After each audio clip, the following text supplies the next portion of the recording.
Welcome to the major regions of Egypt.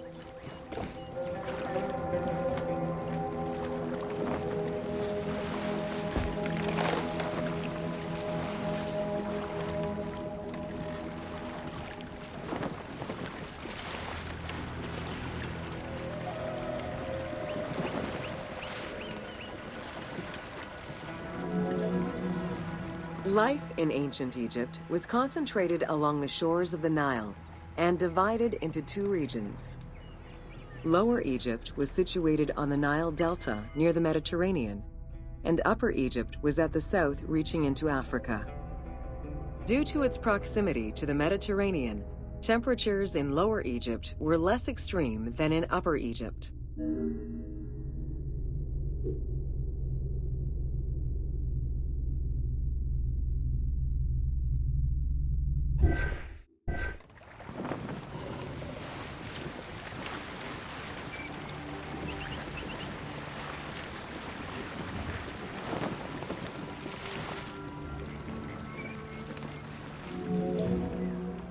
Until 3100 BCE and the unification of Egypt, each region had its own pharaoh and crown. Lower Egypt's crown was red and marked with symbols of papyrus and bees. Upper Egypt's crown was white with symbols of lotus and sedge grass.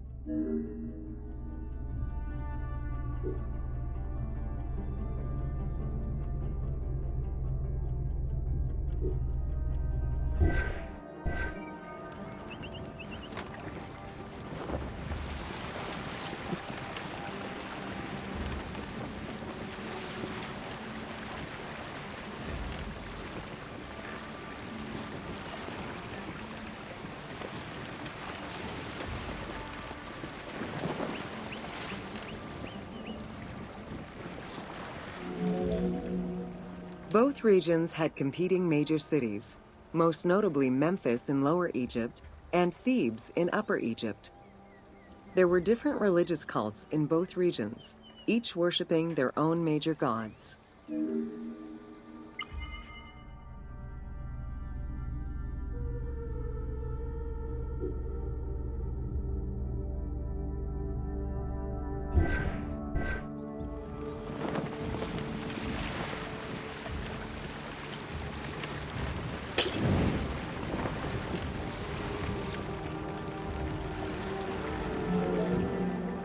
Many of the temples were designed in such a way as to represent the two regions, and ceremonies often incorporated Upper and Lower Egypt in their rituals.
Welcome to Bringer of Life, the River Nile.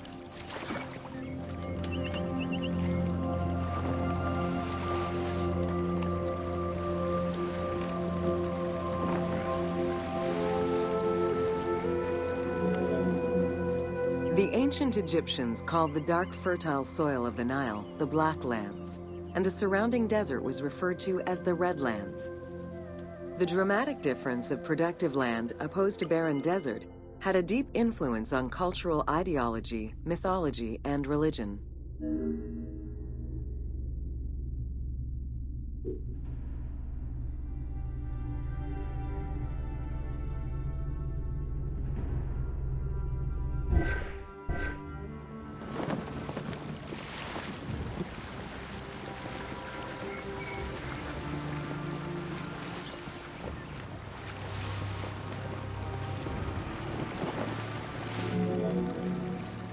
The Nile determined much of Egyptian civilization. For example, the seasonal cycle of the Nile was so consistent that ancient Egyptians created their calendar around it. The flood season, or Akhet, was when the departing floodwaters left arable soil for crops. It was followed by the growing and harvesting seasons, known as Peret and Shemu. These regular seasons, along with abundant wildlife and rich soil, meant that Egypt's denizens were able to nourish themselves and ensure their country's strength in trade.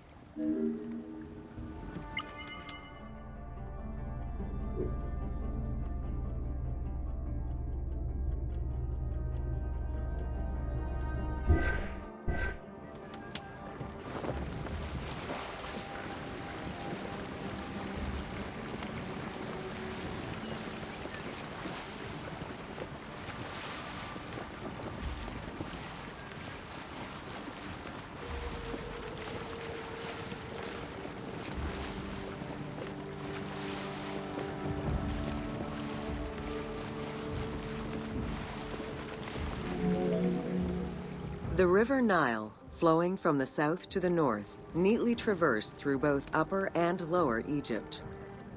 All of Egypt's major cities were built along this narrow ribbon of life. Protected by mountain ranges and deserts which acted as natural barriers to enemies, and sustained by the Nile's plants and wildlife, Egyptian civilization enjoyed economic and cultural prosperity for over 4,000 years.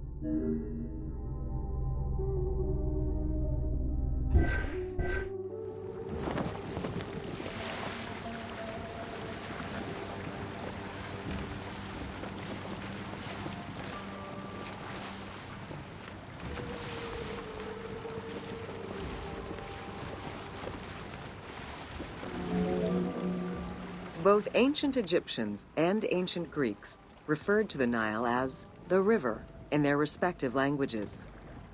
Stretching a distance of over 6,700 kilometers, the Nile is one of the longest rivers in the world. It flows south to north, spanning 11 countries. The River Nile originates in the region of the Great Subequatorial Lakes, including one of the largest in the world, Lake Victoria near Tanzania.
The river flows through African equatorial forests, swamps, volcanic lands, steppes, and deserts, splitting apart for a while and picking up various sediments from each region and carrying them all the way to Egypt. Its main artery, known as the White Nile, rejoins with the Blue Nile in Khartoum. This is where it weaves through rich deposits of silt and nutrients, carrying them along in its wake.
The Nile crosses 6 cataracts from the south to the north, creating natural obstacles between the various sections of the river.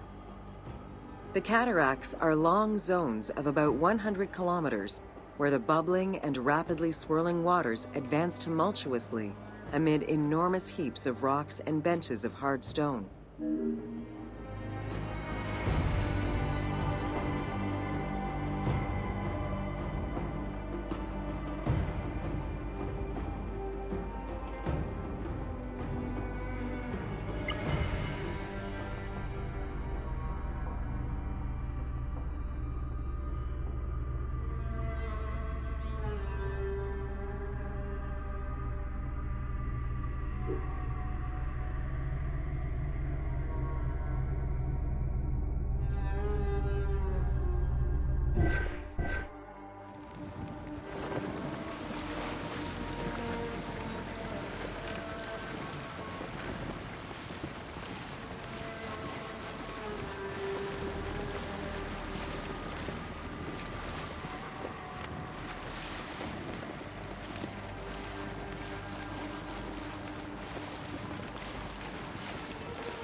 It is after crossing Nubia and the First Cataract that the river officially returns to Egypt in Aswan.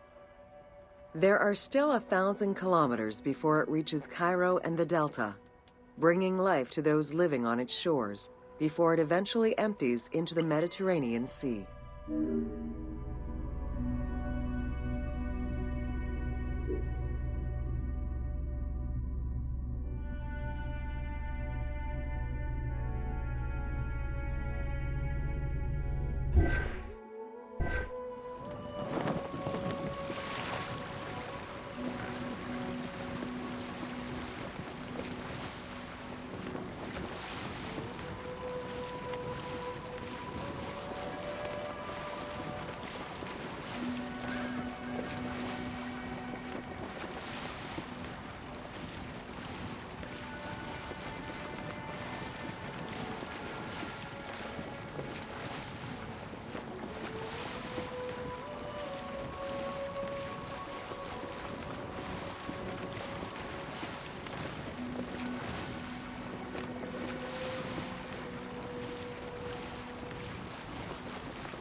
Ancient Egyptian irrigation and water use was centered around the Nile. However, they also had access to streams and rivers, as well as several large lakes. The Delta, situated at the north end of the Nile, also known as Lower Egypt, is a large irrigated area where the river splits into several tributaries.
The delta had several major brackish coastal lakes, bodies of water separated from the sea by thin strips of land.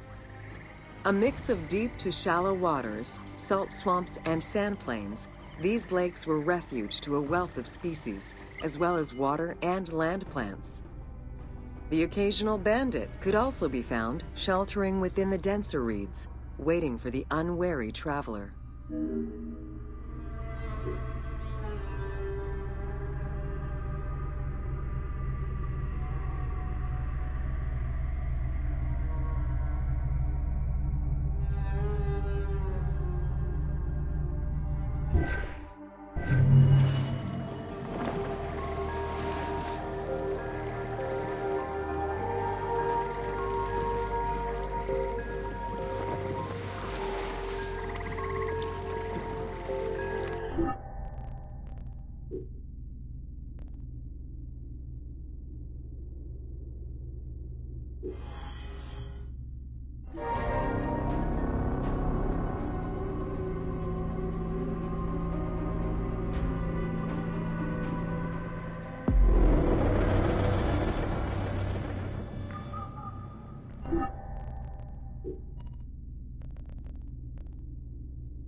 Welcome to Deserts of Egypt.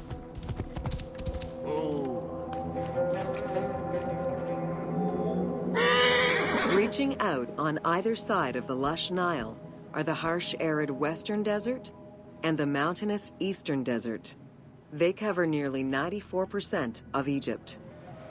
Each of these parent deserts have their own microclimate and contain several smaller deserts with a distinctive fauna and flora. Whale fossils were discovered within the depths of the Sahara. Known as the Valley of the Whales, this location is evidence of the seas which once covered the area.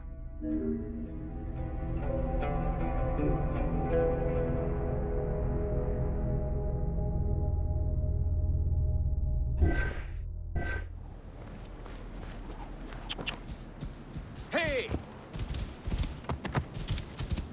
Whoa! The White Desert in the northeast of the Sahara owes its name to its white limestone soil, contrasting with the yellow sand. The wind has eroded the rocks of the White Desert into stone mushrooms, the most famous of which is referred to as the finger of God.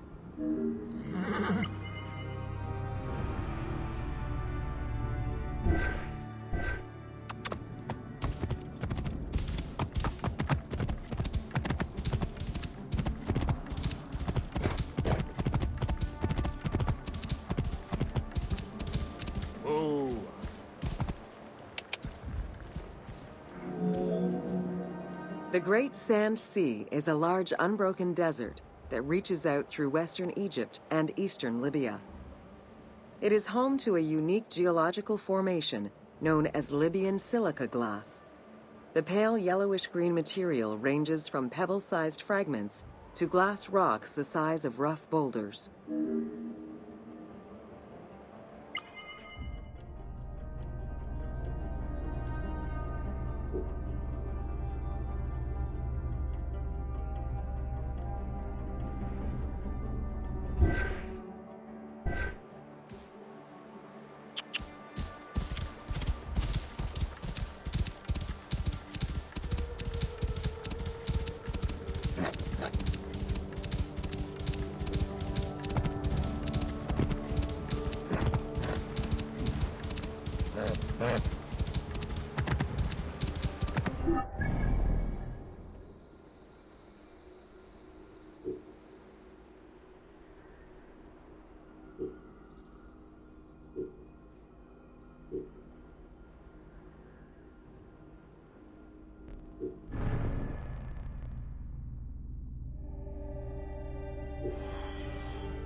Welcome to the Katara Depression.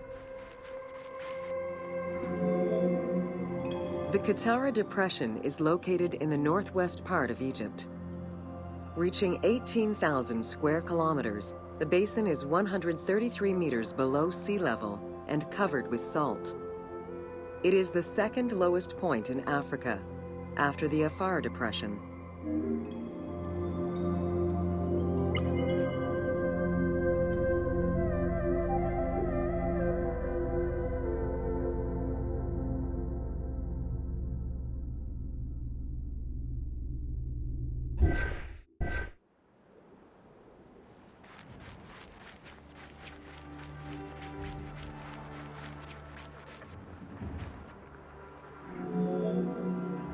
The climate is very arid, with average temperatures reaching 36 degrees Celsius. The famous Siwa Oasis is located on the protected southwestern region. Today, the Katara Depression is utilized for oil exploration.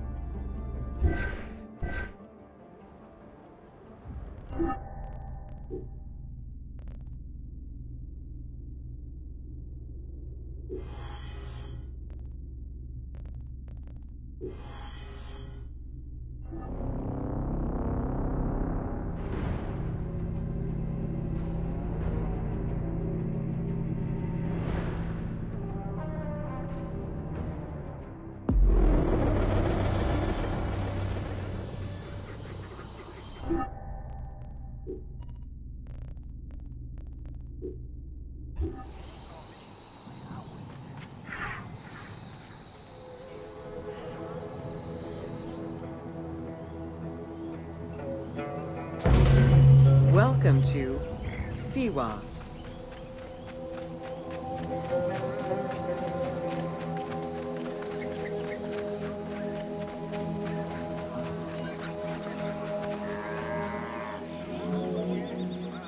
The Siwa Oasis is in the western desert of Egypt.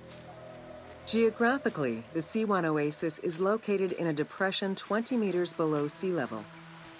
Its natural springs and warm climate aided in the bountiful production of date trees. Though clearly influenced to some degree by Egyptian and African culture, the area's isolation resulted in a unique society and language. While they worshipped the same deities, Siwan temple architecture differed from traditional Egyptian temples.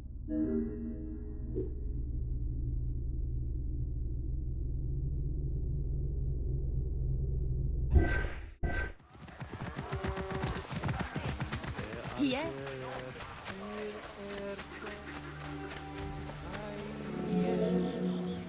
Old Kingdom Egyptians referred to the oasis as cauldron, due to its unique geographical structure. Oases were crucial for nomadic tribes and caravans. Without them, there was no chance of survival in an otherwise harsh landscape. As such, oases quickly became hubs for trade, as well as areas of political control.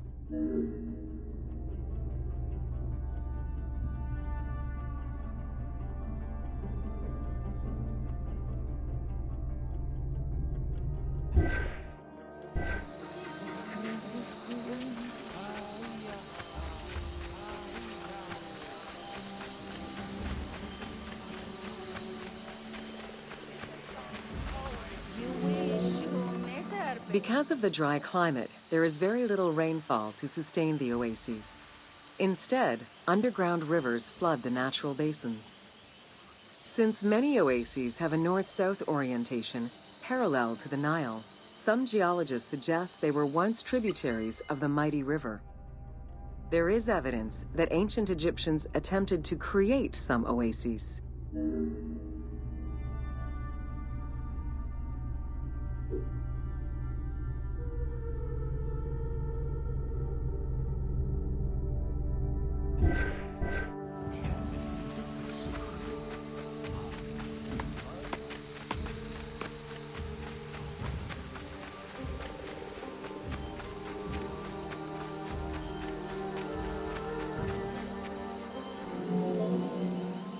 The Libyan oases are the best known, as they are geographically and culturally linked to the Nile Valley and the Delta.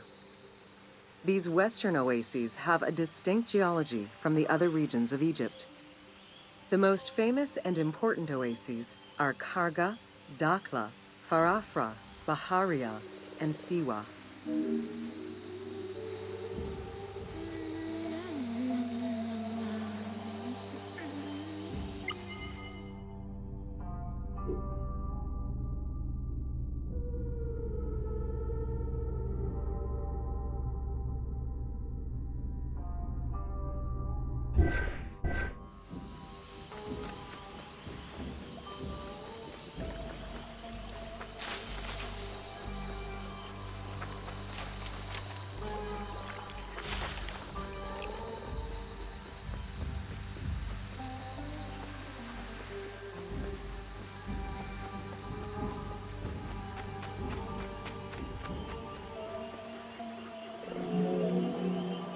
The Spring of the Sun is one of many thermal sources in Siwa, with the particularity that Cleopatra would have bathed in this one, giving it its name.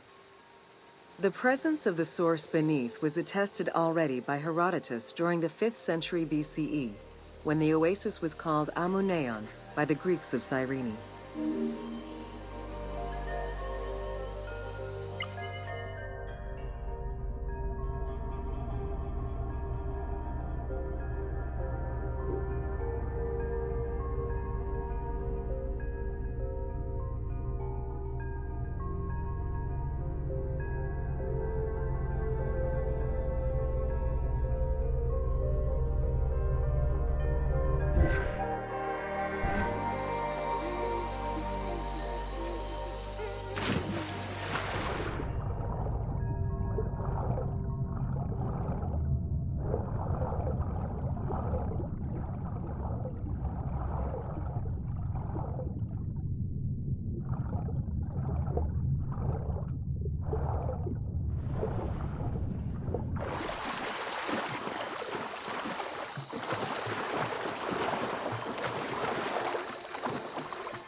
Oracles predicted the future, delivered omens that could be more or less obscure, and offered divine guidance. The Siwan oracle was considered one of the 3 greatest of the ancient world, alongside the oracles of Delphi and Dodoni. Because of the Greek colonies in Cyrenaica, the temple associated Zeus with the worship of Ammon.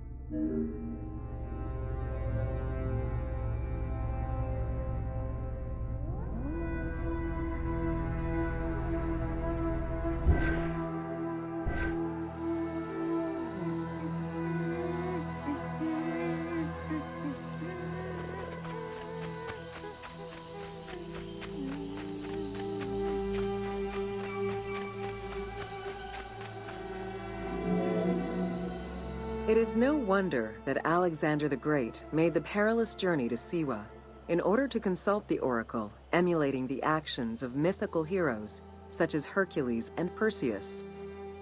This action earned the approval of the oracle, who validated his claim as Pharaoh of Egypt. He was confirmed as the son of Ammon, conferring upon him the most legitimate claim to date of all Egypt's foreign invaders.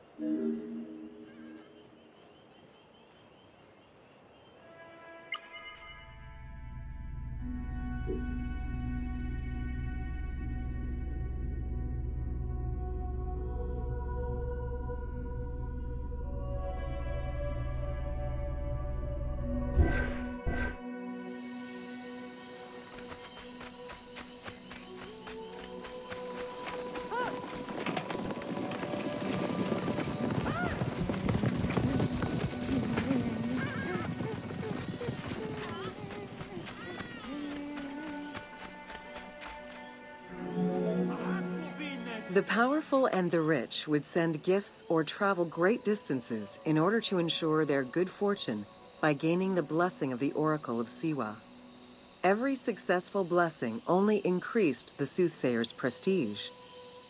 Runner Eubotus, a famous citizen of Cyrene, consulted the oracle in order to know if he would win the 93rd Olympic Games race in 408 BCE. He did, enhancing the standing of the C1 oracle in the process.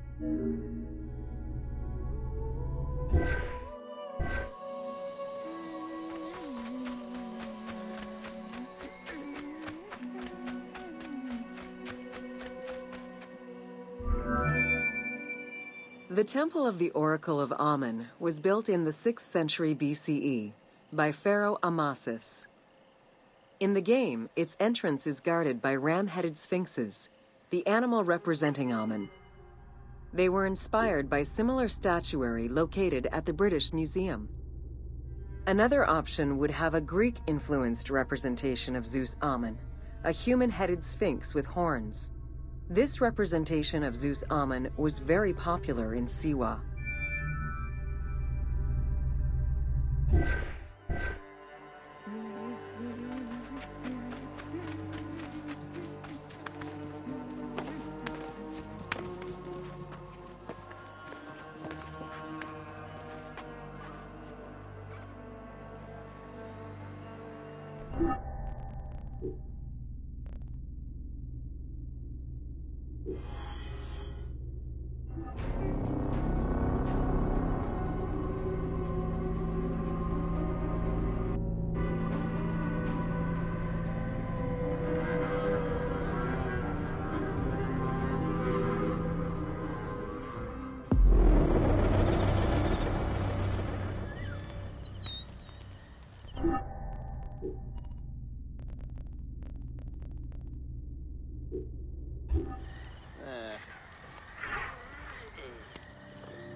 Welcome to the Fayum.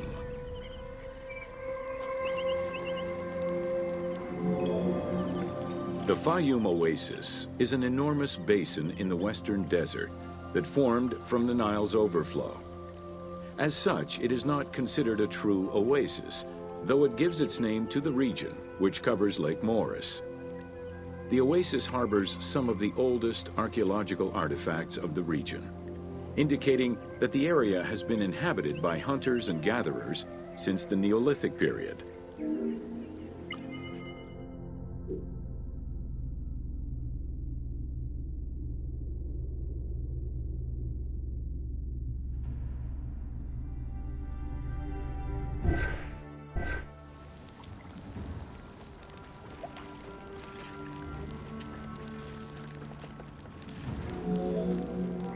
The Fayum Oasis drains into Lake Moeris, which was a large freshwater lake, but at some time became a saltwater lake.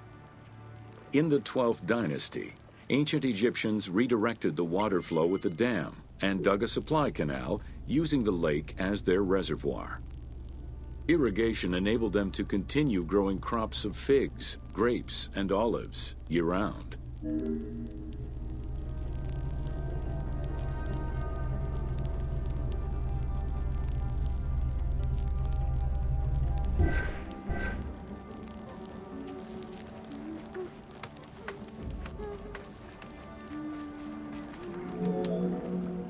Reed boats, feluccas, triremes, and kerkeros were the most commonly found craft within the landlocked waters of Egypt.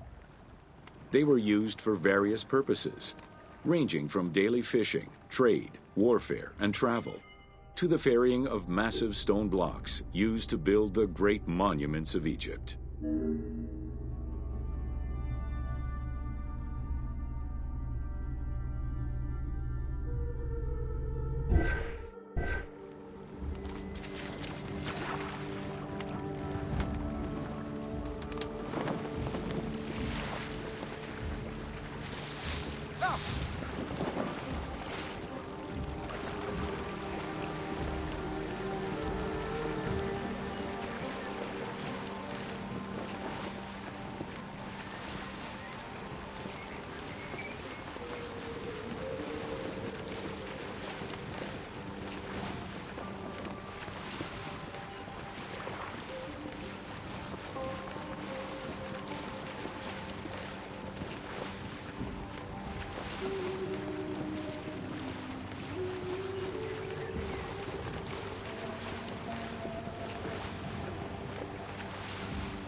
The most impressive pyramids of ancient Egypt date from the Old Kingdom and can be found on the sites of Giza, Saqqara, and Dashur.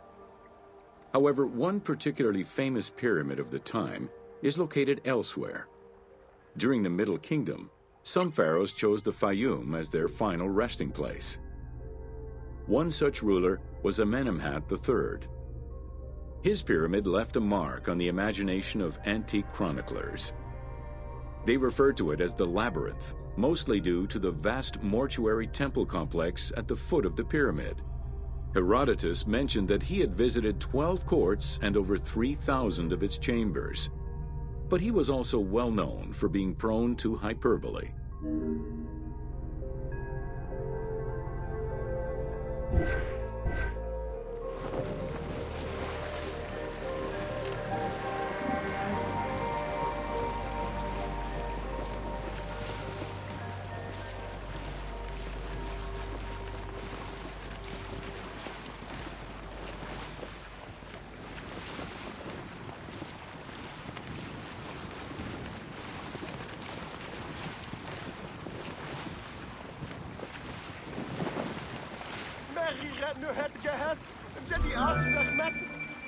Amenemhat's pyramid was built with a brick core and covered with stone slabs, designed to be impenetrable.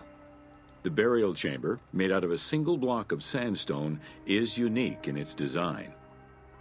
Richard Lepsius and Flinders Petrie both explored the pyramid site, measuring 385 meters by 158 meters, and identified it as the location of the labyrinth.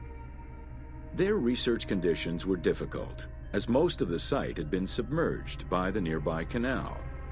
Furthermore, the stones from the complex and the outer casing of the pyramid had been quarried away long ago. Ubisoft decided to give life back to this lost monument and the many crypts that were said to be devoted to the sacred crocodile god, Sobek.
Founded during the 5th dynasty, the site was popular during the 12th dynasty under the name of Shedet. During the Ptolemaic era, the metropolis was named Crocodilopolis by the Greeks, in honor of the crocodile god Sobek. During the Greco-Roman era, the Cleruks, soldiers of the Ptolemies, settled there after their military service and expanded the irrigation systems. Irrigation and water distribution tripled the arable land and turned the city into a lush and rich area. 27,000 inhabitants lived in its precinct at its height. The city's location was strategic in controlling the many small waterways connecting to the main canal, and thus the Nile.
The region's main cult was that of Sobek of Shedet, a divinity associated with water and fertility, both very important to an area that depended on irrigation. Many local villages had the title Town of Sobek added to their official designations. During festivals, ancient Egyptians recited hymns to Sobek, asking for his divine intervention. Greek settlers and later Romans would help the Temple of Sobek's economy to flourish by adopting the local embalming mortuary rites. Their sarcophagi were beautifully painted and adorned with amazingly realistic portraits.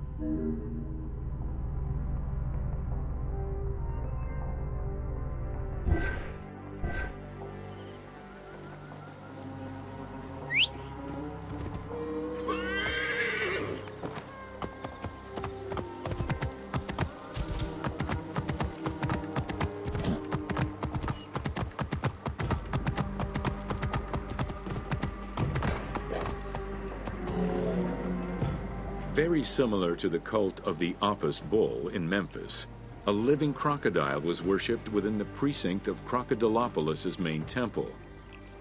Known as Sobek to the Egyptians and Sukkos to the Greeks, it was reported by Strabo that priests fed it with meat, wine, and honeyed milk. They covered its body with jewels and gold. After its death, it was embalmed and placed within the crocodile's grotto, alongside thousands of other mummified crocodiles.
Welcome to the city of Memphis. Throughout all ancient Egyptian periods, cities had one thing in common. They were situated along the Nile's shores. Cities were often designated for government or for worship. Major cities had several temples dedicated to numerous gods and goddesses. Egyptians referred to the organization of their cities as a sepat, or later on by the Persian term nome. There were 20 sepat in Lower Egypt and 22 in Upper Egypt. The capital city of ancient Egypt changed many times over the periods.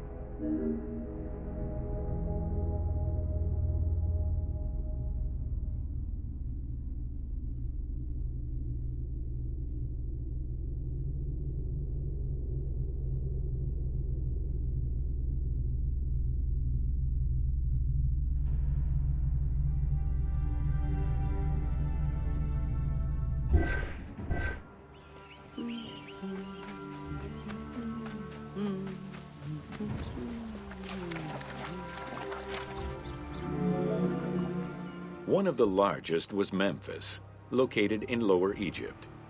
It was a key center for religious temples, including their most important deity, Ptah, god of creation. Thebes, located in Upper Egypt, competed with Memphis and featured as both a political and a religious center. Two important temples, Luxor and Karnak, were built there. A minor capital of the Sayyid dynasty was the city of Sais. This was the last native Egyptian capital of Egypt.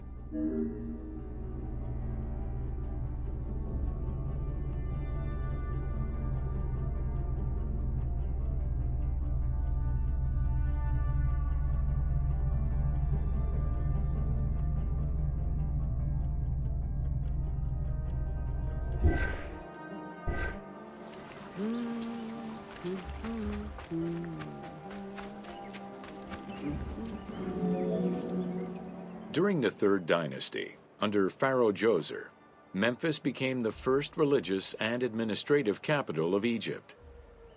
Even when the political capital of Egypt decentralized itself, pharaohs were crowned in this sacred city in order to legitimize their ascension to the throne, up to and including Alexander the Great. Though little remains today save ruins south of Cairo, we can guess at the structure of the city, which stretched up to 5 kilometers in length and 2 kilometers in width.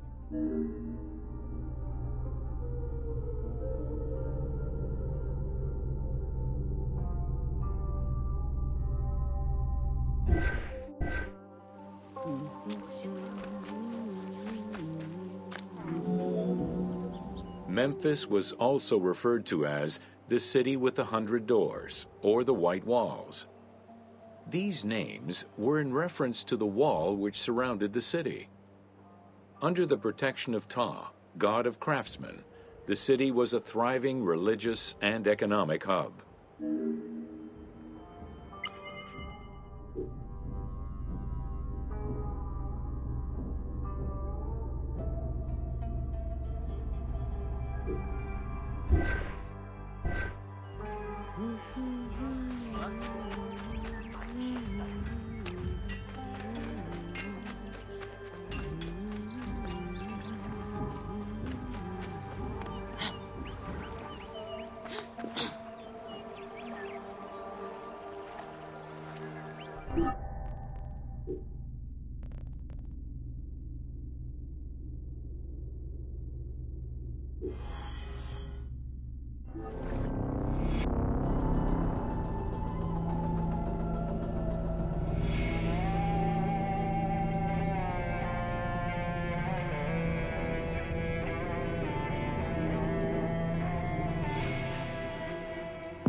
Welcome to Rediscovering Egypt.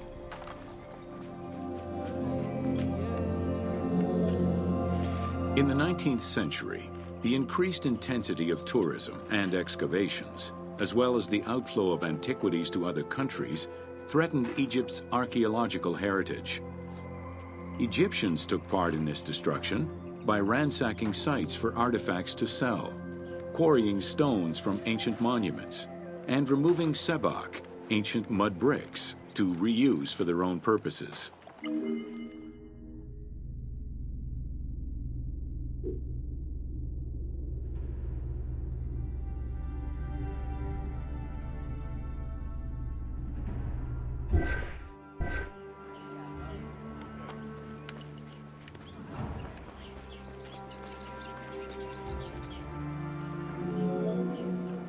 A major step in conserving Egypt's heritage was taken in 1858, when the Viceroy of Egypt created the Antiquities Service.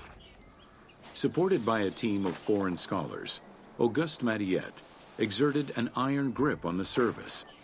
He carried out his work across Egypt and into Nubia, intervening on almost every major site. Aware of the necessity of keeping unearthed artifacts in Egypt, Mariette requested a museum be created for that purpose in 1858. This museum was the ancestor of the Egyptian Museum.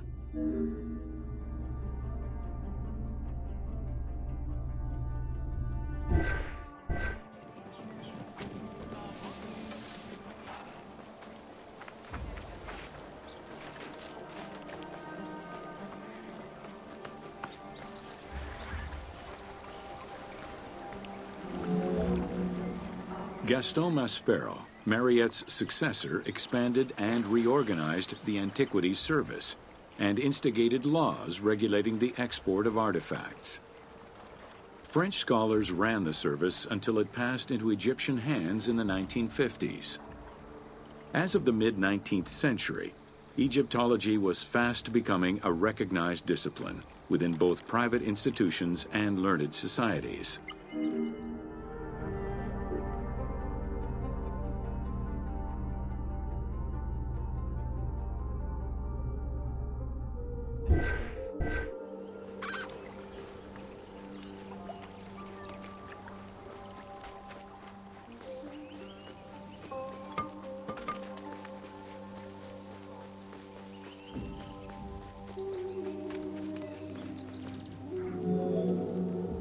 A French architect, archaeologist, and former researcher, Jean-Claude Golvin, now specializes in the artistic reconstruction of ancient cities and monuments. To date, he has created more than 800 drawings, which include 3 volumes focusing on the reconstitution of ancient Egypt. His work is exquisitely detailed and can be found in books and museums around the world.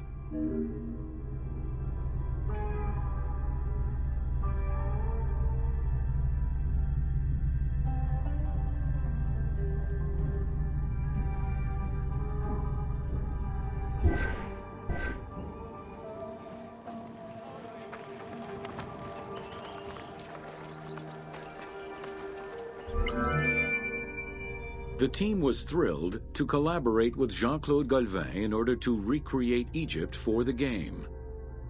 In the 19 exclusive watercolors he created for the team, Golvin used scientific data as the base, and then extrapolated to provide a full interpretation of various locations and monuments in ancient Egypt. Both early sketches and fully rendered images were then used by the team as references while building the world of Assassin's Creed Origins.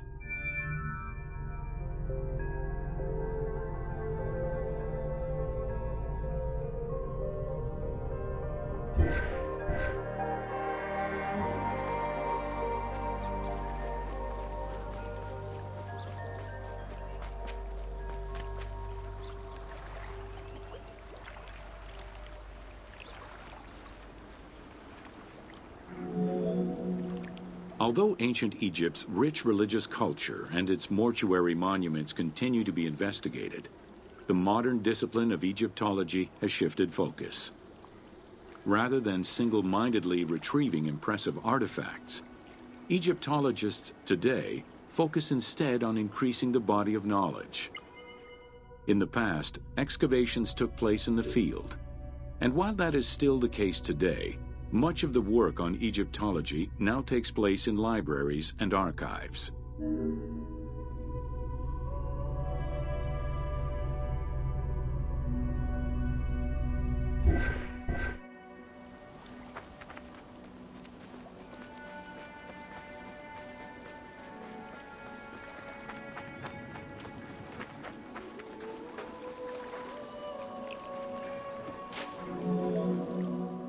Today, archaeology in Egypt relies on an interdisciplinary approach, where traditional Egyptologists are helped by a wide spectrum of scientists from other disciplines and new, non-invasive techniques. GPS data, satellite imaging, and ground-penetrating radar allow archaeologists to gain a sense of what lies underneath the ground before excavating.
Welcome to natron.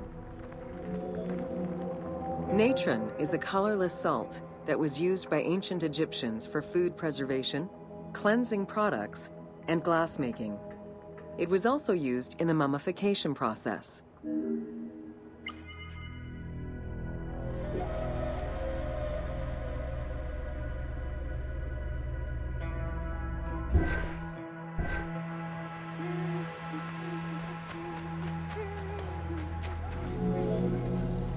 During the ceremonial embalmment ritual, the priests packed the body in natron in order to remove all of the moisture. Once the body was thoroughly desiccated, they could begin the wrapping.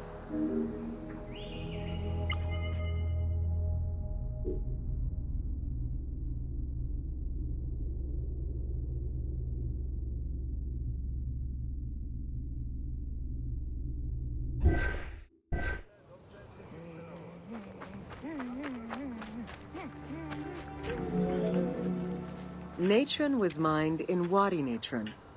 The main mining methods involved either cutting slices out of the lake bed when it was dry, or raking through mineral-saturated water to gather the mineral salts during the floods.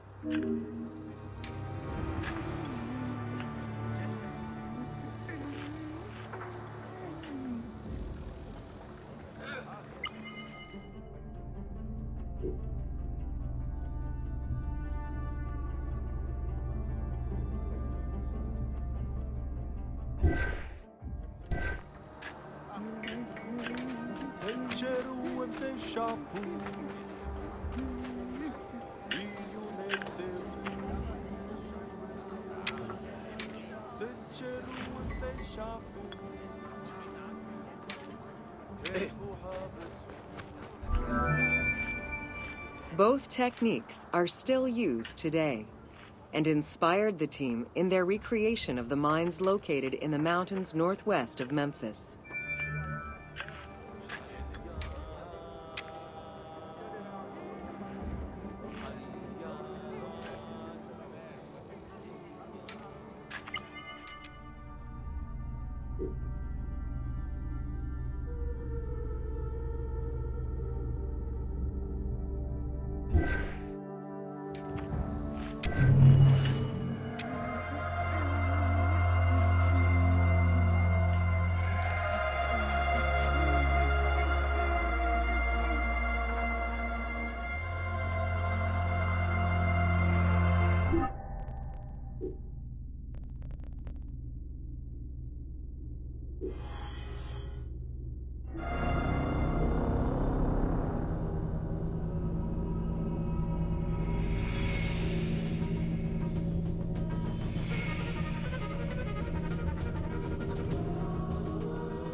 Welcome to Fauna of Ancient Egypt.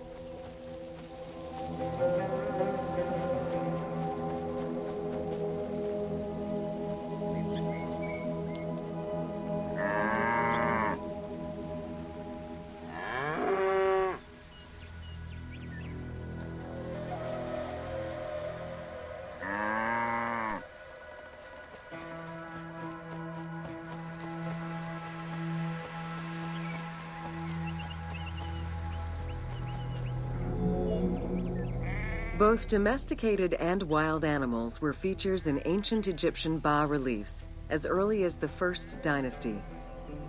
While the variety of wildlife served as a reliable food source, it also influenced both culture and mythology.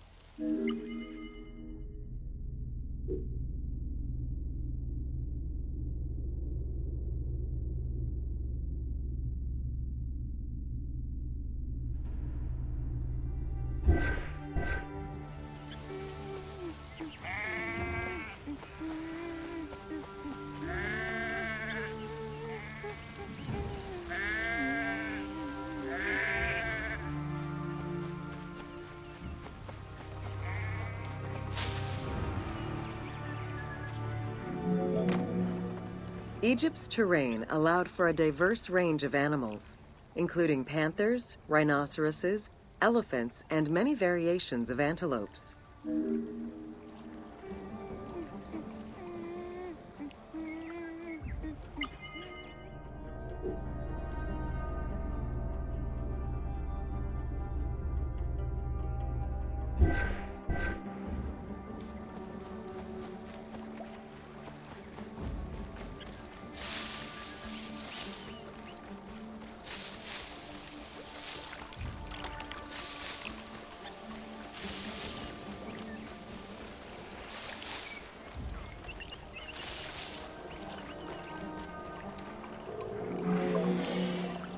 The Nile was home to many species of fish, along with hippopotami and crocodiles.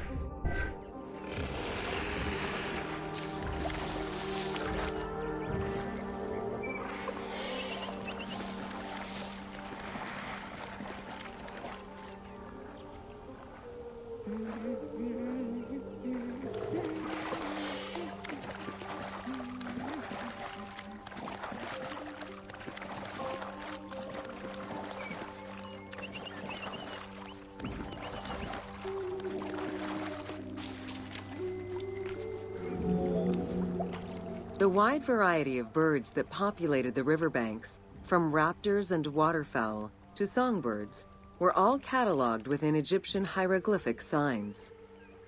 Encounters with reptiles and insects, such as cobras, scorpions, and scarabs, influenced hieroglyphs and art.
While all animals had sacred meanings, lions in particular represented power and royalty to ancient Egyptians.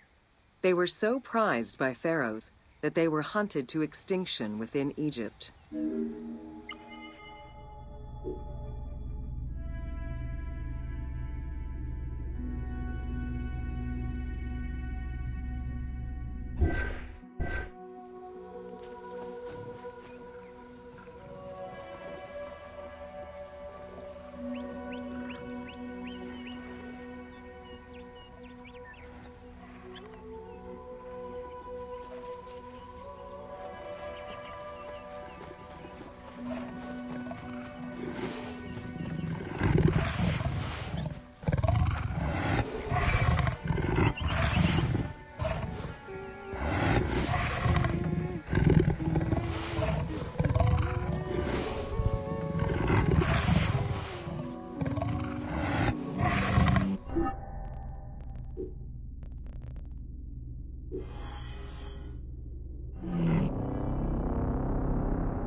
Welcome to Flora of Ancient Egypt.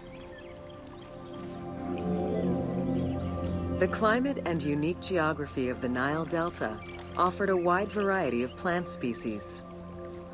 Many of these plants served as sustenance for ancient Egyptians and as crops for trade. The Nile's consistent seasons allowed Egypt to sustain itself for centuries.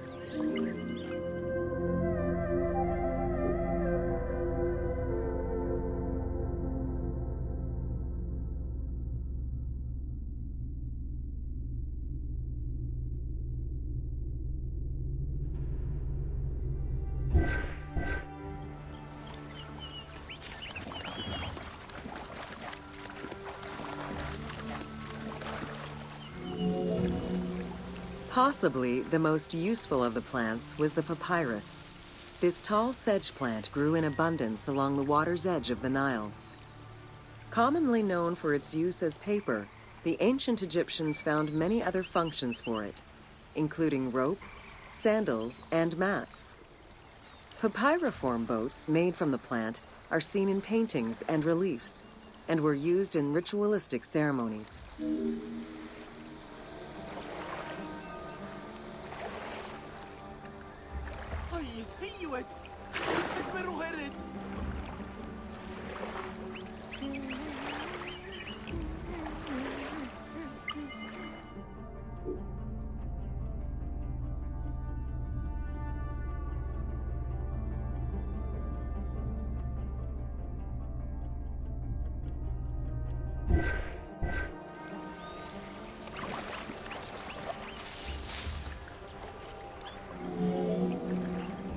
There were many types of trees along the River Nile, such as the date palm, carob, and tamarisk. The earliest fruit tree cultivated was the fig tree, followed by apple, pomegranate, and eventually olive trees during the era of the New Kingdom. Mango cultivation was the result of a late import from Asia during the Middle Ages.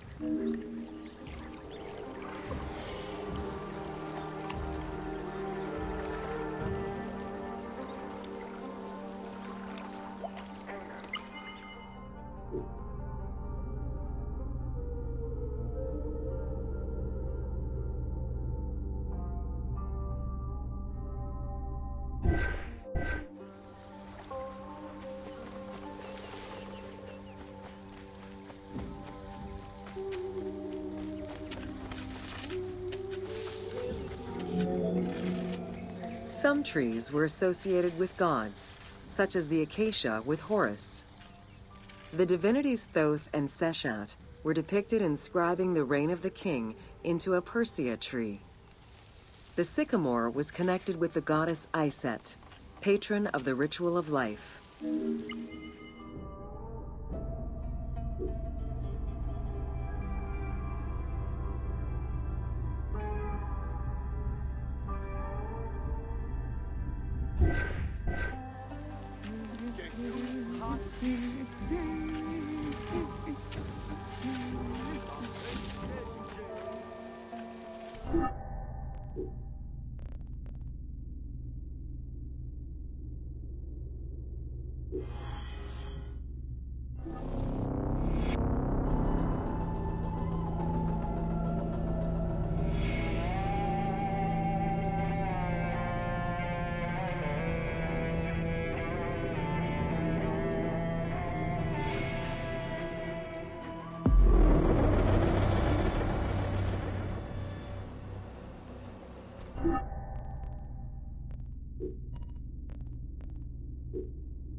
Welcome to Ancient Egyptian Hieroglyphs.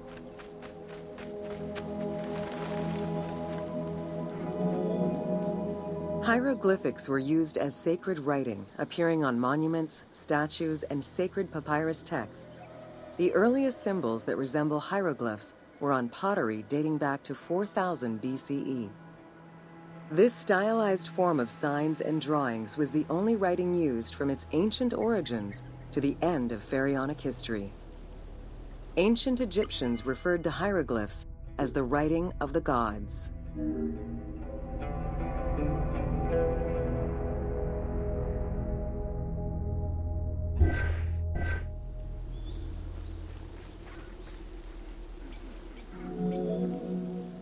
Considered a difficult language, it was intended for pharaohs, nobility, and priests, and meant to be used in ceremonies, within tombs, and for government records.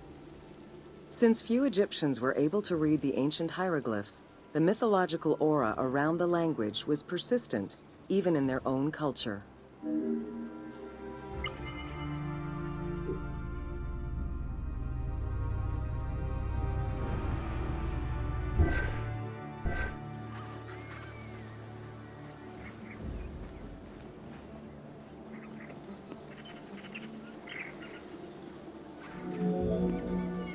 The structure of hieroglyphs offers insight into Egyptian culture, not just in what the translations say, but in the structure of the symbols themselves.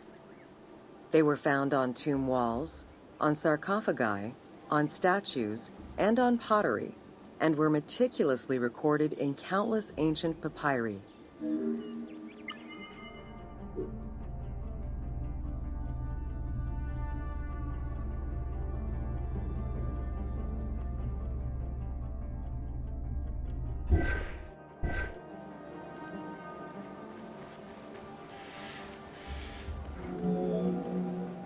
In many temples, priests would perform rituals and daily offerings.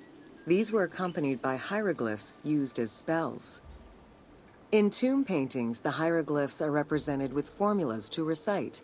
These spoken words were meant to be spells which would allow the deceased to benefit from the offerings for all eternity. Spells and offerings were also written for the living, to enhance medicines and cure illnesses.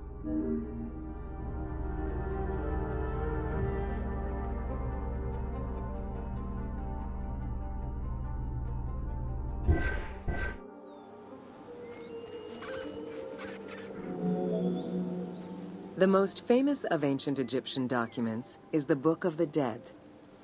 Written in hieroglyphs and hieratic texts, it depicts important spells and rituals. These spells were intended to ensure a smooth transition from life to death and allow the deceased to safely navigate the perils of the afterlife.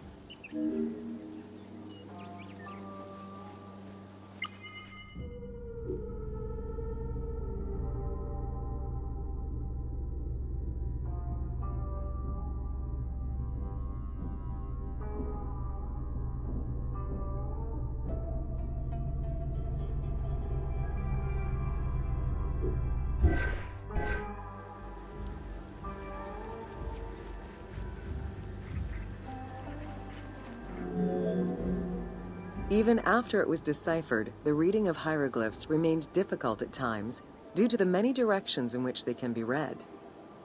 Depending on the orientation of the signs, hieroglyphs can be read left to right, right to left, horizontally or vertically, though never bottom to top.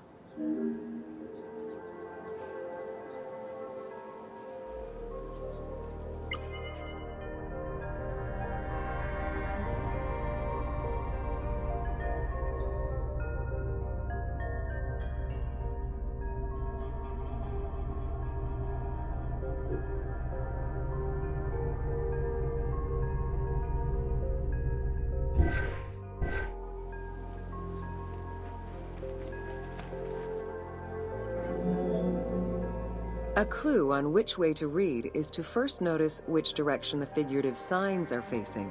If a pictogram is looking to the right, then the reader is meant to start from the right and read towards the figure. Column text on a papyrus begins from the right, then goes top to bottom for each column.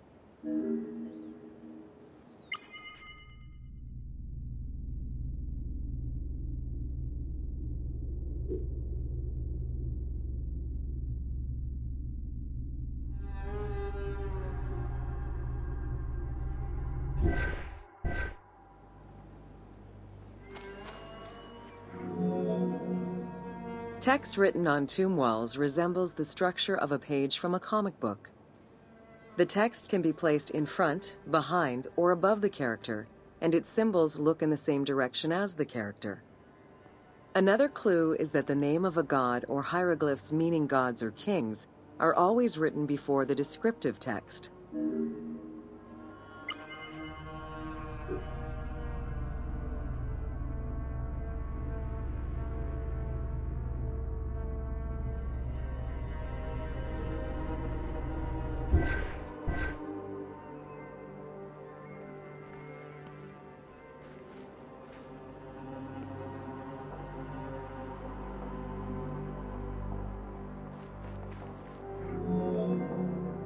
Compared to alphabetical languages, Egyptian hieroglyphs have more symbols. Confronted with the absence of vowels, the Egyptians invented a category of signs. When placed at the end of words, these signs help inform its meaning. For instance, a drawing of a lion will refer to a lion and also relate to the abstract concept of a lion as something dangerous or powerful.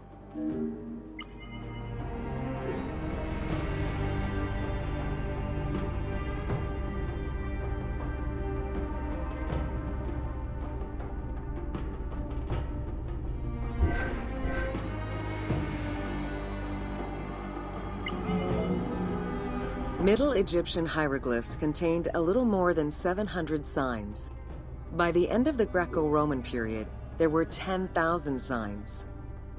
Egyptologist Sir Alan Gardner created a list classifying common hieroglyphic signs and their variants.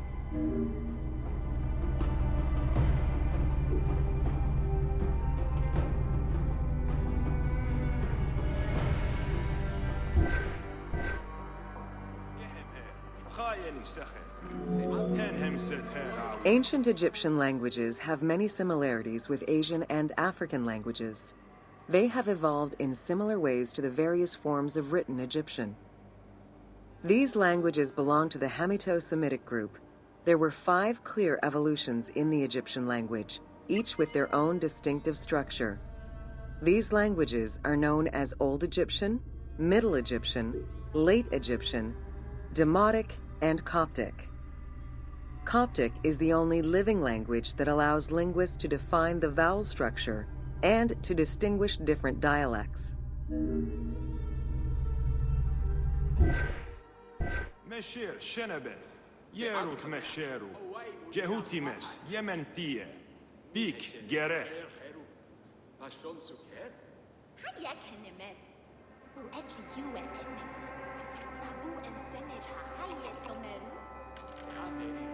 Shema and Heru, Herefechu, Resia Petsama, Heru Mesha, Hameti, Behespai, Chespihaya, East Abai, Juamen, Pahapi, Ha, Kaahemet, Epoi, Mesuni Sud, Inichem, Ho, Achem Ayutabi, Biau Jedi, Anrech, Eria, Pia Ayet, Neut.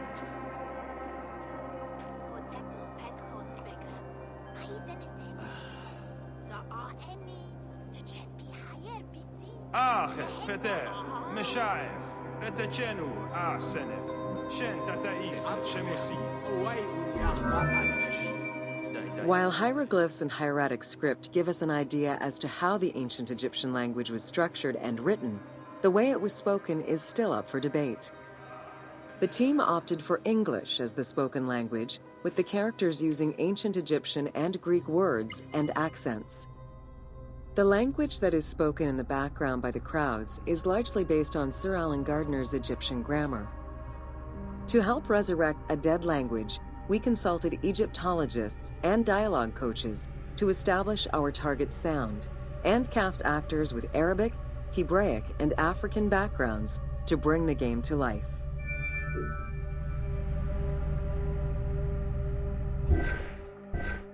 Achet, Peter, Meshaev, Retechenu, Asenev.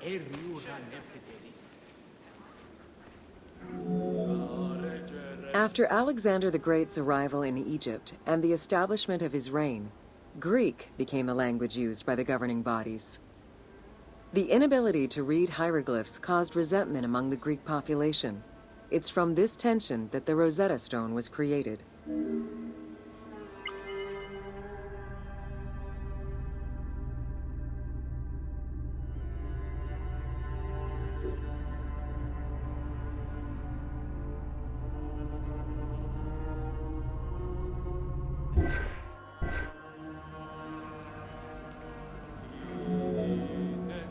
The spread of Christianity ended pharaonic culture and resulted in the destruction of its pagan monuments.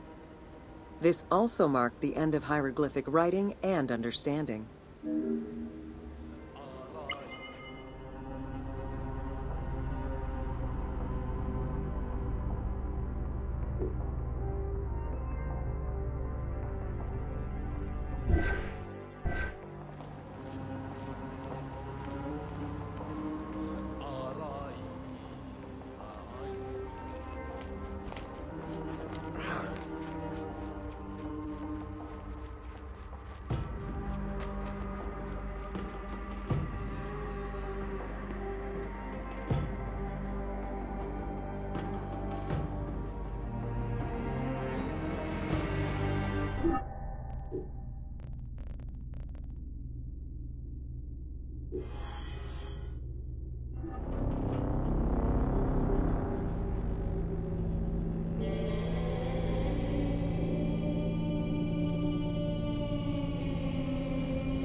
Welcome to Jean-Francois Champollion. Between the 5th century CE and the Renaissance, knowledge of hieroglyphs was entirely lost. Many enthusiasts tackled the challenge of deciphering the language with little success. Some groundwork was made with various researchers identifying names and some grammatical structure, and confirming that cartouches were markers for royal names. They were still missing a critical piece of information that would eventually be revealed thanks to the discovery of the Rosetta Stone.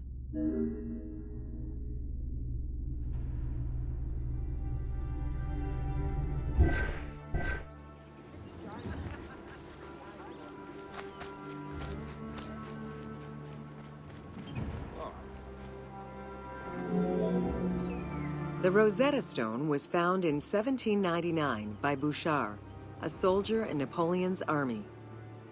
The stela dates from 196 BCE, written in ancient Egyptian and Greek with 3 scripts: hieroglyphics, Demotic, and Greek alphabet.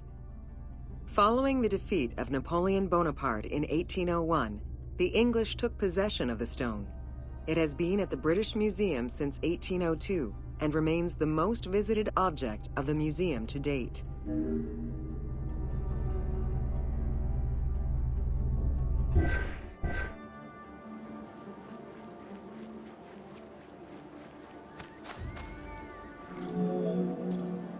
The first translation was of the Greek section only in 1803. It detailed a decree of Pharaoh Ptolemy V, reminding the citizens that their pharaoh had led Egypt to prosperity. It was fully translated 20 years after by Jean-Francois Champollion, who was working with a facsimile.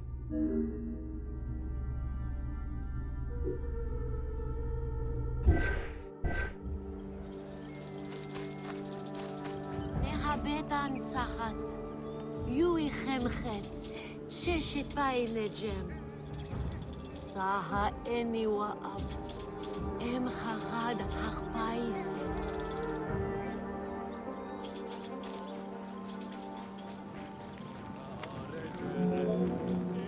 Through his studies of the stone, Champollion was able to make a critical observation that would unlock the whole mystery: that hieroglyphics were not only ideograms, but also phonograms. Hieroglyphs consist of phonetic glyphs, single characters, and logograms. Essentially, they are a combination of phonetics, alphabet, and full words, which in total form a language.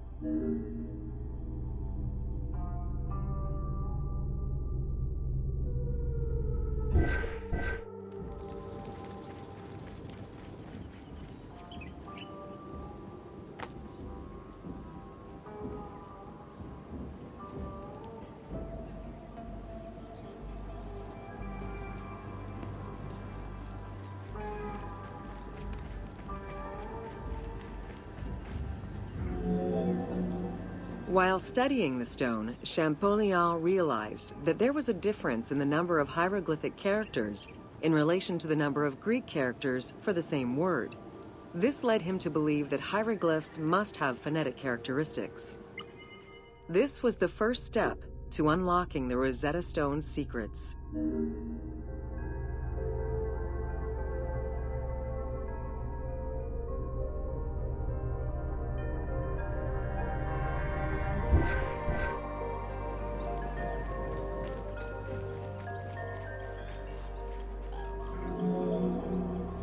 To prove this theory, Champollion began identifying Egyptian rulers' names and then compared their phonetic pronunciation to the Greek version. For example, Cheops had been the Greek name given by ancient chroniclers to the owner of the Great Pyramid, Khufu.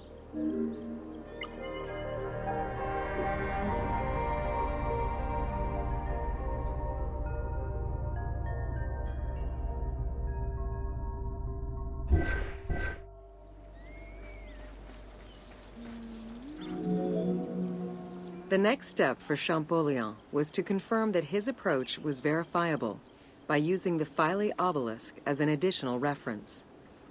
Engraved in the obelisk are two inscriptions in Egyptian hieroglyphs and Greek. Once he confirmed the names of Ptolemy and Cleopatra within these texts and confirmed the same phonetic patterns as on the Rosetta Stone, Champollion knew he was on the right track.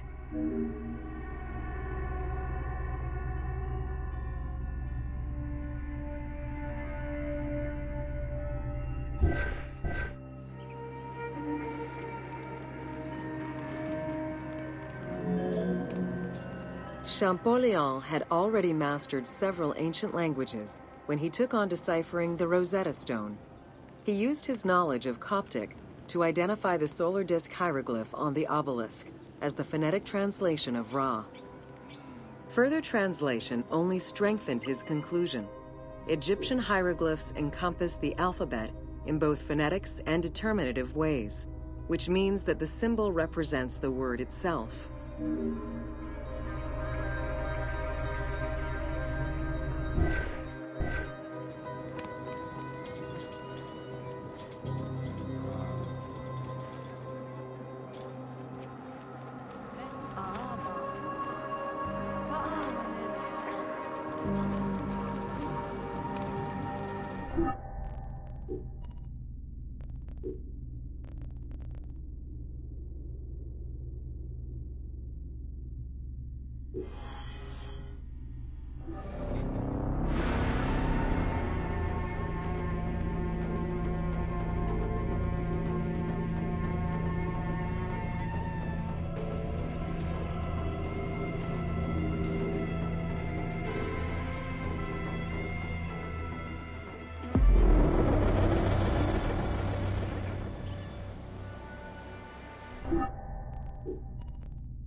Welcome to Cyrene.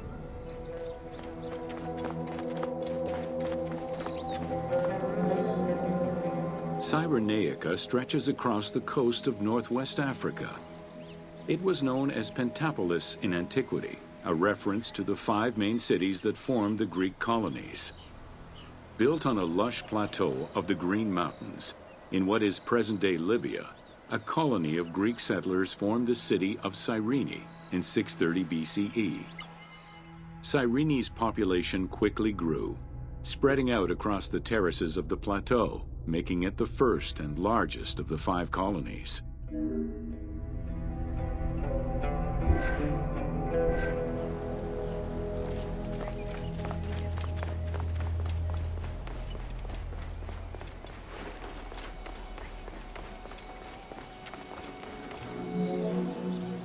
The city of Cyrene was founded by Batos Aristotle, guided by the Oracle of Delphi. Overcrowded and suffering from drought, Batos's home island of Thera could not sustain its citizens. Batos consulted the oracle, who told them to journey to the North African coast in search of arable land. A series of kings reigned over the city in the first 2 centuries. However, rebellion eventually ended the monarchy, and henceforth the city was governed by the aristocracy.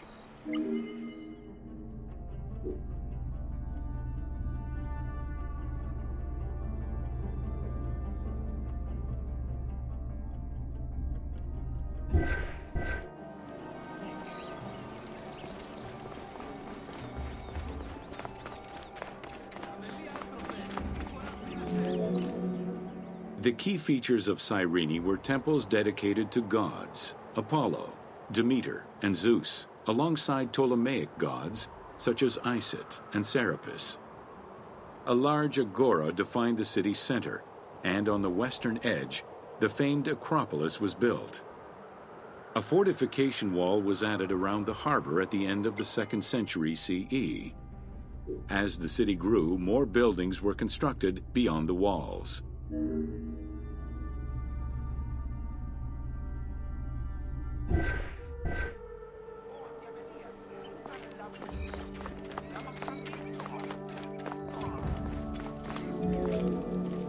Under Roman influence, Cyrene became an economic powerhouse, rising in status throughout the Mediterranean.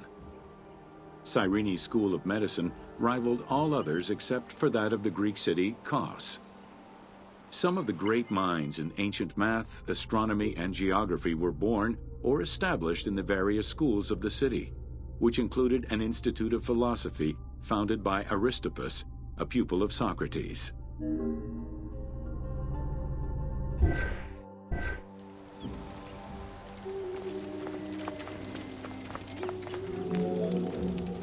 From 115 to 117 CE, there was a revolt in the Jewish quarter that greatly damaged the city of Cyrene. Over time, a succession of battles, poor management of its silphium crop, and earthquakes eventually took their toll on the city. It was completely abandoned in 365 CE.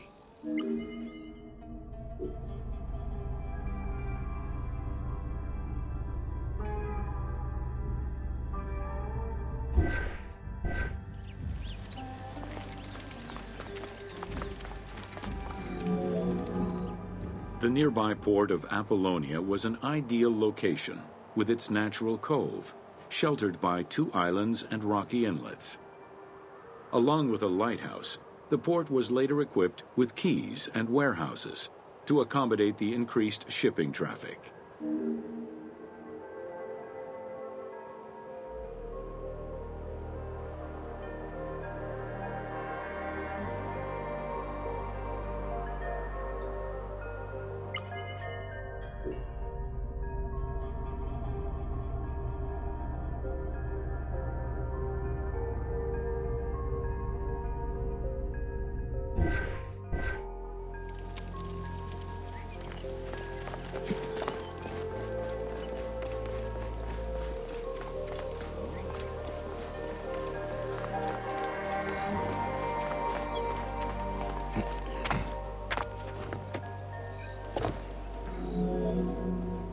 With its success as a commercial trading port, Apollonia surpassed Cyrene to eventually become the capital of the Pentapolis.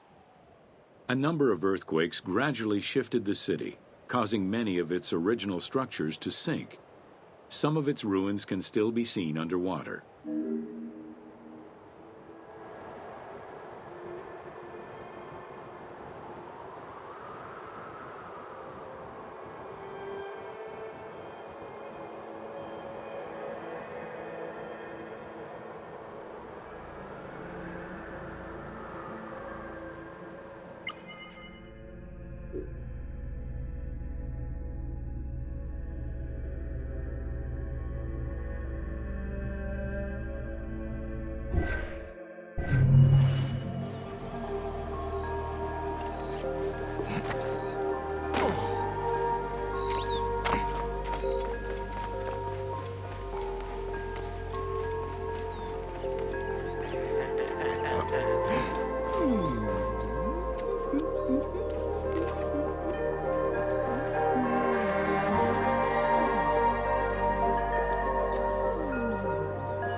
μετά ανδρός κυριότητας. Επικαλείστε τετράκης. Τα πάντα δια χρήμαση.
Welcome to the Agora and Thermal Baths.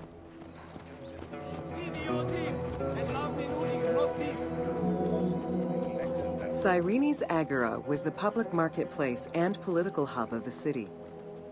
Its central courtyard was open to the sky, while market stalls and shops ran along the sides, some neatly tucked away under long-roofed colonnades. As in other Greek cities, the Agora included a central hearth, known as a prytaneum. This place served as Cyrene's official embassy where guests were welcomed to the city.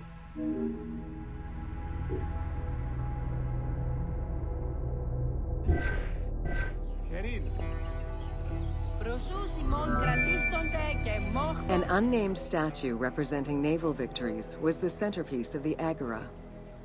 The statue's female figure likely represents Nike, the goddess of victory. It was likely very similar to the victory of Samothrace, which currently resides in the Louvre Museum and served as a reference for the team.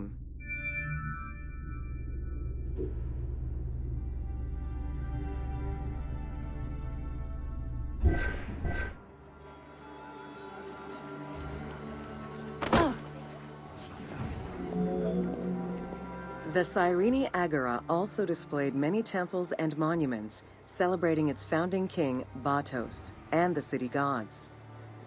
There were 2 altars associated with the Temple of Apollo and a marble statue base dedicated to the goddess Libya.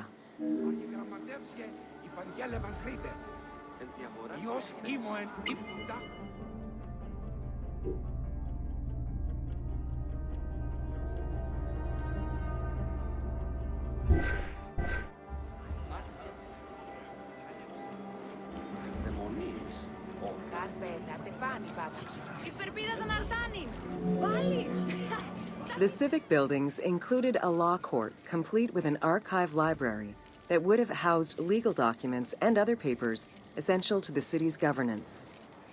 Traces of fire damage to the building's remains indicate that it was possibly destroyed during the rebellion of the Jewish community in 115 CE.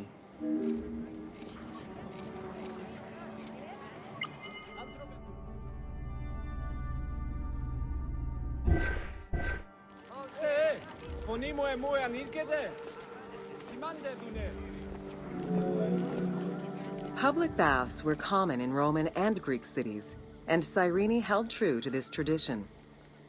2 thermal baths from different eras were discovered among the ruins. An inscription at the entrance of one of the baths is presumed to be attributed to the owner. It dates the building to the Hellenistic period.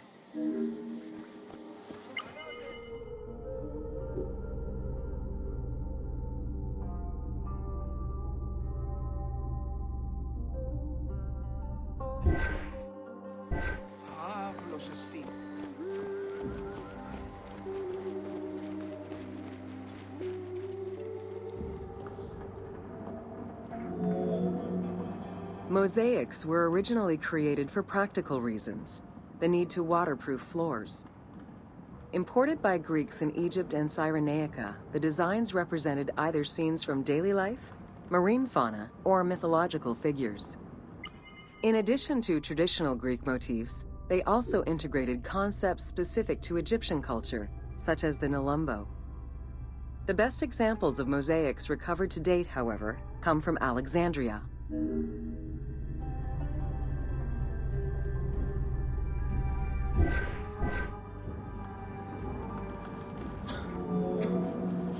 The Cyrene baths were fitted into an underground tomb dated somewhere between the 8th and 6th century BCE. Bath seats were carved directly in the rock, allowing for more comfortable ablutions. As with many of the public buildings, the thermal baths were elaborately decorated. Statues such as Aphrodite and Eros the Archer were discovered within.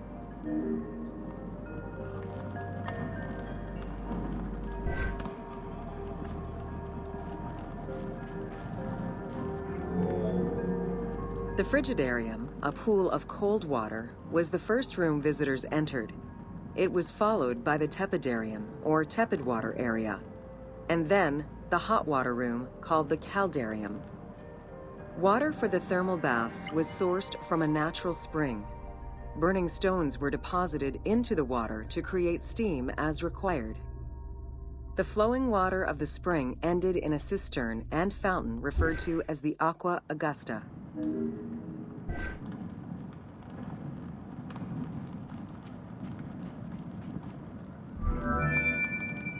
Later Roman baths were built under Emperor Trajan and then restored under Hadrian. After the earthquake of 365 CE, they were replaced by baths of Byzantine design, with stones from the old thermal baths used in the reconstruction. The team relied on documentation describing the baths built under Trajan in order to create the location available in the game.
Welcome to the Temple of Zeus in Cyrene.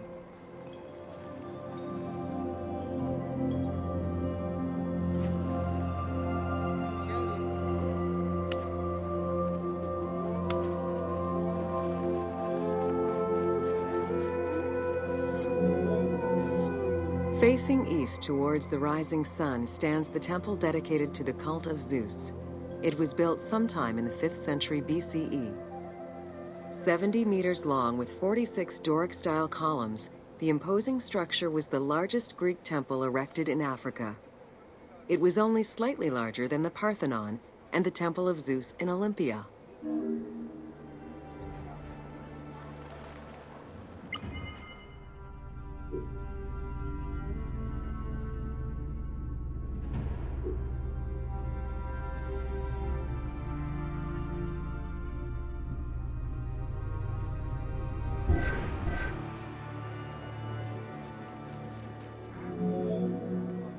The exterior was designed with the decorative elements common to Doric architecture.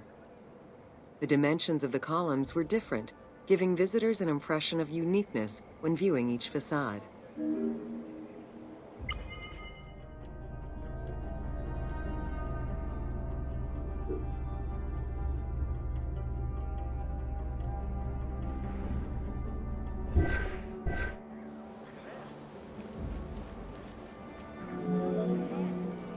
After the temple was destroyed during the Jewish rebellion, Emperor Hadrian had it reconstructed. He chose not to rebuild the outer portico, but did restore the new Corinthian columns in marble. The temple was later completed under Marcus Aurelius.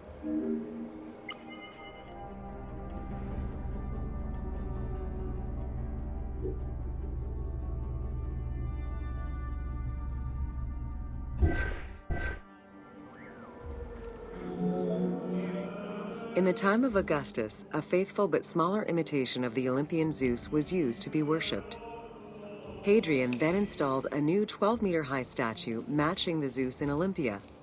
It was made of chiseled marble with the head, arms, and feet carved in the round.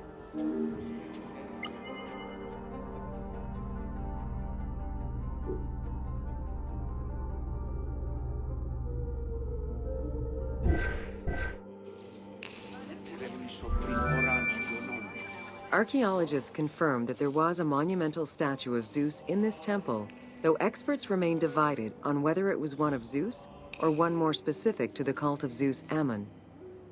The team elected to place a statue of Zeus Ammon in this location, knowing that Cyrene was central to the spread of this cult in the Greek Mediterranean area.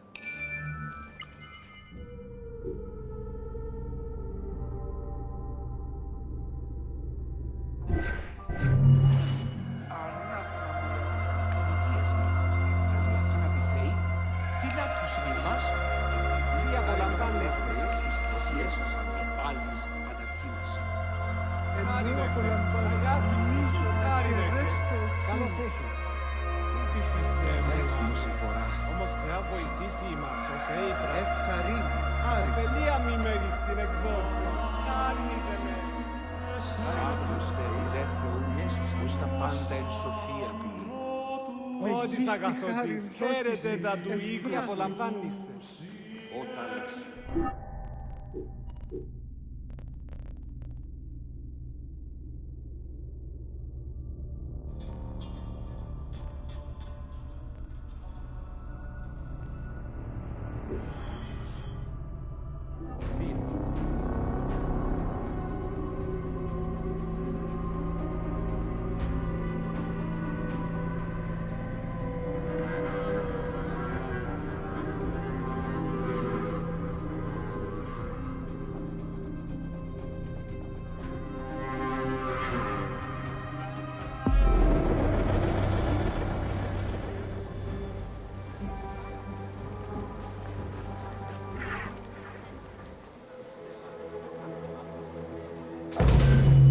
Welcome to Important Monuments of Cyrene.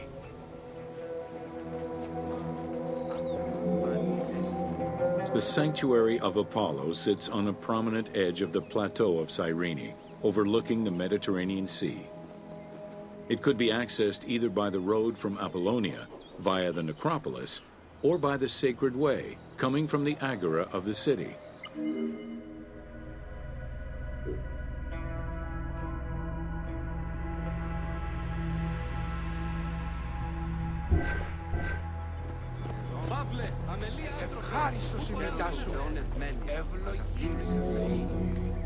The abundance of temples and statues throughout the city reflect the various Greco-Roman and Egyptian cult influences over the centuries.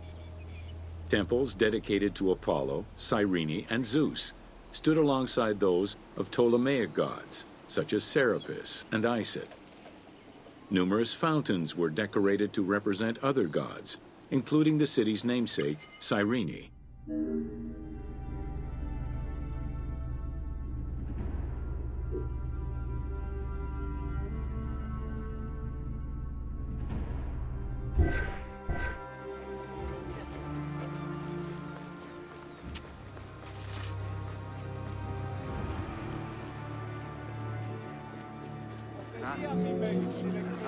A vestibule known as a propylaeum marked its entrance and highlighted the fountain of Apollo. God of the sun and of protection, Apollo was an important deity to both Greeks and Romans. The sanctuary built in his honor was considered to be sacred.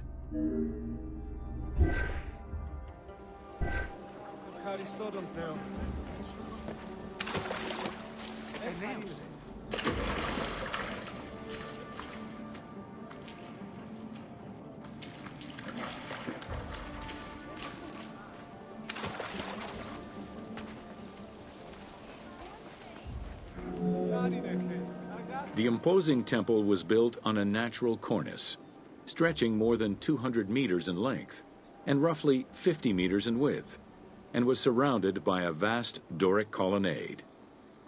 Sections uncovered by archaeologists indicate restorations to the columns were made between 115 and 116 CE.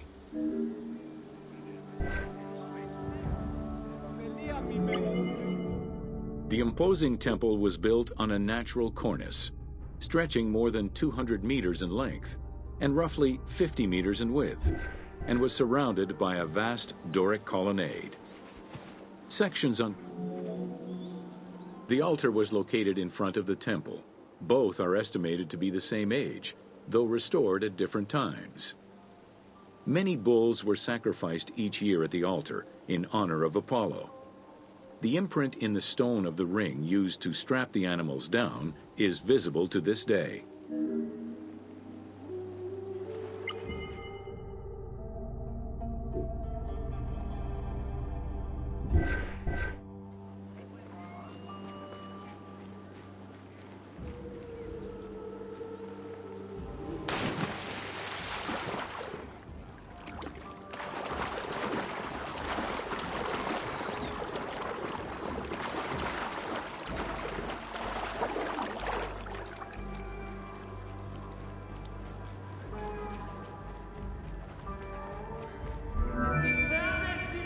Carved during the Roman era, the Apollo Cytharide was discovered near the temple.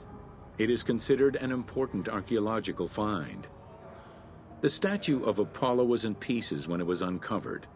Remarkably, most fragments were found, and the restored statue is currently at the British Museum. The team extrapolated the statue's final look based on the current partial reconstruction, and placed it inside the temple to reflect the patron deity of the area.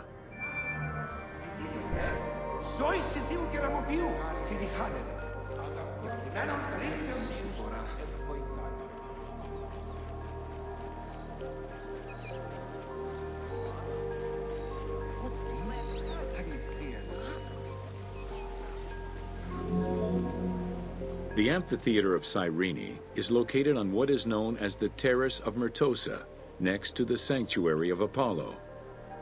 It was built on top of the old theater in the 2nd century. Originally used as a stage, the theater became an amphitheater once the taste for Roman gladiatorial entertainment reached the city.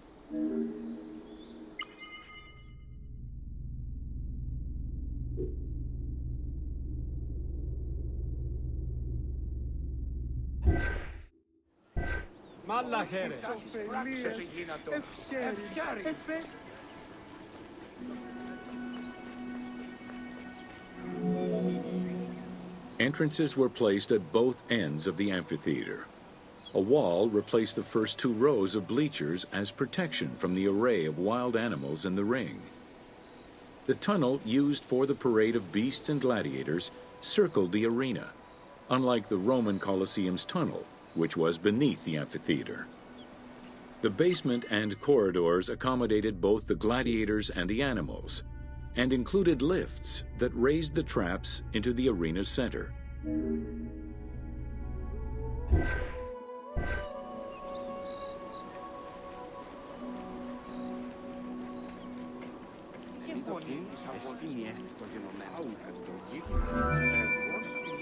Since the original theater was close to the cliffside, the expansion didn't allow for a perfect circle.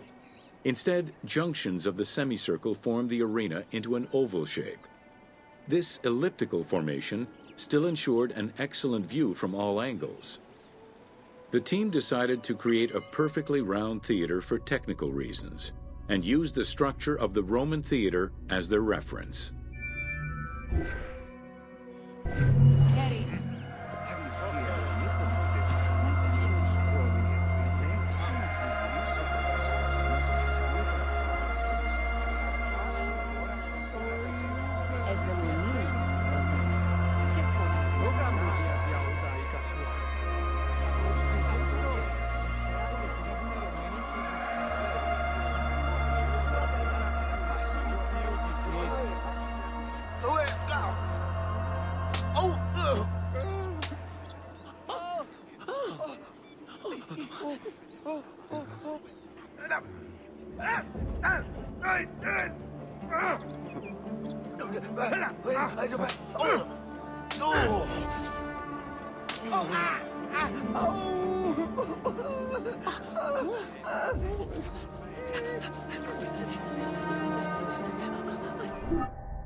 Απολαύμητα της πράξεως σου. Πάντε.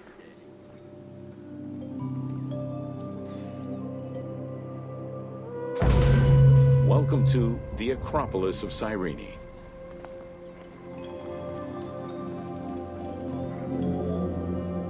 Located on the western edge of the city, Cyrene's Acropolis was smaller than the one in Athens, though its high vantage point provided protection for the city. At its entrance was a single door, flanked by two towers. An inscription, legible to this day, states that the walls and the citadel were restored in the time of Augustus.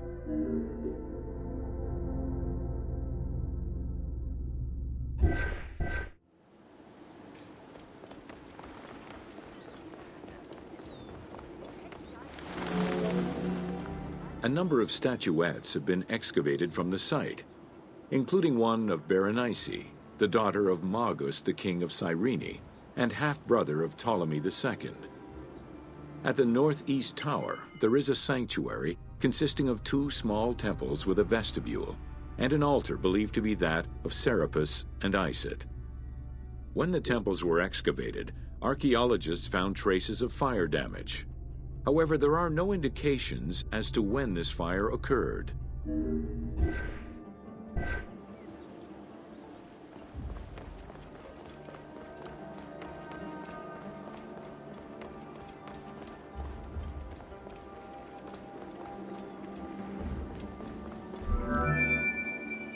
In the 20th century, a fortification was built above the ward to defend against an invading army. It covered the ancient remains of nearby Roman houses entirely, and archaeologists have yet to fully excavate them.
Welcome to the Gladiator Arena.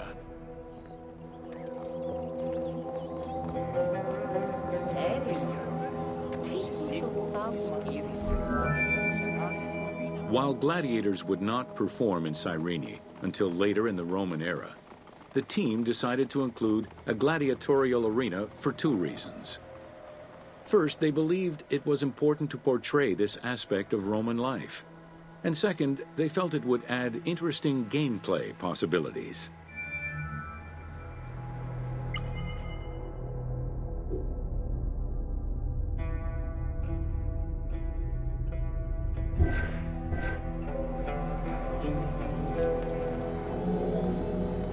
The first gladiators to enter the arena were prisoners of war. It was a spectacle of violent clashes between men and against wild beasts that lasted nearly 1,000 years.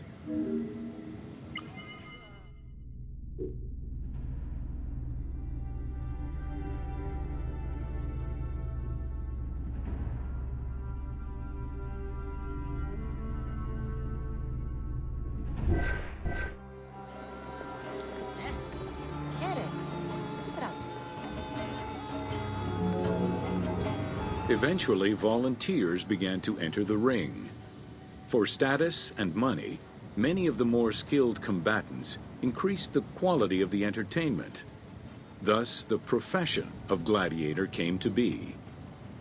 Bound by contract to the master of the gladiators, the fighters were fed, trained, and guarded in barracks.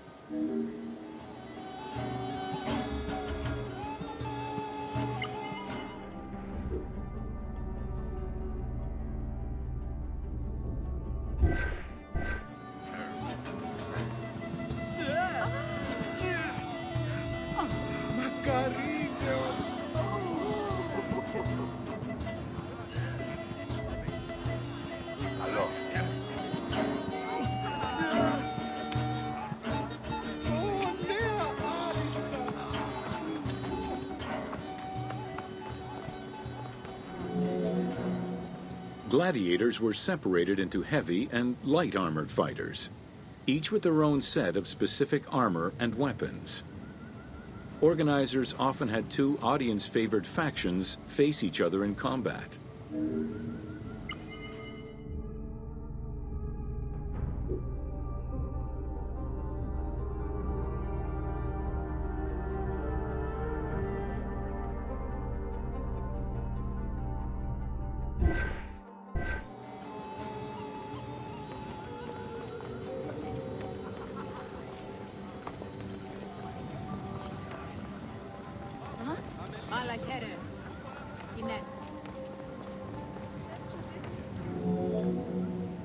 The events were highly organized.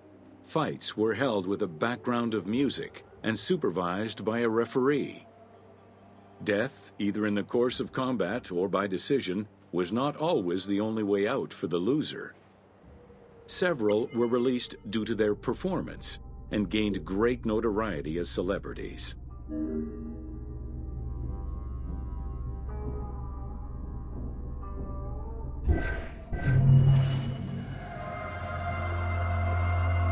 Χαίρε. Ιδέως έχω απαντάνσει over.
Welcome to Major Exports of Cyrene.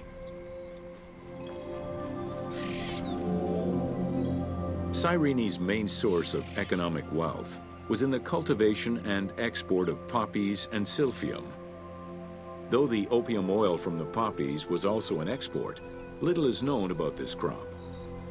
Information about the cultivation of silphium, however, is more accessible to us.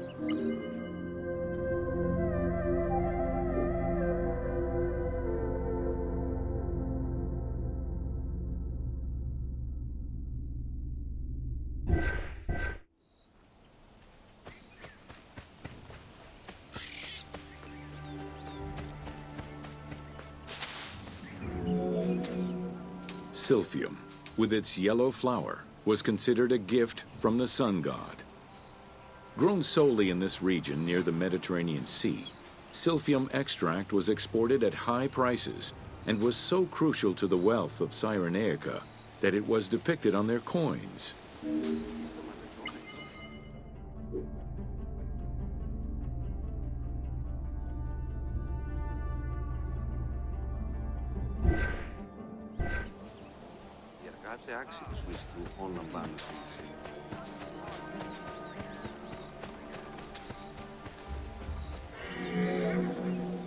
Silphium's roots produced a resin used by both the Greeks and Romans in medicines intended to cure cough, fever, indigestion, and many other ailments. It was also used as a contraceptive.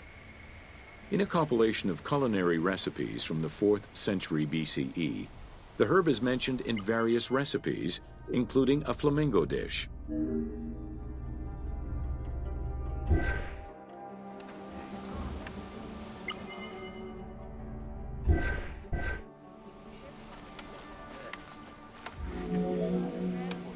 High demand, overexploitation, and possibly a shift in climate all contributed to the eventual extinction of silphium.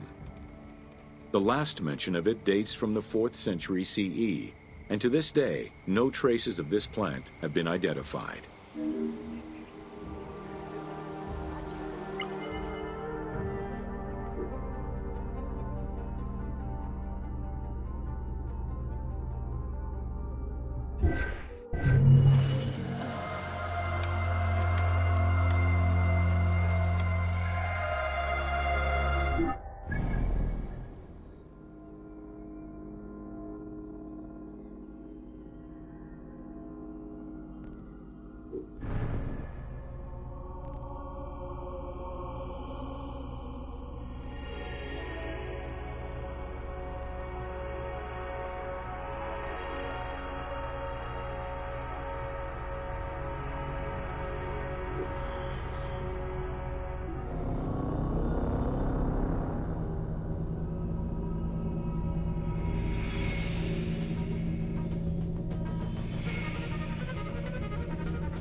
Welcome to The Origin of the Pyramid.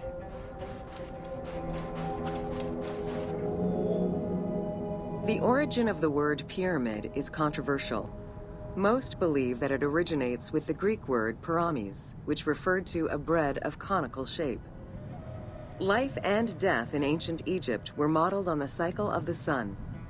The perfect shape of the smooth-faced pyramid became associated with the metaphor of the pharaoh transformed into one of the sun's rays in death. Pyramids represented the Benben, the primordial mound of the Heliopolitan creation myth. These stories permeated every aspect of Egyptian life to a greater or lesser extent.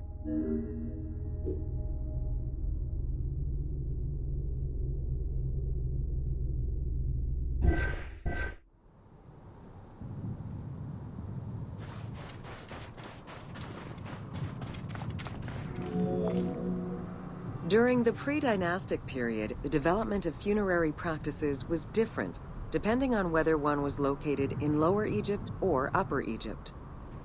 Well before the pyramid, there was the burial pits.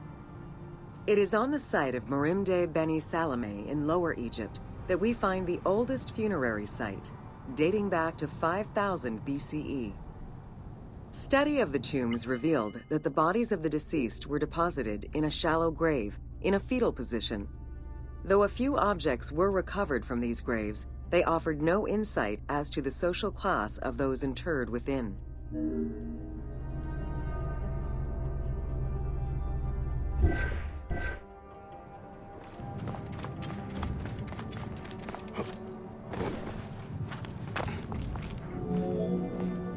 In Upper Egypt, pre-dynastic practices are easier to study, but reveal more complex funerary rites.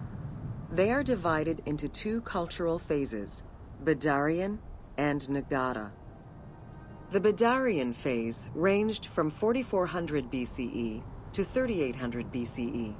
Small necropolises were discovered on the outskirts of villages, revealing the emergence of a funerary cult. The bodies of the deceased were lowered into an oval grave and covered with goat or gazelle skins. Items needed in everyday life were added alongside the body.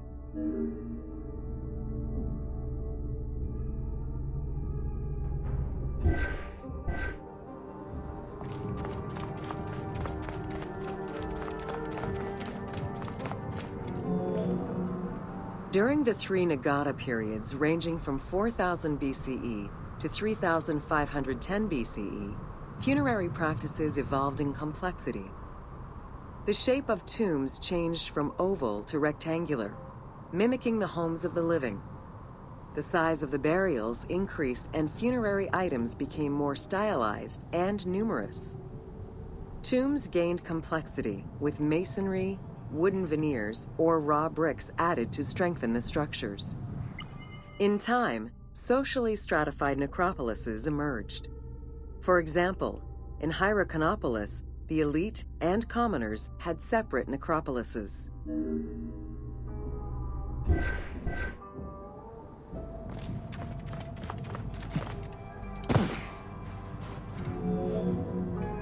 The term mastaba, meaning massive bench in dialectal Arabic, refers to a form of funerary architecture that was present in Egypt from the Archaic period to the Middle Kingdom. An evolution of the burial pit, mastabas were generally composed of two parts. A structure was built above the ground in the form of a massive rectangle with stepped walls, and a subterranean burial chamber was located underneath. Smaller mastabas often surrounded the much larger tomb of the king. These generally held the remains of the king's relatives and courtiers.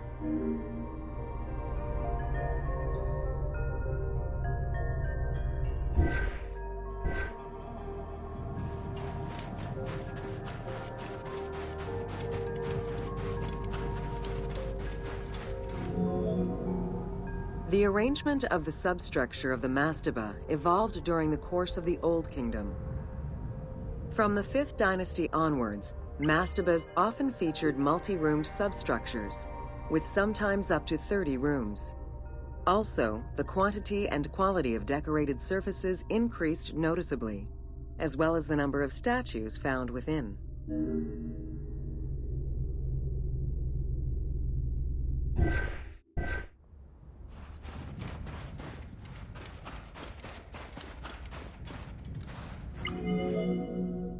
The 6th dynasty would see art used to its utmost. The entire surface of a mastaba would be covered in scenes of daily life, illustrating the prosperity of those lucky enough to comfortably spend eternity near the pyramid of a pharaoh. The best example of this type of mastaba is the tomb of Mereruka in Saqqara.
Welcome to the Step Pyramid Complex of Djoser.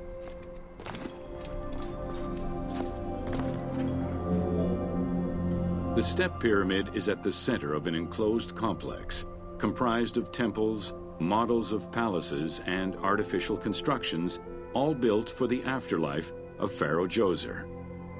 The funeral complex itself covers 15 hectares and is located on the highest point of the Saqqara Plateau.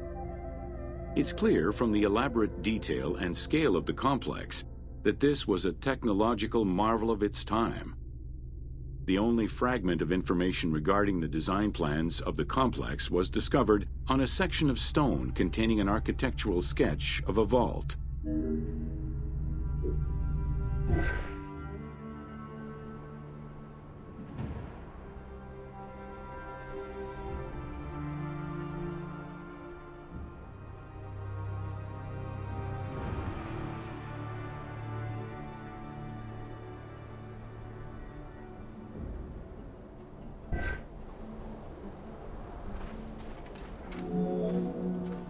The Step Pyramid is the first monument built of stone.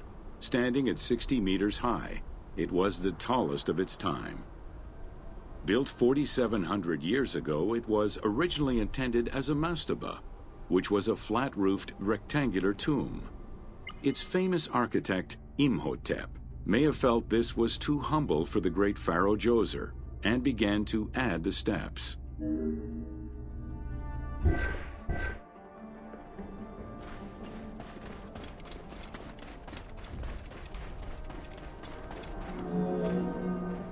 The Step Pyramid complex is enclosed within a 1,600-meter-long wall that is 10 meters high. This large wall was made out of white limestone and oriented along the north-south axis.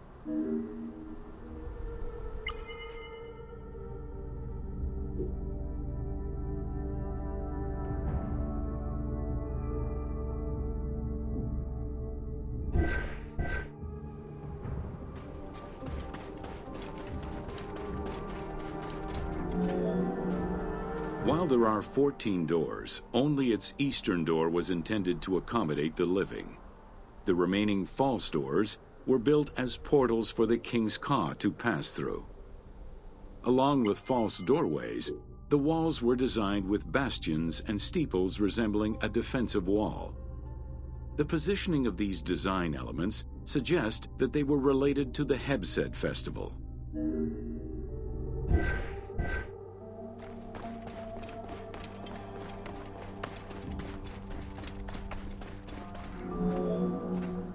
The only real entrance into the complex is at the end of a long, narrow passageway. This enclosure has a stone canopy carved to resemble wooden logs. At the end of the passage is a large opening.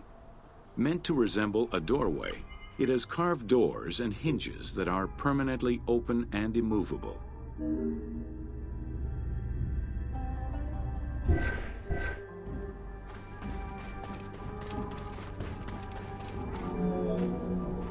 The corridor is lined with 20 pairs of columns up to 6 meters high, built by stacking stone drums. The completed facade was made to resemble reed stock bundles. Traces of red paint were found on the columns, along with black paint on the support walls. This would have had the effect of blending the walls into the shadows to give the red columns the illusion of standing on their own.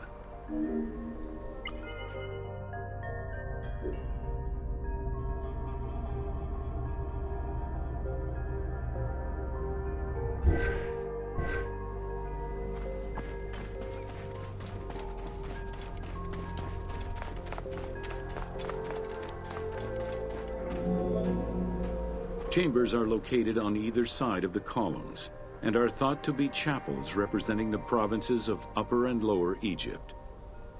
According to some Egyptologists, the arrangement of the rooms may be symbolic of jurisdiction and judgment.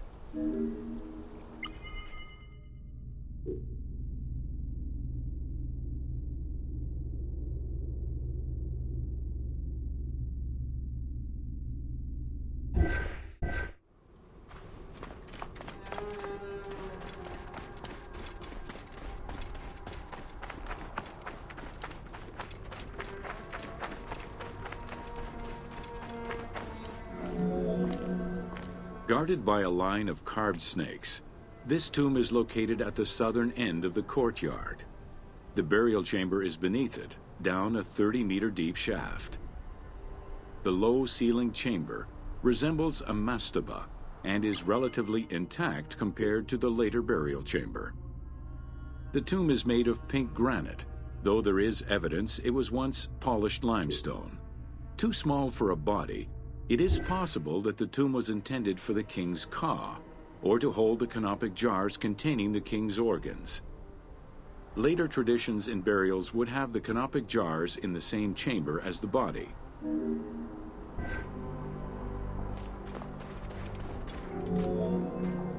A polished limestone staircase leads west from the tomb to underground apartments.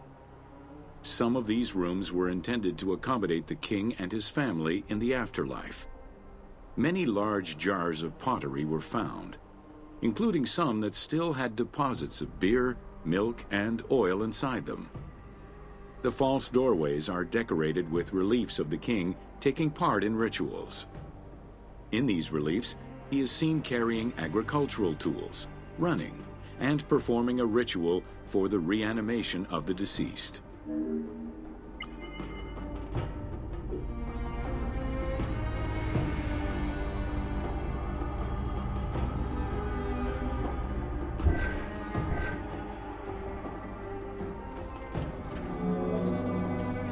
The architect Imhotep chose stone as a building material in order for the complex to last. Following the completion of the initial mastaba, Imhotep devised a burial of more ambitious dimensions. He set about stacking mastabas on top of each other. Evidence shows that the pyramid was enlarged twice by additional cuts into the steps, eventually reaching 62 meters in height and 121 meters by 109 meters at its base.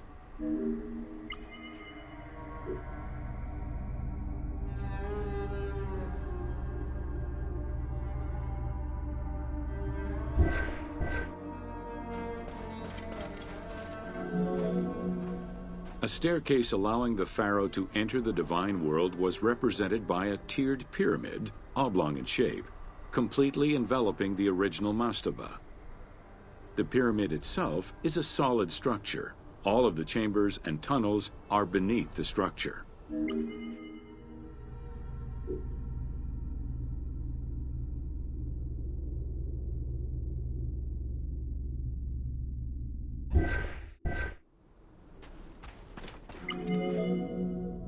Pharaoh Djoser the Sacred was the founder of the Third Dynasty. He ruled for 19 years. During his reign, he was known as Horus Negereket, divine of the body. He was given the name Djoser several centuries after his death as a sign of respect, and he is regarded as one of the greatest pharaohs of Egypt.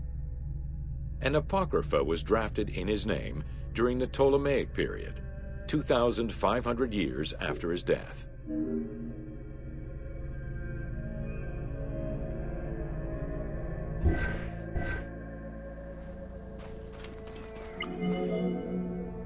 Djoser was associated with the sky god Horus in his human form. A plinth near the step pyramid is inscribed with his name and associated with Horus. He was the first to reside in Memphis, making it the central hub of government for the region. Djoser was known to have built many temples and monuments before the complex at Saqqara. The funerary complex was the first of its kind and would mark Djoser's greatest architectural achievement.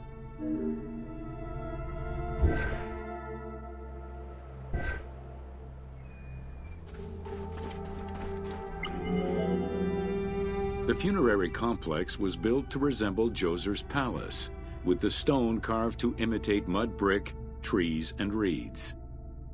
Creating these details and softer textures in hard stone would have been a time-consuming, labor-intensive task. Much of the complex is designed to accommodate the Hebsed festival, allowing the king the ability to affirm his rule even in the afterlife.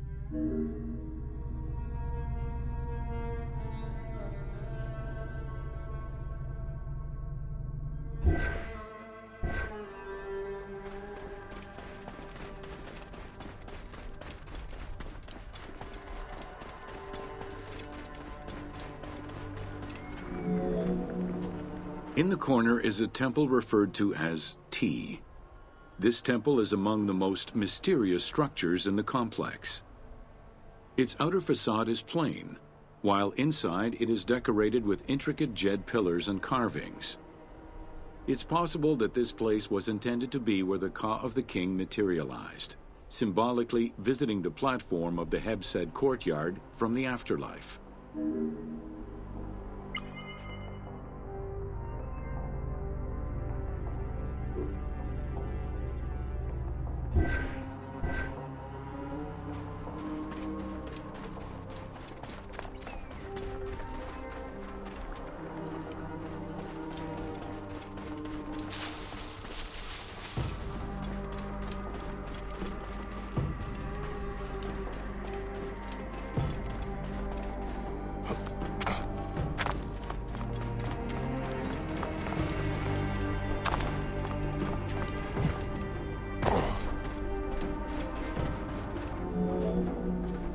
The Hebsed festival enabled the pharaoh to maintain universal order and renew godly powers.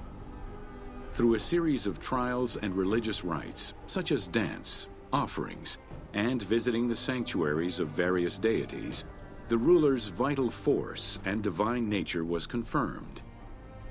The celebration was meant to represent the ruler's jubilee and would take place every 30 years, though the deadline was not always followed. The earliest known ritual dates from the First Dynasty.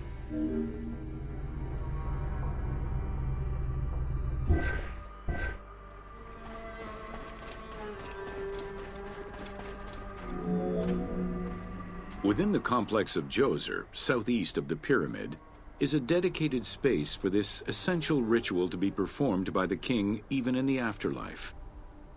The Hebsed courtyard is lined with false chapels and equipped with a platform featuring 2 staircases meant to represent Upper and Lower Egypt.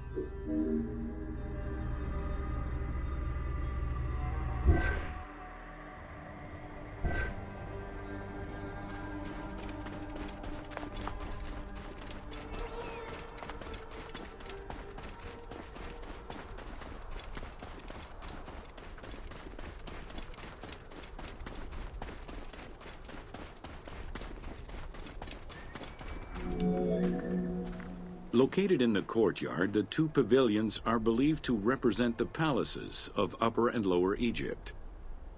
Rectangular in shape, the 2 replica structures face one another. Their facade is similar to the chapels of the Hebsed ceremony, with column crowns carved to look like falling leaves. Because Queen Hetep-Hernepti and Princess Inetkas's names were discovered on a stela near the pavilions, it is thought that these funerary chapels were intended for them.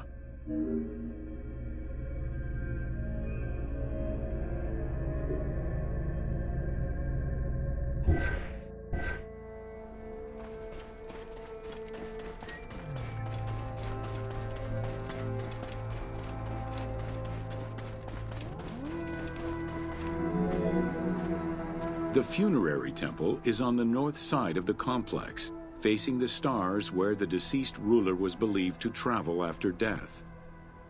Within this temple was the pharaoh's serdab, or cellar. It is a small, enclosed space with one wall sloped to match the first step of the pyramid.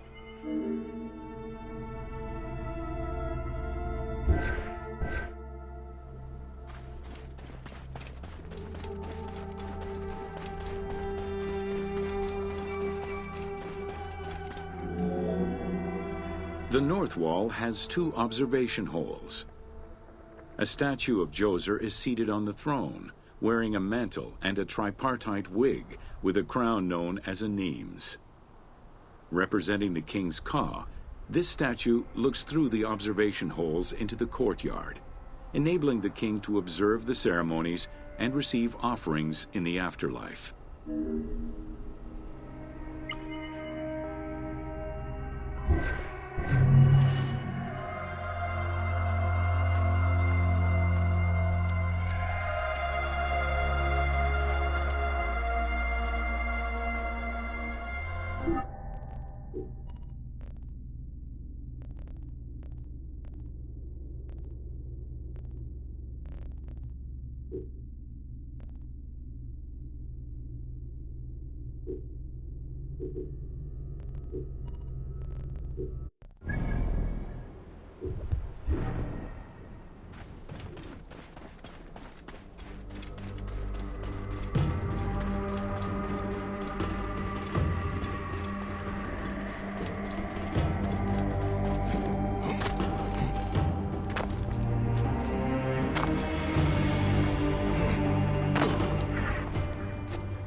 Welcome to Inside Djoser's Step Pyramid.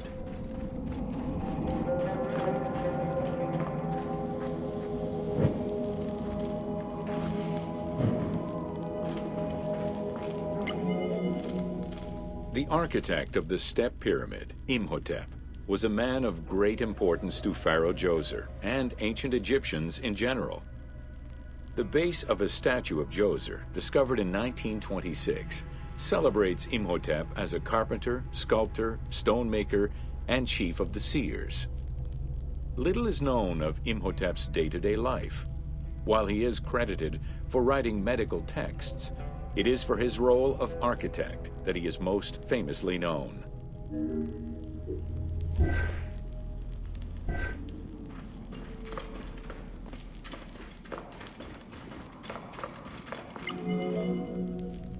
the design of the pyramid to the elements within the complex itself, Imhotep set out to create something that would immortalize his king. An architectural achievement, the step pyramid was made from stone blocks instead of mud brick. It was the first time Egyptians built a monument of that height. Imhotep explicitly intended for the stone to reflect natural materials.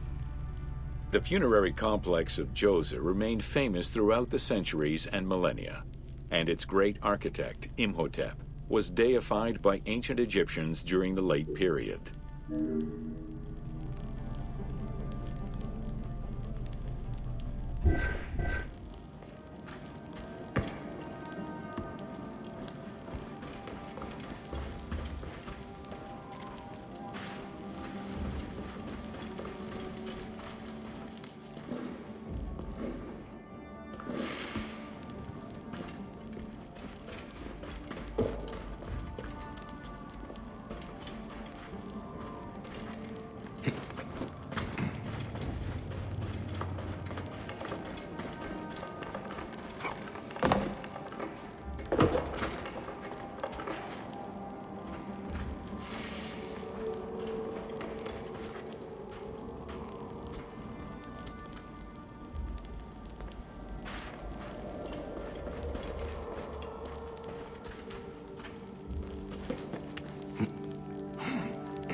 In addition to the central subterranean palace built for Djoser, 11 wells were dug.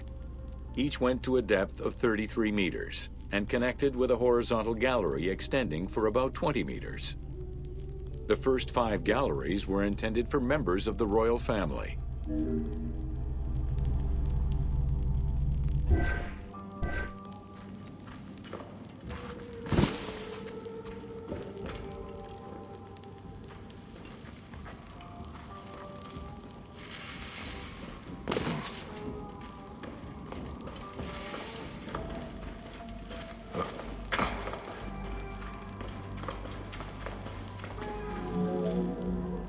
Two passages lead underground and branch off in 3 directions to various magazine galleries. This vast underground space accommodated sections for storage and ceremonial offerings. One of the tunnels, starting on the east side of the pyramid, contained 40,000 stone vessels, many of them belonging to the king's ancestors.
The burial chamber of Djoser is located at the bottom of a 28-meter deep central shaft. According to Egyptologist Jean-Philippe Lauer, the chamber was originally made from polished blocks of limestone, while its ceiling was decorated in 5-pointed stars. At some point, however, the limestone blocks were replaced entirely by pink granite blocks, leaving behind only fragments of limestone blocks decorated with stars.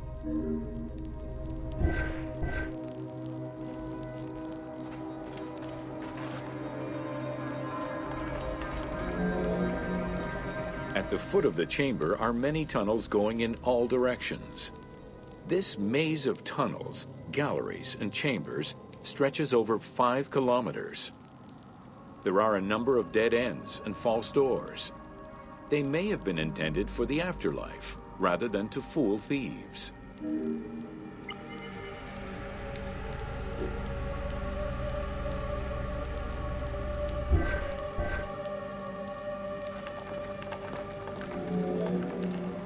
Unlike the Great Pyramid of Giza, or Menkaure, the Pyramid of Djoser does not have any extra openings dug out by thieves. There was no need for them. Because of the easy access into the tunnels and along the corridors, thieves had little trouble clearing out the temples once inside. It is unknown when the mummy of Djoser was stolen. All that remained was a left foot, found by French Egyptologist Jean-Philippe Lauer in 1934. This architect, who devoted his whole life to meticulously exploring the complex, believed it belonged to Djoser.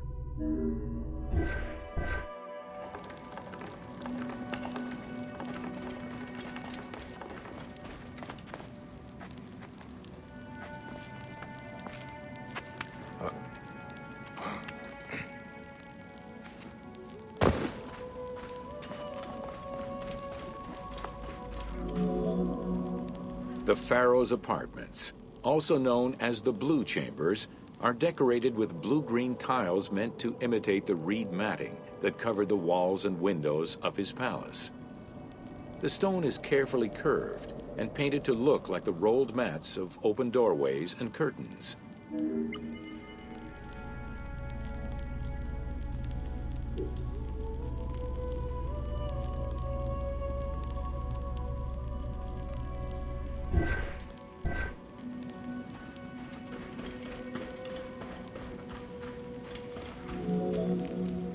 There are 2 long rooms running side by side along a north-south axis. The south room has false doors separated by stone panels, while the north room is a corridor which allows access to side chambers.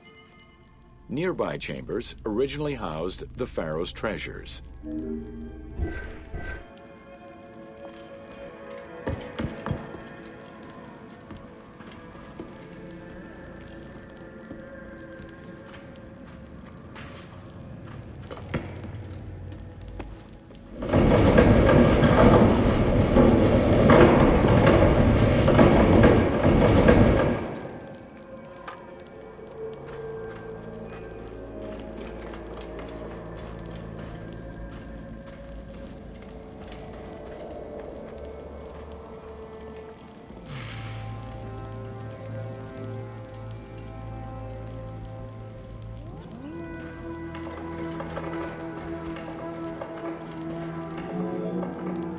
The door frames are made of fine limestone and carved with the king's name. As in the south tomb, reliefs are carved into the doorways. These reliefs show the king performing rituals and visiting divine sanctuaries for all eternity. Their interiors are fictive additions made by the team to add to the wonders of the tomb. It is clear from the elaborate detail and scale of the complex that this funerary monument was a technological marvel of its time.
Welcome to Sneferu's first pyramid.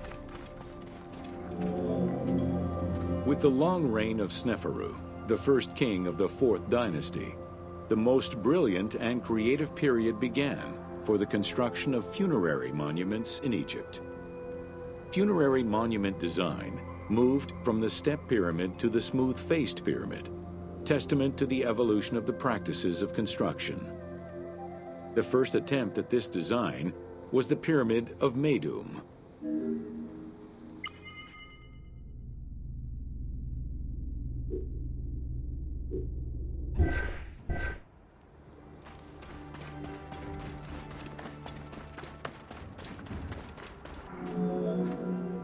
While Sneferu's monument started as a 7-stepped pyramid, it was later altered into an 8-stepped structure.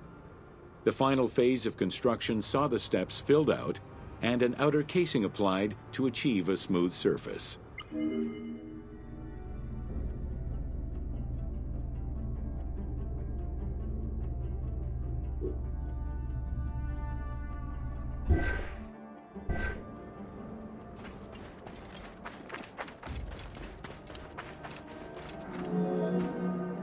The smooth dressing of the walls did not provide sufficient bonding, however, and the outer casing did not rest on sound foundations. As a result, the bases of the 4 outer buttress walls gave way, causing the walls to slide down and collapse. While the Meidum Pyramid was abandoned due to design flaws, it showcased other innovations that would impact all future pyramid designs.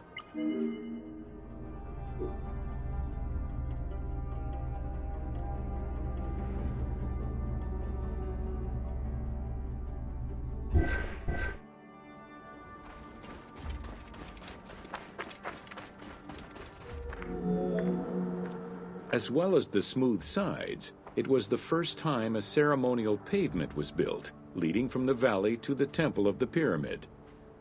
Another innovation was that of the funerary chamber, which was no longer at the bottom of a well, but rather above ground level. This change signaled the beginning of the 3-bedroom system.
Welcome to the Bent Pyramid of Dashur. After the construction of the Meidum Pyramid failed, Sneferu transferred his residence and the official necropolis to Dashur. There he began construction on his second attempt at a funerary monument. The resulting structure, known as the Bent Pyramid, is the only one of its shape in Egypt.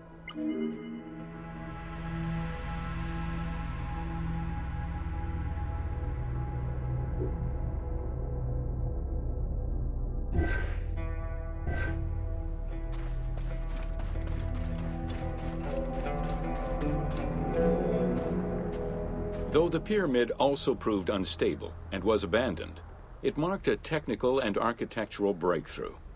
Heralding an important design transition, the Bent Pyramid displays a shift from the step pyramid to a functional smooth-sided pyramid.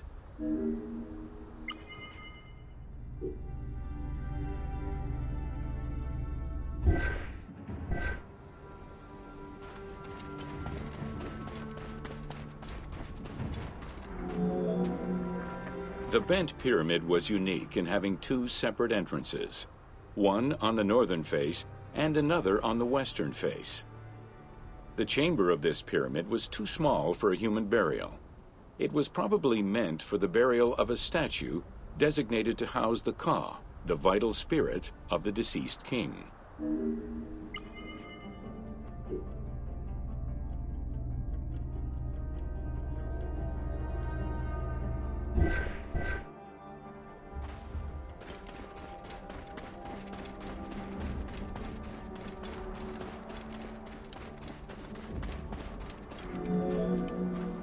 With the Bent Pyramid, architects successfully experimented with a completely new idea: to build the pyramid with a core of huge stones settled on a progressive horizontal design.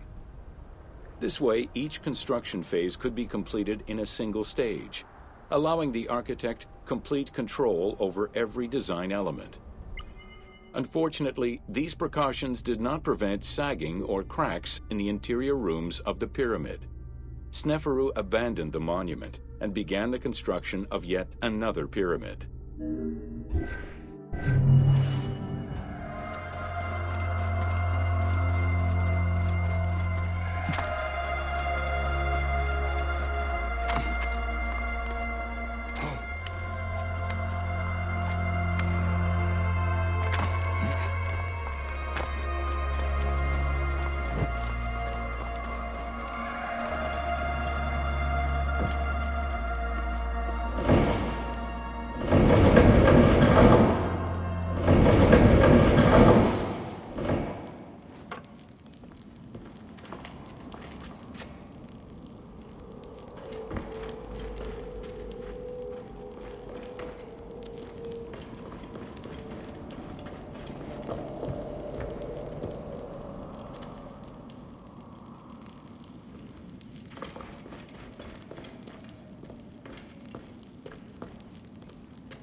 Welcome to the Red Pyramid of Dashur.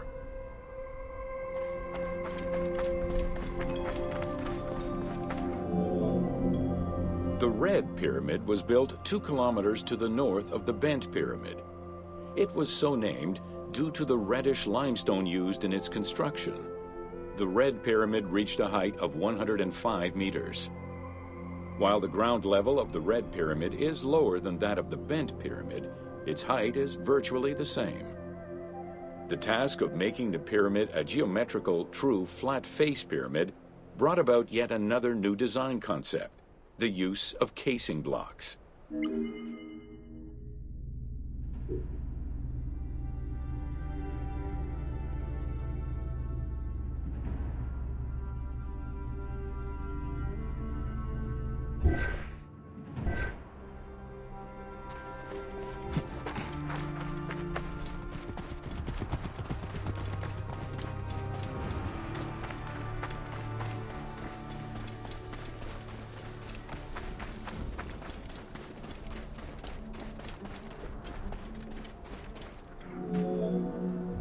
The descending corridor of the pyramid, which opens to the north, arrives at ground level, where two almost identical spectacular chambers with high ceilings are aligned north to south and connected by a short horizontal passage. In the south wall of the second chamber, accessed by a staircase, another corridor leads to the final chamber, which is built within the masonry of the pyramid itself and aligned east to west.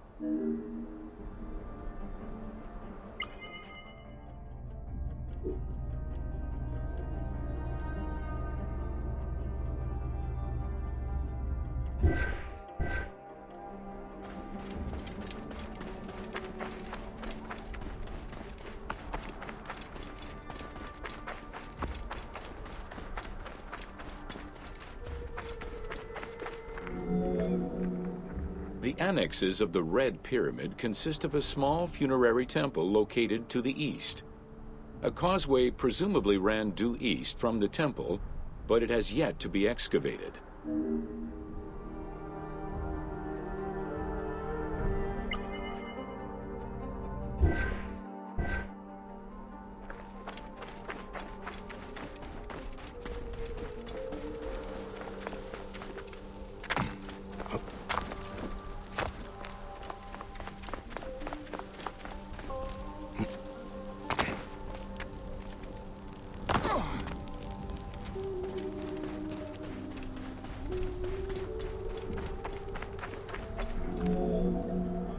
The Red Pyramid was structurally sound, and once finished, marked a remarkable design milestone. Finally successful in his attempts to build himself a suitable funerary monument, Sneferu knew his future beyond death was assured.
Welcome to Pyramids of the Middle Kingdom.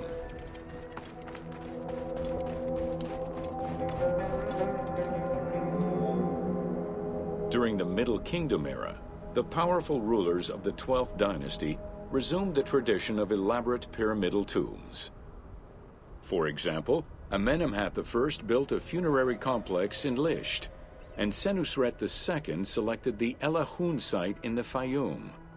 Amenemhat II and Sesostris III, however, cast their favor towards Dashur. Amenemhat III built a pyramid there as well before moving to Hawara in the Fayum.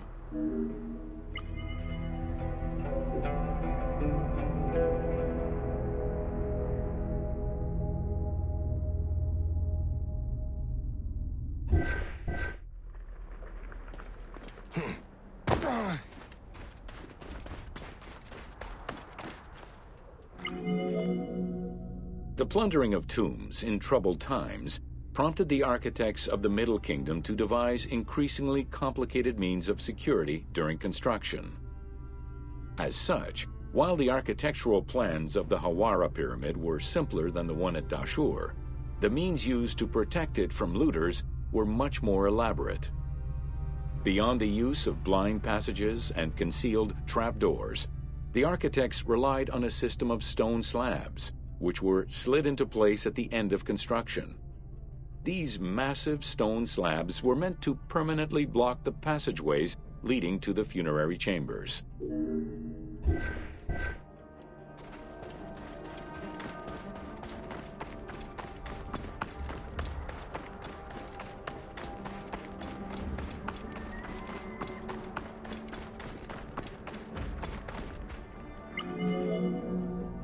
The kings of the 13th dynasty began building their pyramids at Masguna, south of Dashur, then moved on to Fayum and Abydos. The kings of the 17th dynasty, however, satisfied themselves with crowning their cave tombs with small pyramids of raw brick. The kings of the 18th dynasty gave up the shape of the pyramid as a royal tomb entirely. They chose a mountain with a pyramidal shape in the Valley of Kings and dug their graves there.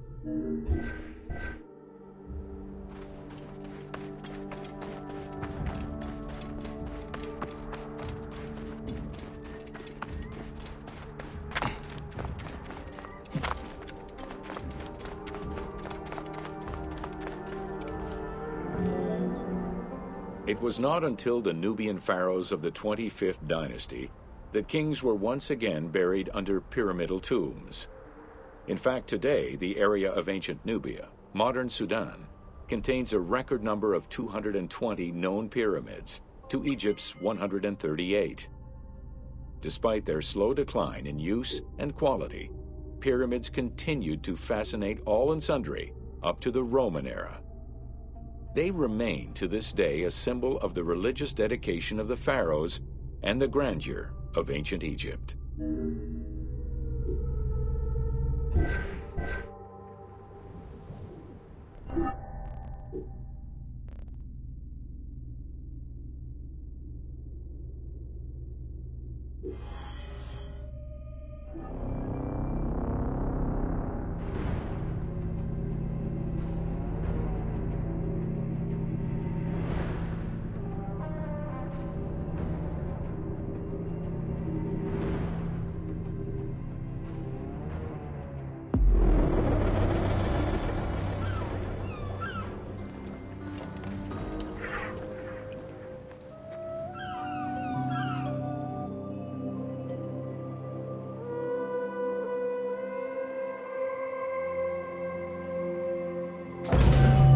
Welcome to an overview of the Giza necropolis.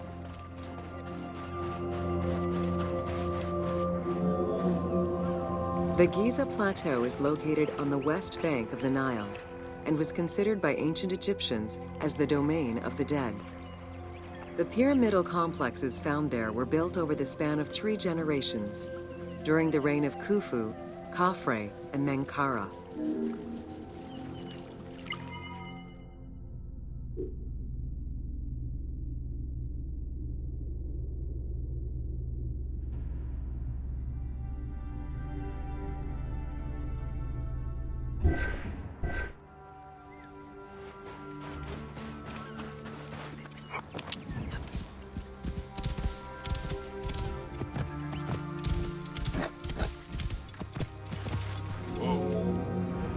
The Giza area, now famous for its 3 pyramids, is part of a wider grouping of funerary complexes. Rulers from this period generally elected to be buried in the area. The focal point of the entire region was the city of Memphis, chosen as the capital of Egypt at the beginning of the Old Kingdom.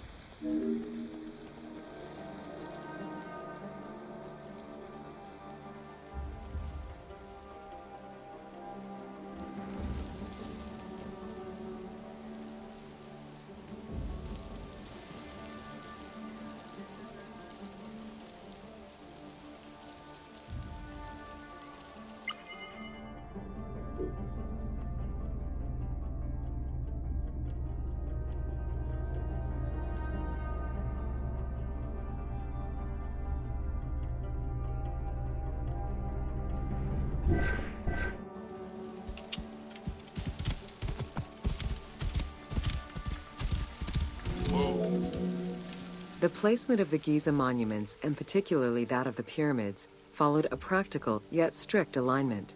First, they focused on cardinal points, and then they accounted for the natural geology of the plateau.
Welcome to The Riddles of the Sphinx. A sphinx was originally meant to be a personification of the king. The human head, wearing pharaonic regalia, was fused with the body of a lion, thus sharing the qualities the powerful animal possessed, namely its power, the swiftness of its attack, and its majestic authority. By these very virtues, it was also considered a symbol of protection. Unsurprisingly, statues of sphinxes could be found along the dromas, protectors of the path taken by the gods to reach the temples.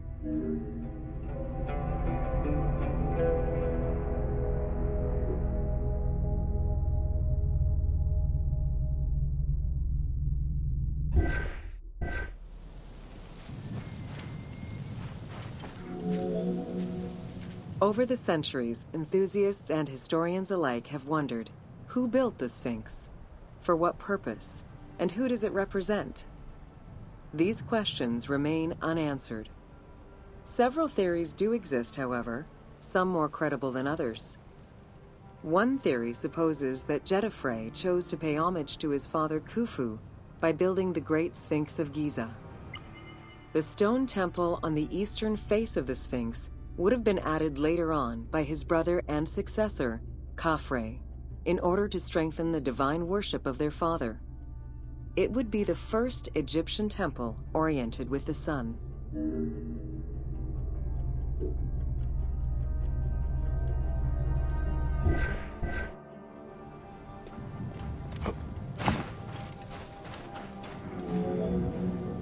Another theory suggests that the Sphinx was built by Khafre and was meant to represent him. The arguments to support this hypothesis are based on the fact that the limestone beds used for the main work of the Temple of the Sphinx are geographically and architecturally similar to the Valley Temple of Khafre. Some believe that Khufu himself built the Sphinx, which was later finished under his successors, Jetafre and Khafre. These arguments are based on the stylistics of the engraving, the typology of the nemes, and the absence of a beard at the time of construction.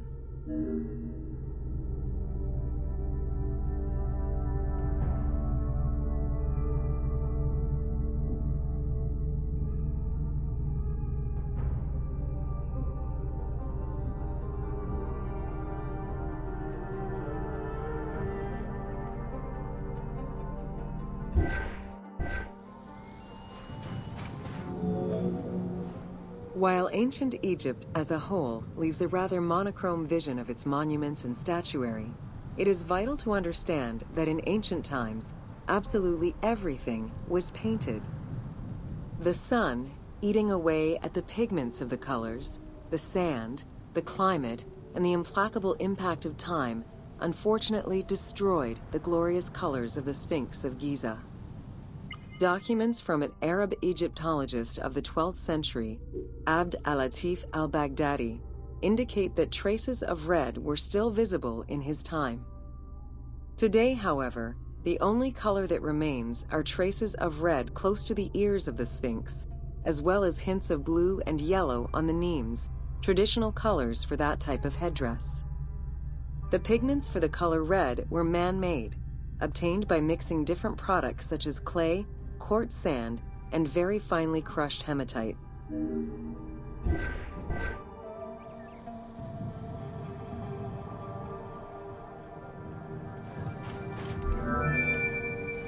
Red had a strong symbolism in ancient Egypt.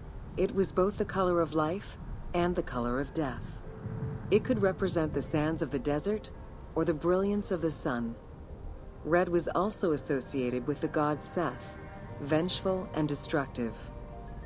The Egyptian word for red, deshur, is also the word which was used to signify the desert, or the royal crown of Lower Egypt. In art, red was also the color used to paint the bodies of men, while yellow was used for women. It is possible that there were also color restoration efforts during the Saite period about 600 years before Cleopatra's rule, as indicated by notes on the inventory stele, discovered in 1858 by Auguste Mariette.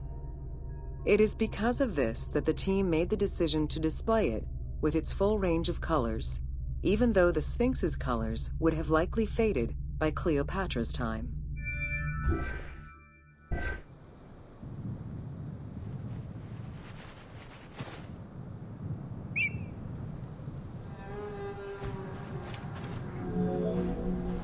Dating from the 4th dynasty, approximately 2600 to 2500 BCE, the Great Sphinx of Giza is the oldest and largest sphinx that we know of. Carved from a natural limestone outcrop, the Sphinx measures 19.8 meters in height, 73.2 meters in length, and 14 meters in width.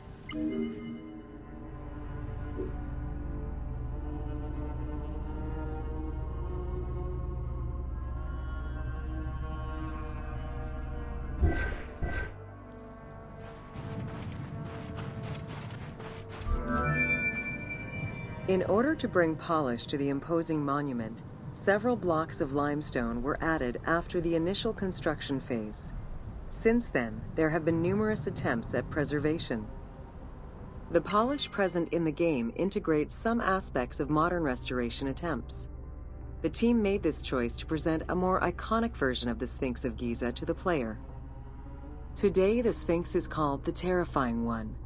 This appellation is translated from its Arabic name, Abu al-Hal, which in turn was derived from Baluba in Coptic.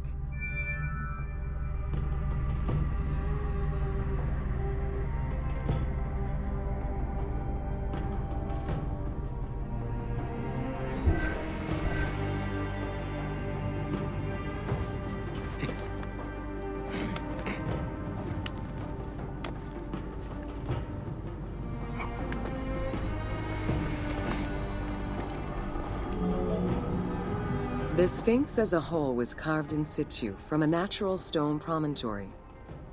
Its head was built in a limestone peak of the Mukutam plate, and the body was sculpted in the underlying rock layer where it is located. The degradation of the Sphinx is due in particular to wind erosion and the different quality of limestone used in its construction. The level of sodium contained in the groundwater which abuts the stone is also a contributing factor.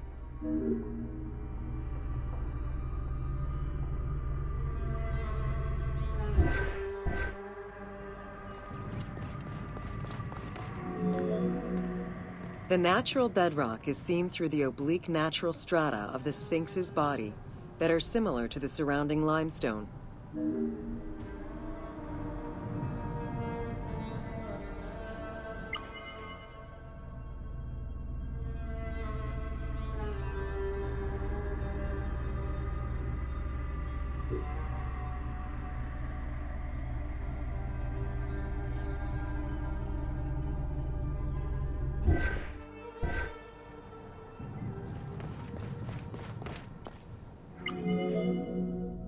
Since antiquity, people have always believed there was a hidden tomb deep within the Sphinx. It is thought that attempts to plunder the Sphinx began as far back as the First Intermediate period. Since then, numerous attempts to pierce the Sphinx's secrets have been carried out, leaving indelible scars upon the monument.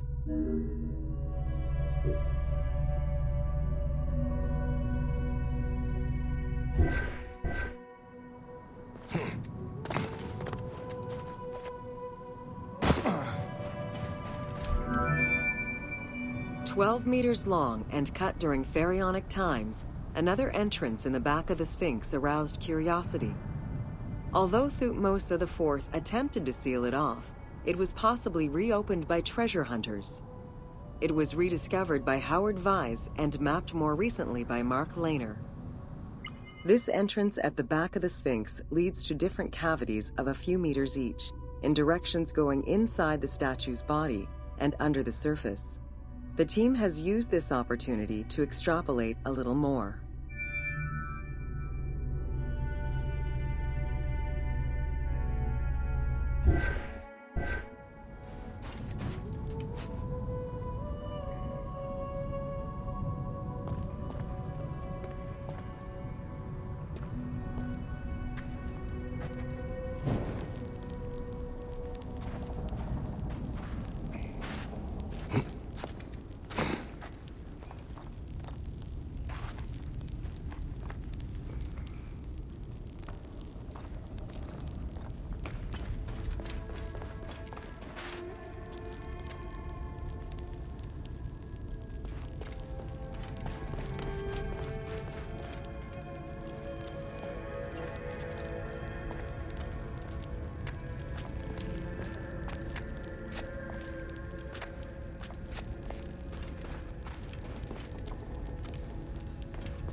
While there have been no major discoveries pertaining to the Sphinx of Giza in recent years, theories and hypotheses continue to emerge. Without validation provided by archaeological sources, however, they remain unsubstantiated.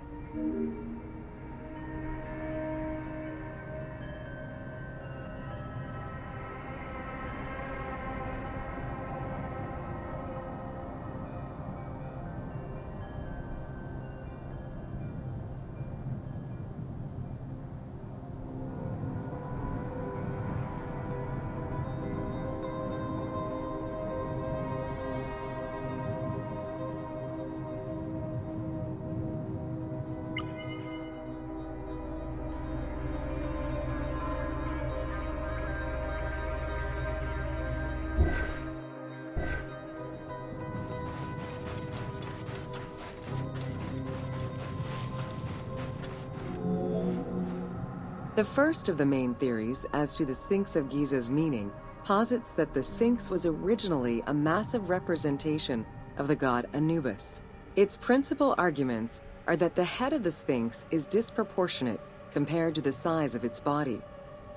The second theory believes that the representation of two sphinxes on the stela of Thutmose IV would indicate that another stone sphinx had existed on the site itself, possibly even in paired symmetry on the other side of the Nile.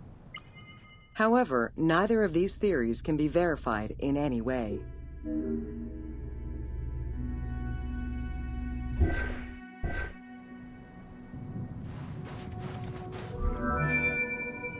Several scientific projects using new technologies have been put in place in the past decades. The most important was led by Mark Lehner and his team, who specialize in the study and survey of the Giza Plateau, including the Sphinx site. The mapping made it possible to see the materials used to construct the Sphinx, analyze the different layers of erosion, and figure out the most fragile areas to protect. After a few attempts at giving the Sphinx artistic proportions, the team instead decided to use photogrammetry mapping to faithfully reproduce the proportions of the Sphinx.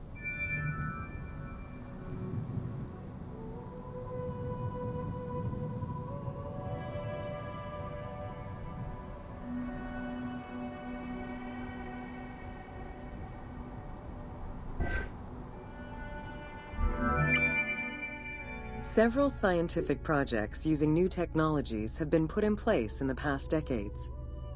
The most important was led by Mark Lehner and his team, who specialize in the study and survey of the Giza Plateau, including the Sphinx site.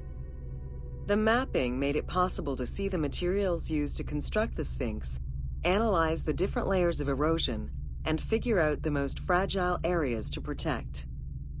After a few attempts at giving the Sphinx artistic proportions, the team instead decided to use photogrammetry mapping to faithfully reproduce the proportions of the Sphinx.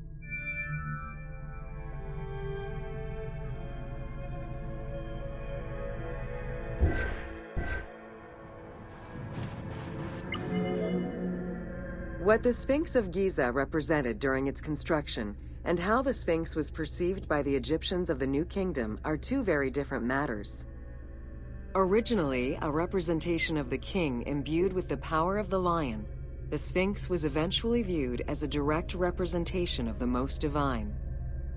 It is theorized that kings of the New Kingdom believed that the Sphinx of Giza was the one who recognized and legitimized the ruler of Egypt. Thus, despite the fact the Sphinx of Giza was partially buried under the sand during his reign, Amenhotep II knew that the monument was of great importance.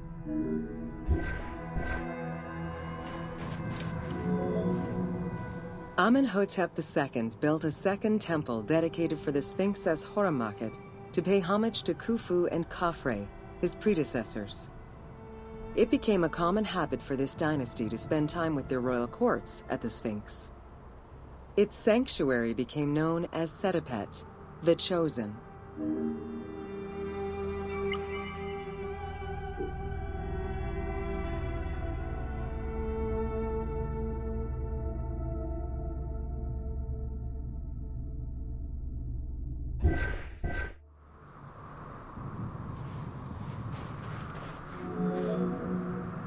Egyptologist Mark Lehner believed that Amenhotep II built a statue of himself anchored between the paws of the Sphinx, likely to legitimize his reign, alongside a stela found by Salim Hassan. Many other pharaohs of this dynasty, such as Tutankhamun and Ramses II, also left marks of their passage in a similar fashion, sometimes even stripping the stones of nearby temples and pyramids to do so. Amenhotep II's son and successor, Thutmose IV, was a frequent offender.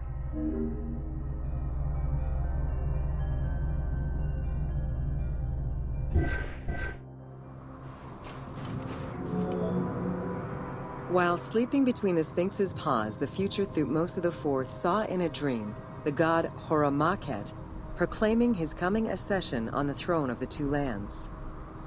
This was, of course, on the condition that he remove all of the sand covering the Sphinx, which stood guard as the personification of the god, and should thus never be engulfed by the sands of the desert.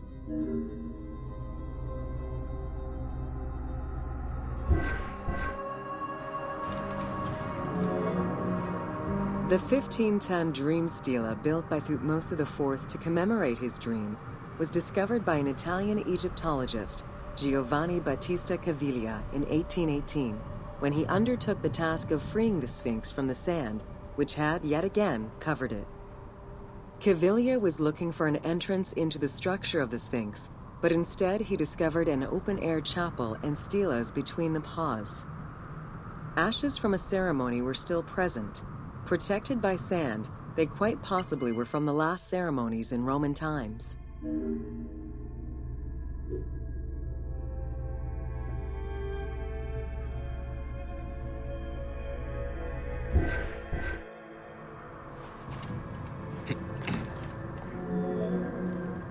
That same year, Caviglia discovered fragments of the Sphinx's beard that had probably been added during the New Kingdom.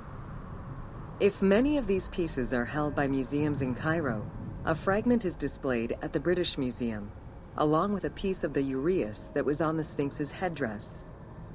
It is believed this fragment of beard was possibly kept in place thanks to the statue of Amenhotep II, which was supposed to be located under the head of the Sphinx.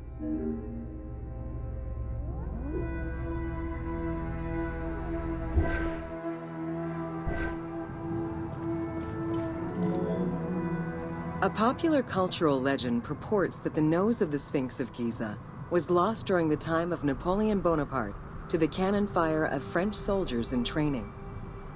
However, engravings from before the time of that campaign already depicted the Sphinx without a nose, indicating that it had been removed before the French campaign.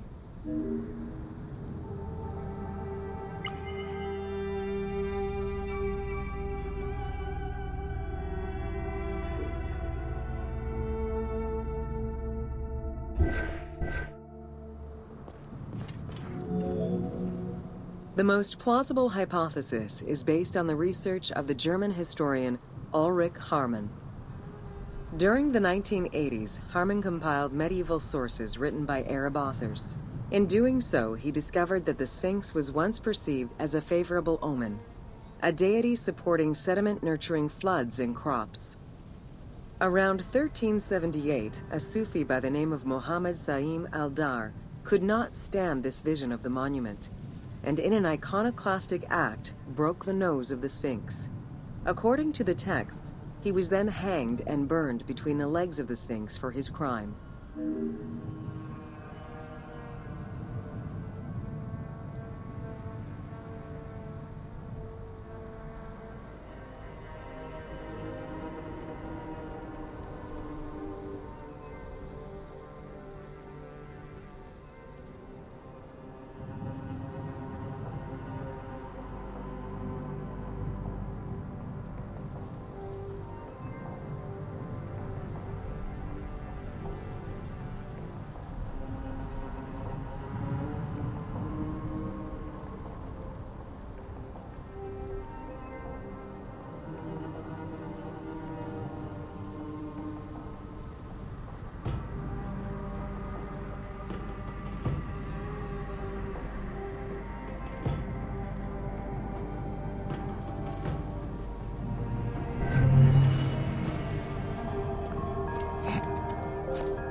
Welcome to Khufu's funerary complex. The Valley Temple was the first architectural component encountered when one entered the funerary complex. It was considered the official entrance of the tomb and mixed the structural components of both a temple and a portico.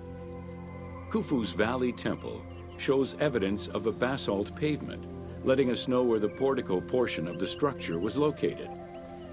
Such a partition is believed to symbolize both the subterranean and solar aspects of the afterlife.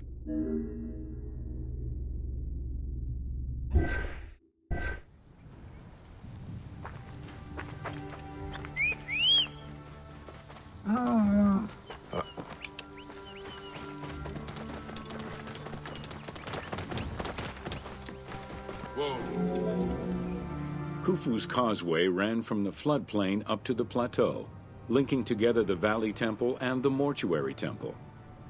A traditional causeway presented itself as a paved path, enclosed by walls and often roofed.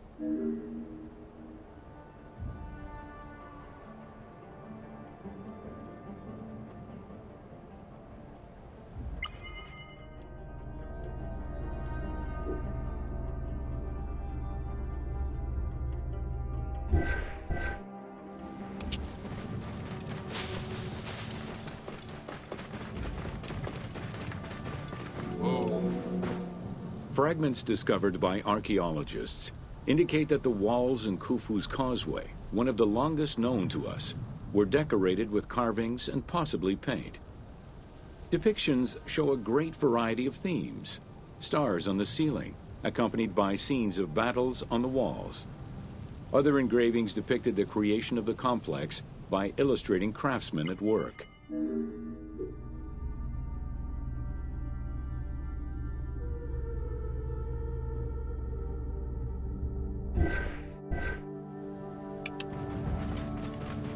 Whoa.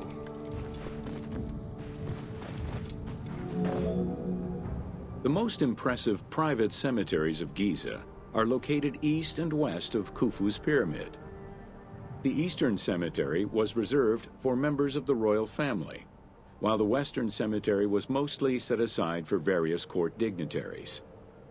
In both areas, private tombs, also known as mastabas, were aligned and laid out methodically in streets and avenues. This arrangement was probably an attempt at recreating the king's court for the afterlife.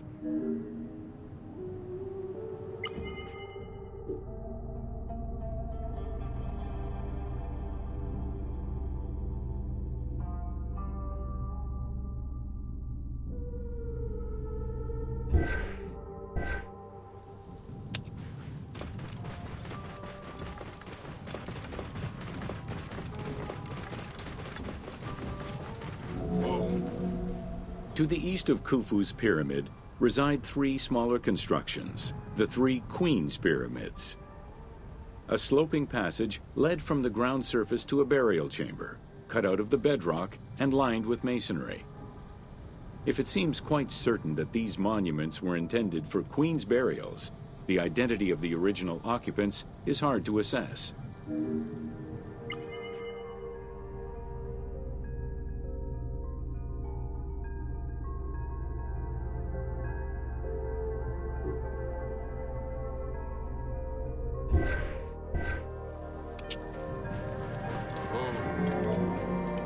The northernmost pyramid was most likely meant for Queen Hetepheres, who is believed to have been Khufu's mother.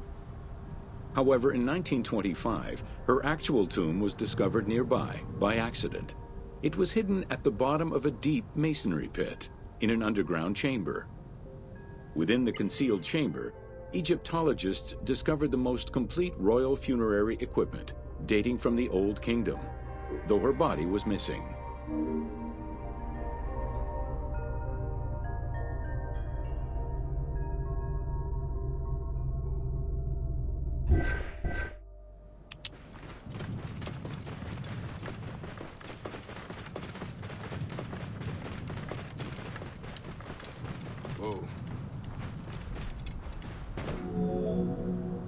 Within the vicinity of Khufu's pyramid, Egyptologists have uncovered 7 boat pits. The exact function of such boat-shaped pits remains unconfirmed, though one can easily conjecture that it was symbolic in nature. The boat pits being located at the eastern side of the pyramid, at the precise spot where the resuscitated king was supposed to reappear, could constitute evidence to support such an assumption.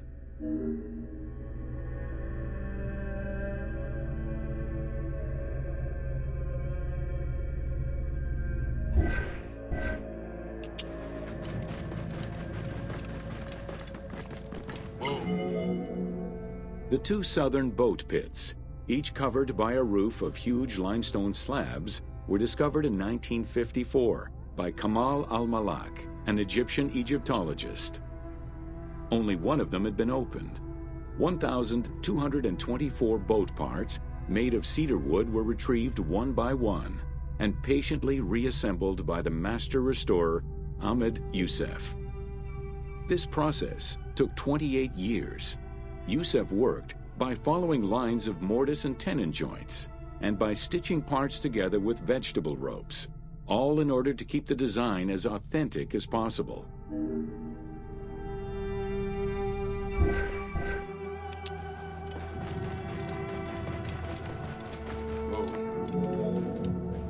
The Greek term pyramidion refers to the capstone of a pyramid or the tip of an obelisk.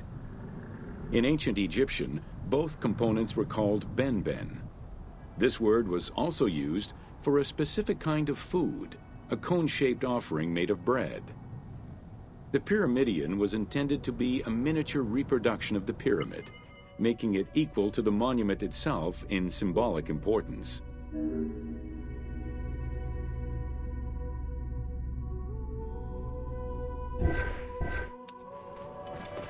Whoa. A few pyramidia have been retrieved from pyramidal complexes.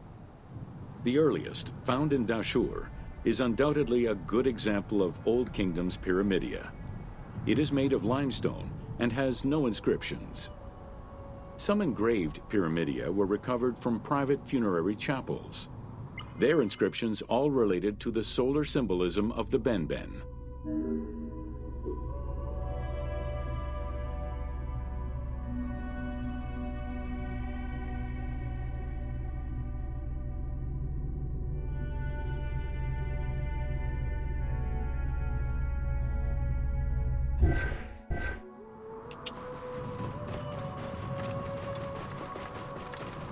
Whoa. The pyramidia of the pyramids of Giza were never recovered.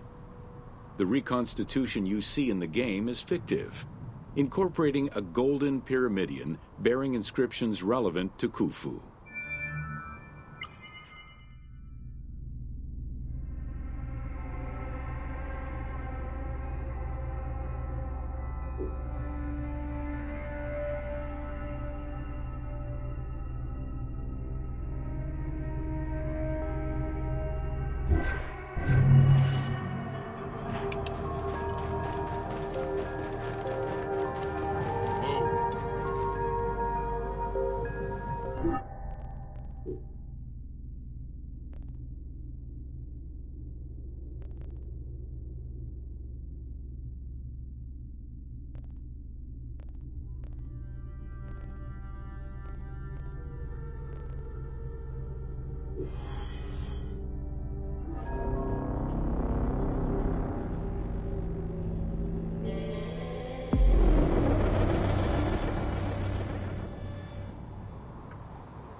Welcome to Secrets of the Great Pyramid.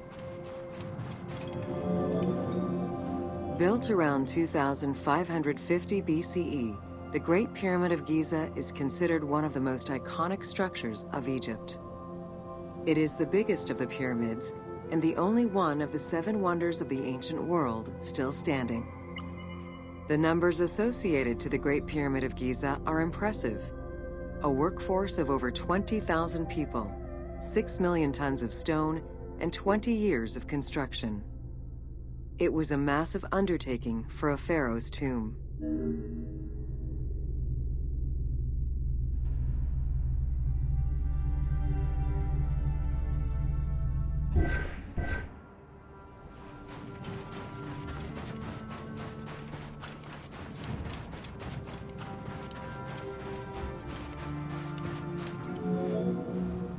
The construction of the Great Pyramid was also a display of power and opulence on the part of Khufu. It is part of the pharaoh's vast funerary complex, which also includes 2 temples, 3 satellite pyramids, a causeway, and a builder's necropolis. We can guess that the intent behind the construction of these monuments was Khufu's way of declaring himself one of the most powerful pharaohs to rule a unified Egypt.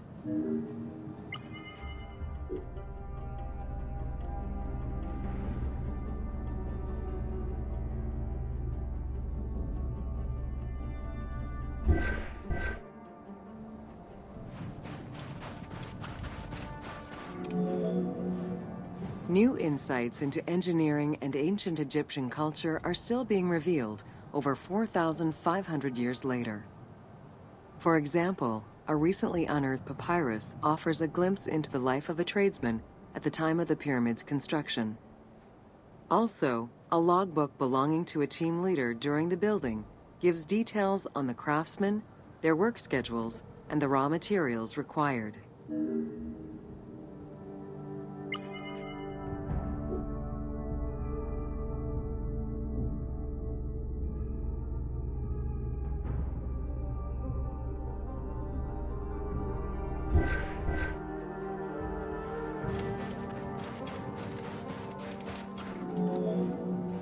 It is interesting to note that by Cleopatra's time, the pyramid's celestial purpose, its construction, and the function of its mysterious inner chambers was already unclear. Today, it is only through dedicated research that we have begun to grasp some of the Great Pyramid's mysteries.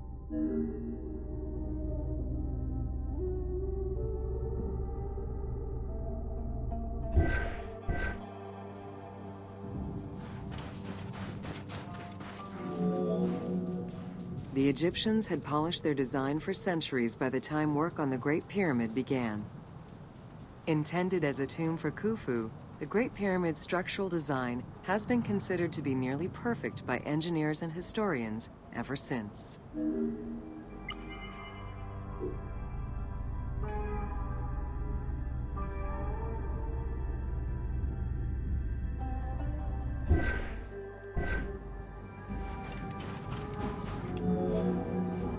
Precisely oriented north-south to the 4 cardinal points of a compass, the length of each side of the Great Pyramid at its base was 230 meters, and its original height was 147 meters.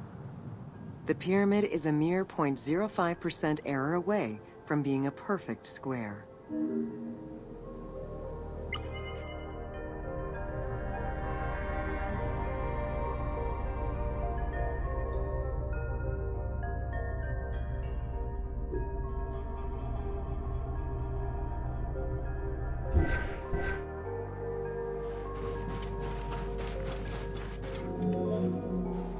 In order to achieve the shape of a true pyramid, the design required many considerations in the planning phases as well as precision during execution. It was especially critical that they control the angle of inclination on all sides at every stage of construction.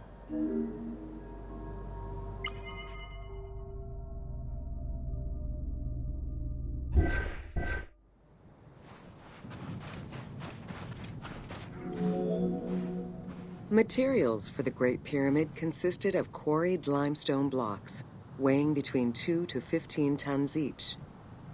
The methods of moving these blocks into place is still debated by architects and Egyptologists. The precision of its design in an age with only soft metal tools, as well as the enormous scale of its construction, make the Great Pyramid one of the most impressive feats of human engineering.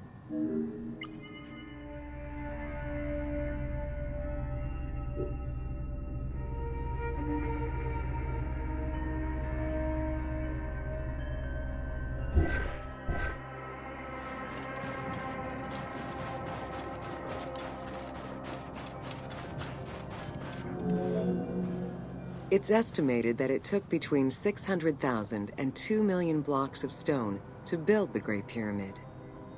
Experts calculate it would have required men to move 12 blocks every hour around the clock for 20 years to place the 2.3 million stones the monument is made of.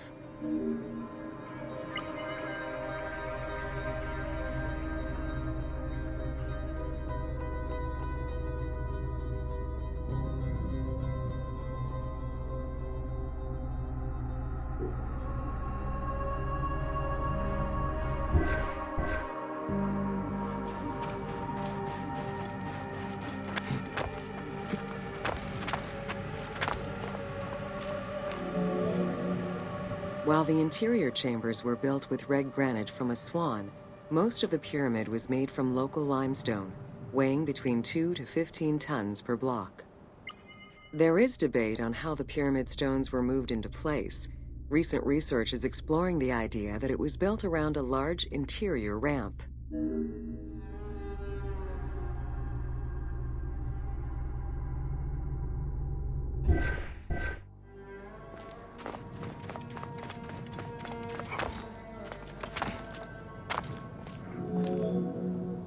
The recently discovered logbook confirms that the high-quality limestone of the outer casing was brought by boat across the Nile from a quarry in Tura.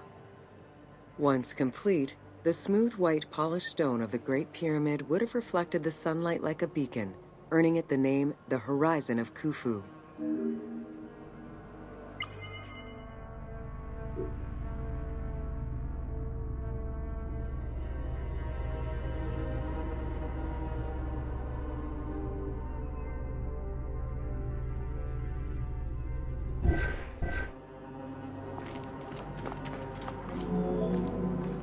Over the centuries, thieves and travelers attempted to access the Great Pyramid numerous times. Ancient writings describe details of its interior, proof that some made their way within, though who gained entrance first and when is unknown.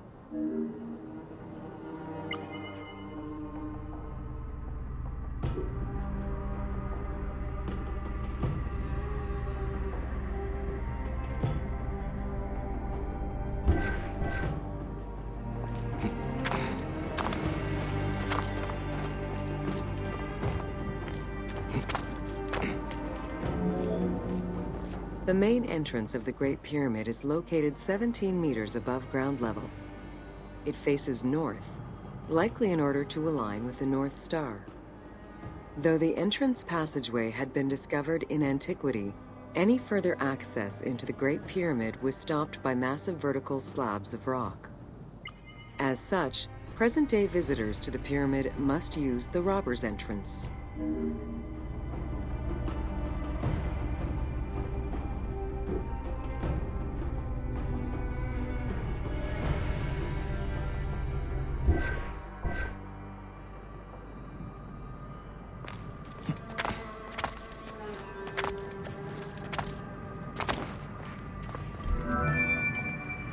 The robber's entrance is reported to have been opened in the 9th century by Caliph al-Mamun. In search of treasure, the Caliph had his men dig their way inside the Great Pyramid. The most likely scenario is that they enlarged a corridor which had been created by tomb robbers during antiquity. As such, this is how the team can justify access to this wonder.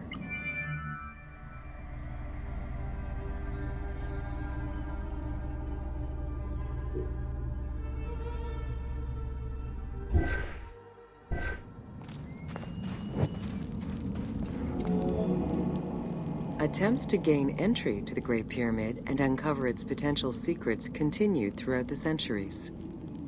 In the 19th century, the belief that another entry existed at the south side resulted in a hole being blasted into the pyramid's side, with no results for the damage that was done. While the search is still ongoing today to uncover more hidden rooms and passageways, conservation is the primary concern of all such efforts.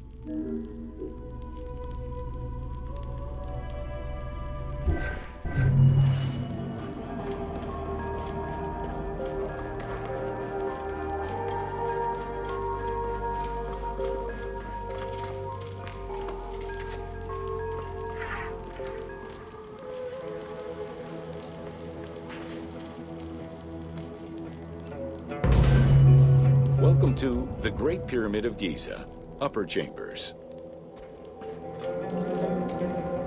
At the entrance of the ascending passage are 3 granite flagstones estimated to weigh up to 25 tons each. They were used to protect the Great Pyramid from thieves. Undaunted by the granite blocks, the thieves simply dug into the softer limestone around them, thus creating the robber's entrance.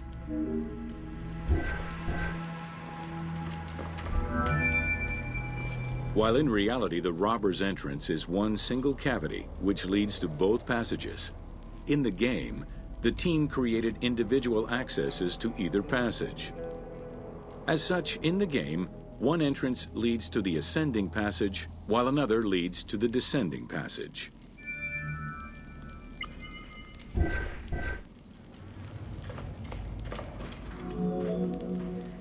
The ascending passageway of the Great Pyramid provides a direct path into the Grand Gallery and is accessed 30 meters from the entrance along the descending corridor.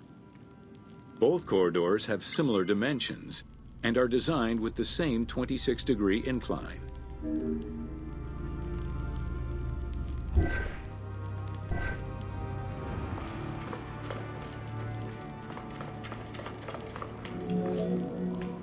The ascending corridor has smooth masonry on its walls, and the layout includes many trapezoidal stones.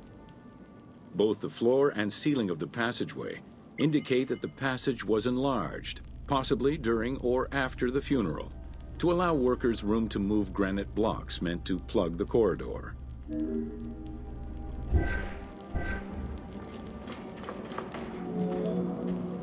The Grand Gallery's purpose is still debated among experts. It may have been intended to align with the stars, act as a buffer to protect the king's chamber, or simply to facilitate the transport of the granite blocks used inside the pyramid. Access to the queen's chamber was at the beginning of the Grand Gallery.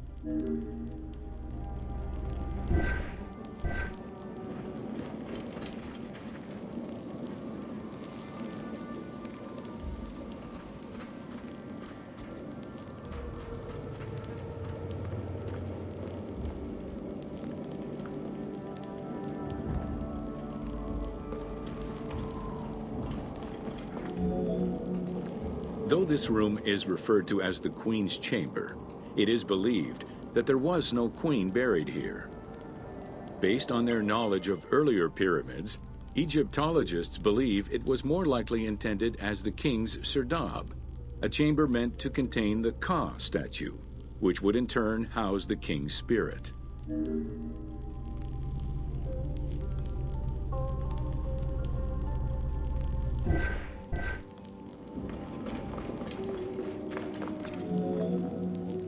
Situated exactly within the pyramid's center, on the east-west axis of the pyramid, the chamber has a vaulted ceiling and measures 5.7 by 5.2 meters. In the eastern wall, there is a niche tucked away in a small corbelled archway, which may have originally held the Ka statue. Behind this niche is another smaller hole, possibly dug out by thieves in search of further treasure.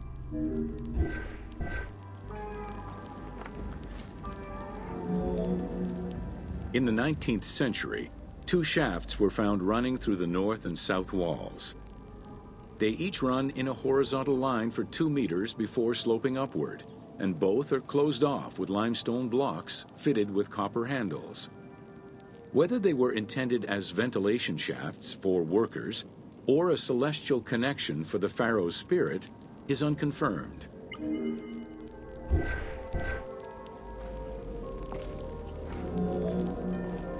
A recent scan of the room indicated the presence of an unknown cavity hidden behind the north face of the walls over the descending corridor.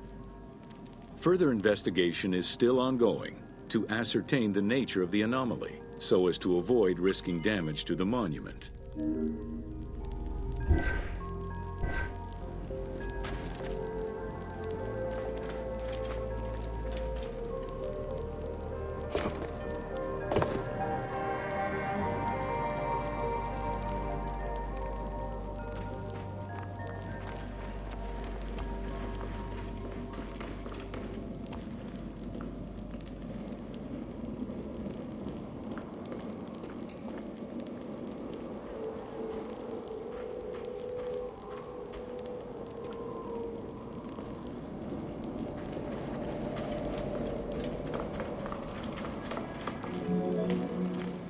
Khufu's architects were possibly influenced by earlier rhomboidal pyramids when designing the gallery. It is the longest corbelled vault ever built, measuring 47 meters long and 8.6 meters high. The walls were made to taper inward, allowing for better distribution of weight. As a result, the ceiling measures just over 1 meter wide at its highest point. Though this construction technique is present in other pyramids, few have the same precision and stability.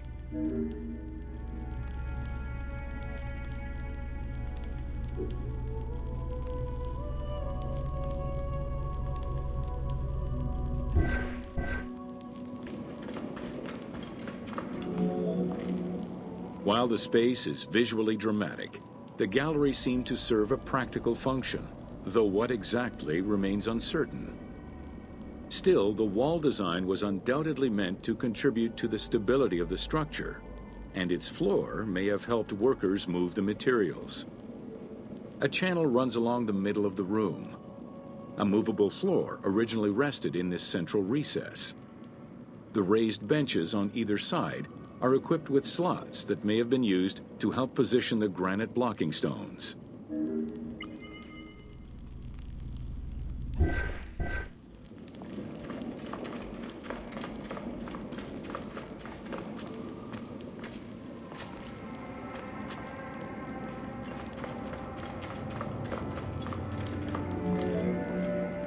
the end of the Grand Gallery is the entrance to the antechamber leading to the King's Chamber. Directly above, there is another narrower horizontal passage that connects to the top of the King's Chamber and allow the workers access to the weight relief rooms.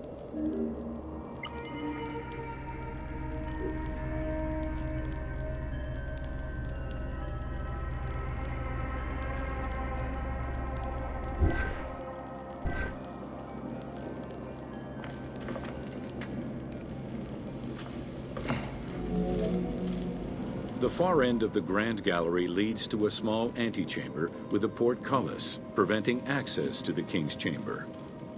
The portcullis was composed of 3 separate granite slabs. They were designed to be lowered into place and seal the chamber after the burial of the king. The grooves dug out to hold the slabs in place are still clearly visible to this day. The elaborate locking system was composed of a series of grooves for the ropes and pulleys that dropped the stones into place like the notches on a key.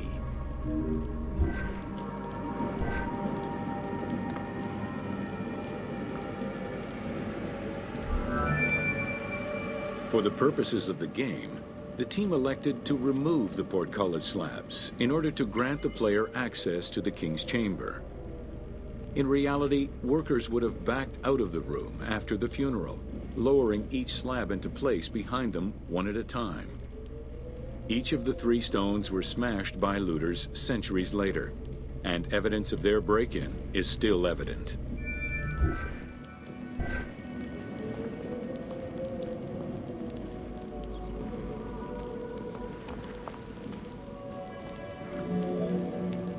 The King's Chamber is built entirely out of red granite. The King's Chamber measures 5.8 meters in height. It has an imposing cover of 5 stacked levels above, with granite beams weighing 25 to 40 tons each. The uppermost level is surmounted by a vault of stones, arranged in chevrons to bear the enormous structural load.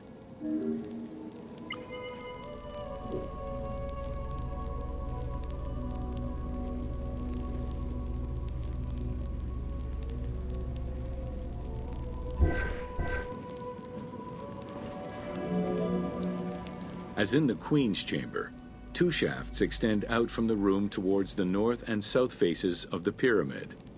They measure nearly 64 meters until they are blocked by copper-handled granite plugs. Some experts in the culture of the Old Kingdom believe that the shafts were thought to lead the king's soul to the stars, with the incarnation of the pharaoh as the god Ra, represented by the northern well, and the god Horus by the southern well.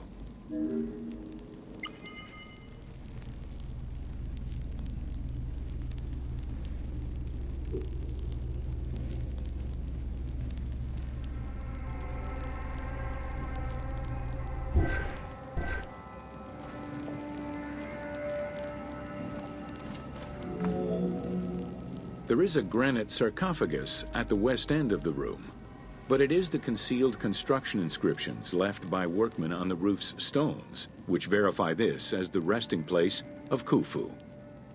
The sarcophagus was recorded as being empty when it was discovered, and its design indicates that there was once a lid in place.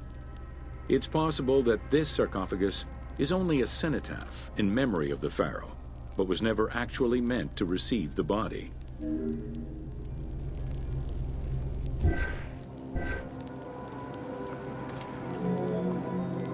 Khufu's mummy was never found.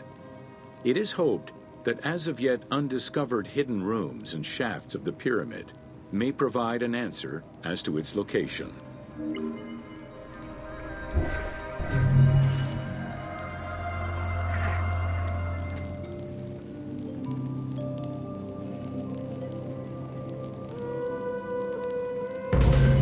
Welcome to Jean-Pierre Houdin's Theories.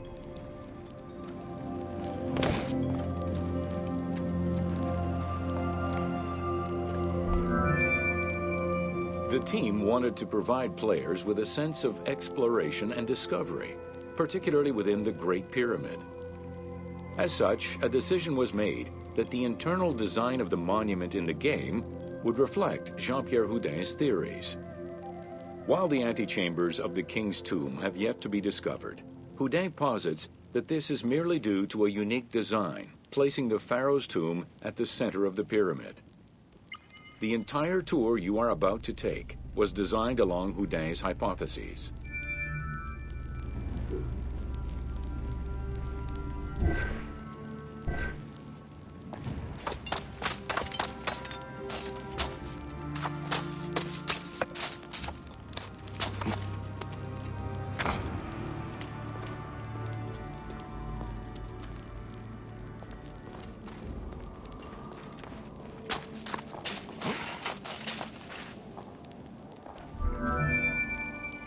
While respecting Houdet's hypothesis as to the general layout of the antechambers, the team wanted the contents to enhance the game experience. In regular royal tombs, the antechambers were filled with all the material goods needed by the pharaoh in the afterlife. To support the feelings of discovery and awe, the art team created a unique and fantastical treasure in this second antechamber.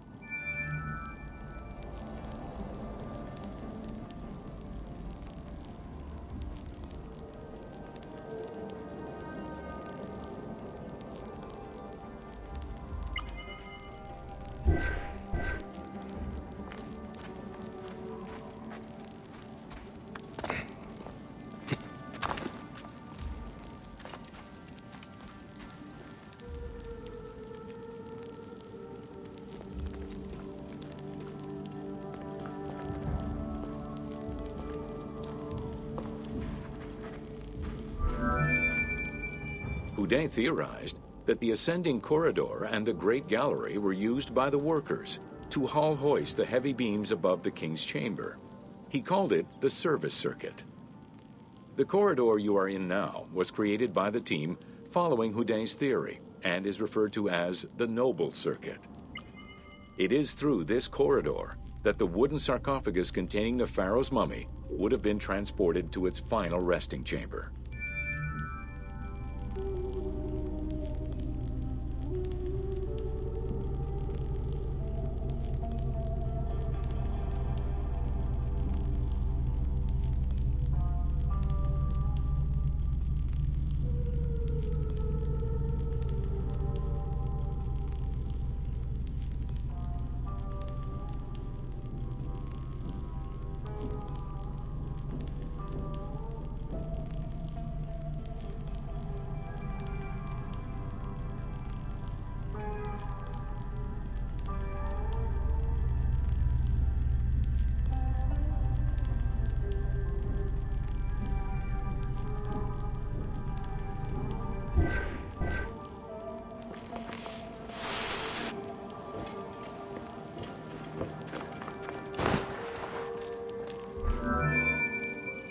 With this structure in mind, one can easily assume that the pyramid's entrance would have been connected to the two antechambers. Modern research has revealed that a cavity might be located behind the north face chevrons of the pyramid. As such, the team chose to create this area for the player to explore. Here is where Houdet believes that the priests and nobles would have exited the pyramid after the burial ceremony.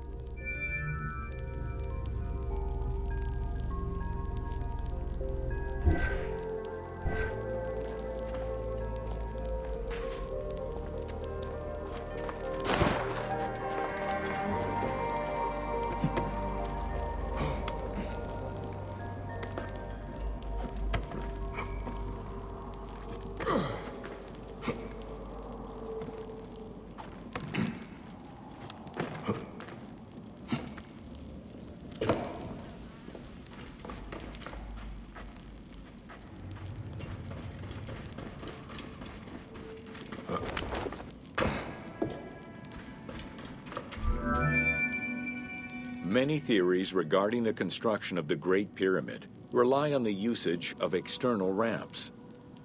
However, Houdet believes an external ramp would have been too steep for the upper portion of the pyramid. This is why he posits that there were two ramps. An external ramp for about half of the height of the pyramid, which then became an internal ramp for the second half.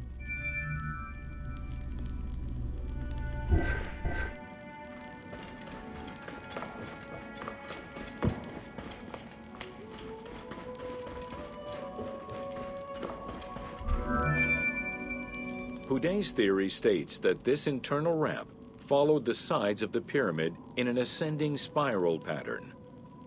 A notch discovered in the edge of the Great Pyramid, known as Bob's Room, seems to support this theory. Located at the corners of each edge of the pyramid, these large rooms would have allowed workers to turn the stone by 90 degrees, allowing them to continue the ascent.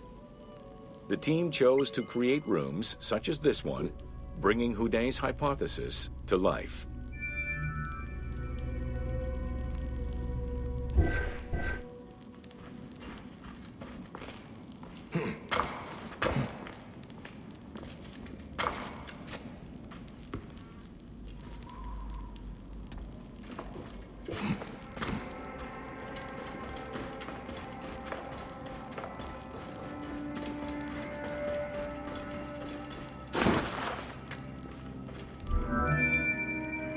This long corridor was the first section of the ascending internal ramp. Through it, the blocks used to build the Great Pyramid would have been carefully moved upward and then turned at each edge of the pyramid in order to continue their ascent. Though the team only created the main ramp for the game, Houdet posits that this ramp had 2 levels, allowing workers to return safely to the bottom thanks to an additional corbelled upper section.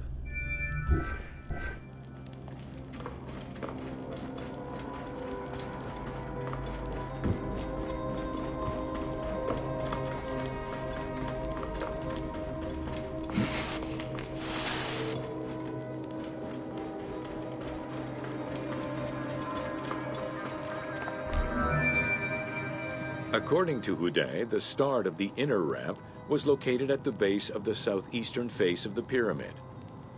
This location would have been the junction point of the external and internal ramps. Below us, workers would have built the lower part of the pyramid with the external ramp before eventually switching to the internal ramp for the middle and upper sections of the pyramid. At that time in the process, they could have reused the material of the external ramp to fill the center of the pyramid, hauling the stones in through the internal ramp.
Welcome to the Great Pyramid, Subterranean Chamber. From the original entrance of the Great Pyramid, there is a passage leading to the subterranean chamber. Its walls were carved out of the existing rock of the plateau and then covered in a fine, unmarked limestone. The descending passage has a steep 26-degree downward slope. Narrow and with a low ceiling, this pathway is long and challenging.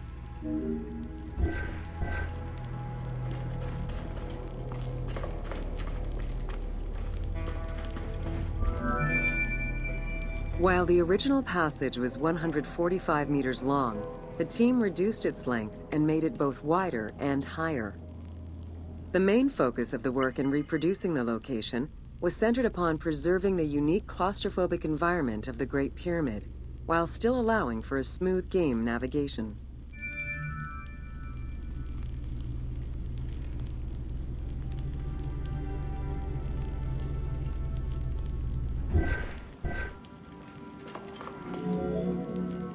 The well shaft was a 58-meter vertical passage that connected the descending corridor to the grand gallery above. An adjacent grotto may have originally been a small natural well in the bedrock that was enlarged during the tunneling.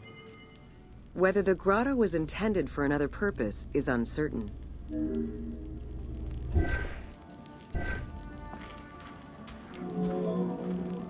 There is much speculation over the purpose of the well shaft. One theory is that the channel was cut or enlarged to supply air to workers in the descending passage. Another is that it was meant to provide an exit route once the work was done in the heart of the pyramid. Without the well shaft, workers would have been trapped inside forever when the Grand Gallery was sealed. The opening at the bottom of the well shaft was most likely sealed by exiting workers to camouflage the passageway.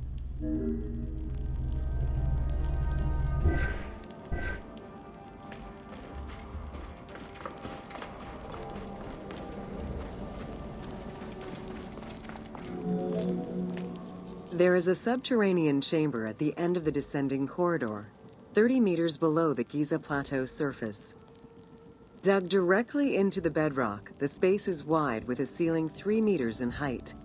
Its floors and walls are rough and uneven, indicating that it was never completed.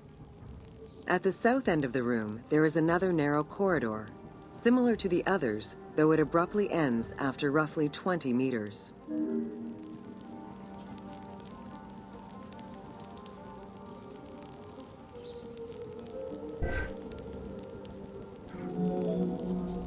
There is a subterranean chamber at the end of the descending corridor, 30 meters below the Giza Plateau's surface. Dug directly into the bedrock, the space is wide with a ceiling 3 meters in height. Its floors and walls are rough and uneven, indicating that it was never completed. At the south end of the room, there is another narrow corridor, similar to the others, though it abruptly ends after roughly 20 meters. The chamber also contains an 11-meter pit near the east side. It's unclear what this may have been used for. In the game, this well leads to a fictive underground complex containing key game-related mysteries.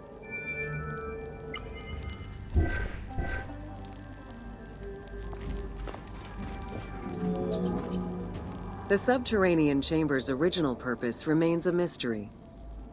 One popular theory is that it was originally meant to be Khufu's burial chamber, but the pharaoh changed his mind, preferring to be buried higher up in the pyramid, which would explain the chamber's unfinished state.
Welcome to Khafre's funerary complex.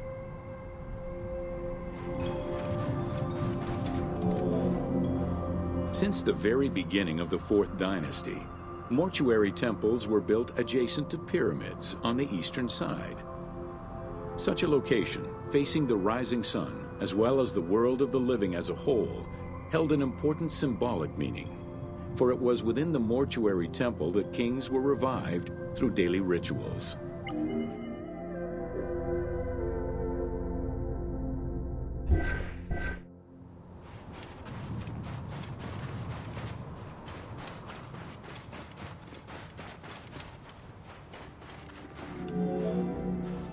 In its standard form, a mortuary temple was divided into 2 parts.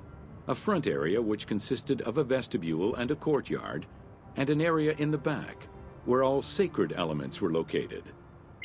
The back of the temple incorporated several essential features, including an inner sanctuary with a false door, which allowed the soul of the pharaoh to travel between the world of the dead and the world of the living.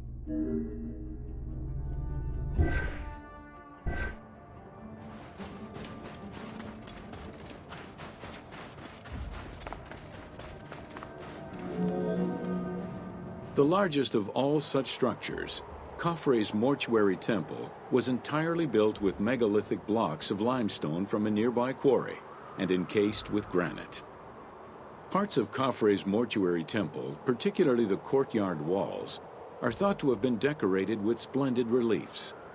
However, not a single image of the king has been discovered inside the mortuary temple.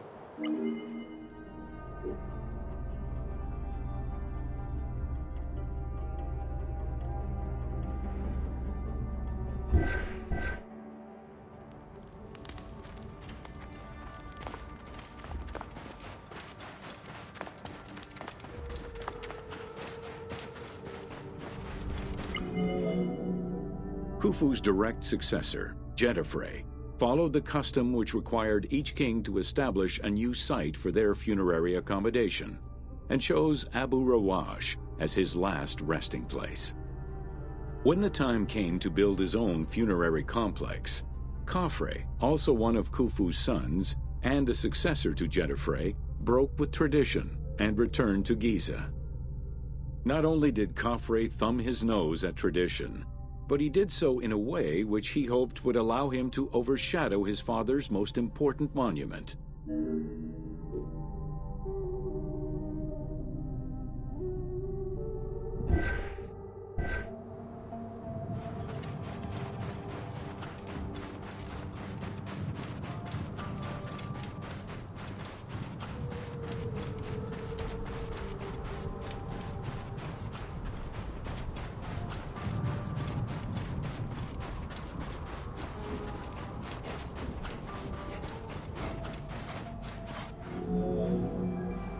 Though Khafre's pyramid is smaller than Khufu's, it was cunningly built on a more elevated bedrock layer than the Great Pyramid, making it appear higher than any other pyramid at Giza. Today, Khafre's pyramid is the only one among the three at Giza that still has the upper part of its limestone casing.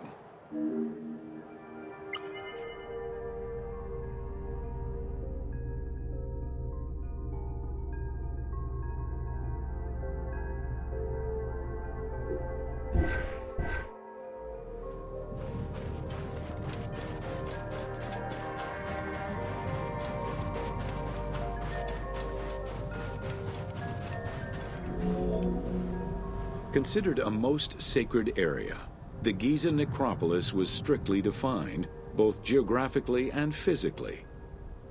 An 8-meter-thick Tura limestone wall completely surrounded the Great Pyramid. The only way inside would have been through the mortuary temple.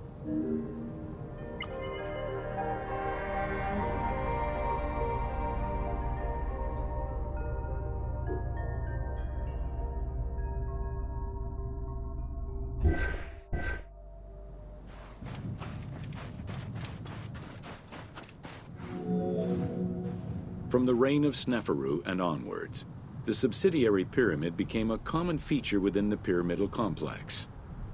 The function of the subsidiary pyramid, however, smaller in size and in height than the royal tomb, remains unclear, though some believe that it was meant to house the ka of the pharaoh.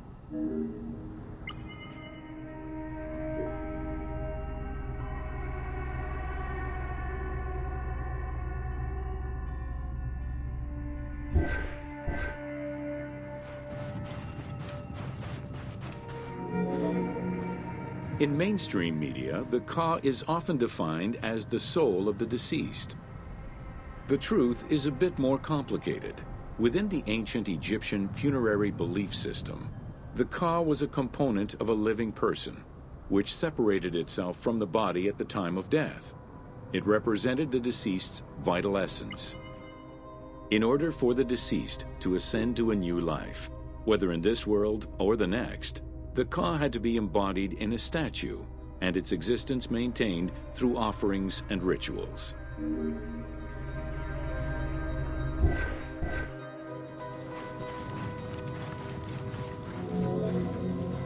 Within Khafre's subsidiary pyramid, a wooden box containing pieces of cedar was discovered by archaeologists. When reassembled, it turned out to be a shrine mounted on a sled. Just as with the solar barges found around Khufu's pyramid, it seems Khafre's shrine and sled were ritually disposed of after his funeral.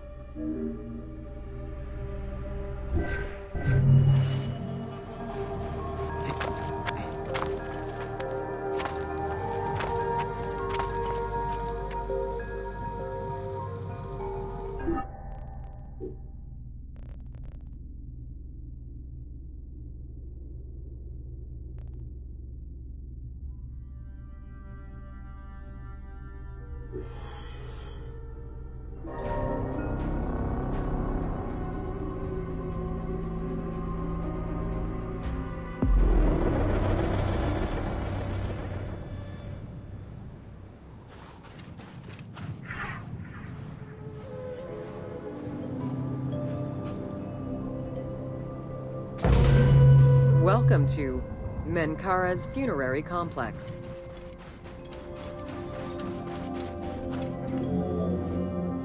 The dimensions of Menkaura's pyramid are much less grandiose. However, unlike its predecessors, Menkaura's pyramid shows a great deal of complexity in its internal and external finish. The outside was partially covered in red granite, while the internal walls were richly decorated. This latter innovation would not catch on until the end of the 5th dynasty, when pyramid texts began to adorn the walls.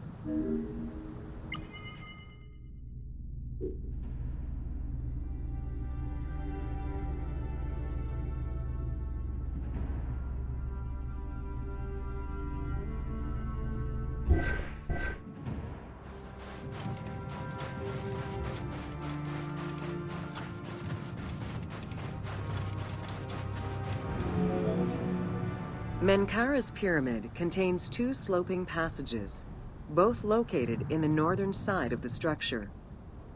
The upper one was abandoned during the construction phase, whereas the lower one, slightly above the base of the monument, constitutes the real entrance. The lower passage leads to a first room, which, for the first time since the reign of Djoser, is decorated with engraved false doors.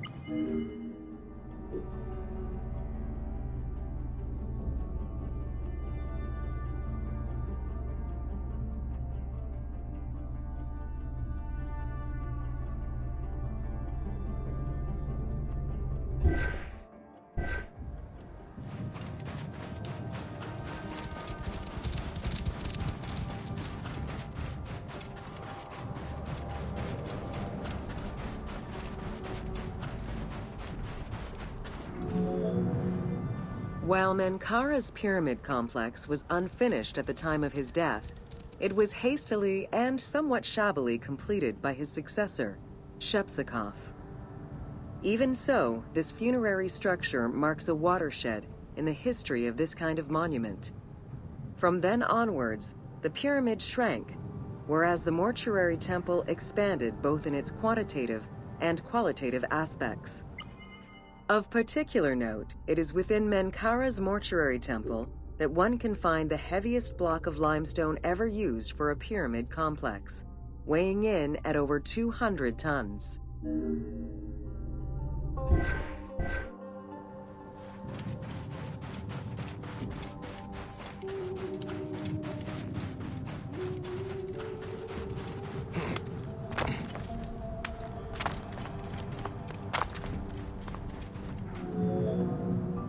Menkaura's causeway was completed in mud brick by the king's successor, whereas the lower part was nothing more than a simple ramp. As for the Valley Temple, it was built in 2 phases. The foundations were first laid out in limestone during Menkaura's reign, but the temple itself was completed in mud brick afterwards. As such, the Valley Temple was soon damaged and ended up being completely rebuilt during the 6th dynasty.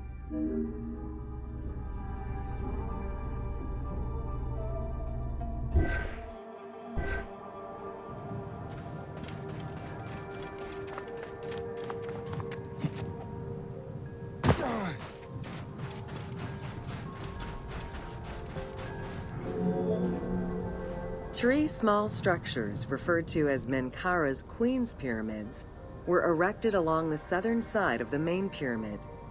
One of them was a smooth-faced pyramid, while the other two were more basic step pyramids.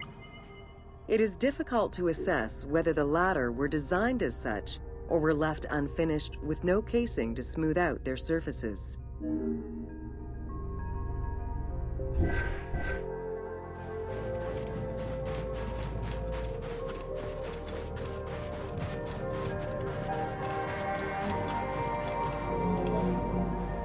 The easternmost pyramid was built with the traditional rooms and corridors found within a satellite pyramid meant to house the king's ka. However, a granite sarcophagus was found within, leading to the conclusion that it was used as an actual tomb rather than as a symbolic cenotaph. Drawing on these observations, some assume that this pyramid was first built as a satellite pyramid for the king's ka, before seeing its purpose change to that of a queen's tomb. Which queen, however, remains a mystery.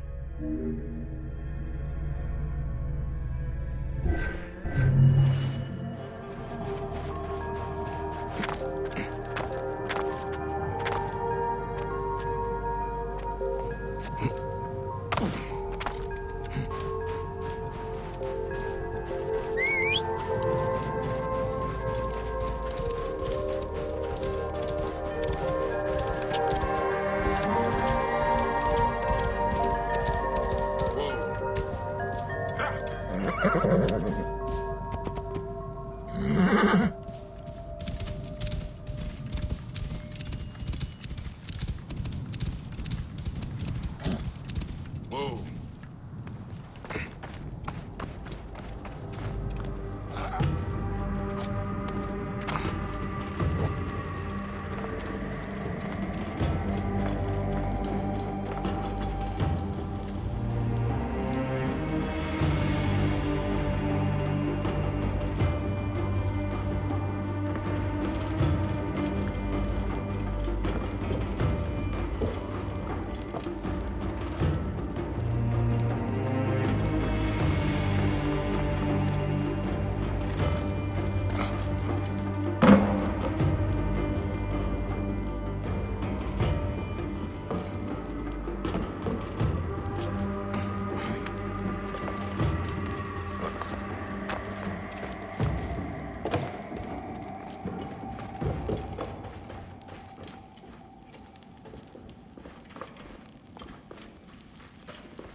Welcome to Osiris, the first mummy.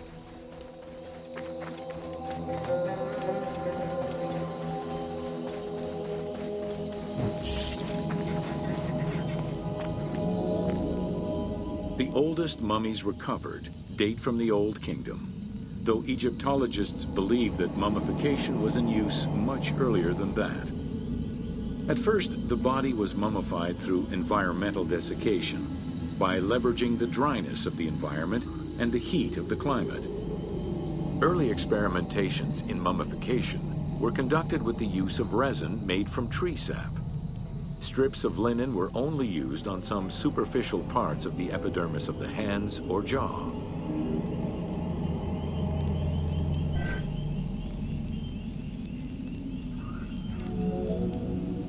The oldest mummies recovered date from the Old Kingdom, though Egyptologists believe that mummification was in use much earlier than that.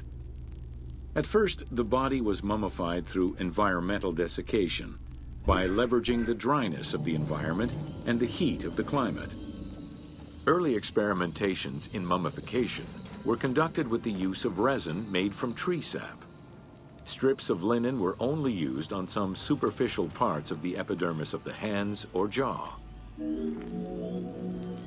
Ideologically, the will to preserve the body is not explained in any way until 3600 BCE.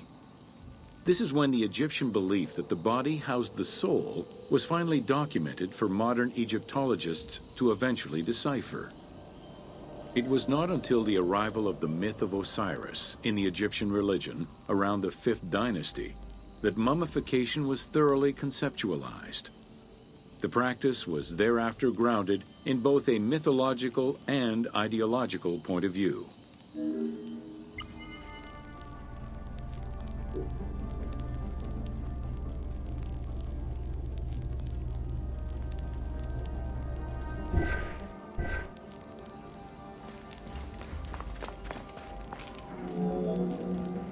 Osiris was mainly known as the god of the dead and the god of resurrection. The most well-known Genesis myth concerning Osiris is that of his dismemberment.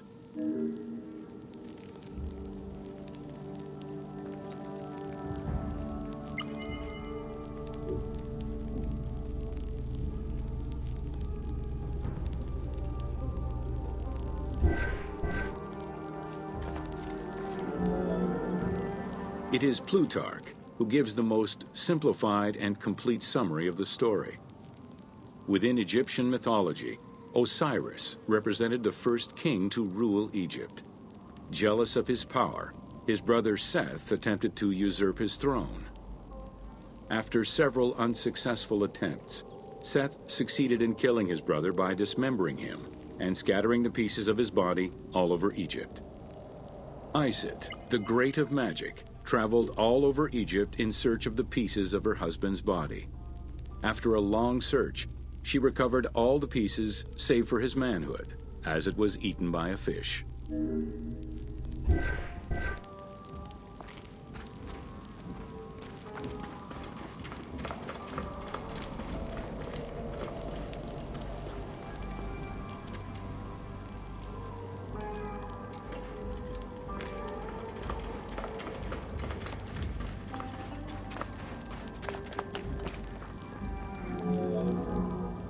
Isis then reassembled the body of her husband by binding it together with strips of linen. Aided by her sister Nephthys, another powerful magician, they gave Osiris the breath of life. This not only brought him back from the dead, but also allowed him to recover his virility long enough to impregnate Isis, thus ensuring his succession before, once more, dying. Thus Horus was born.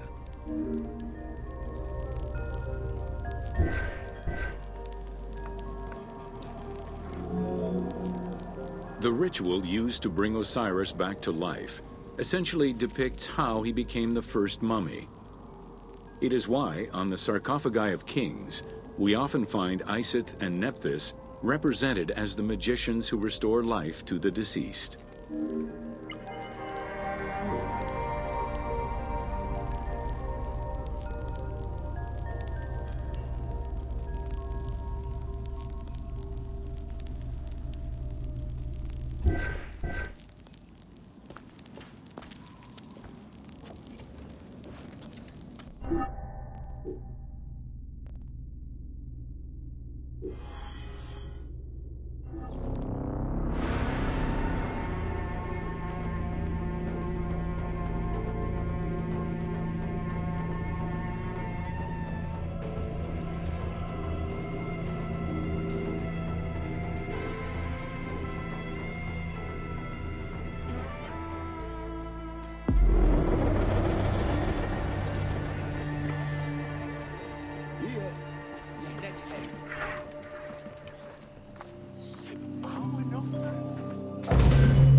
Welcome to Mummies of Ancient Egypt.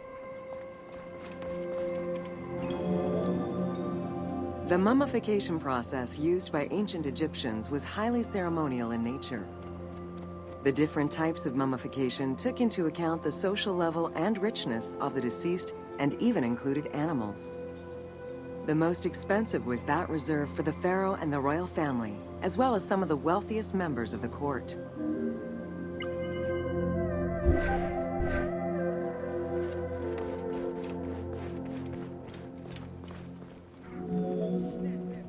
The first step was cleaning. Once bodies arrived at the mummification site, they were placed on inclined tables while the bodily fluids drained away. They were then cleansed by priests until they were deemed ready for the purification process.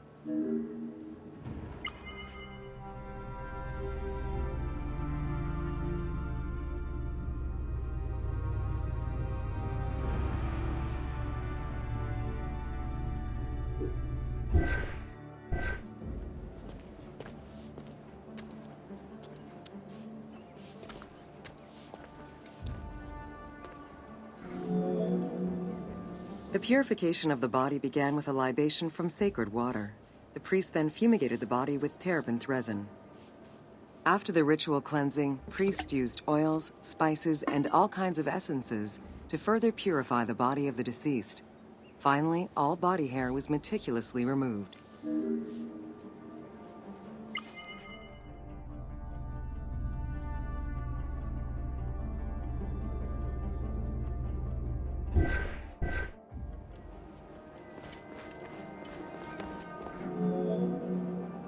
Once the body was properly purified, embalmers removed the organs, following very specific procedures. First, the brain was extracted by inserting a spoon through the nostril to break the ethmoid bone. Then, using a spatula, the pieces of the brain were removed as thoroughly as possible.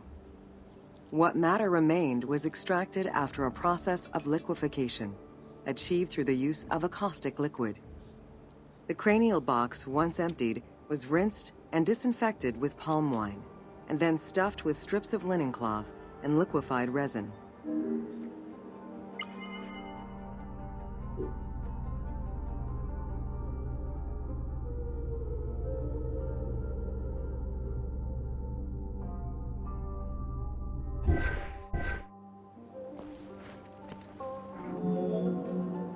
After taking care of the brain, embalmers made an incision on the left flank and carefully set aside the viscera. The inside of the body was also rinsed with palm wine. Then the embalmers filled the belly with pure myrrh, cinnamon, and other perfumes and sewed it shut. The removed viscera were washed in palm wine and packed in crushed herbs before being placed in canopic jars.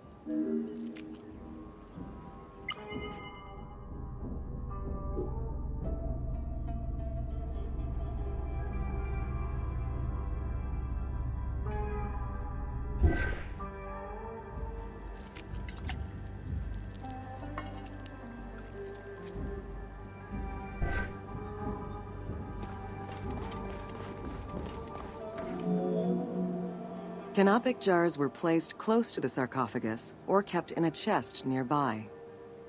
At first, the viscera were wrapped in tissue and placed in the vases. As the ritual requirements became more elaborate, ointments, spices, and even water and natron were added to the process.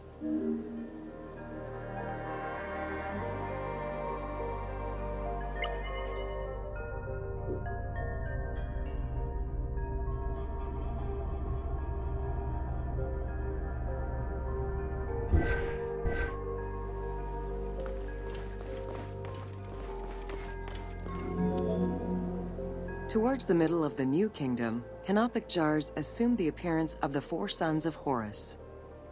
They were known as the protectors of the viscera. These protectors had their own guardians, each a goddess of the dead. Imseti, the human-headed god, protected the liver and was protected by the goddess Iset. Hapi, the baboon-headed god, protected the lungs and was protected by the goddess Nephthys. Dumut-Ef, the jackal-headed god, protected the stomach and was protected by the goddess Neith. And finally, Kebesenowef, the falcon-headed god, protected the intestines and was protected by the goddess Selket.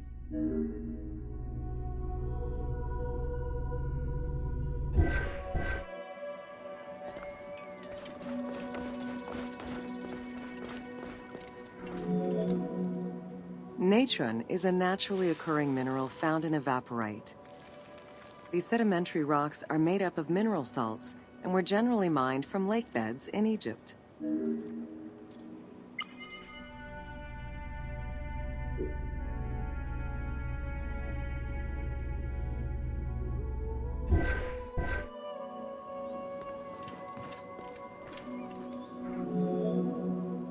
Embalmers used natron as a desiccant to dry the flesh and stop the corpse's putrefaction process. Once the body was cleansed and eviscerated, the deceased was covered in natron for about 40 days. Once desiccated, the body was prepared to be wrapped in strips of linen.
Once the body was fully desiccated by the natron treatment, embalmers oiled, painted, and sometimes even added hair extensions or a wig. They often used a henna-based antiseptic preparation to give the body a more colorful and lively appearance while preparing it to resist molds and fungi.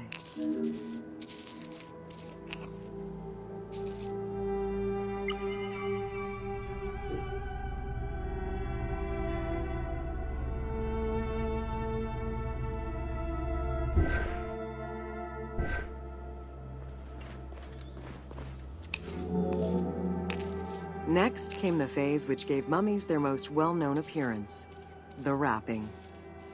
Originally, each part of the body was wrapped separately. Men had their arms crossed on their chests, while women had the right arm folded over their breasts and the left arm stretched along the body. However, techniques evolved over time. Eventually, the body as a whole was wrapped with limbs alongside the body, and increasingly sophisticated and different techniques of weaving flax bands were developed.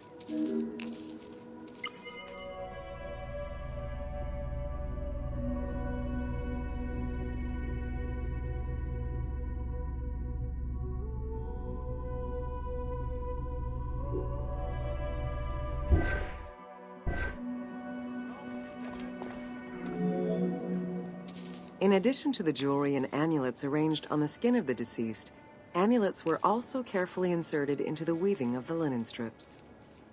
Each amulet was linked to a myth or to an ideological belief related to rebirth.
Masks were an important part of a mummy's finery.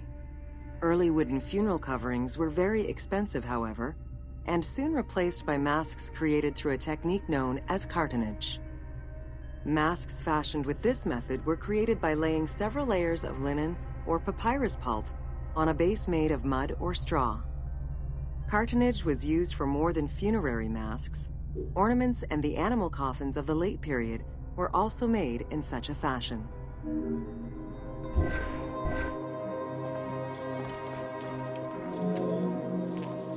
Cartonnage evolved to cover the entire body of the mummy during the 22nd dynasty. The mummies were placed on a board inside a rigid envelope of cartonnage, which was laced at the back with a string. Extremely cost-effective and visually pleasing, this technique was very popular through all layers of the society.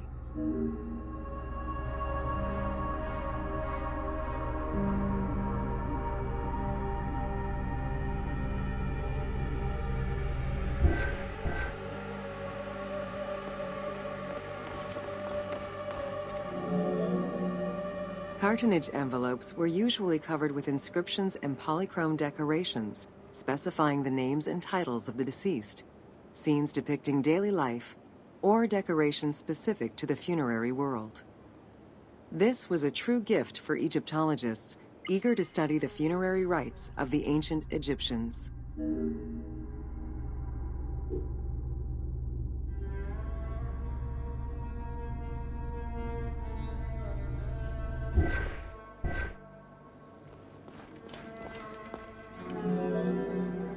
Once the mummy was properly wrapped and adorned, the embalmers proceeded with the ceremony of the opening of the mouth. A vital step of the funerary process, this ceremony was meant to bring back to life the deceased themselves or an object representing the deceased.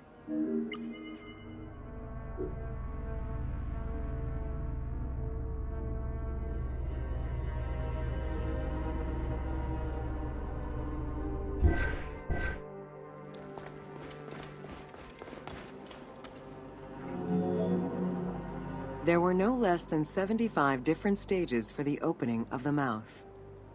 It required the application of the same oils, ointments, spices, and perfumes used during the mummification process.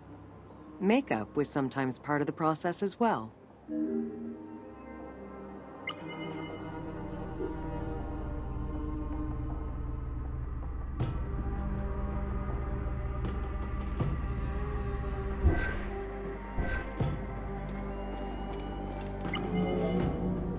The last stage of this long ritual was the act of touching the mouth with the adze to symbolically allow the breath of life to infuse an inert body. Its performance was reserved for a very specific set of people: priests who wore the mask of the god Anubis, a close relative of the family, or by the heir to the throne.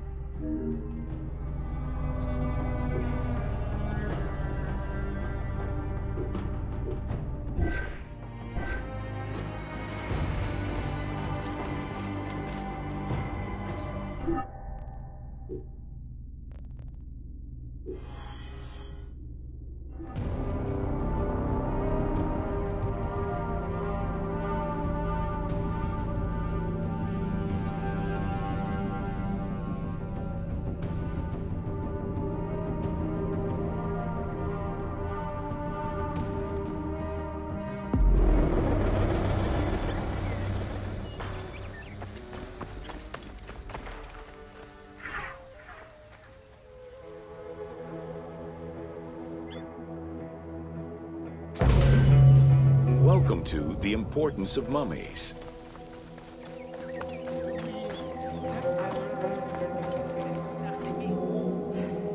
The first hieroglyph for embalmer appeared in pyramid texts of the Old Kingdom. It is likely that embalming was a trade that progressed alongside the evolution of ancient Egyptian funeral practices. While we still know nothing of how embalming came to be a profession, we do know that embalmers had a hierarchy, and that each embalmer specialized in a specific phase of the mummification process.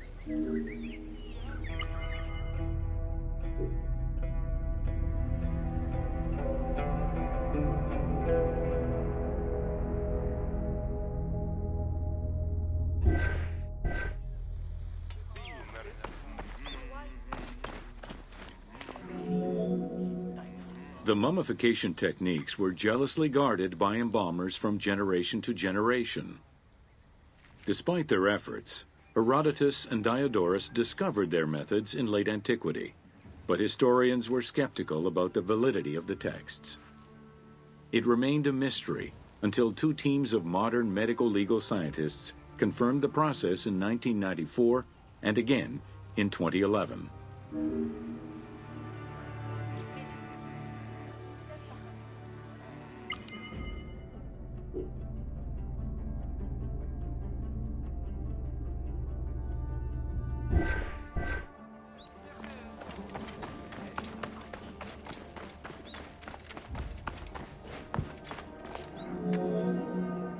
The Uabet, meaning the pure place, was where the embalmers mummified the bodies of the deceased.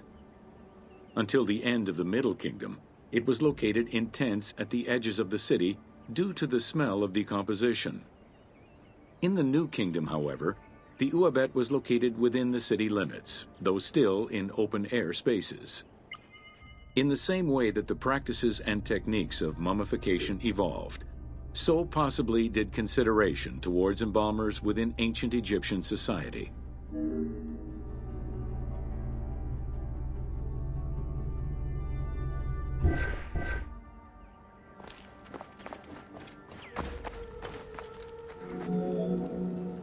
The pharaoh had access to the most elaborate of mummification rituals. The richer citizens of Egypt also enjoyed complex embalming options, though none of them allowed for the removal of the brain or viscera. After purifying the body, embalmers injected a liquid through the rectum, sealed it, and allowed the mixture to settle. They then plunged the body into natron for up to 40 days. Once the body was dried, the seal was removed, and the entrails flowed out with the injected liquid, leaving the skin and bones of the deceased to be wrapped in linen and returned to the family for burial.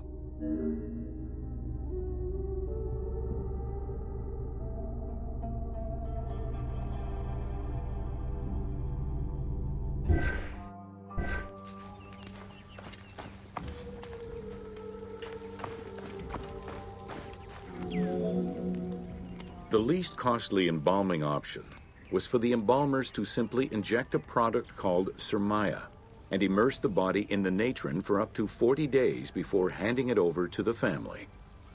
For all those who could not afford any embalming process, desert burials offered a pauper's alternative to preserve the bodies of the dead.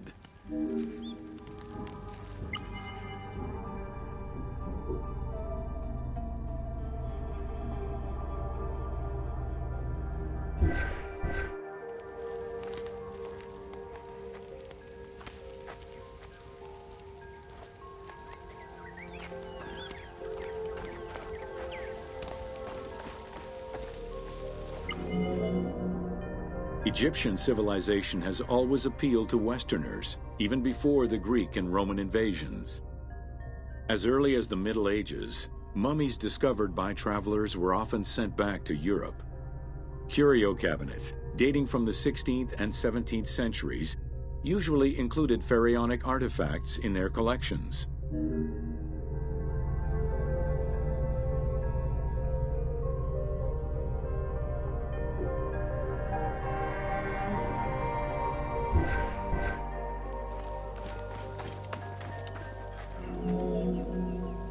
The Egyptomania phenomenon was heralded by Napoleon Bonaparte's Egyptian campaign, which lasted from 1798 to 1802. The following years were marked by a resurgence of interest from rich enthusiasts and scholars who exposed Egypt to the general populace. Many research societies focusing on Egyptology were founded during those years.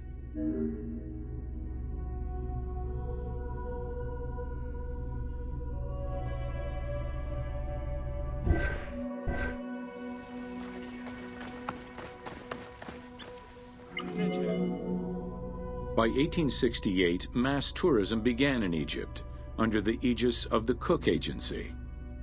The rich would indulge in leisure trips to Egypt and bring back mummies. Upon their return, they would organize evenings that consisted of unpacking mummies and removing strips of linen and amulets layer by layer. These were considered the shining cultural events of the season. The Egyptian collections of many a museum were founded as a consequence of this mass pillaging.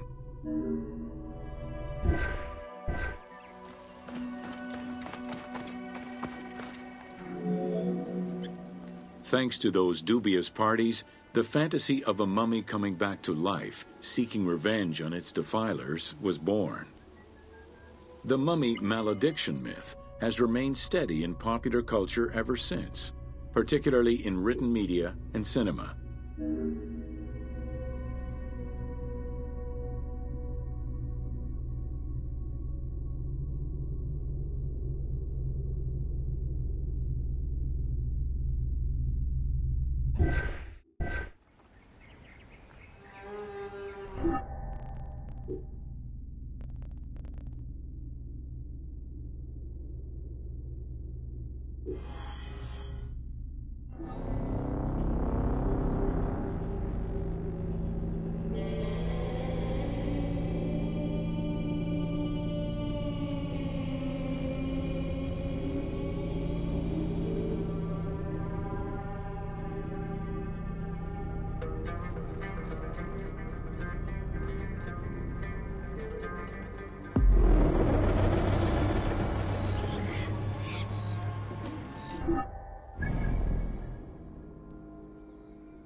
Welcome to Amulets and Rituals.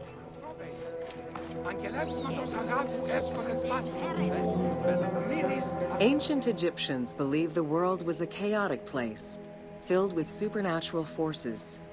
They knew that art and words gave life and power to things. Carved with images from hieroglyphs or in the shapes of gods, amulets were highly personal objects that warded off dangers and disease while attracting success. Some amulets were temporary, intended to solve a specific problem, while others were meant to be worn forever into the afterlife.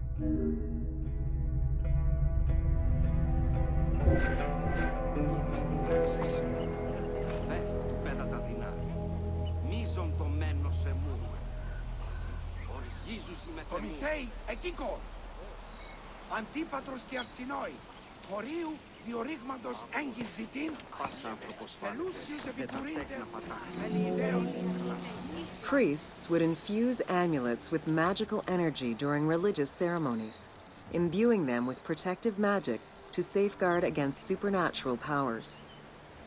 The wealthiest of Egyptians could obtain a divinely ordained pendant in which was hidden a magic formula inscribed on a piece of papyrus. It would act as a unique spell tailored to the owner.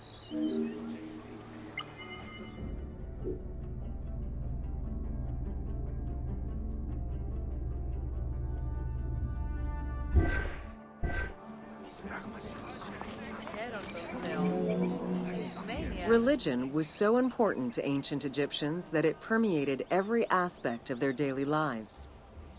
Since water was the source of life and had the symbolism of purifying the body and the soul, all daily routines began with ablutions. Personal prayers to the gods were sometimes written or spoken, with family prayers passed down through generations.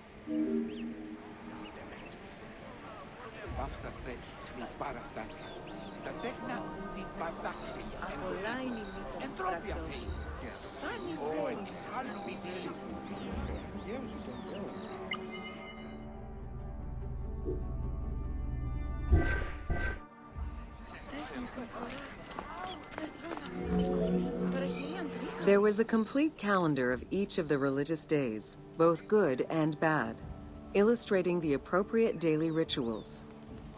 Along with wine, milk, and ointments, Offerings to the gods consisted of small amulets to life-size statues and family shrines. During the Greco-Roman period, offerings to the gods consisted of mummified animals, cats for Bastet, dogs for Anubis, and birds for Thoth.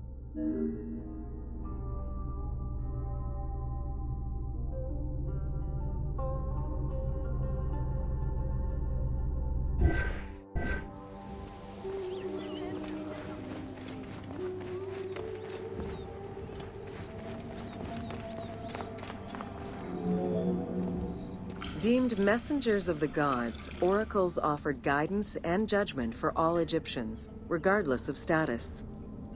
Crucial advice was offered on everything from day-to-day farming management to a pharaoh's decision on whether to start a war. Oracles were often used to decide legal issues. If the accused refused the judgment of the god, another god could be consulted in hopes of a more favorable reply.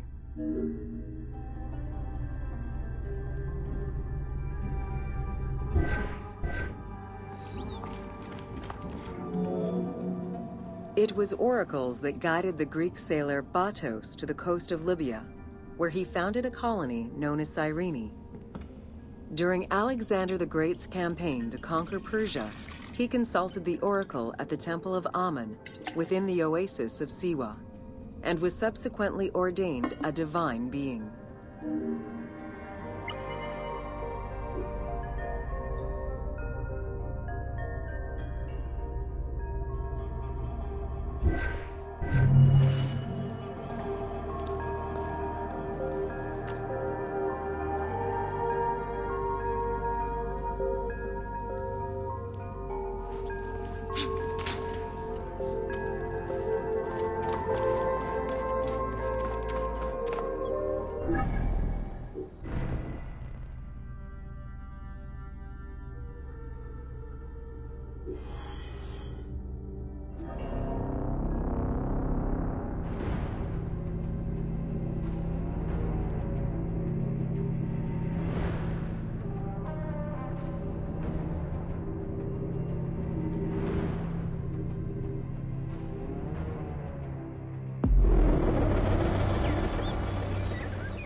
Welcome to Temples and Rituals of Ancient Egypt.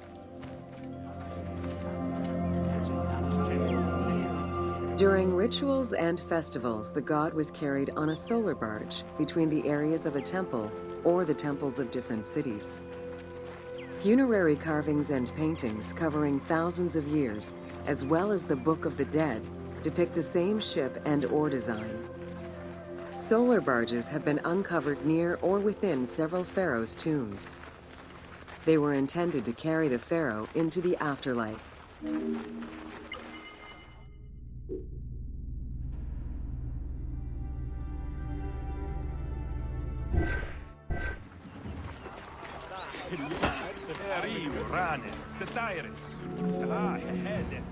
Ancient Egyptians believed that Ra, the sun god, traveled the skies in a boat known as the solar barge.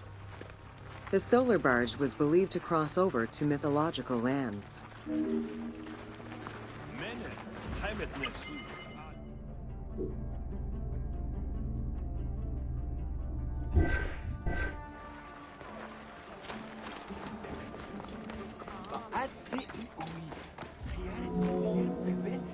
The god Ra believed mankind was conspiring against him. He ordered Sekhmet, the lion-headed war goddess, to kill all humans. To his chagrin, Ra quickly realized that with all humans gone, there would be no one left to worship him. In order to stop the rampaging Sekhmet, beer was brewed and dyed red with pomegranate juice to resemble blood. Sekhmet drank every drop of the brew she could find, eventually passing out drunk. When she awoke, she was calmer, and her lion visage had changed into Bastet. The Festival of Drunkenness was celebrated in honor of that myth.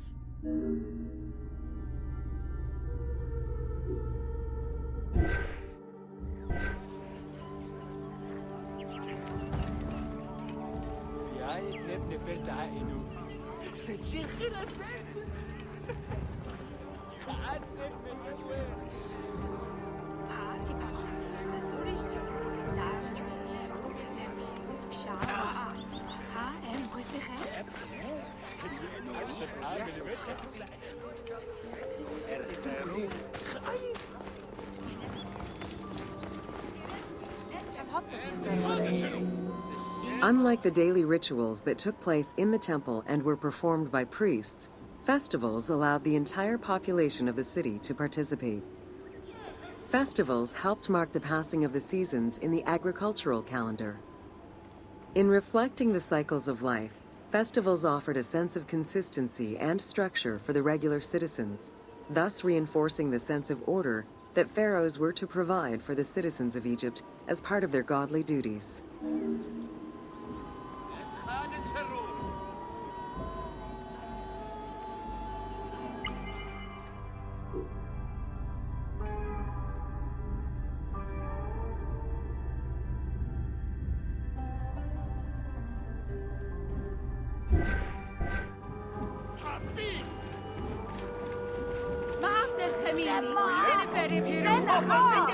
The importance of these festivals is demonstrated by their longevity. Records show that Osiris festivals occurred for more than 2,000 years. Some festivals serve to reinforce state control and promote the king's reign. Both the Opet and Set Jubilee festivals were specifically intended to celebrate the renewal of the king's power.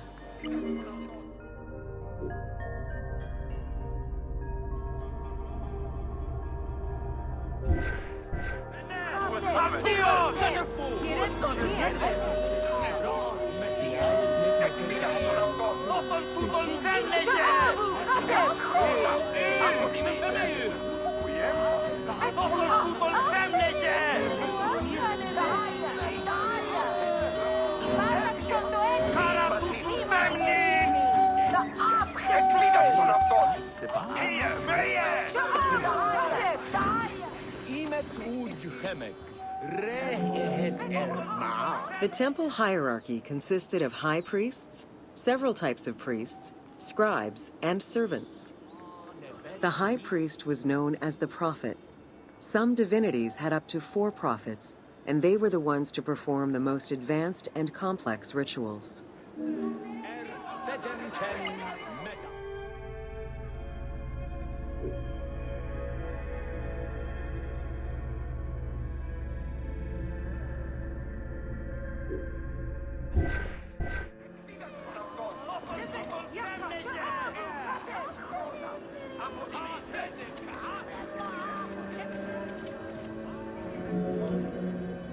Egyptian priests were not confined to solely religious tasks, and in fact had crucial roles in Egypt's administration, most of which served to reaffirm the pharaoh as the proper vessel for the gods. Their focus within the temple was centered on the proper conduct of daily divine rituals, rather than as custodians of dogma or the indoctrination of individuals.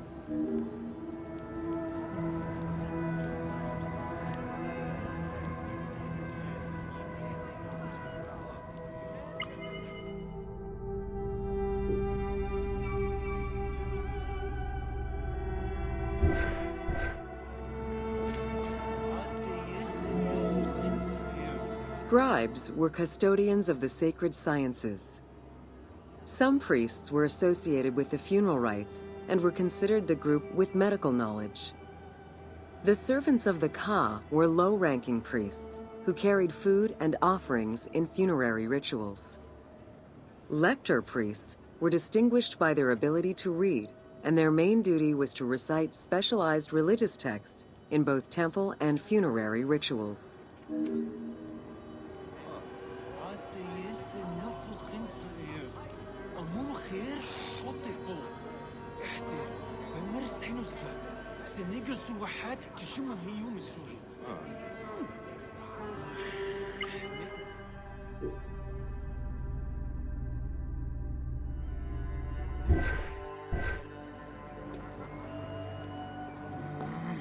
توصرت وعجي وري منتي يبنا بيتي بنت مسجري موتي رمج.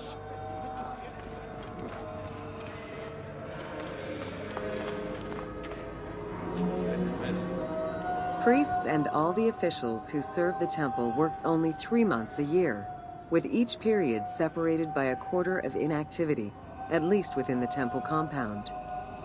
Each outgoing group handed over the temple and their tools to the newcomers. Only the high priesthood remained in permanent office within the temple.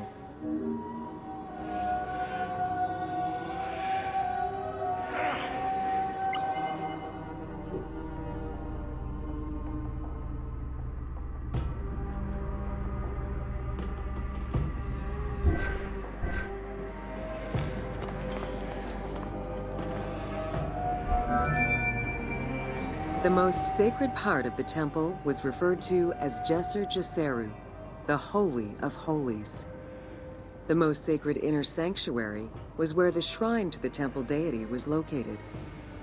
Only priests were allowed within. Offerings were given and rituals unseen by even the pharaoh were performed. While the team chose to allow any character access to this space in some game temples, normally it was reserved for priests alone.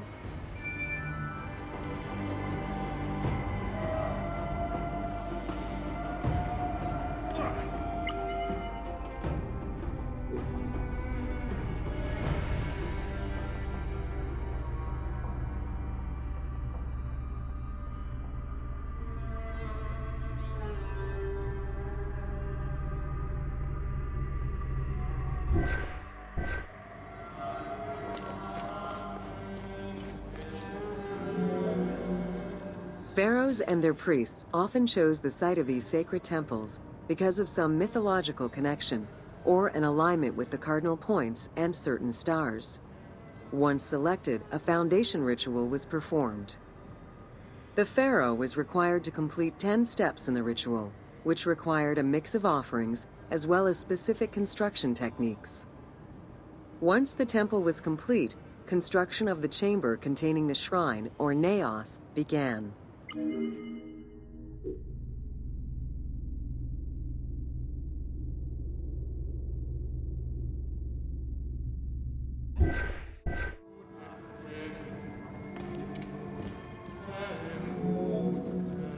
The naos was where the god statue stood.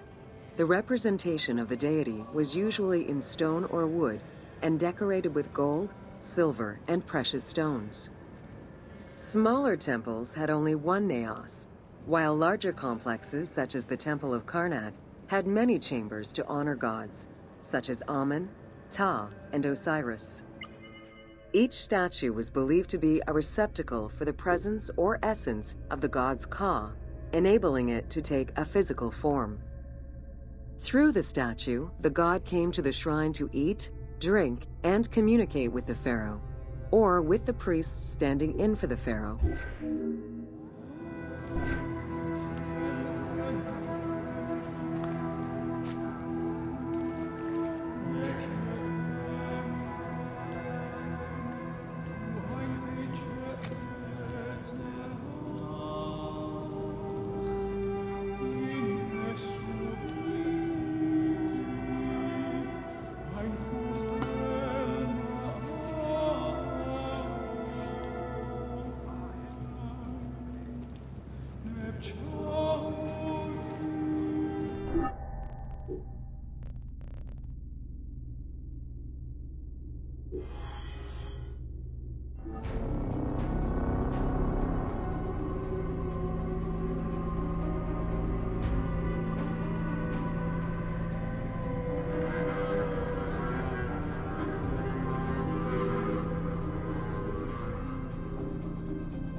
Welcome to Temples and Priests.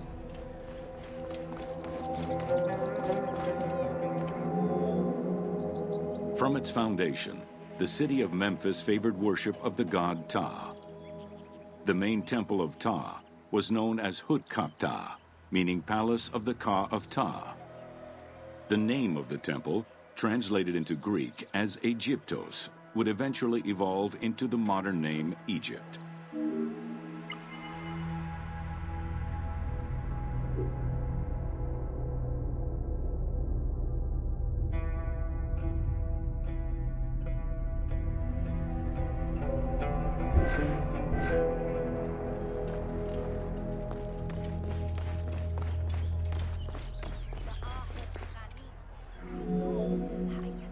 Located in the center of Memphis, the Temple of Ptah was the most prominent and imposing building in the city.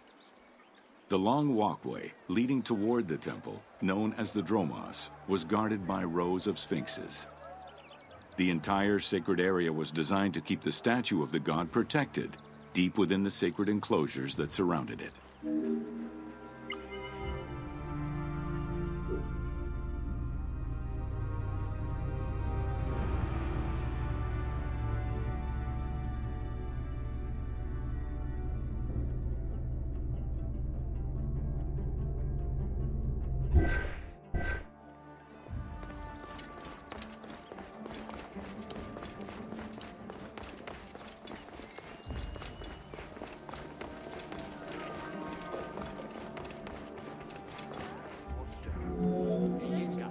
The Dromos opened into a courtyard, with the surrounding portico graced with columns carved to resemble palm trees.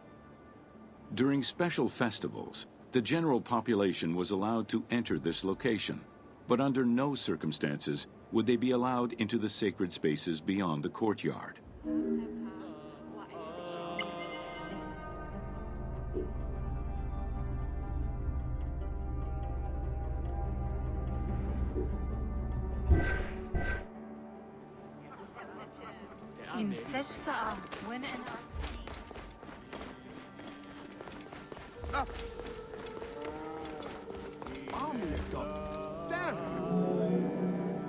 The Memphis Alabaster Sphinx was discovered in 1912, almost completely buried in water and sand.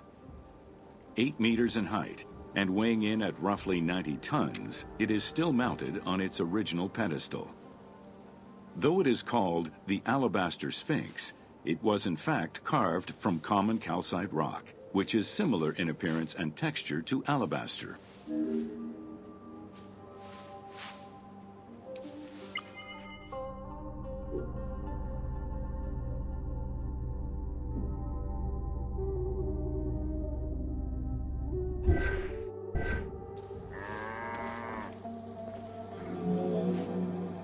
Erosion has destroyed the original engravings, making it difficult to determine when it was created. Egyptologists believe that its facial likeness resembles Amenhotep II, and so it could have been sculpted somewhere between 1700 and 1400 BCE. It is believed that this monument once stood outside of the Temple of Ptah and was integrated into subsequent extensions to the complex.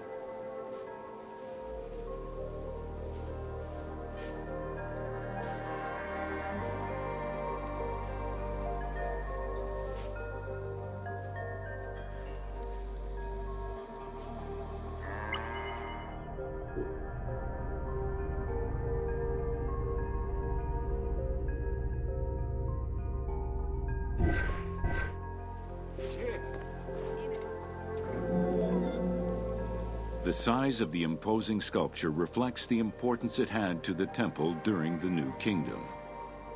This Sphinx is one of the few remaining artifacts from the ruins of Memphis to survive.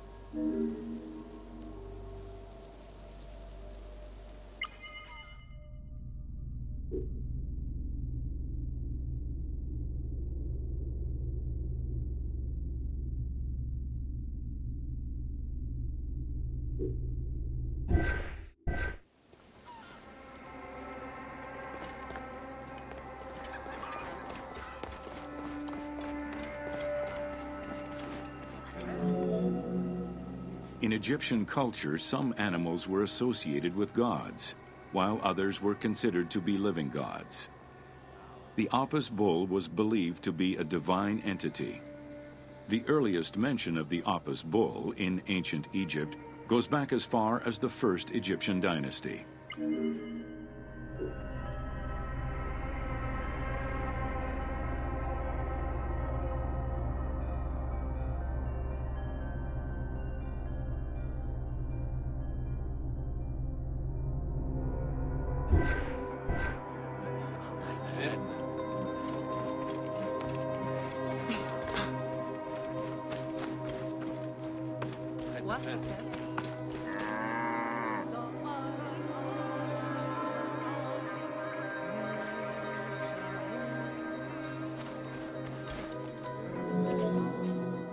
Originally the symbol of fertility, the Apis bull was linked to the god Ra, with the image of the sun carried between its horns. Later it was associated with Osiris, the ruler of the underworld, thus becoming the funerary divinity Osiris. During the 18th dynasty in Memphis, the Apis bull's association with the city's deity earned it the title Herald of Ptah. The Apis bull was so revered that even Alexander the Great, upon his arrival in Memphis, gave honor to Apis.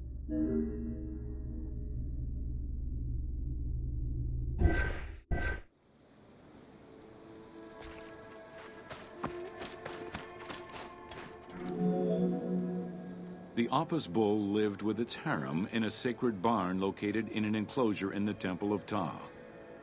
Each bull bore 29 signs representative of its divinity. Among them, the bull had an eagle-shaped mark on its back, a double tail hair, and a scarab-shaped mark under the tongue. The signs were intended to correspond with the lunar cycle. After its death, Egyptians would search for its reincarnated form among the livestock.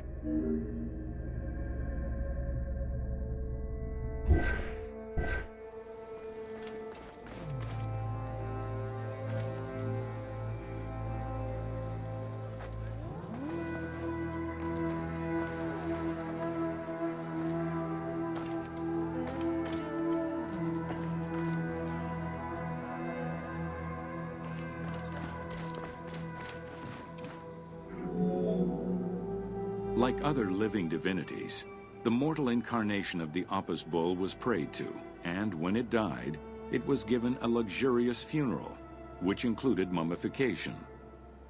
Until the reign of Ramses II, the Apis bulls were buried in individual graves in Saqqara. During the 26th dynasty, the bodies of the bulls were buried in enormous stone vats in the underground corridors of the Serapeum of Memphis.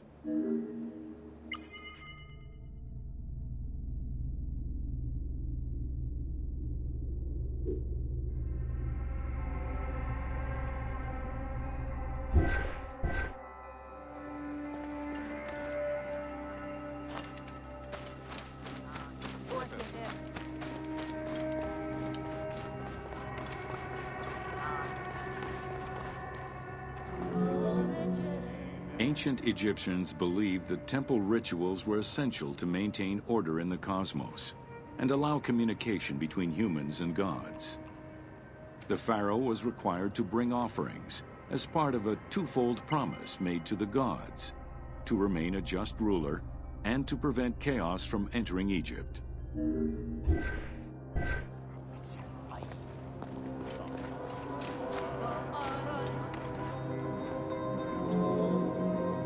Details of the ceremonies found on temple walls provide a thorough overview of the stages of the daily ritual. Performed 3 times a day to mirror human mealtimes, each step of the highly symbolic ceremony was accompanied by specific recitations, many of which referred to mythical events.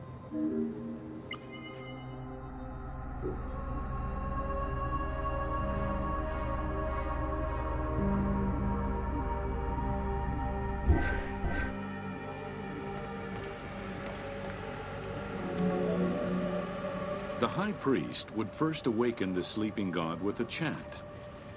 Then the seals of the shrine's doors were broken and the bolts drawn back. The act of swinging open the doors was a symbolic gesture where sight was granted to the deity. The priest would then bow and kiss the ground.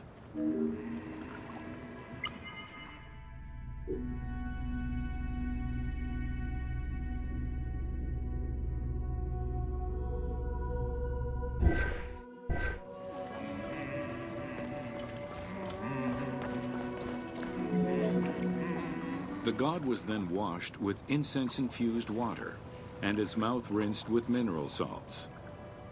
The cleansing was followed by adorning the statue with jewels and royal garments. The final ritual required the priest to sweep away any footprints in order to prevent evil from approaching the god.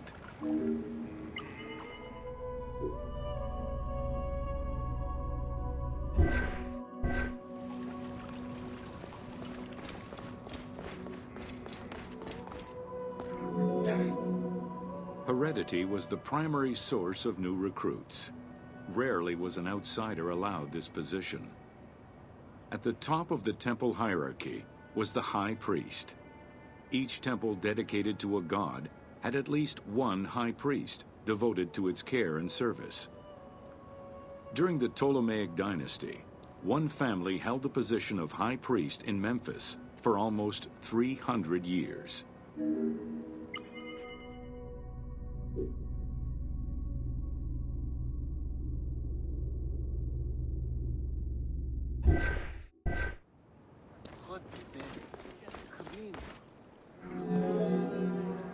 High priest candidates made their way up the ranks of the temple hierarchy. The one chosen to occupy the lofty position of high priest was usually confirmed by the pharaoh. Several of the high priests were also important officials in the government. Families sharing the highest priesthood titles tended to make many alliances, thereby gaining more land and wealth. Shifting balances of power sometimes resulted in more or less open conflicts between the priesthood and the pharaohs.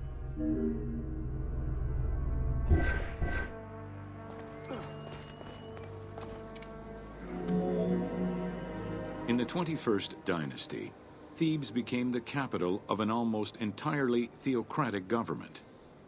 The city was headed by king priests who spoke and governed in the name of the god Amun, in open opposition to the ruling pharaohs.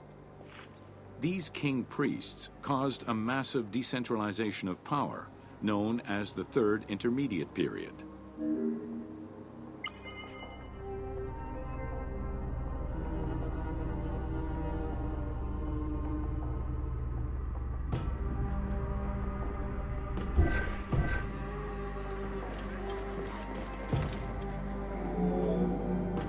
The educational institution in ancient Egypt was known as the House of Life.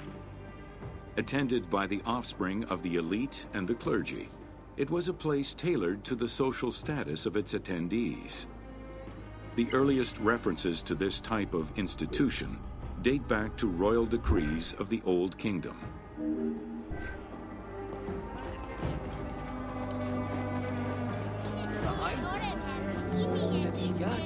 Only two known centers have been uncovered, one in the abandoned city of Akhetaten and one at the temple of Ramses II on the west bank of Thebes. Inscriptions uncovered in those locations mention the names and titles of people who were connected with the House of Life, such as a chief physician and many scribes.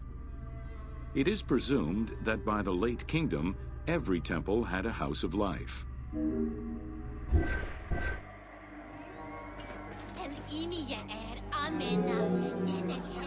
The House of Life offered training for the elite, destined for occupations such as astronomers, doctors, veterinarians, diplomats, architects, translators, or theologians. Some institutions focused on specific disciplines, making them a central hub for the country.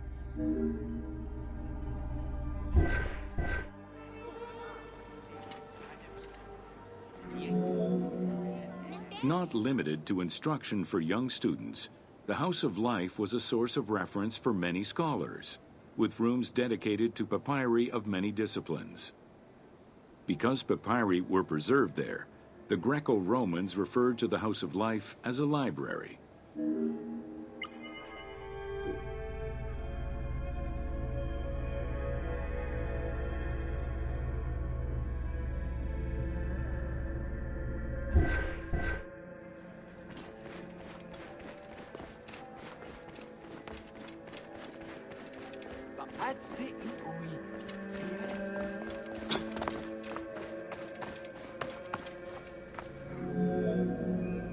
Ancient Egyptian economy was based on an unequal system of redistribution of goods. The state of Egypt collected the crops, and the temples distributed them throughout the provinces. Since the only people capable of counting and ensuring a fair redistribution were the educated scribes, this meant that the temples played a pivotal role in this process.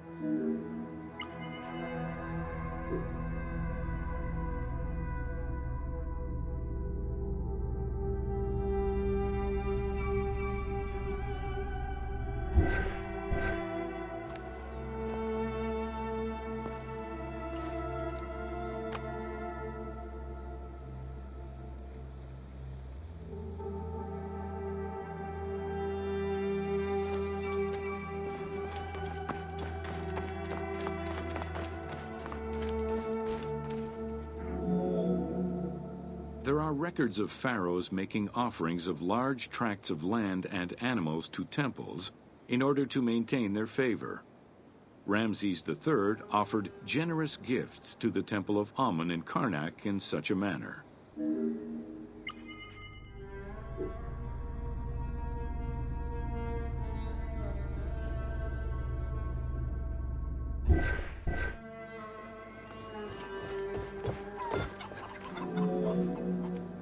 Palaces, warehouses, and granaries were built inside the temple compound to better control the redistribution of goods.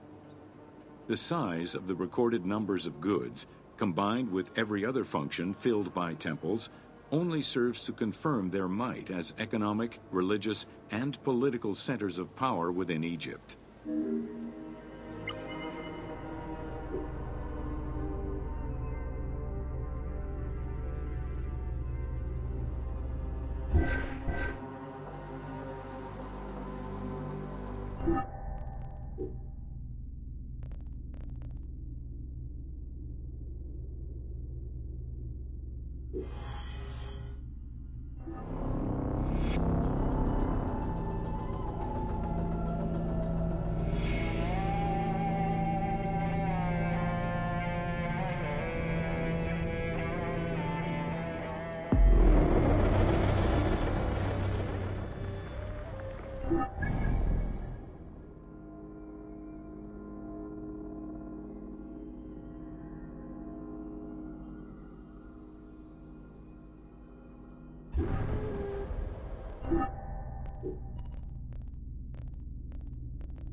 Welcome to Building Ancient Egypt.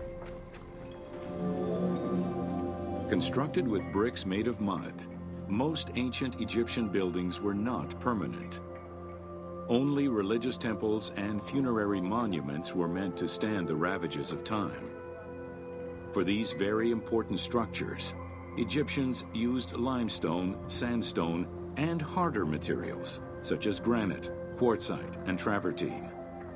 These heavy stone blocks were so prized that they were often transported from quarries located hundreds of kilometers away.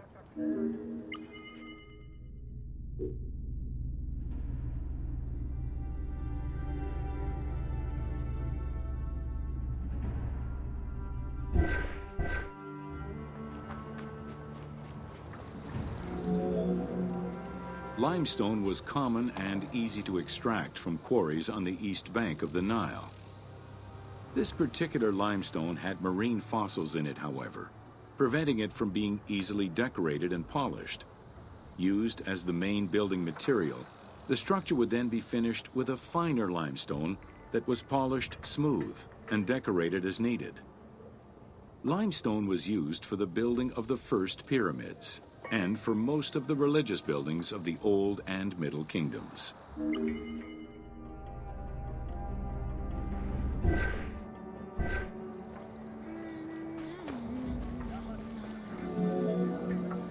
Ancient Egyptians preferred to use sedimentary rock beds or layers like sandstone and limestone because they were often easier to extract.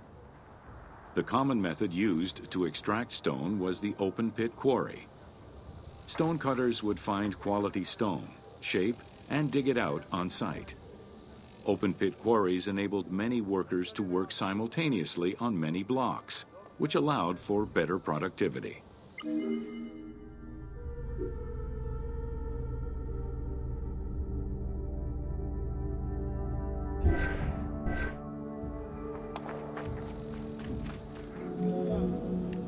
Workers would draw a large grid directly on the stone's surface, taking care to leave a space between the blocks.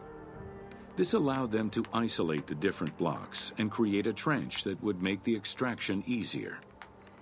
Stoneworkers used iron chisels for hard rock and bronze or copper tools for softer rocks such as limestone. Removing material between each block created a trench line. In some quarries, that trench was wide enough to accommodate a worker, who would then cut the block entirely on site. For harder rocks like granite, workers cut a series of holes and hammered wooden wedges into them. They then soaked the wood until it swelled and caused the rock to split.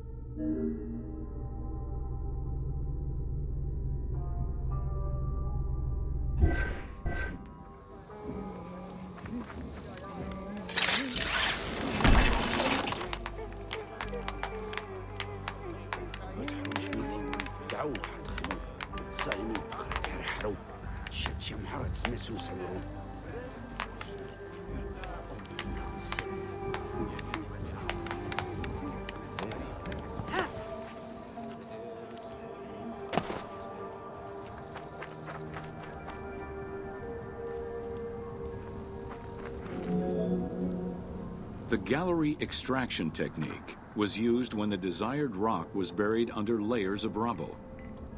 This method was often necessary in order to find the whiter and finer limestone required for a smoother finish. The first step was for the stoneworkers to create an access pit that would allow them to reach the desired wall of stone. Once a wall of quality stone was exposed, workers could then cut out smaller blocks. This pit required a descending platform. Designed like a stairway, it allowed them to free multiple galleries of blocks.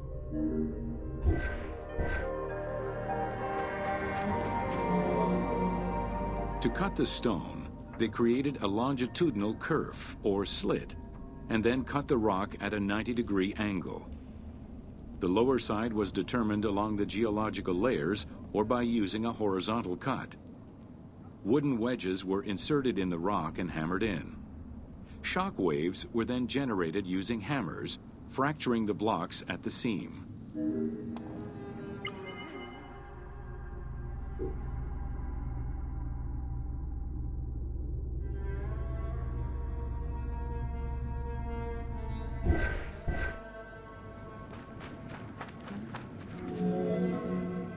To maintain the stability of these mining pits over the course of quarrying, workers would leave support sections of unexcavated rock.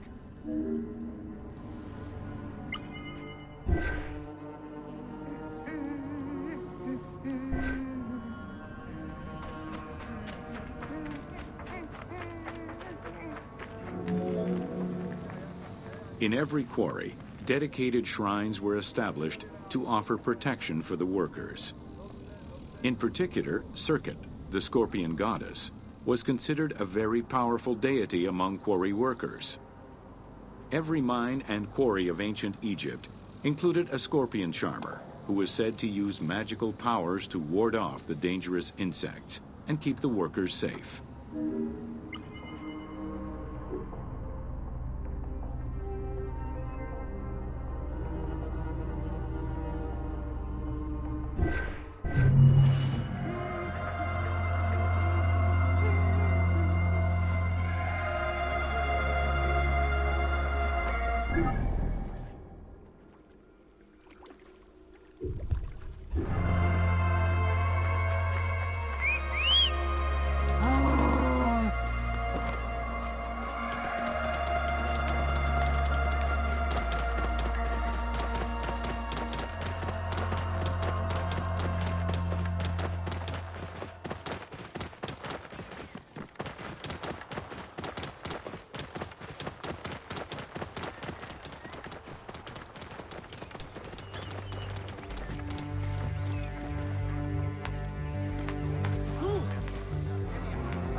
Welcome to Workers and Transport.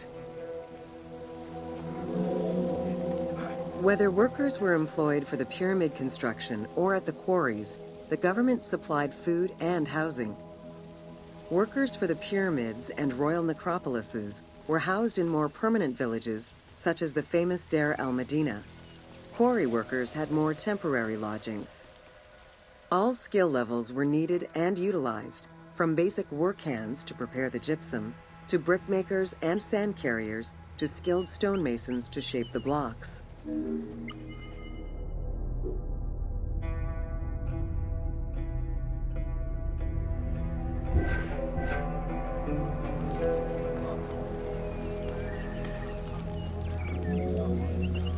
Skilled architects and engineers were employed year-round, while support labor were often farmers who worked on the quarries or construction during the Nile's flood season.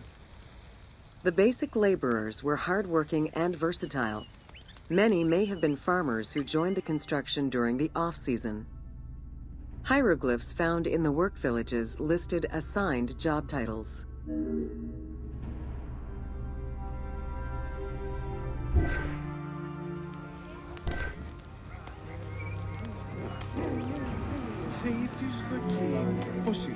Archaeological research shows that no food was stored or prepared on site, but instead workers received abundant rations of bread, beer, and meat. These rations were taken care of by an administration outside the village. Medical treatment was also available for those who were injured.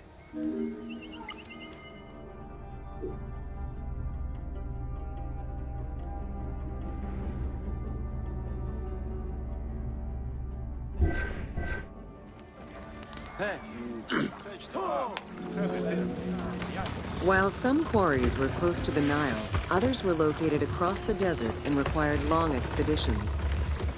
These expeditions were sanctioned by the state. They involved complex logistics and required many participants. Transporting a block by land meant that workers had to overcome the weight and friction of the load. To solve this, they first dug a track in the ground. This path was sometimes reinforced with rails upon which a sled, used to ferry the blocks, would be pulled.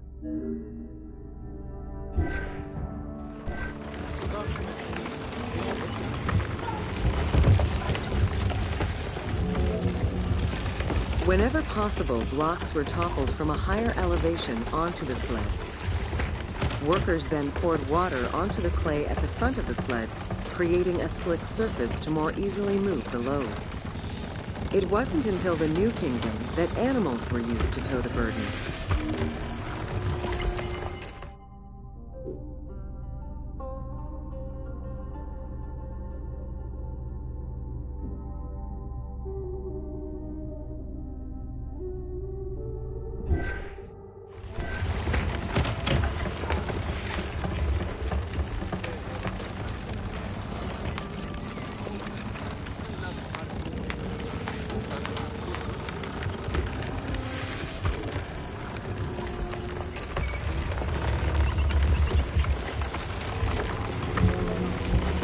During flood season, the Nile was at its largest and deepest, which allowed the transportation of the heaviest and biggest loads.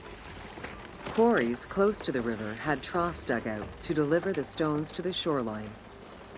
Harbors and wharfs situated at the river's edge allowed the transfer of materials and supplies. Harbor warehouses accommodated additional stocks of stone so that they were available for the winter sailing season.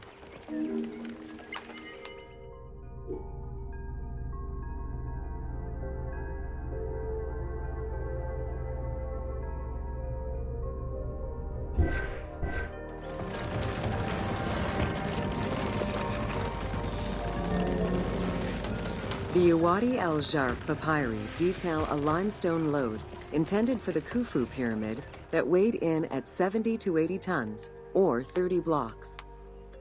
One papyrus is a fragment from a foreman's notes, taken while working on the Great Pyramid. It details the transportation of limestone blocks from the Tura quarries to the construction site of the pyramid. The other papyri are shipping logs containing archives of the sailors assigned to sail the Red Sea and the Nile.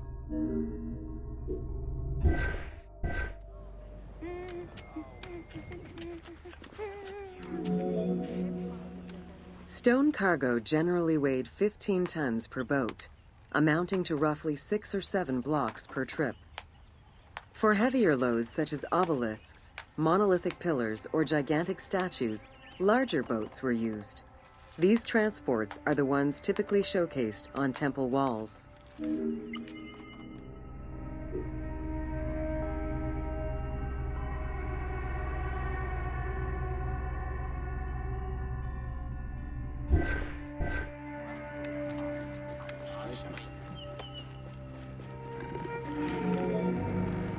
River transportation was the most efficient way to ferry stone blocks between the quarry and the construction site.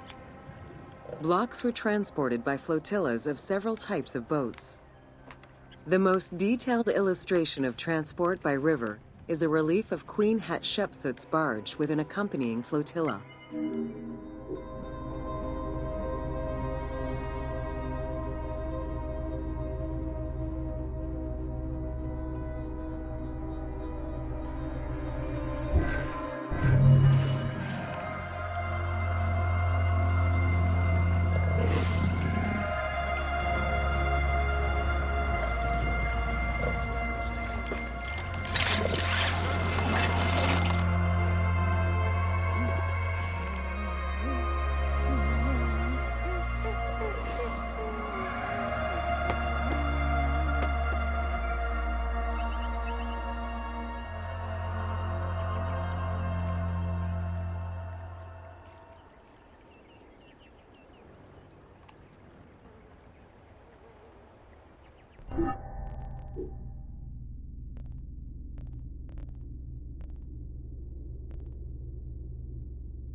Welcome to Agriculture and Seasons.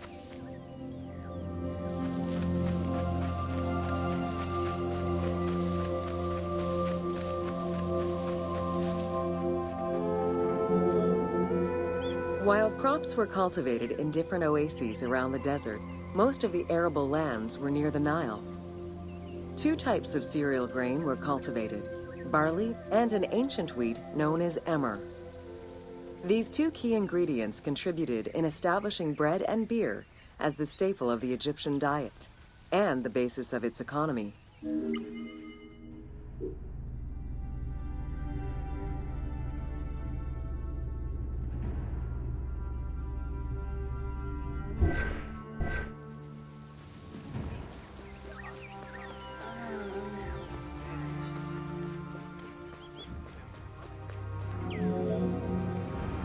The Ptolemaic era created an agricultural revolution with the introduction of advanced agricultural techniques and new grain types such as rice, durum wheat, and pearl millet. The resulting agricultural mass production greatly increased the economy of ancient Egypt. It also prompted the development of storage and transportation, allowing long-distance trade with other regions.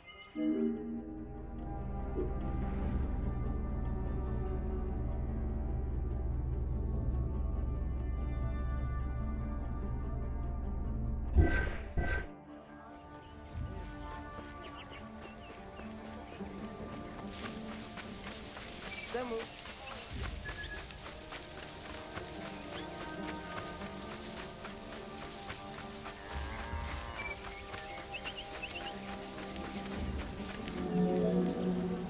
Both bread and beer rations were part of a system of barter payment. The state used those goods to pay wages for those who worked in the quarries and at the construction sites. Beer was so important to ancient Egyptians, they had a goddess of beer brewing, Tenenet. Tenenet is seen in many paintings and sculptures with beer, and women are depicted as the primary beer makers.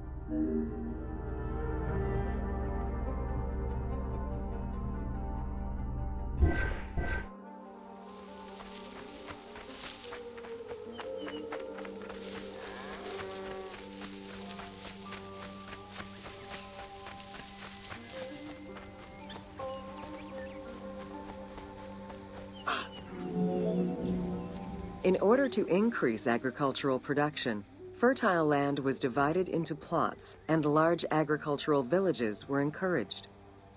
The state and temples were the biggest landowners. Depending on the region, fertile land was managed by civil servants or rented to individuals. Ancient Egyptians relied on rudimentary tools for land cultivation. Soil was broken down with hoes, and wing plows were used to make furrows.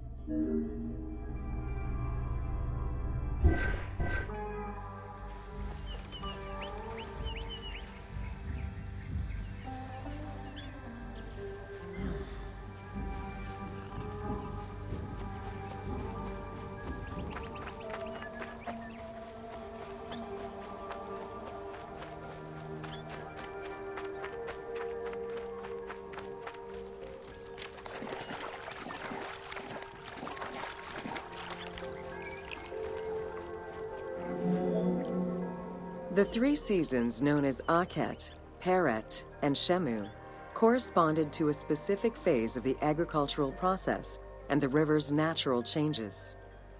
Akhet was the time of the flood, beginning with the appearance of the star Sirius in July. Peret was the time when lands were cultivated, plowed, and sown. This fell between October and November. Shemu ran from May to September and was when harvesting and taxation began.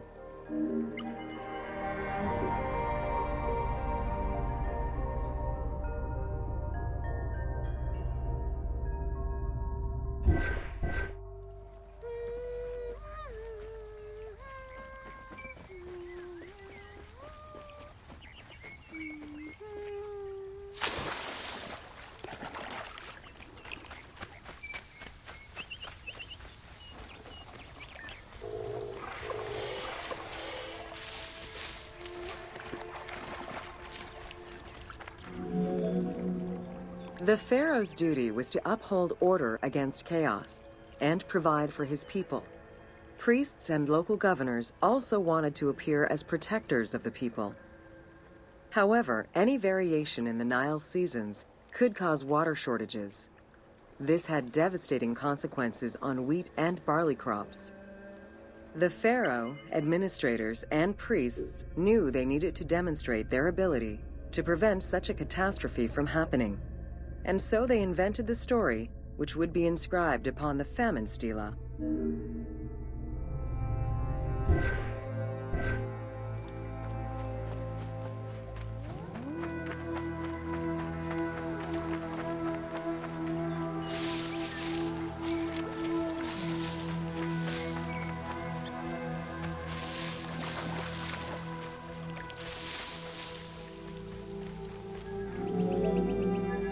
The story begins with the pharaoh worried for his people. The Nile hasn't flooded in years, and his people are starving. In search of the origins of the flooding, Djoser seeks out Khnum, the protector god of the region and the source of the drought. Djoser gives the god offerings and orders his priests to restore the temple of Khnum. These offerings please the god, and the floods are restored. This story was intended to highlight the importance of the deity in everyone's daily lives, while also demonstrating the crucial role that the priests and the king played in feeding and protecting the people of Egypt.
Welcome to Ancient Egyptian Cultivation. The new grain types of the Ptolemaic period required a great deal of water. Farmers needed to ensure they had effective, consistent irrigation. The Nile's rising and receding waters naturally irrigated most of the crops. Areas where the Nile didn't reach, such as gardens and vegetable plots, required an irrigation tool known as the shadoof. The shadoof allowed easy transport of water from its source. It consisted of a tall wooden frame with a long pivoting pole and suspended bucket. The system could be raised and lowered with little effort.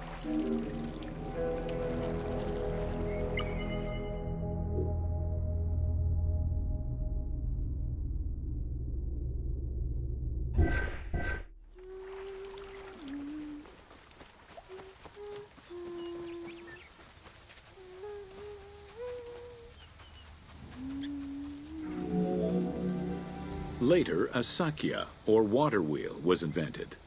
The sakya needed animals to turn the wheel, which rotated buckets through the water. It drew the water to an elevation of 3.5 meters and enabled a great deal of control over the irrigation process. This improvement supplied larger areas and thus resulted in larger harvests.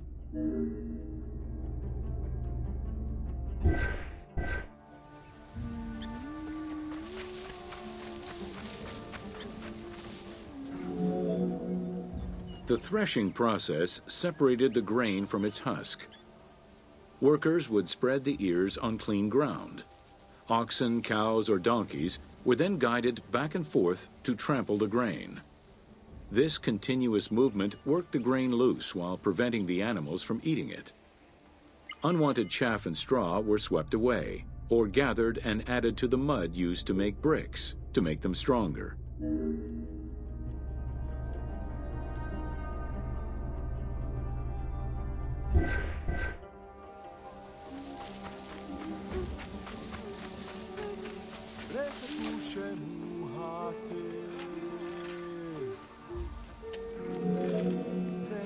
Winnowing was the stage where workers used wooden scoops to throw ears in the air. The wind carried off the chaff, leaving the heavier seeds to fall to the ground. This action was repeated until the undesired materials were sifted out. Grain waste was mixed with manure or other organic substances to produce brick-shaped dung loaves that could be easily burned. A standardized brick size enabled Egyptians to mass-produce this byproduct and use it as a commodity.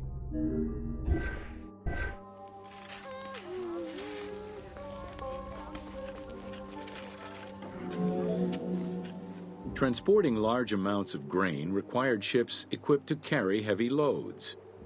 These goods were moved during the Nile's flooding season, when the river was deep enough for large ships. The transports stopped at checkpoints to accommodate customs and police controls, as well as for technical requirements and weather conditions.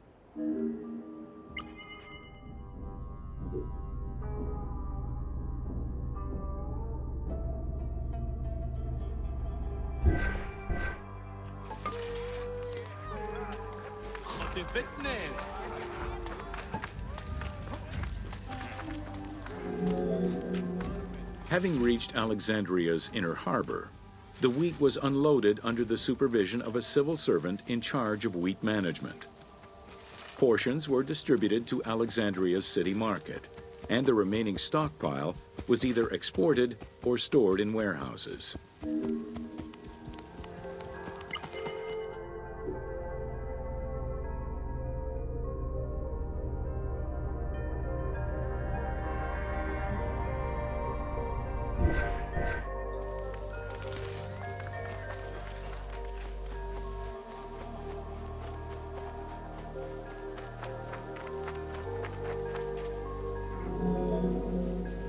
Grain storage facilities were located across all of Egypt. Temples and institutions had large silos, while individual houses had storage sheds. In some houses, arched cellars were built into the foundations. These watertight chambers were accessible from the ground floor through a trapdoor. Royal granaries acted as the storehouse and distribution centers, and managed state payments to civil servants, soldiers, and the police. Though plastered on the inside, silos weren't completely sealed, and so remained susceptible to mice infestations.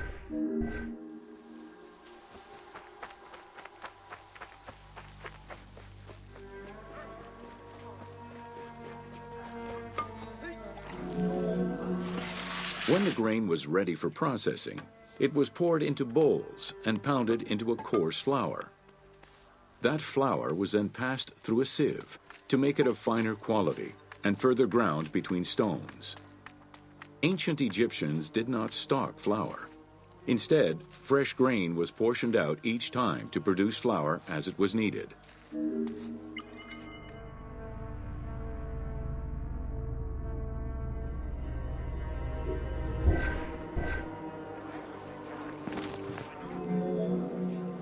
The sieves used by ancient Egyptians were unable to filter out sand and stones.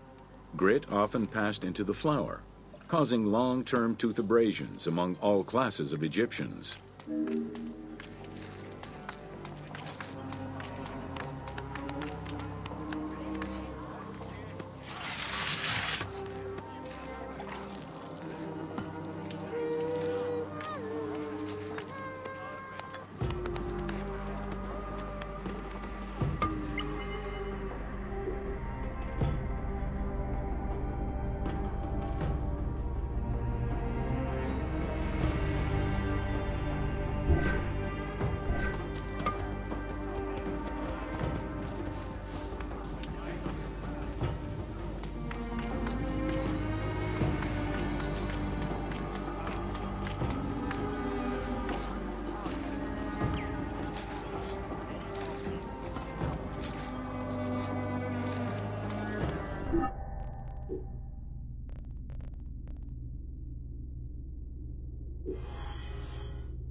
Welcome to Domesticated Animals of Ancient Egypt.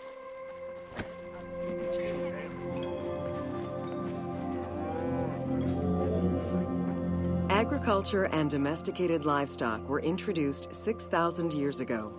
Archaeologists have found traces of cattle, donkeys, pigs, and dogs. Dromedary are thought to have been introduced during the Persian invasion.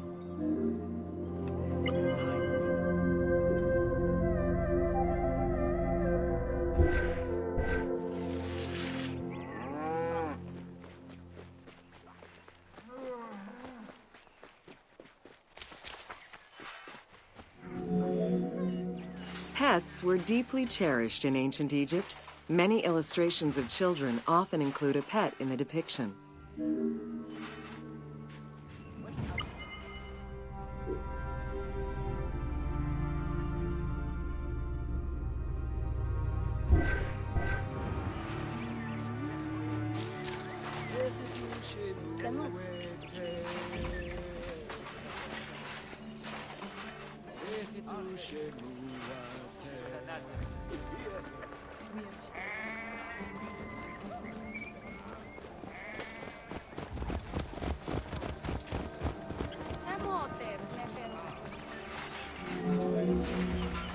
One of ancient Egypt's most iconic animals, the cat, wasn't adopted into their daily life until the Middle Kingdom.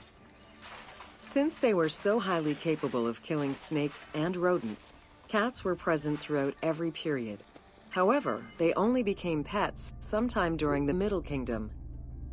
Prince Thutmose, son of Amenhotep III, had his cat Tamu laid to rest in its own sarcophagi.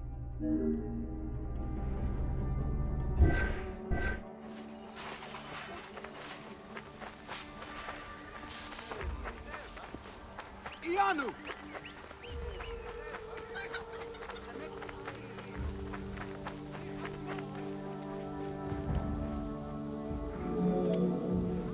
The earliest reference to dogs dates back to 5000 BCE.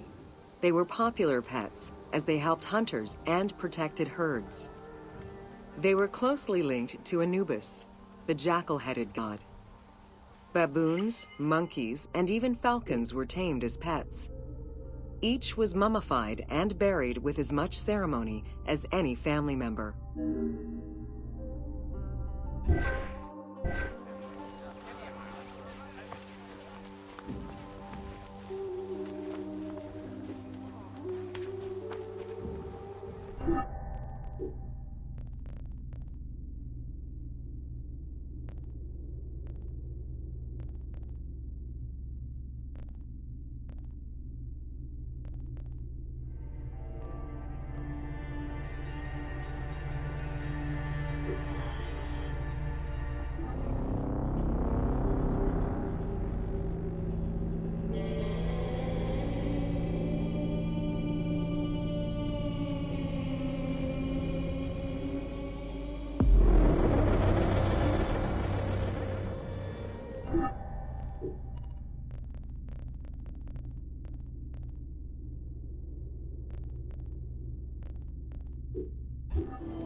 Welcome to Ancient Egyptian Medicine.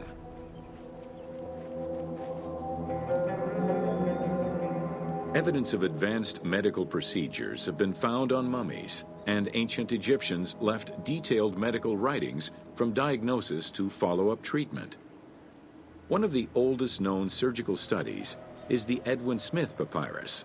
It's one of the first documents in history that notes an association between the integrity of the brain and cognitive functions, including cases of ocular complications and paralysis following head trauma. Vinegar-treated marble stone from Memphis was used as an anesthetic.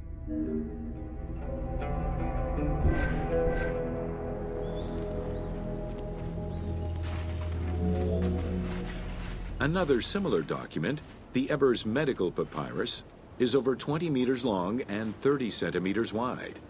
It details treatments of 48 surgical cases and contains 877 paragraphs describing various diseases. Alongside accurate and factual scientific approaches, the papyrus has more than 700 magic formulas and incantations to ward off demons and disease. This demonstrates how ancient Egyptians believed in a harmonious balance between religion and science.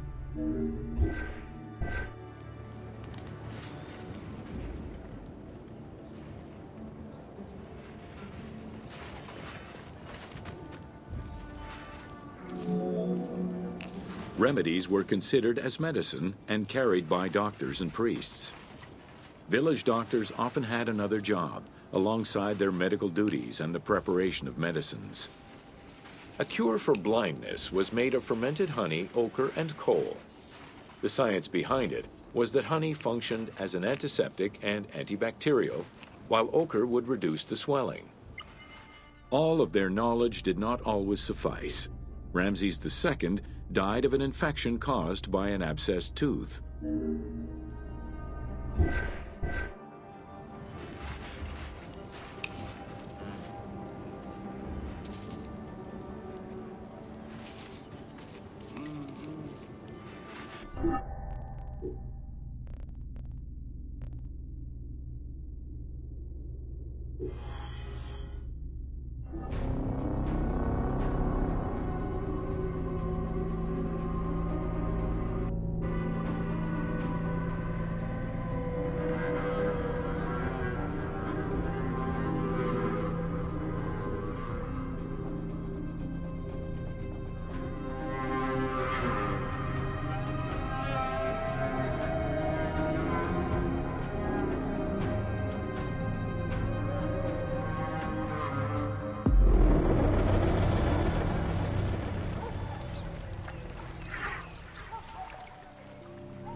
Welcome to Leather and Linen in Ancient Egypt.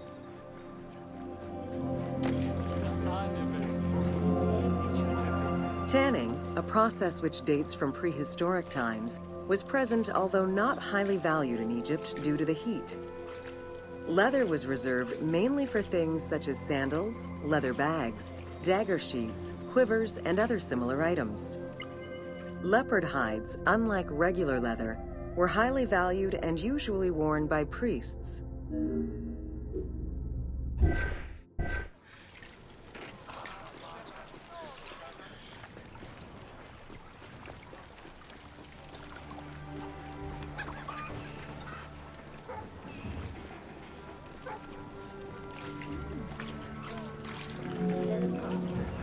Valued for its coolness and freshness in hot weather, linen was the fiber most commonly used for fabrics and textiles. It was produced from flax, which was plentiful in Egypt. Fibers were usually dyed before weaving. While color was used in the production of textiles, dyes weren't commonly used for clothing, and most Egyptians wore white. The color represented spiritual purity, a goal to reach for every day of one's mortal life.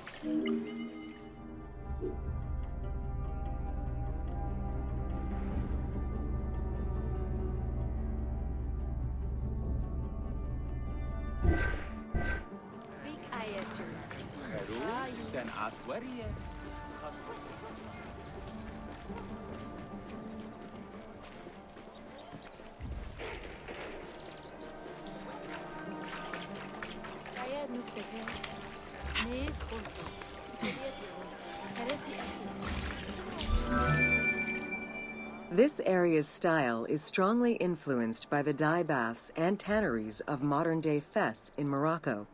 This helped Ubisoft envision what such locations might have been like in ancient Egypt. While this tannery is within the city walls, back then they were often found outside the city boundaries. The tanner's trade was considered off-putting by the Greeks, as all these operations resulted in noxious smells.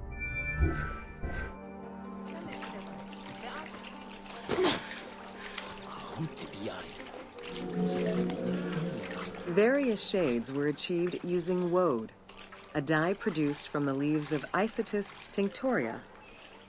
The plant was cultivated for this purpose within the Nile Delta and allowed for the creation of various colors. For example, different maceration times of the leaves would result in colors ranging from red to green, while adding in limestone shifted it to blue. During the Greco-Roman period, other ingredients were found, resulting in a wider range of colors.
Welcome to Ancient Egyptian Fashions.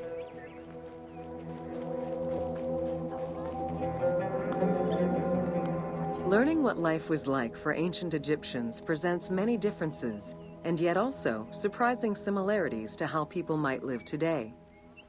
Understanding the daily lives of regular citizens so many thousands of years ago is ultimately what connects us as human beings.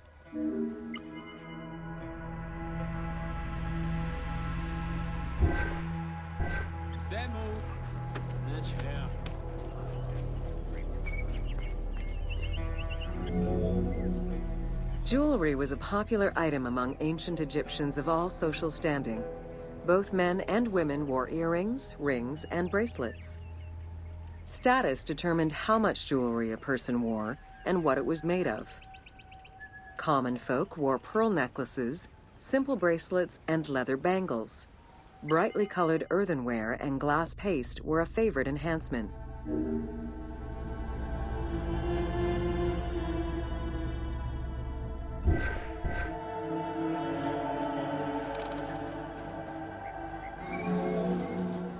The jewelry of the elite was made from gold, silver, and other precious stones.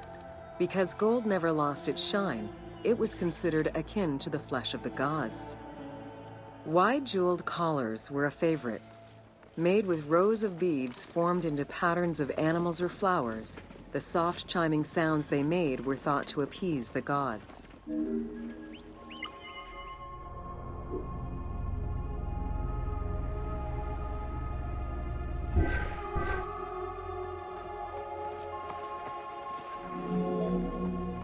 Though idealized, tomb paintings are a catalog of the changing fashions of ancient Egypt from the Old to the New Kingdom.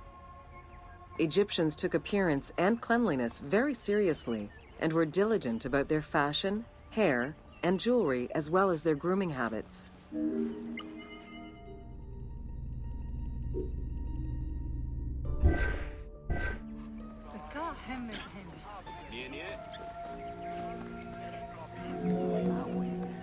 The fabric of ancient Egyptian clothing was almost entirely made from various grades of linen. Linen was commonly white, draped over the body, and cinched at the waist, though some garments were sewn or tailored. Wealthy men wore long tunics, loincloths, or kilts, while poor men only wore loincloths. Women wore long dresses, with differences residing in the quality of the fabric, depending on social status. Egyptians commonly went barefoot, but could also wear sandals made from papyrus fiber or leather.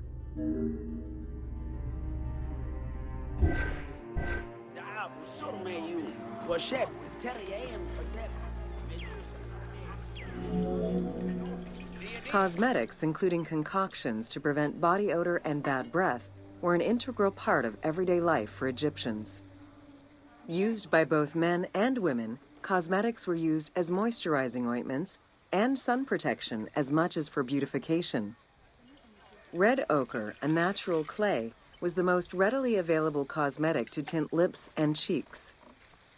Henna was used on nails and lips, and as hair coloring. It was also favored by richer women to decorate their palms and the soles of their feet.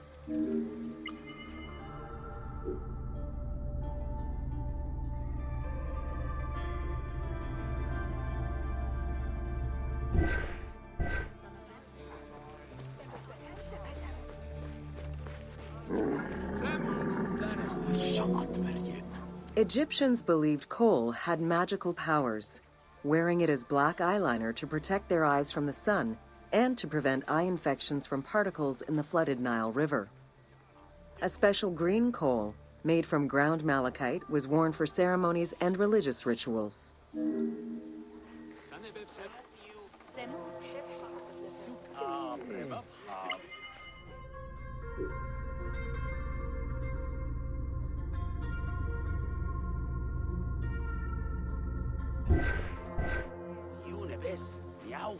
Neçe.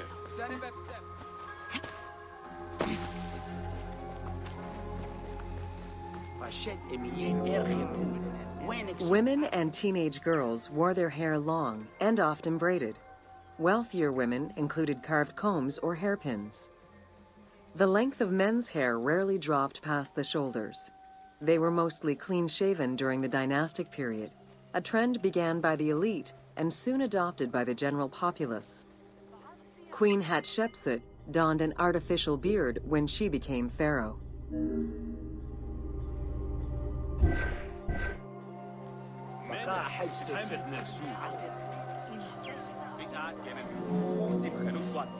Wigs were very popular, used for special occasions or to conceal gray hair or baldness. They were fastened in place with beeswax. The most expensive wigs were made from human hair and reserved for royalty. Other wigs were composed of linen, wool, or animal hair.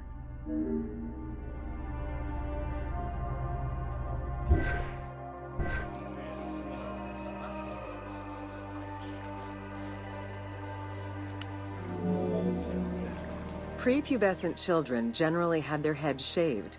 Young girls kept some strands intact, while young boys had a braid worn on the side.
Welcome to Artisans of Ancient Egypt. It was under the watchful eye of Ptah of Memphis, the god of craft and architecture, that ancient Egyptians developed the unique rendition of the world they lived in. However, it is vital to understand that their view of art, and those who created it, was likely very dissimilar to the modern concept of the word. Instead of artists, the creative culture had skilled and respected artisans. The most significant categories of specialties for crafters were drawing, painting, sculpture, and metalworking.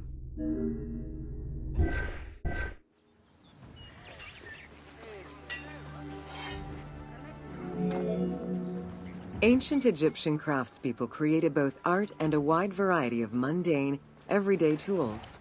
Every item created had a specific purpose and was produced by anonymous artisans who worked alone or with a team. Most crafts, such as pottery and metalworking, were utilized for everyday items. Luxury goods and artwork illustrations served temple rituals and were not meant for public display. Artisans rarely signed their names to the work, though they were clearly aware that they possessed a unique skill and talent for the task.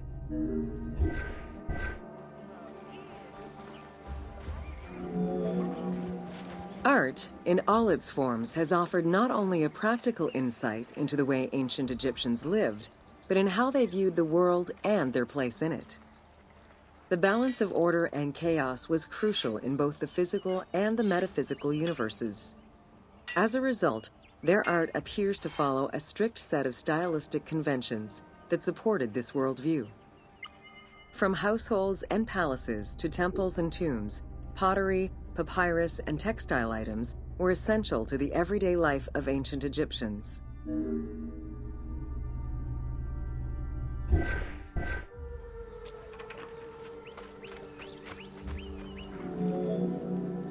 In ancient Egyptian culture, drawing was used as illustration. such as seen in the Book of the Dead. It was also the first step in the creation of a relief, painting, or statue. Two-dimensional representations were concerned with order and form, and were intended to honor gods and promote the transition of the soul to the afterlife.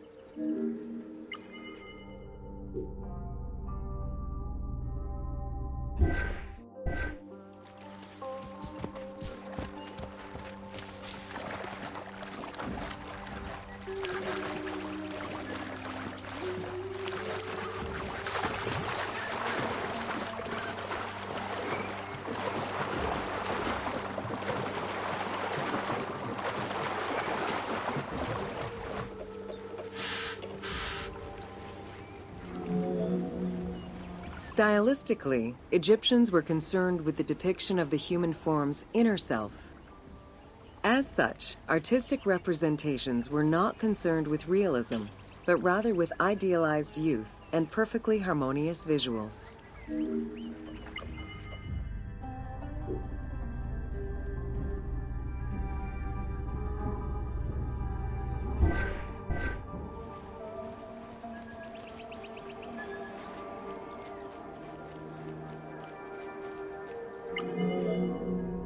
An exception to this were scenes depicting hunting and battle, where the environment and enemies moved in lively, even chaotic ways. Animals and foes were depicted piled up, as if describing chaos, with Egyptians standing in solemn, disciplined poses, bringing order to the scene.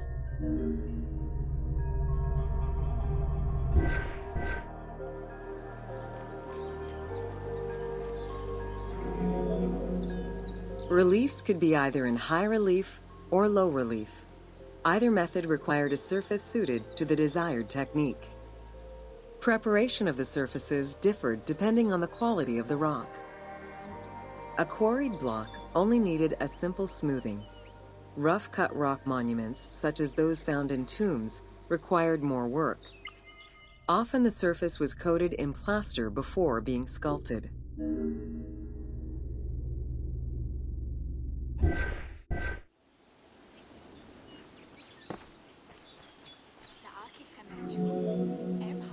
For reliefs, preliminary sketches were drawn in red, then framed with a red grid to position the elements of the scenes.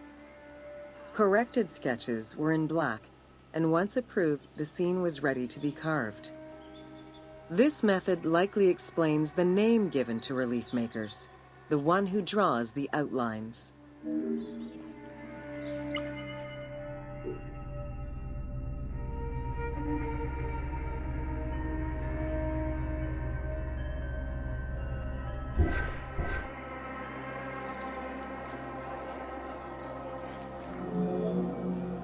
Statues were believed to be vessels for the souls of the deceased, or deities. That is why a sculptor was called the one who makes it live. This divine duty earned them the utmost respect.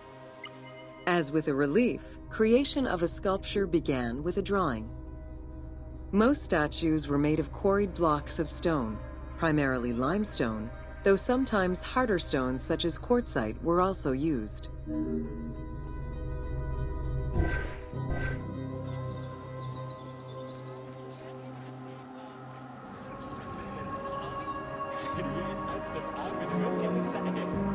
In ancient Egypt, the profession of crafter was organized and relied on a specific hierarchy. Most artisans depended on an institution to provide them with raw materials. There were 3 working levels for craftsmanship: domestic, large estates, and within palace and temple workshops. Some royal workshops, at their largest, covered an area of about 2.8 square kilometers in size.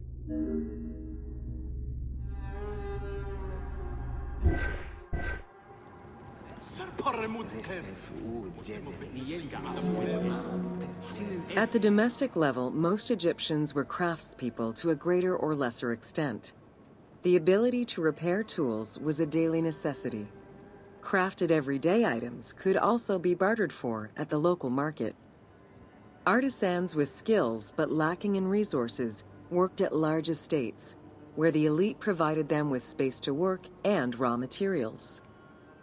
The most skilled artisans were employed in royal or temple projects and benefited from a special status.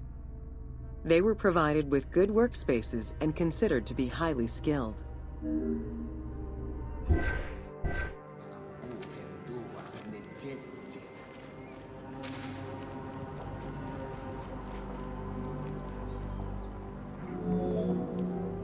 An ancient text known as the Satires of Trades has a number of descriptive summaries that offer teasing glimpses into how artisans were perceived.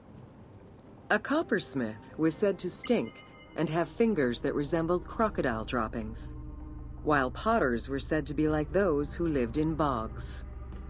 This view was likely exaggerated in order to highlight the most enviable position of all, that of the scribe.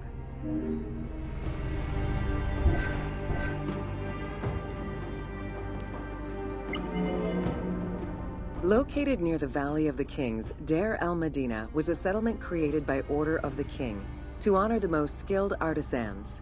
Its name translates as the monastery of the city. Allocated a house on the initiative of the king, these craftsfolk were regarded with respect and referred to as the royal artisans. Those who lived there worked on the tombs in the Valley of the Kings and its surrounding temples.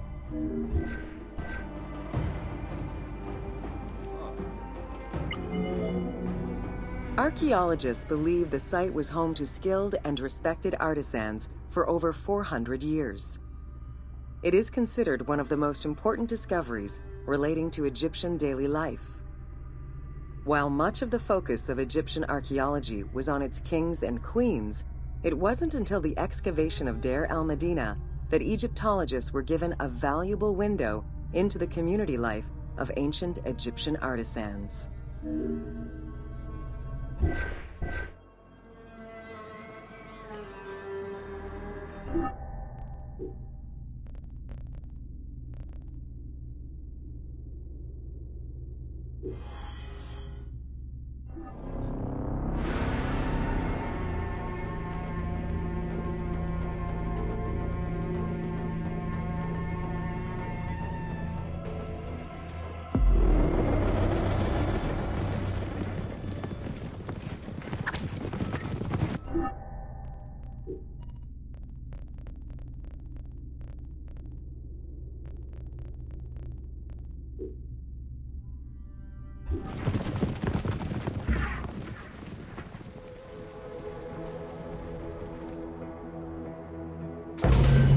Welcome to Evolution of Pottery in Ancient Egypt.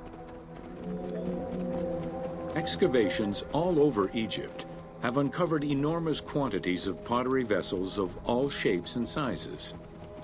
The production of pottery was mainly confined to the outskirts of settlements due to the materials required and to keep the kiln smoke away from inhabited spaces. The function of the product determined the selection of the raw material, its treatment, its form, as well as the finishing of the surface.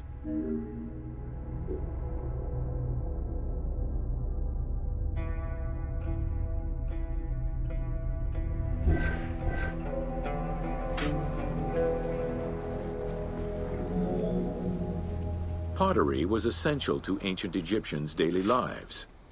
It was used in all aspects of life, from the storage of grains and liquids to containers within the tombs of necropolises. The most common pottery was made from Nile silt that resulted in a reddish-brown clay. Limestone clay, which made for more attractive pottery, was only found in Upper Egypt.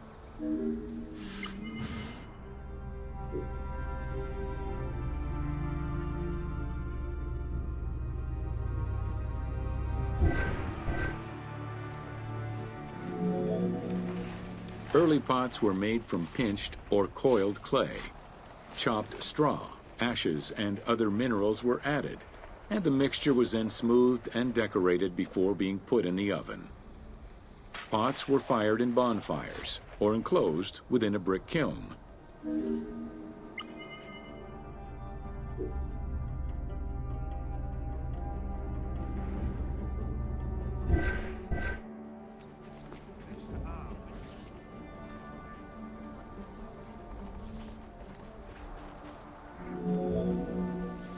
The potter's wheel was utilized during the Old Kingdom. Pottery became smoother and more polished, similar to river stones. It was decorated primarily in red pigment, with the black color achieved by exposing it to smoke. Pottery workshops were attached to palaces or temples, and around the late period, specialized workshops began to appear.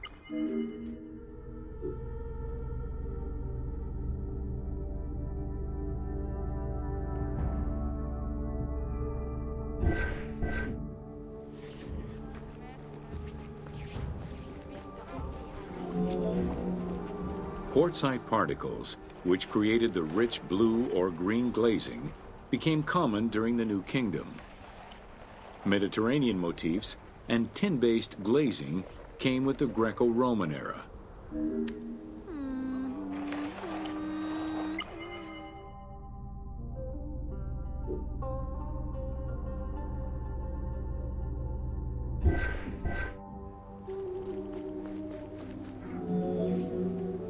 Potsherds could be found anywhere and were the most common canvas for writing or drawing, in comparison to the more expensive papyrus sheets. Named after their Greek description, ostraca contained daily life records, letters, or could be drawn upon. Artists drew sketches for temples and tombs, or simply for leisure.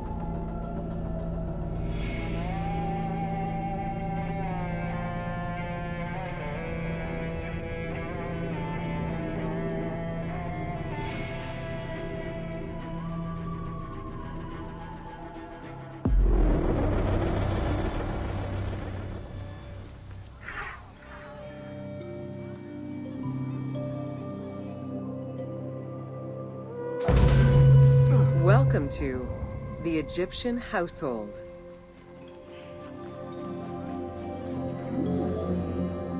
Certain professions were open only to women, such as weaving or professional. In pre-Greco-Roman culture, women were considered equal to men in many matters. They owned property, testified in court, could divorce and inherit. Until the Greeks and Romans restricted their rights, Egyptian women could take over their deceased husband's trade. Marriage contracts included mentions of allowances and items of value brought to the marriage by the woman, which would forever belong to her.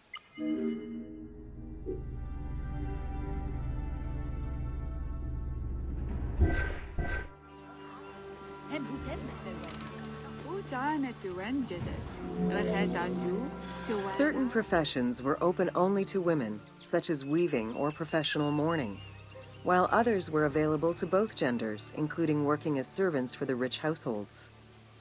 Social status did have an impact, though. The higher in status, the easier it was to obtain education and access different professions.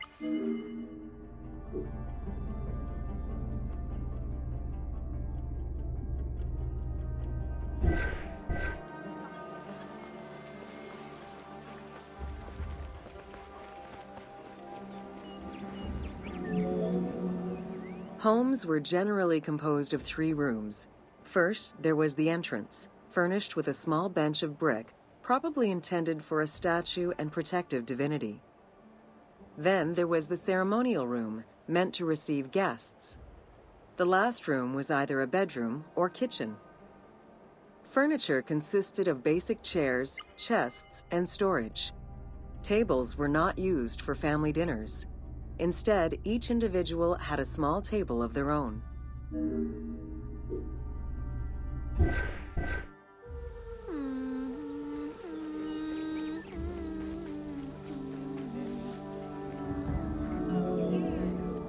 Marriages were a social contract rather than a religious construct. Family was vitally important to ancient Egyptians, and children were considered a blessing from the gods. The father, mother, and their children were the nucleus of the family, and cohabitation sometimes extended to mothers-in-law, sisters, aunts, and sisters-in-law.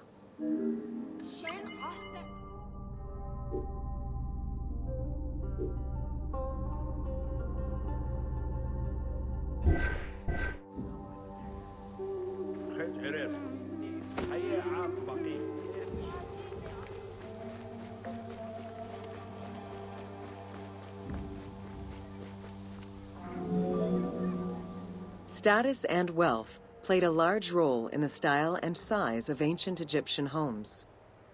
Commoners' houses were built with sun-baked mud bricks. Wealthier homes were often painted in white and decorated with various motifs.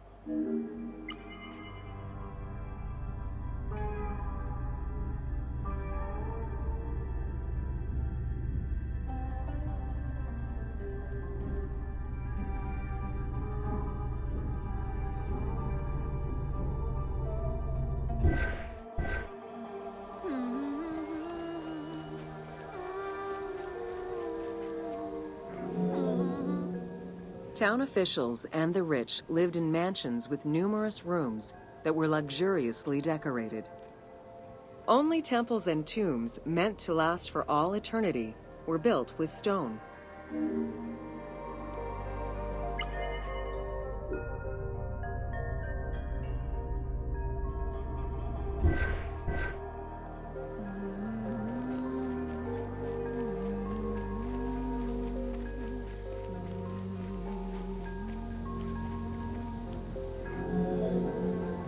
Funeral stone inscriptions focused on the main member of a household. Encircling this person would then be a spouse, parents, and children, possibly even siblings. These stones were so structured because there were no surnames in ancient Egyptian culture. Parents and children were a sort of family tree, which allowed for the identification of the deceased.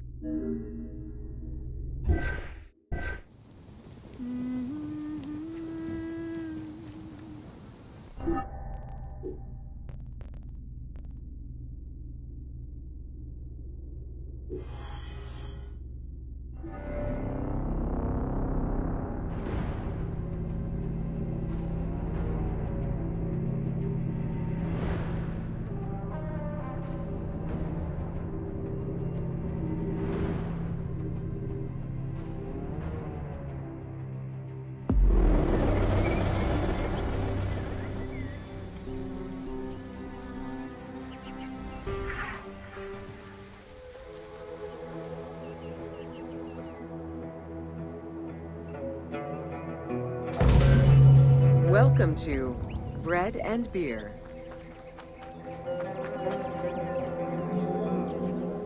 While the Mesopotamians invented beer, including using a straw to avoid the sediments and herbs, ancient Egyptians perfected the brewing method.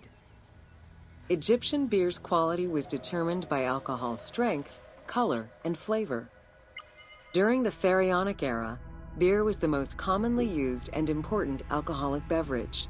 The state and temples used it, along with bread, as payment to workers, and it was included on the lists of food offerings to the gods and the deceased.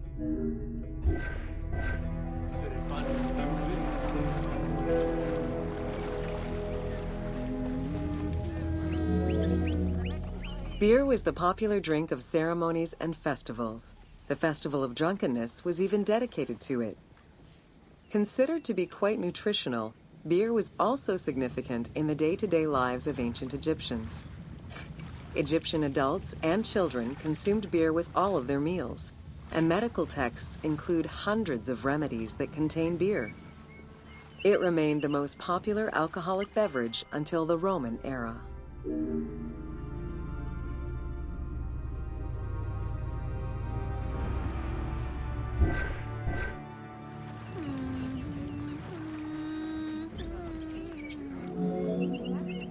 Recipes for beer varied over time and depended on the quality of the materials. Bakers and brewers typically worked alongside one another at the same workshop or house. Many families often produced the quantity appropriate to their own consumption with better quality beers produced for festivals and other special occasions. The most basic recipe used malted cereal as the main ingredient. Fruits such as dates were added along with honey and spices.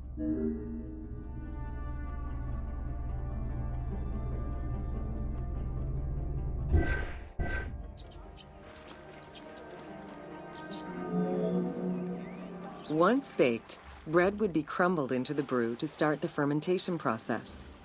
Adding grain enzymes would break down the starches, turning them into sugar and creating a thick mash.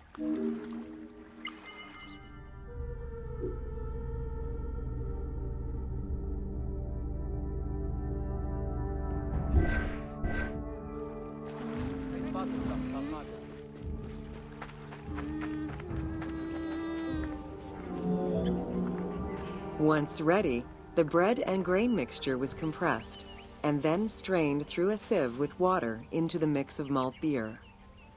Once fermented, the beer mash was transferred to large containers and again compressed by foot or with pestles.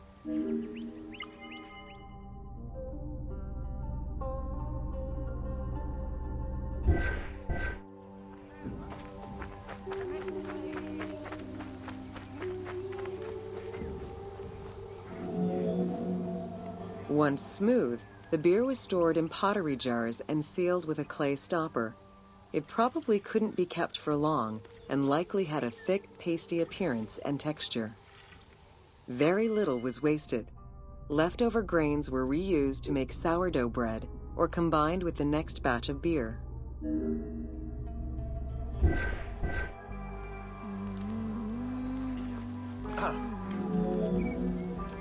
While there are many ancient accounts for making bread, most of the knowledge known about ancient Egyptian brewing comes from an account by the alchemist Zosimus over 300 years after Cleopatra's reign.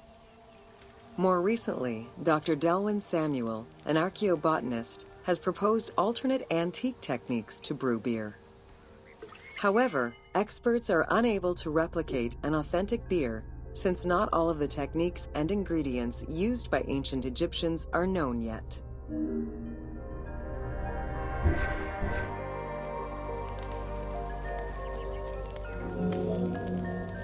Food was prepared on the floor until the Middle Kingdom, when cooking benches were introduced.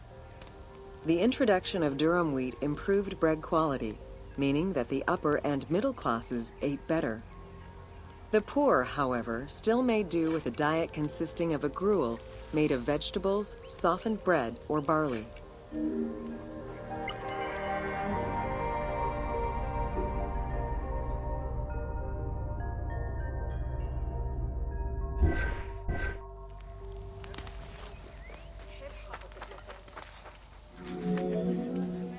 Dough was kneaded by hand or foot, and when sufficiently blended, additional items were added, such as fruits, nuts, honey, and spices.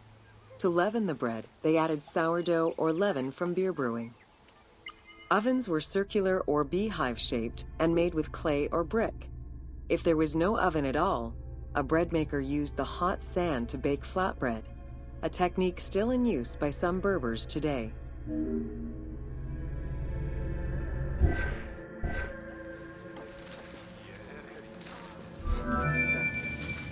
Ancient Egyptians always had to fight off the omnipresent sand particles that were blown towards them.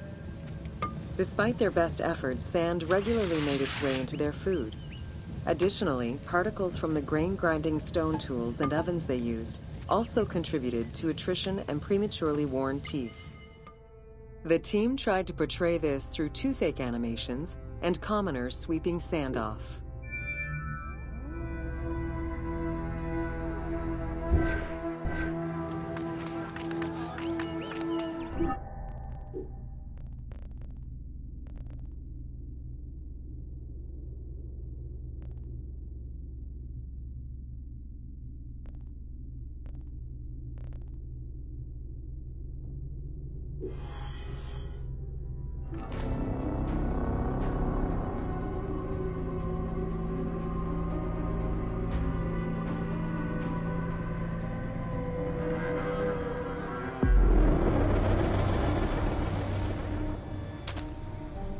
Welcome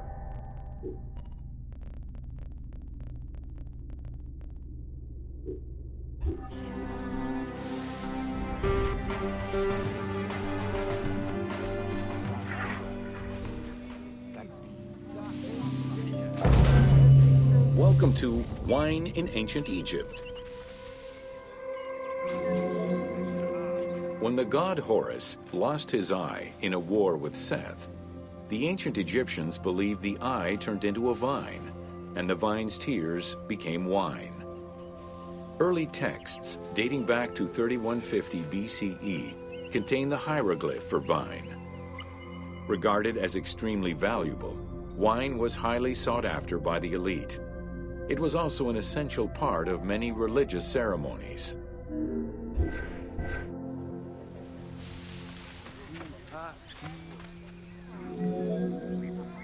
A millennia-old tradition.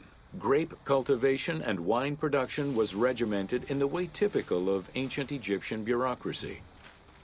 Egyptians kept careful records of winemakers, which they clearly identified on labels. Every landowner with a modicum of self-respect usually kept a vineyard. This held particularly true in the regions of the Fayum and the Nile Delta.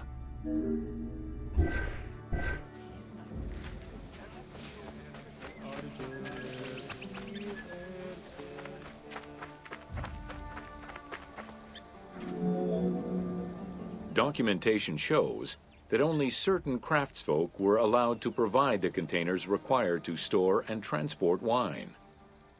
That and rigorous quality control checks established for every step of wine production shows that ancient Egyptians knew that the quality and longevity of wine could easily be affected by any number of variables, which they paid careful attention to.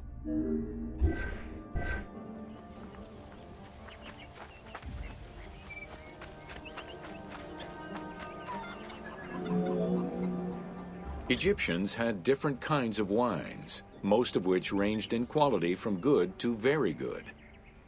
The sweet shadé, to which honey had been added. The soft negem, obtained by drying the grapes in the sun. The ma, reserved for religious ceremonies. And finally there was the peor, the mediocre-rated wine, resulting from the second pressing of grapes and reserved for a less discerning palate.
Welcome to Oil in Ancient Egypt.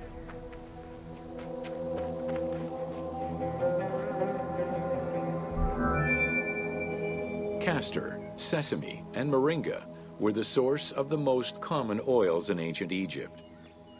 Oil was used for various purposes: cosmetics, medical treatments, nutrition, perfume, athletics, and rituals, to name a few. The team decided to use oil as an explosive to add more gameplay opportunities for the player.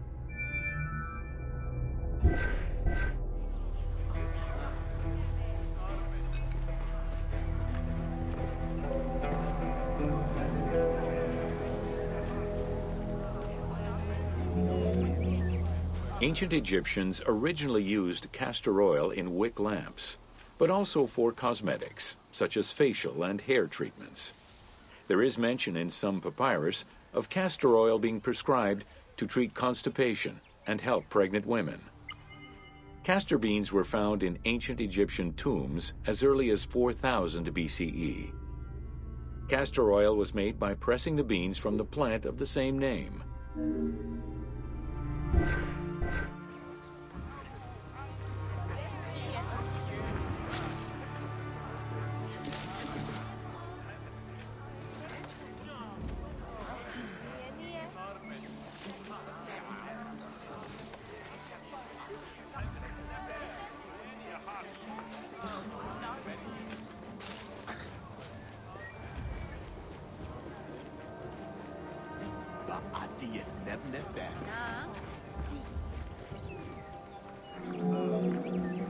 Olive trees were present, though scarce, in ancient Egypt's early history, and olives were mostly imported from Syria and Palestine.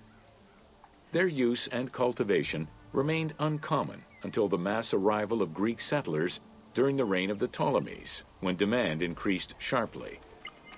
Olive trees were normally found in the region of the Fayum and the lands surrounding Alexandria.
Welcome to Roman military equipment.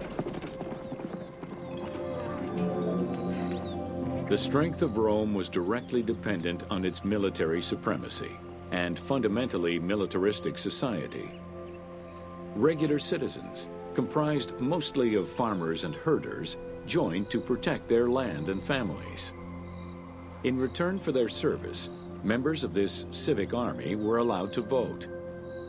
Trained to be highly disciplined and obedient to superior officers, citizen soldiers developed a deep sense of loyalty to their city.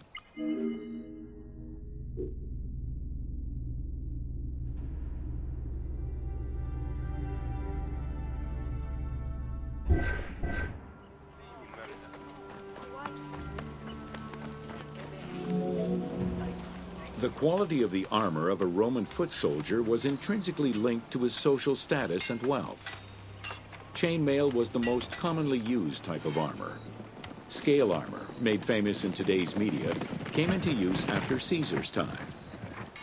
Foot soldiers carried large and oblong shields, while the cavalry used smaller ones of Greek origin.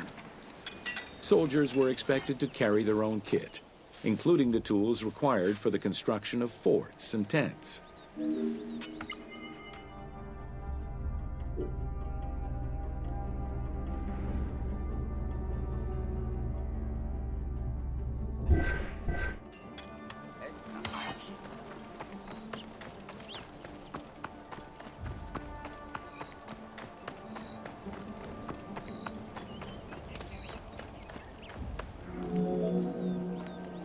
Roman soldiers used the same types of weapons. The stomach and face were the most targeted parts of the body. As such, a legionary was equipped with two close combat weapons, a dagger and a short sword, known as a gladius. One of the most ingenious Roman weapons was the javelin. Its pyramid-shaped tip pierced the body, while its iron shank was designed to break upon impact, stopping the enemy from throwing it back.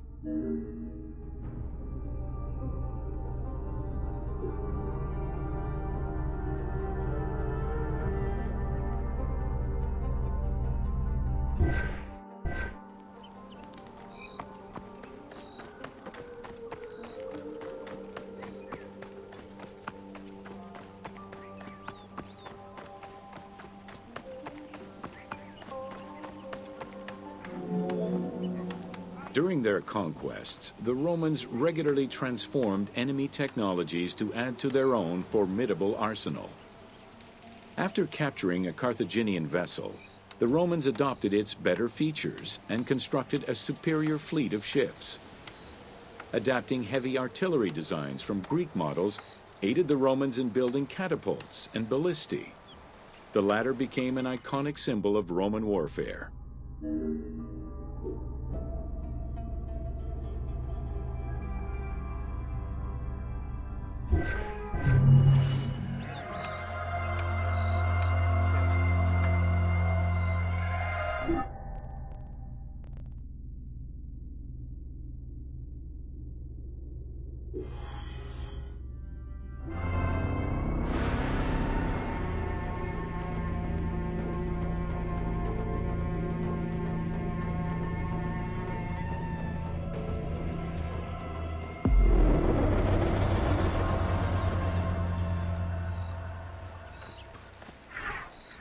If you have some time, check out Alexandria.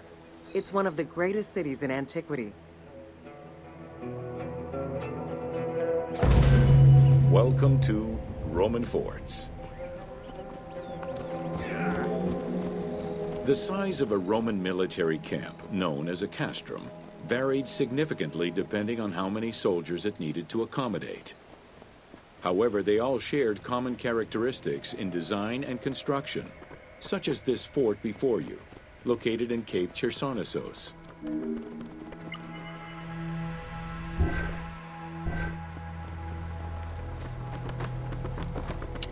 Yep.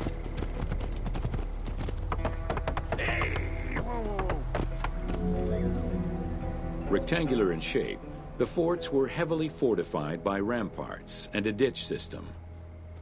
The walls were reinforced with parapets, essentially an extension at the roofline which allowed a protective barrier for patrolling soldiers.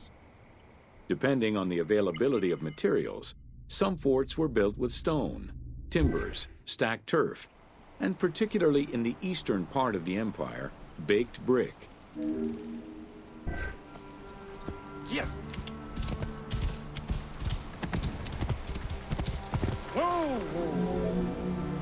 Access doors on all four sides were each flanked by guard towers. The commanding officer was positioned in the middle of the camp, giving him a clear view of the troops and the main gate.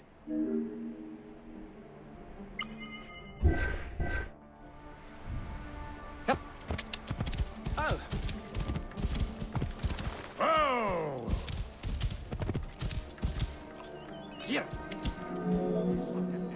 Along with sleeping barracks for the soldiers, the fort also had a granary that was expected to hold rations for a year or longer. To ensure the health of the soldiers, every camp was equipped with medical staff and a hospital. A clean water supply with conduits for a bathhouse and latrines was included in the construction of every fort.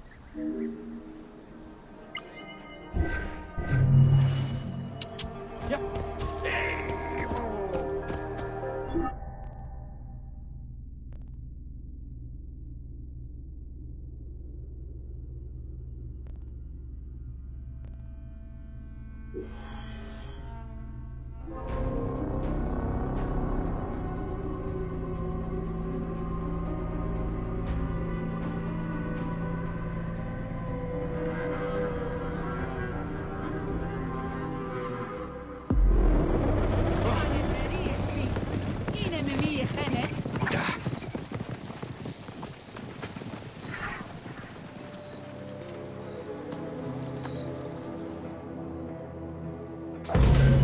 Welcome to the forts of Cyrenaica.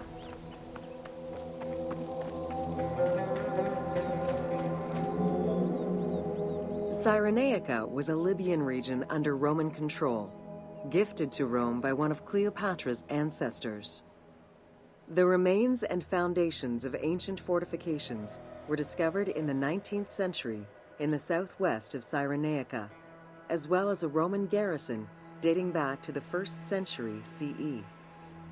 Evidence shows that these forts were of Libyan origin, rebuilt and modified by Roman engineers when Cyrenaica was part of the empire.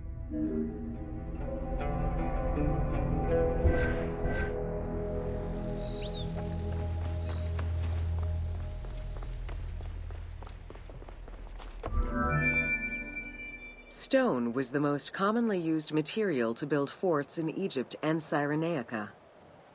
Though no real proof of a fortress similar to the one before you has been uncovered in that region, the team chose to add it as a worthy and awe-inspiring end-of-game challenge for the player.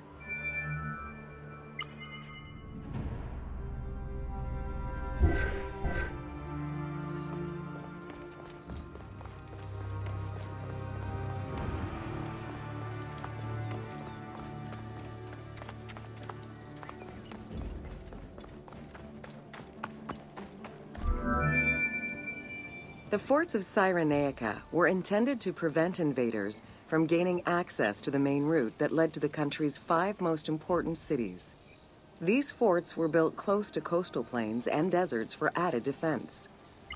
3 of these cities were recreated by the team: Balagrae, Apollonia, and Cyrene.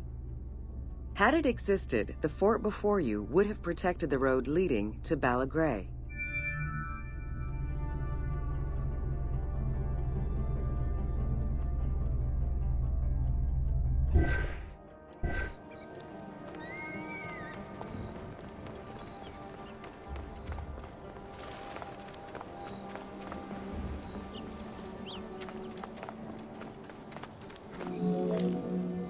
Other than reference to an attack around 404 CE and a military reorganization by Emperor Justinian during the 6th century CE, we still know little of the Roman military presence in Cyrenaica.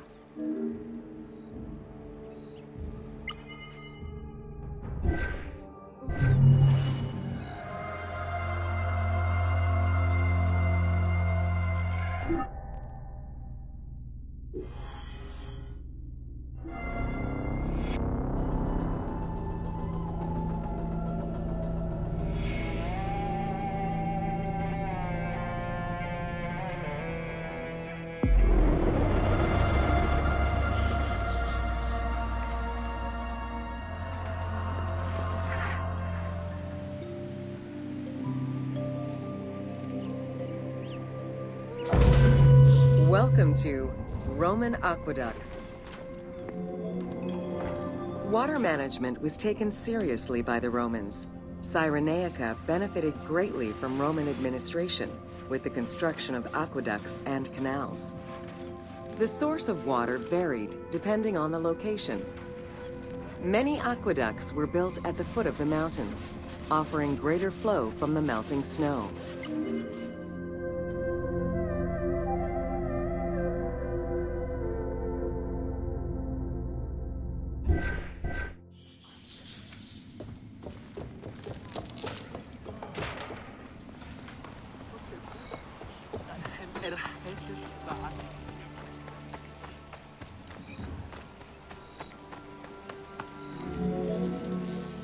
The ability to transport water over a greater distance increased agricultural production. Some aqueducts were reported to be over 7 kilometers in length. Where the Greeks of Libya originally focused mainly on olive trees and figs, which required less water, the advent of Roman aqueducts allowed for a far greater crop diversity. Every farm's water use was carefully scheduled.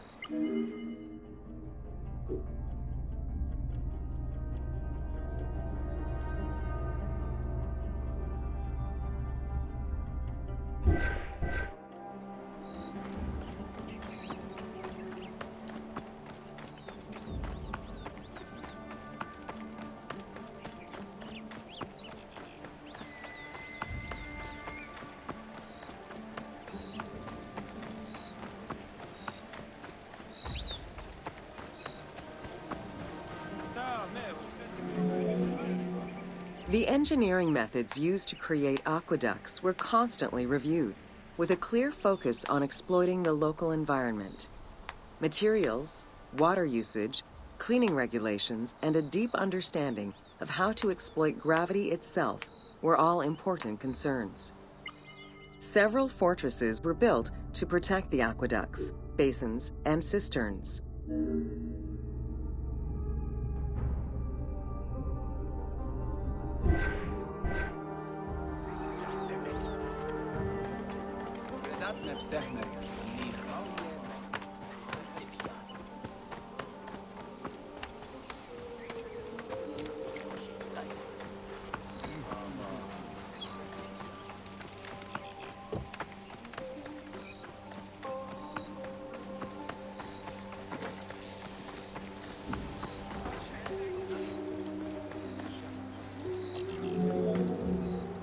Additional water was collected with wells and cisterns, but aqueducts were the main supply of fresh water.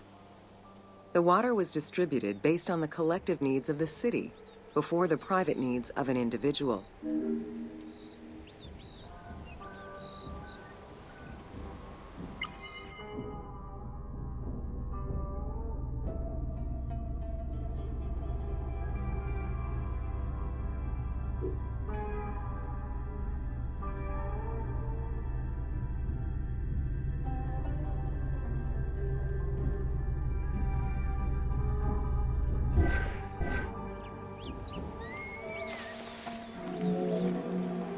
Almost all aqueducts ended in a fountain where the water circulated to clean the streets and supply bathhouses and latrines, thus improving the cleanliness of Cyrenaica's cities.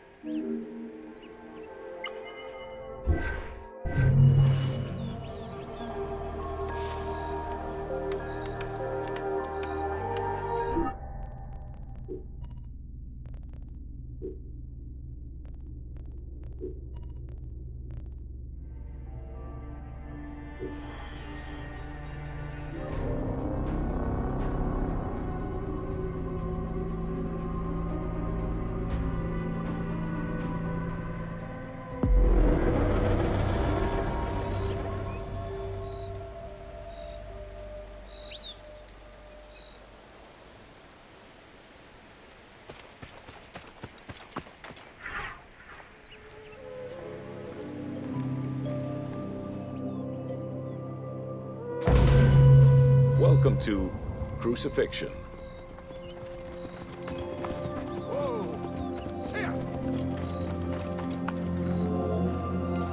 In terms of the severity of Roman justice, crucifixion was at the top of the list of corporal punishment, followed by death by fire and decapitation. The upper class considered crucifixion unworthy of their position. Those lucky enough to have Roman citizenship were also exempt from such treatment.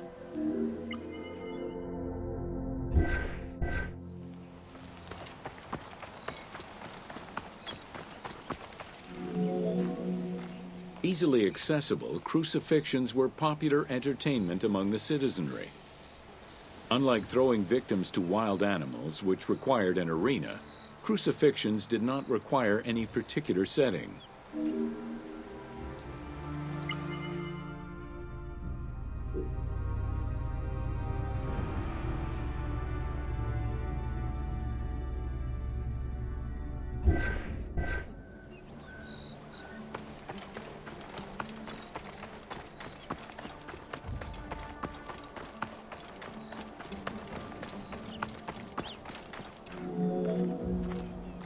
Those subjected to crucifixion were almost always slaves, traitors, and lower-class citizens. Roman deserters were crucified because the betrayal of the soldiers was perceived as endangering the lives of Roman citizens.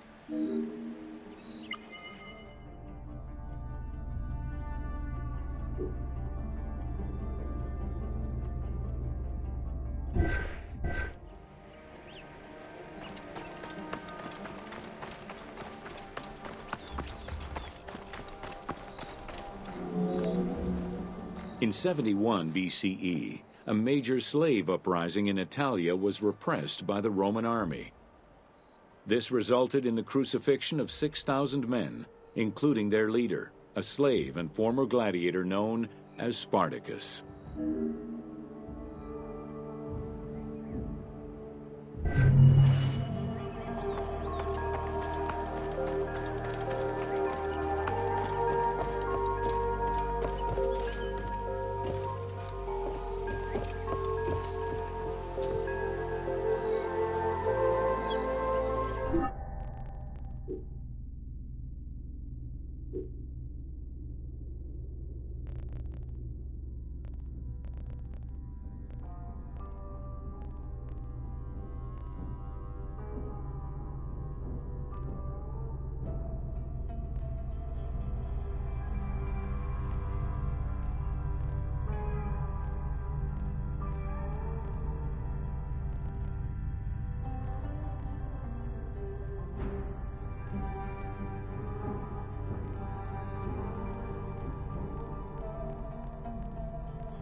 Welcome to Introduction to Alexandria. After conquering Egypt in 331 BCE, Alexander the Great decided to build a new city, which, as per his habit, he named after himself. After his death, Alexandria quickly became the capital city of the Ptolemaic kingdom and the most important city of the Greek world.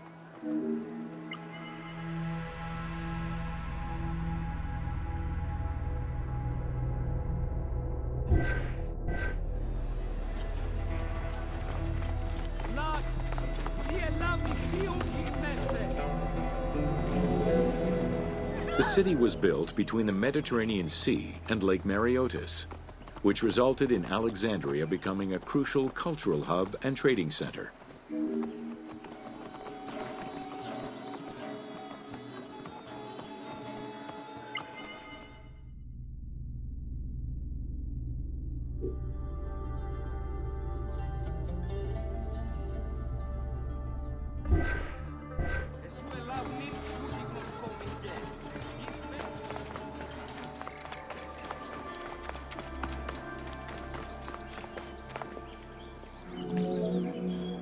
Sumptuous buildings could be seen wherever one turned their gaze: the royal palaces, the many temples, the gymnasium, lush public gardens, and large avenues.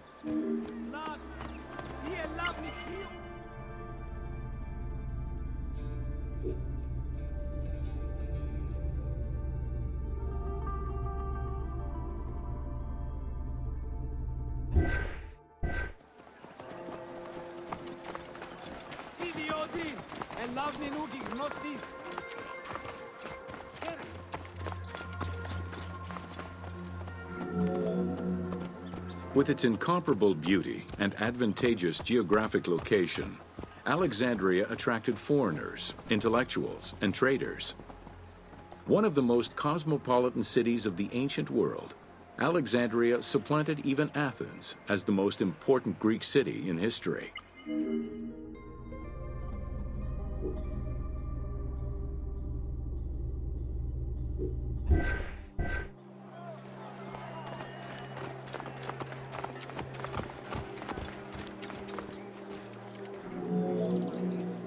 Egyptian obelisks were highly prized by Roman architects. While Roman design previously favored the use of a single monument, Egyptian obelisks tended to come in pairs and were generally located at the entrance of temples. Several ancient Egyptian obelisks are still in existence today, though many are spread out across the world in locations such as Paris, Rome, New York, and London. All of this shows that Alexandria was significantly influenced by the rich past of Egypt.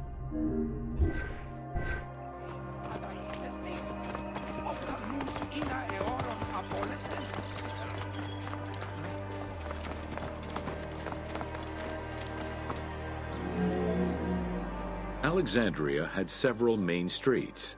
Its most famous artery was the Canopic Way. It was lined with sumptuous buildings, houses, and temples, and was roughly 8 kilometers in length. This street was one of the most important shipping entrances to Alexandria and often hosted processions and festivals.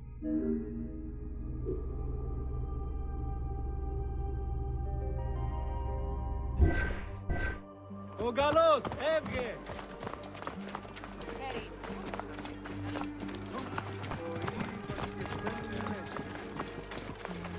Κόποπας παρά του ιδίου, εις οφθαλμόν ίδιο κατασχέθηση.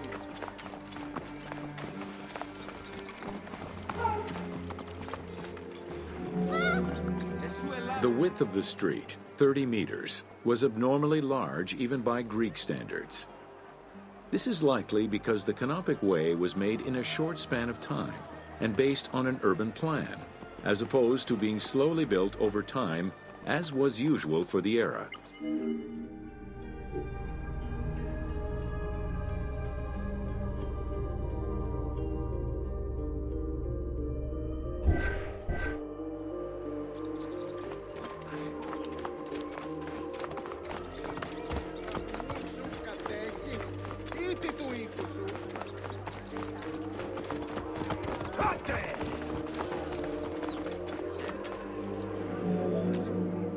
The Canopic Way originated in the western cemeteries, skirted the gymnasium, and then exited the city to head east through massive doorways towards Canopus. This structure was known as the Canopic Door.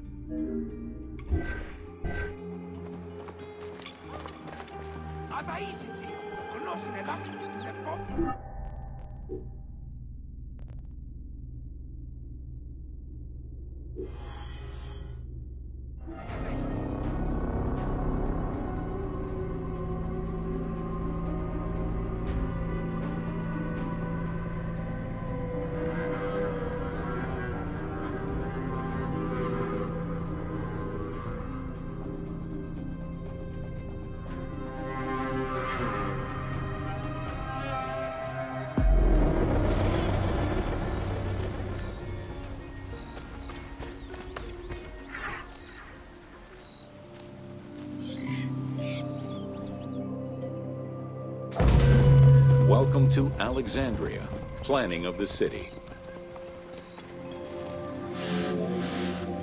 Alexander's plan to build his great city began with a verse from Homer's Odyssey. There is, in front of Egypt, in the sea with many swells, an island called Pharos. Guided by these clues, Alexander the Great founded his future city at the western end of the Nile Delta.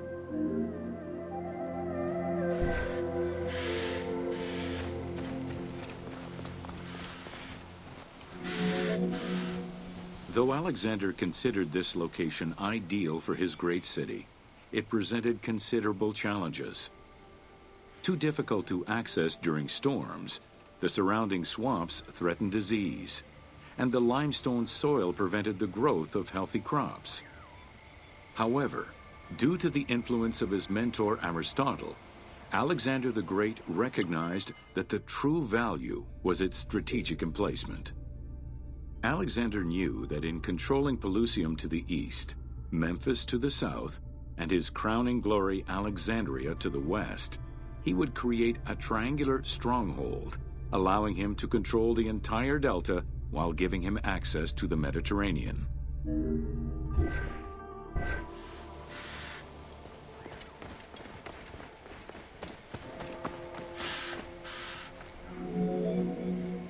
The Great Walls of Alexandria had a humble beginning. Lacking chalk to outline the future city's foundations, architects were forced to use flour instead. Clouds of migrating birds swept down and ate the flour, erasing the plans.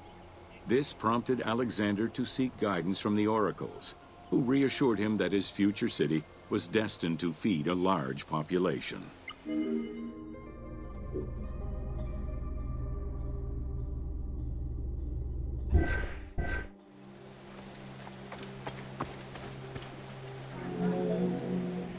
Excavations led by Mahmud Bey el-Falaki in the 19th century revealed that the wall enclosure measured approximately 5.2 kilometers in length and 2.2 kilometers in width. It was roughly 9 meters in height.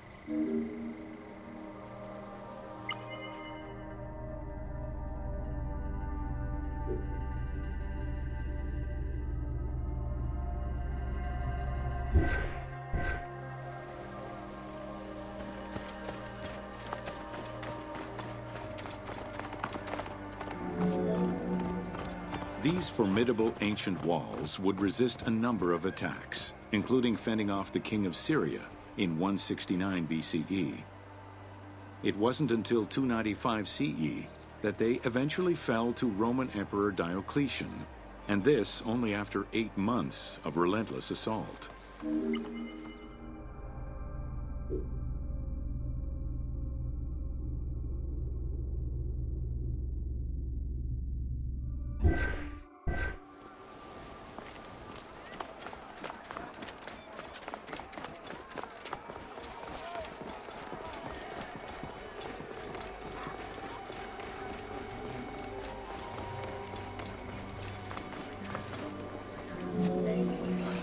Alexandria's principal architect, Dinocrates, chose a Hippodamian grid plan.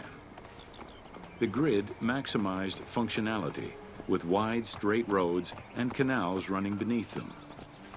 Alexander recognized the military value of the city's design. The wide, parallel streets gave him optimal surveillance of the city while allowing the unobstructed flow of troops.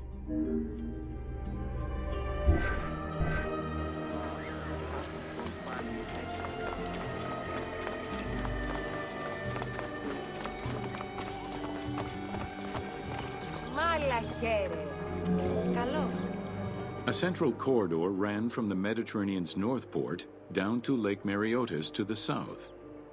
This thoroughfare acted as an unobstructed link for commercial trade and travel between the two ports.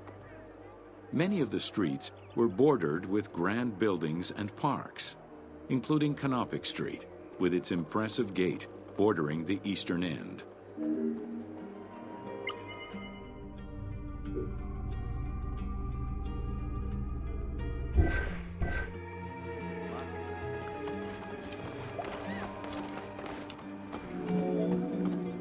Alexandria was most likely built upon an already existing Egyptian village. Upon its completion, the Egyptians reviled the city, refusing to call it by its founder's name. Instead, they called it Raked, the building, as a mark of disdain, which was later Hellenized into Rakotis. Despite this, the name Alexandria would remain.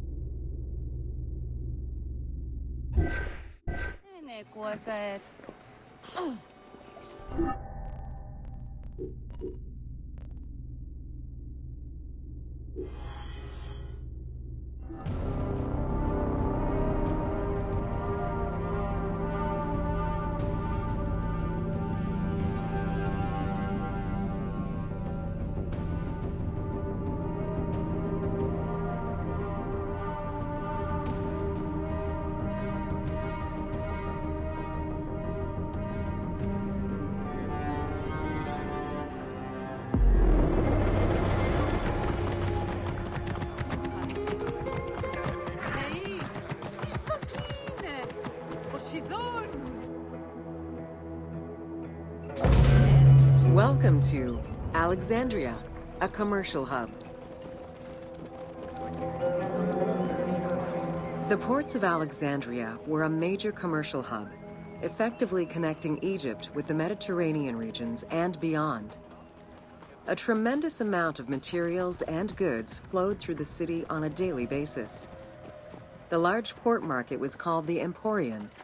It was there that merchandise was traded by the ship owners, called Nakliros.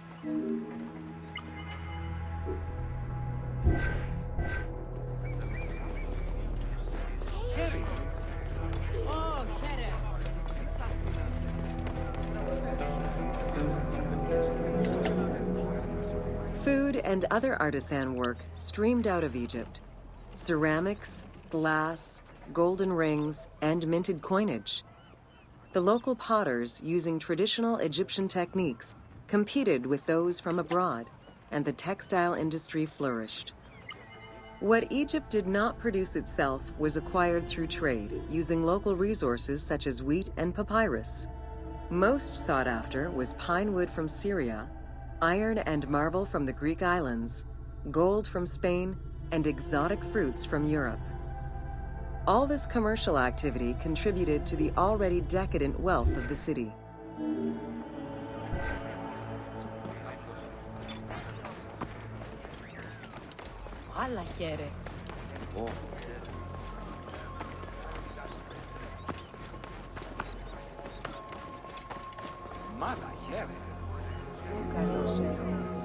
The wood imported to Port Mareotis through Alexandria's seaward ports was used in the nearby shipyards, where most of Egypt's ships were built. Employing tens of thousands of shipbuilders, the shipyards contributed to establishing the Egyptian fleet as one of the mightiest of the era. Any wood not used in shipbuilding was further disseminated through Egypt for various purposes.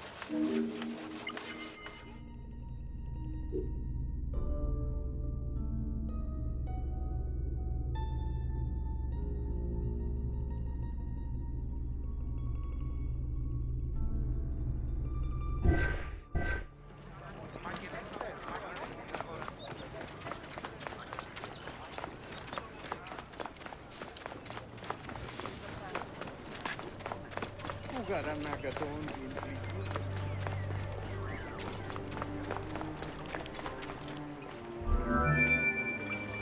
The southern port of Lake Mareotis was the biggest in Alexandria. Save for a branch angling westward, the lake's size in the Ptolemaic era was roughly 40 to 50 kilometers from north to south. Its waters were maintained by a steady runoff from the Nile. In addition to the lake, a man-made canal was created to assist in the transfer of goods from the city to the port using barges, though it is not represented in the game due to its size. Χαίρε. Τι κάνεις?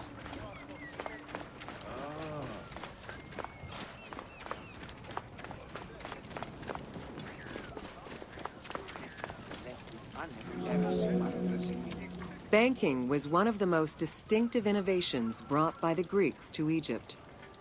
The centerpiece of Alexandria's wealth was the royal systematization of taxes on almost everything.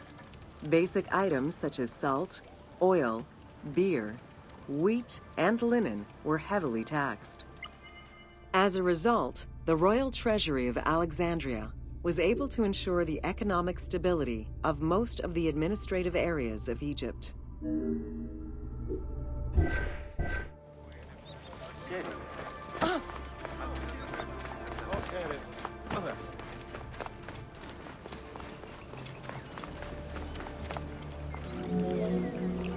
By the late 12th century, the channel feeding the lake from the Nile silted up.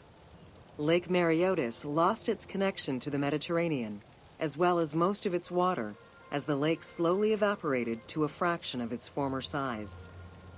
In modern times, Lake Mareotis is being kept alive through irrigation.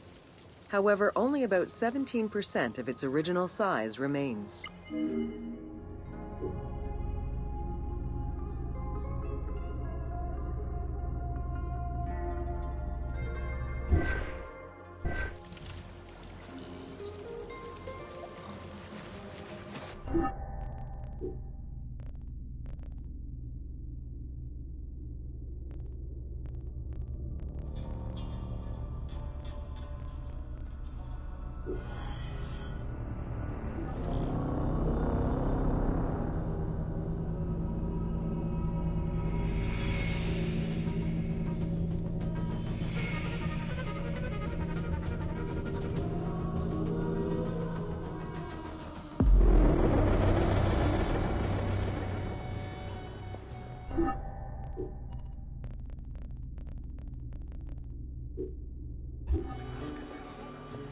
Χέρι. Καλώς έχω.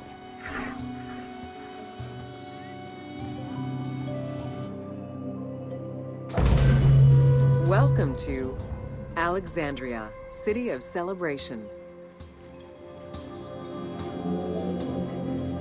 Like most Greek cities, Alexandria offered multiple forms of entertainment.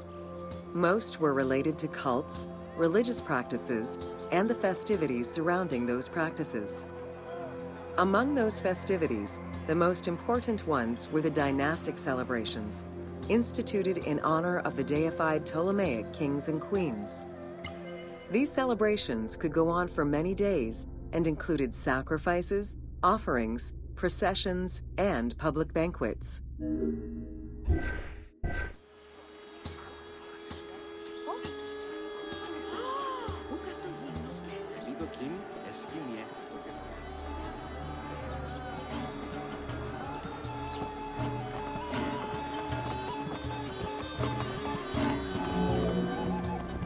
Games and competitions were organized whenever possible in locations such as the stadium, the hippodrome, and the gymnasium. The residents of Alexandria favored such events where athletes, poets, and musicians from Egypt and other cities of the Greek world competed.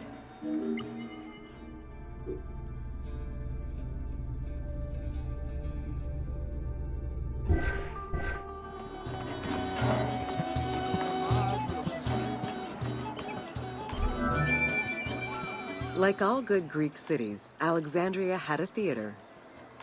The architecture of this structure is Roman in style. This is because the team duplicated a theater from Cyrene. Roman theaters were usually semicircular and built from scratch on a flat area with structures designed to enhance oration.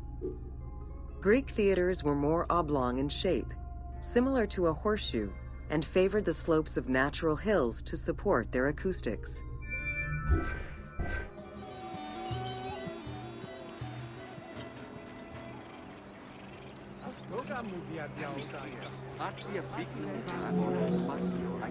At the theater, one could witness the plays of contemporary comic and tragic authors. The play you are witnessing below is Menander's Dyskalos, more commonly known as the Grouch, a late and popular entry in the Greek comedies.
Welcome to the Hippodrome of Alexandria.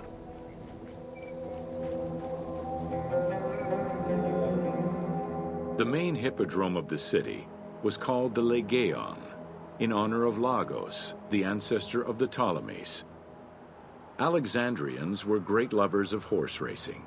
They were fascinated by the rivalry of these races, the agon, as it was said at that time, that every competition brought. It was a struggle for glory.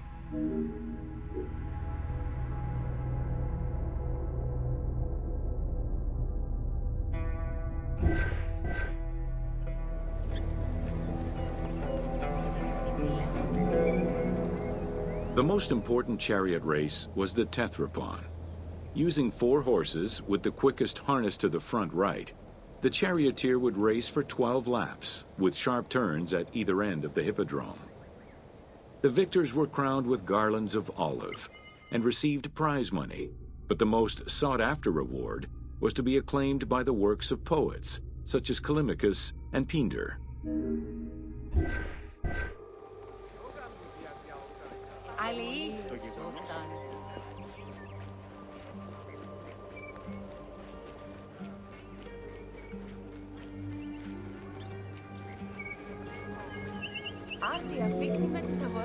Ye hymns that rule the lyre, what god, what hero, aye, and what man shall we loudly praise? Verily Zeus is the lord of Pisa, and Heracles established the Olympic festival, while Theron must be proclaimed by reason of his victorious chariot with its 4 horses. Theron, who is just in his regard for guests, and who is the bulwark of Acragas, the choicest flower of an auspicious line of sires, whose city towers on high, bringing wealth and glory to crown their native merits. Το γεγονός της αγοράς.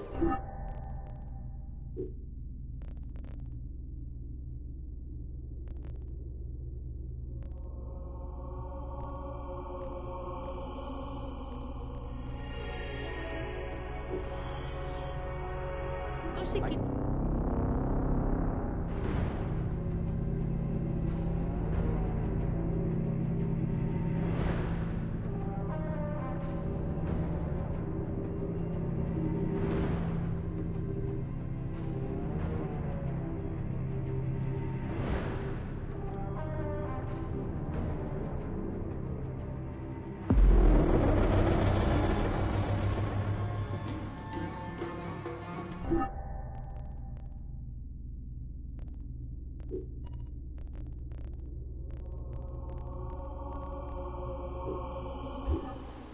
Son τούτο, Δευτέρα και Τρίτη λιαρωμένη σε δισκέτη.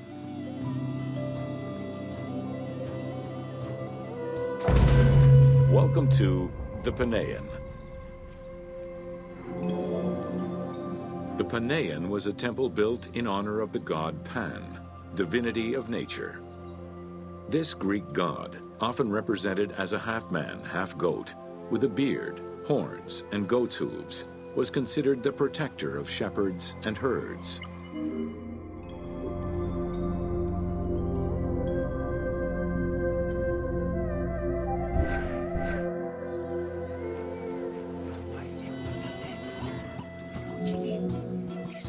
Pan's attribute was his namesake musical instrument, the pan flute.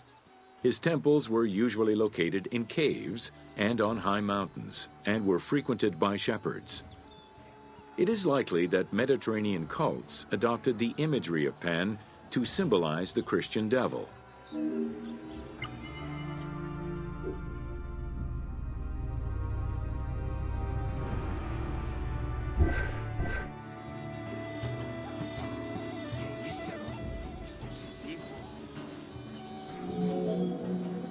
To give proper honor to the god, Alexandrians built an artificial hill upon which they housed his temple to compensate for the flat relief of the city. The artificial mound had the shape of a spinning top or a pine cone, which was accessed by a spiral staircase. The top had a panoramic view of the entire city. Only such heights would be fitting for a mountain god.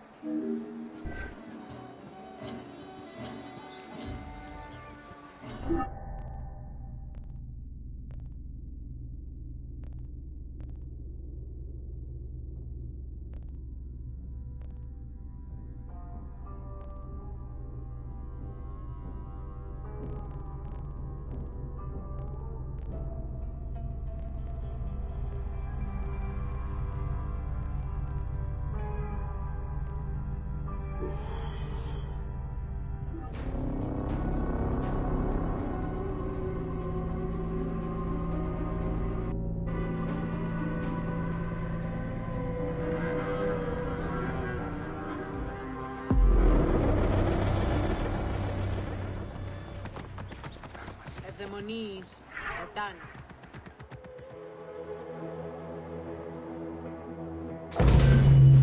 Welcome to the Serapion of Alexandria.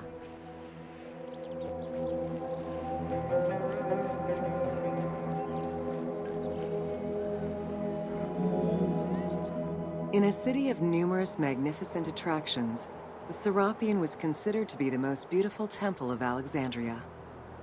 Located southwest of the city on a small hill known as the Acropolis, the sanctuary was constructed during the reign of Ptolemy III, upon foundations which had existed since the reign of Ptolemy I Soter.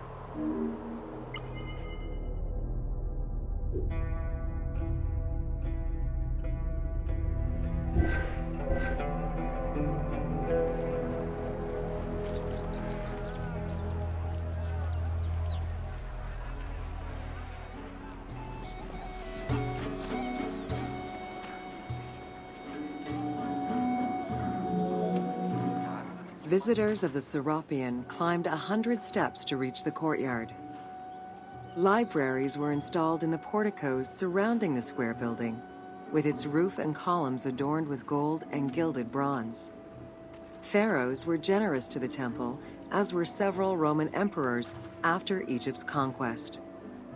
An inner temple housed the statue of Serapis, dedicated to healing the sick.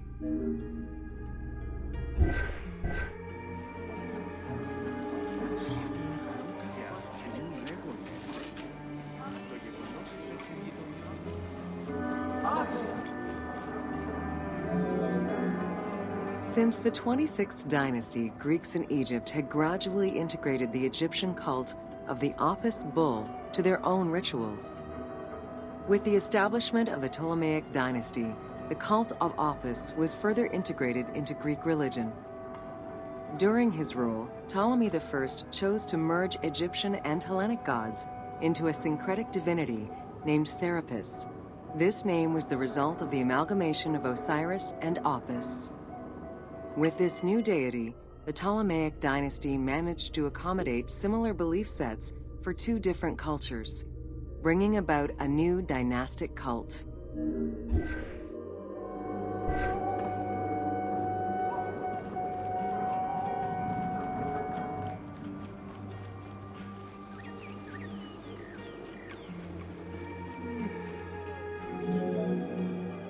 Serapis was also associated to other deities, including Asclepius, a Greek god of healing. It is possible that, as with the Serapis Temple of Canopus, the sick would visit this sanctuary, sleeping there overnight in the hopes of being healed within its hallowed halls.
Welcome to the Moseion of Alexandria.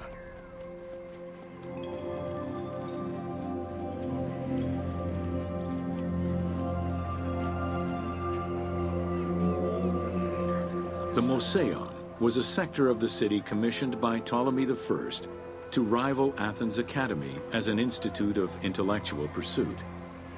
Dedicated to the 9 inspiring muses, the Moseion became a great center for philosophical and scientific enlightenment. It welcomed scholars from many kingdoms, inviting them to share knowledge in literature, science, and geography.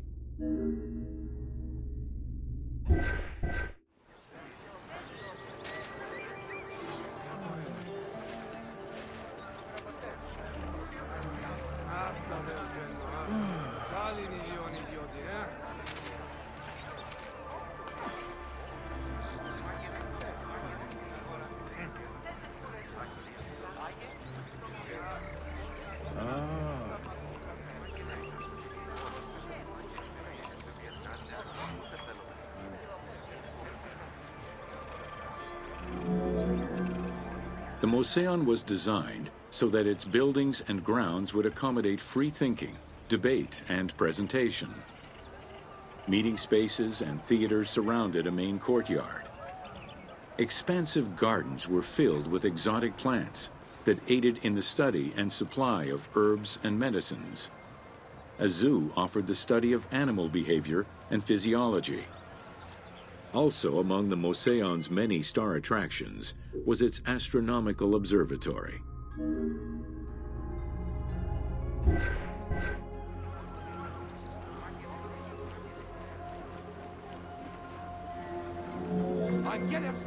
Herophilus was a physician who lived most of his life in Alexandria.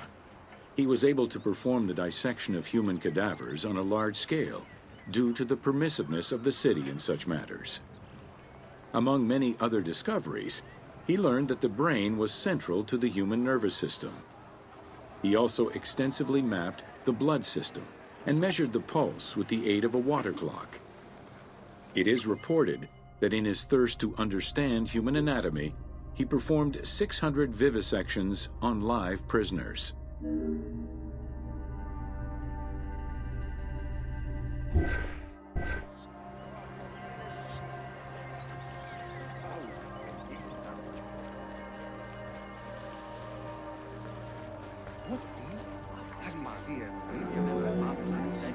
In order to be free to pursue their research, scholars were fed and housed at the Moseion at the government's expense. This freedom provided Alexandria's scholars a meeting space for intellectual pursuits and a haven for spiritual peace. Though nothing remains of the original Moseon, it lives on as the legacy of our modern museums.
Welcome to Education in Alexandria.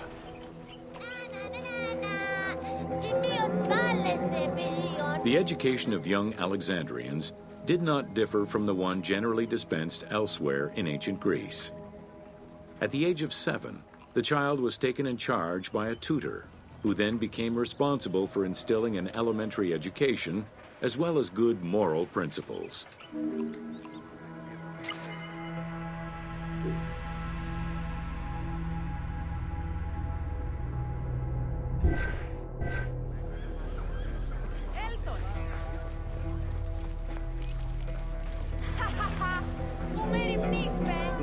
Teaching was generally done outside, in the open air.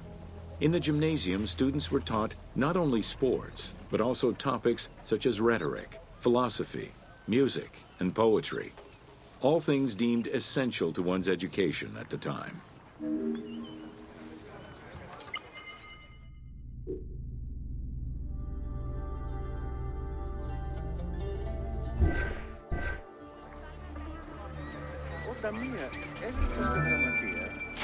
Here, both girls and boys are shown attending a class given by one of the rhetoricians of the era.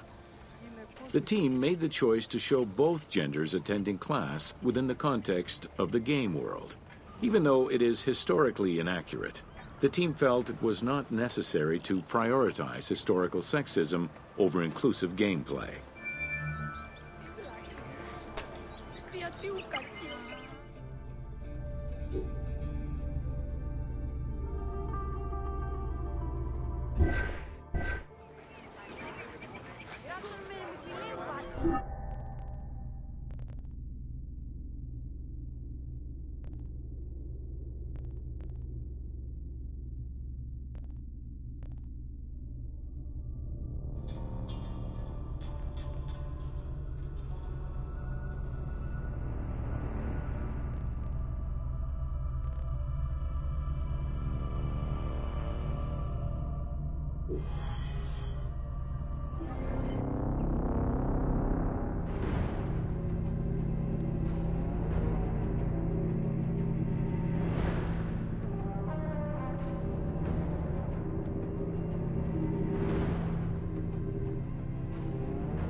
Welcome to the Great Library of Alexandria.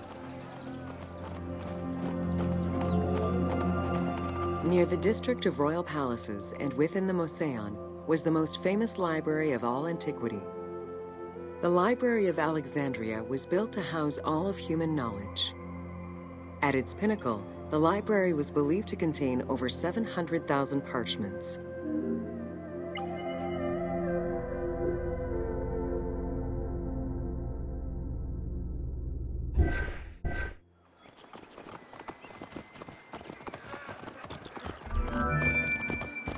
Throughout the centuries, fires and wars between Christianity and paganism destroyed the library, leaving nothing behind. The loss of the building, and more importantly, its vast collection, is immeasurable. As no descriptions are available, the team's rendition of the Library of Alexandria was inspired by the visuals of the Library of Chalcis at Ephesus.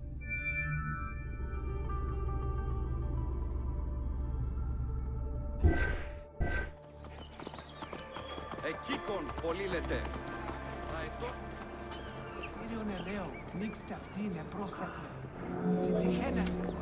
While much of the collection was purchased at the government's expense, the library also obtained books through other means. Any books owned by travelers coming through the city were seized to be copied for the library.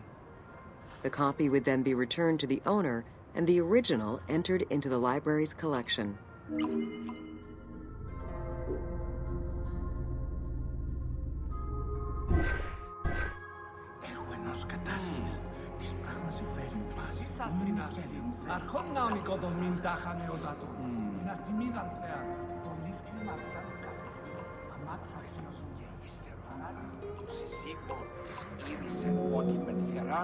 Alexandria offered unrivaled intellectual and cultural attractions. Eminent scholars from Athens, Rhodes, and other Greek centers traveled to the city to learn and engage with other free thinkers. Both the Moseon and the library were at the center of groundbreaking ideas and creative expression.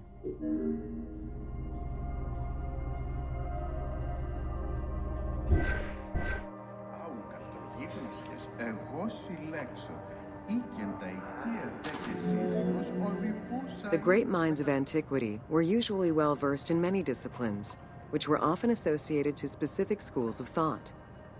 The Peripatetics, the Stoics, and the Cynics were among the most well-known schools of the time. It is clear that Alexandria lived up to its fundamental role as a city for intellectuals, nurturing many great minds whose impact reverberates through our modern world.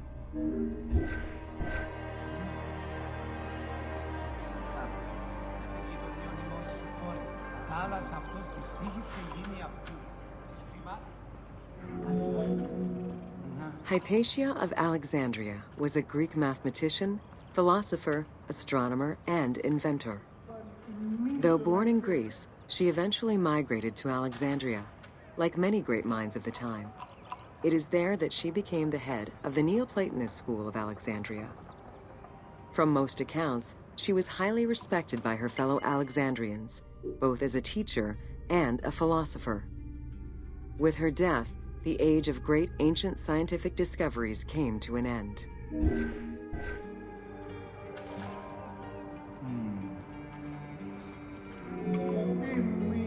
Callimachus was born in Cyrene and educated in Athens. After his studies, he moved to Alexandria to work in the great library. A poet and a critic, he strongly rejected the epic format of Homeric poems, and instead fervently supported a shorter, more judiciously formulated style of poetry. His epigrams and elegiac poems were emulated by later poets. His work was extremely popular, second only to Homer's own works.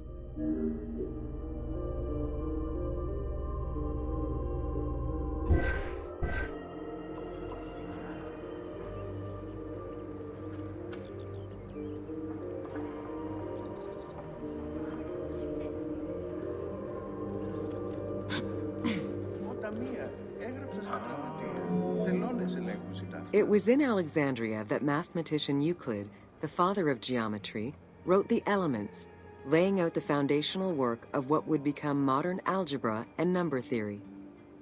Euclidean geometry would become one of the most influential systems in the evolution of mathematics.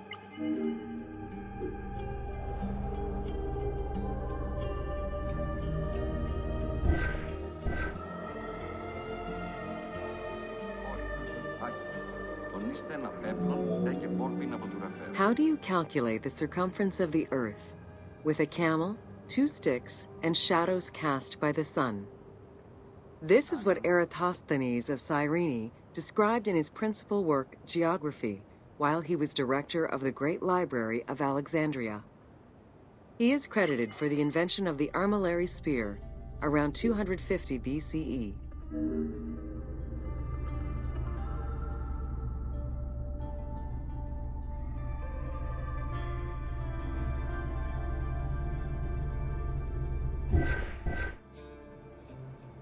Sì, porca.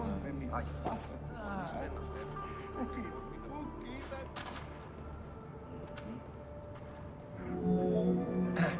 The earliest known and most complete armillary sphere of antiquity was the Meteoroscopion of Alexandria, with an imposing 9 rings compared to the 3 or 4 of most other astrolabes. Known as the zodiac krikatoi amongst the Greeks, the Meteoroscopion was used to determine the location of celestial bodies around the Earth. Every self-respecting astronomer of antiquity would have sought to use this tool to better understand the celestial movements.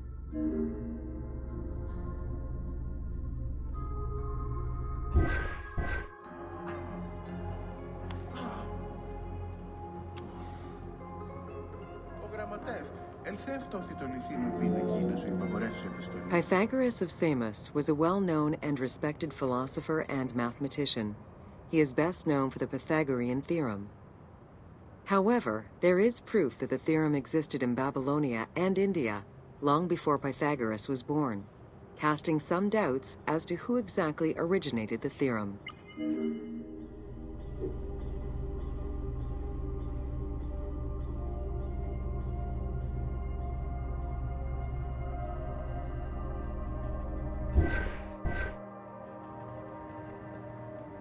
Ο γραμματεύ, ελθέ αυτό φυτολιθή μου πίνακι να σου υπαγορεύσω επιστολή. Πριάσομεν ζεύγος βοήν δια την ζευγηλασία του χωραφιού.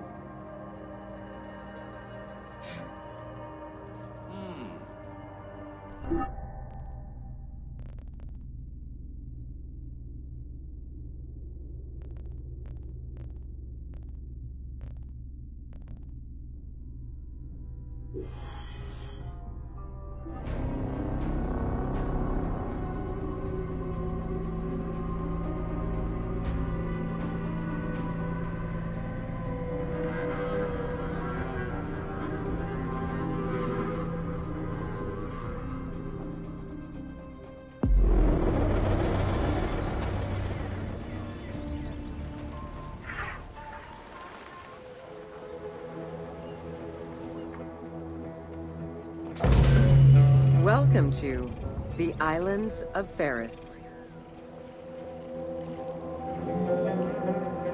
The Heptastadion was a bridge-like causeway connecting the island of Pharos to mainland Alexandria. Its name is based on the Greek terms of measurement, hepta, meaning 7, and stadion, which is a measure of length of roughly 180 meters.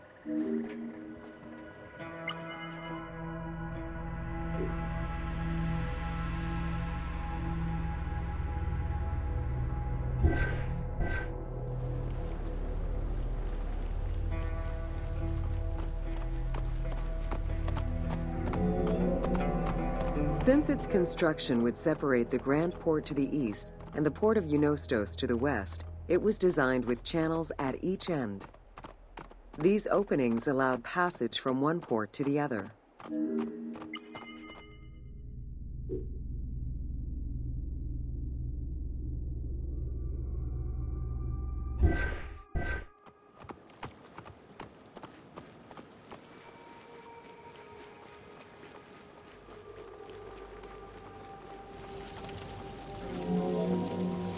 Along with creating separate harbors for the commercial and military shipping, the causeway served as a main aqueduct for the island's inhabitants.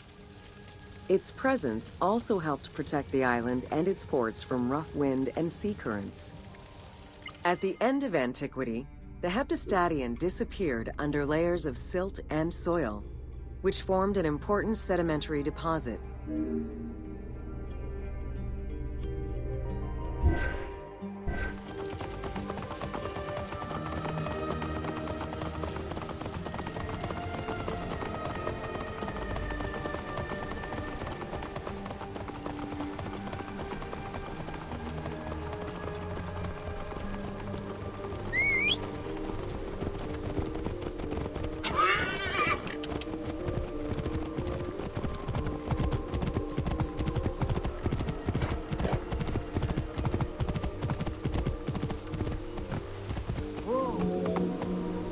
While the Serapeum was the most celebrated of the temples in Alexandria, many other temples were built within the city.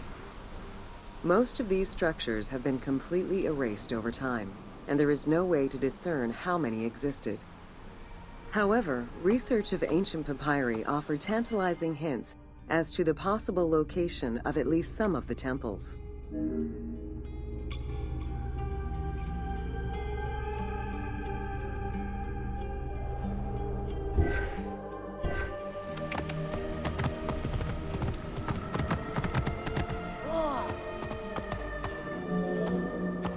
Both papyri and coins reveal evidence of many temples built for the gods. Poseidon, the god of the sea, likely had an edifice in his honor west of this island, as well as on the mainland. This temple next to you is dedicated to Isis Feria, the divine protector of the lighthouse. This location hosted annual celebrations in the month of April, known as the Sacrum Feria, in connection to the lighthouse. In her incarnation as Isis Fortuna, the goddess carries a rudder and a cornucopia, both symbols of good luck for navigators.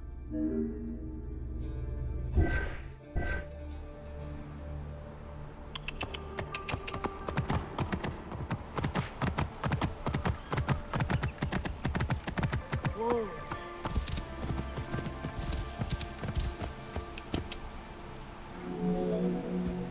Considered one of the 7 wonders of the ancient world, the Lighthouse of Alexandria was a source of great pride for the inhabitants of the city.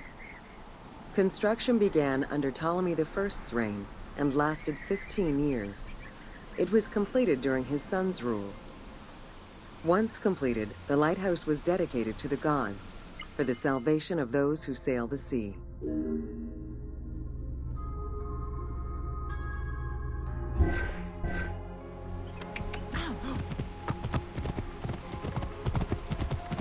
Whoa. Built on the island of Pharos, the stone structure was 3 tiers set on top of one another in a step formation. The second floor consisted of an octagonal tower, and the top floor was a cylindrical tower topped by a statue. The interior provided space for staff rooms and a ramp which allowed the transport of fuel to the upper floors.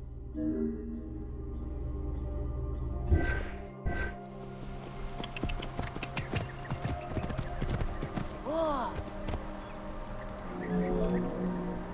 Essential to safe navigation through the rifts and shallow waters, the Pharos was a functioning lighthouse with a beam reportedly visible 50 kilometers away. It's unclear what kind of fuel was used or how much. Any other details of how the light worked remain a mystery.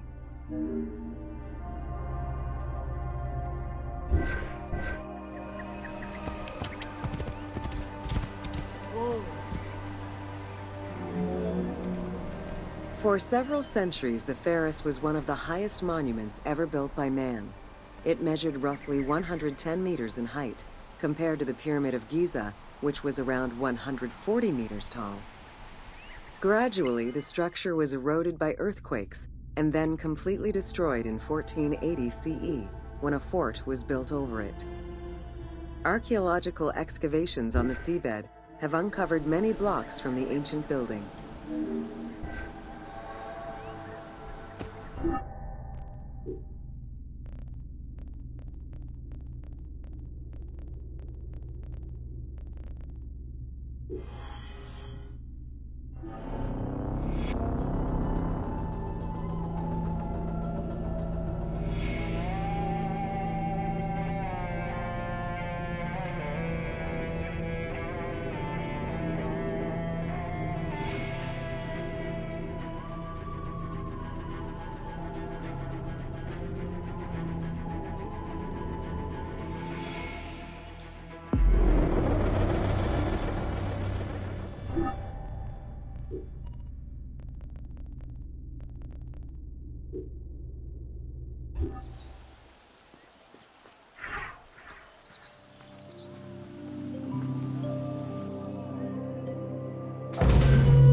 Welcome to the Greek Pharaohs.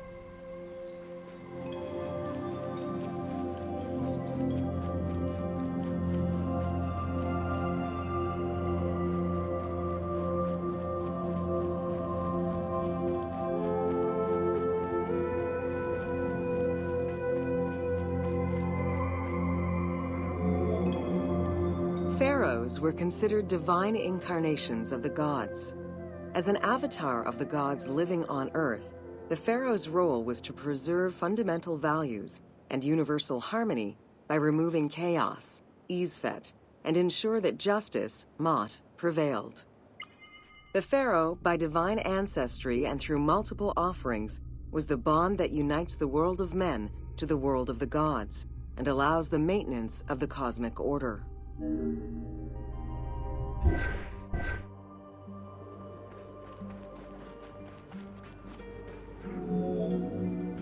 The Ptolemaic dynasty reigned over Egypt from 305 BCE to 30 BCE. The dynasty was called the Ptolemies of the Lagids, in recognition of the founder of the dynasty, Ptolemy Lagos, a Greek general and close friend of Alexander the Great. While Macedonian, Ptolemy Lagos understood that to be accepted by the Egyptian people, he would have to adopt their traditions. Upon assuming the title of pharaoh, he changed his name to Ptolemy I Soter, meaning savior.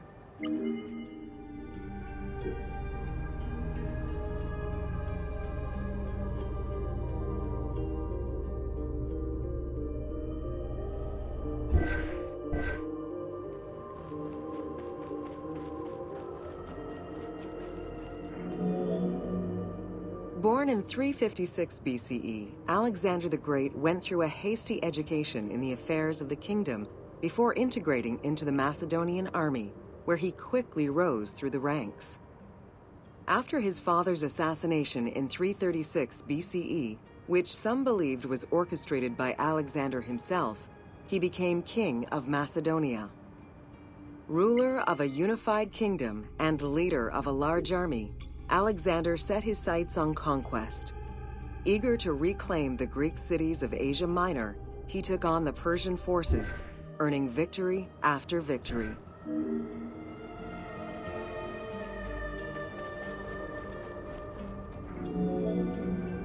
Ever victorious, Alexander the Great marched on, laying siege to city after city until he reached Egypt, where the Persians were defeated yet again. Viewed as a liberator by the Egyptian people, Alexander decided to become pharaoh in due form. He traveled to Thebes to make a sacrifice to Apis, then went to the oasis of Siwa, where he was proclaimed son of Amun. Officially pharaoh of Egypt, Alexander spent much of the winter there and founded the city of Alexandria. Perhaps not coincidentally, being pharaoh allowed Alexander to spread propaganda to prepare further conquests. He resumed his military campaigns in 331 BCE.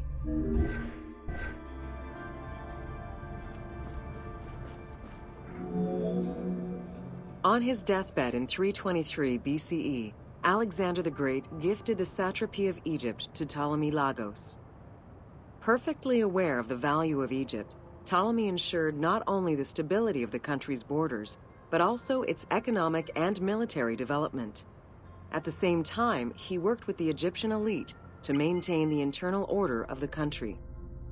By 305 BCE, Ptolemy, well respected both in Egypt and in the Mediterranean, was at the head of the largest fleet of the Hellenistic world. Ptolemy officially took the title of Pharaoh of Egypt in January 304 BCE, on the anniversary of Alexander the Great's death.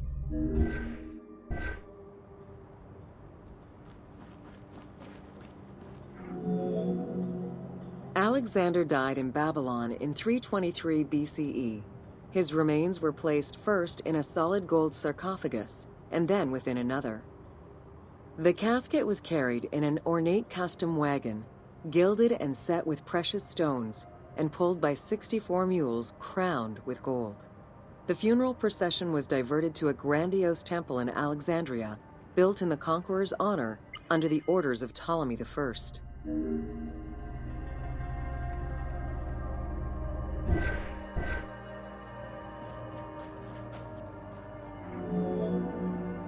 Julius Caesar visited Alexander's tomb at the capture of Alexandria, and the Roman Emperor Augustus reportedly placed flowers there. However, though many powerful leaders claim to have visited it, the tomb's location has gone missing from history. Some accounts do state that the golden coffin was replaced by a glass sarcophagus, probably by Ptolemy X. It is also implied that Cleopatra may have plundered the tomb in a time of financial crisis.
Welcome to Cleopatra, Queen of Egypt.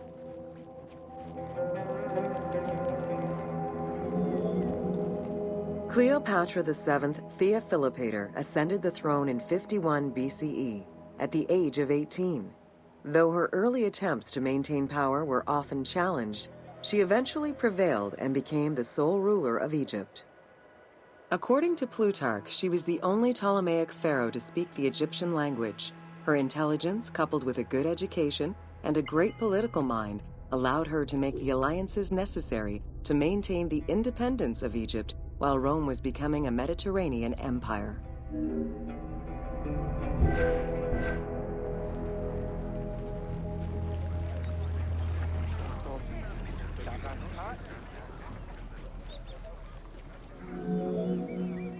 It is important to understand that Cleopatra's knowledge of Egyptian language and keen understanding of the culture allowed her to make powerful ideological reference that resonated with ancient Egyptians.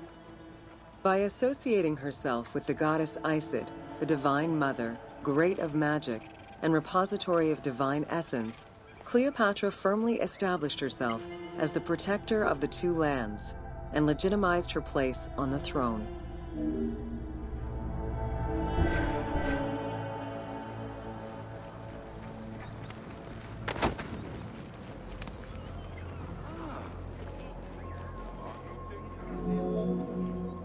Upon his death in 51 BCE, Ptolemy XII Aulus bequeathed his kingdom to his daughter and eldest son, Cleopatra VII and Ptolemy XIII.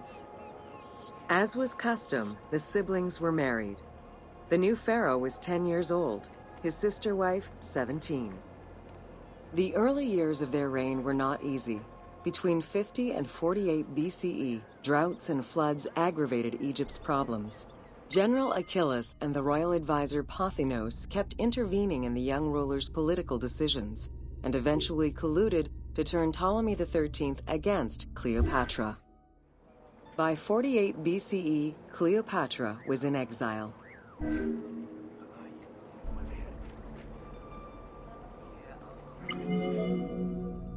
During Cleopatra's exile, the Roman Empire was not without its own internal conflict.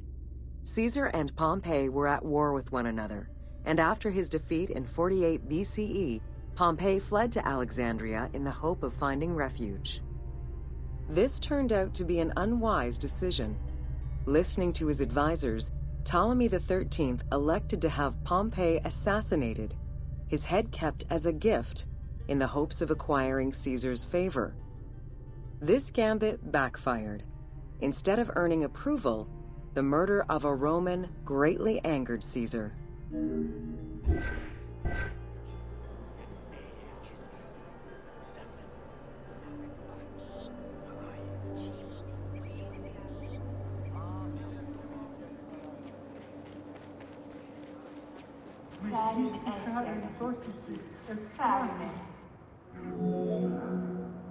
Cleopatra, aware of Caesar's anger against Ptolemy for the murder of Pompey, decided to take advantage of the situation.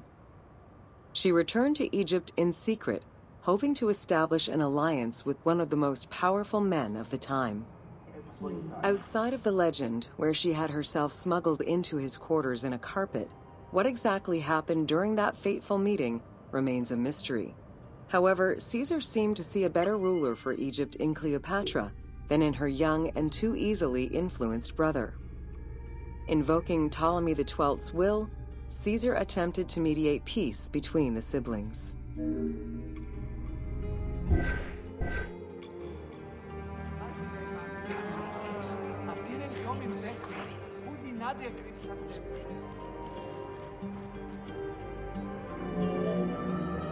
Ptolemy XIII was enraged by the turn of events, and his advisors were none too happy to see Cleopatra return. Urged on by General Achilles and Pothinos, the young pharaoh plotted against Caesar and Cleopatra, resulting in the siege of Alexandria in 47 BCE. It was in March 47 BCE that Caesar defeated Ptolemy XIII's forces. The young pharaoh drowned in the Nile after having fled the battlefield. With her opponents dead or powerless, Cleopatra married her other much younger brother, Ptolemy XIV, and finally claimed the throne of Egypt for good. The end of the Alexandrian War also cemented the romantic and political alliance between Cleopatra and Caesar.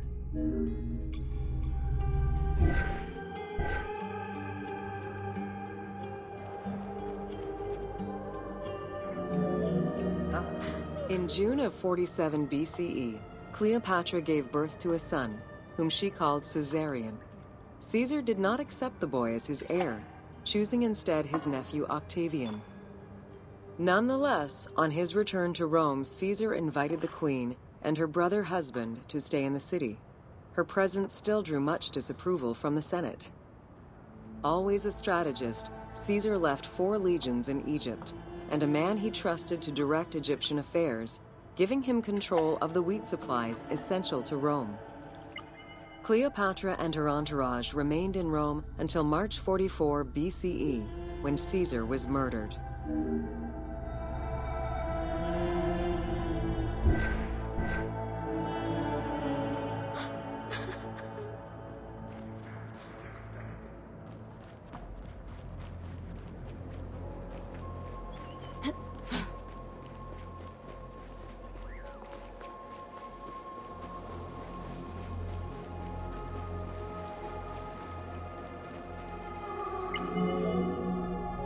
Caesar's most faithful ally, Mark Antony, often visited the Queen of Egypt during his stay in Rome. Unlike most, he recognized the legitimacy of Caesarion, the natural son of Caesar. Antony knew he would need the riches of Egypt in order to fight Octavian and claim the Roman Empire. Cleopatra, in return, saw a powerful ally. In the winter of 41 BCE, she arranged a sumptuous tour of Egypt by boat to show Antony the wealth of her country and the power she held as its ruler. A romantic and political relationship followed.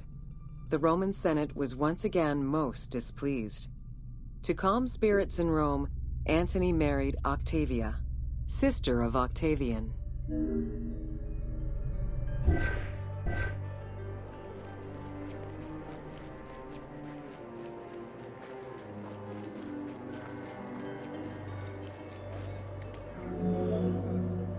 Despite his marriage to Octavia, Antony remained Cleopatra's lover, and she gave birth to their children.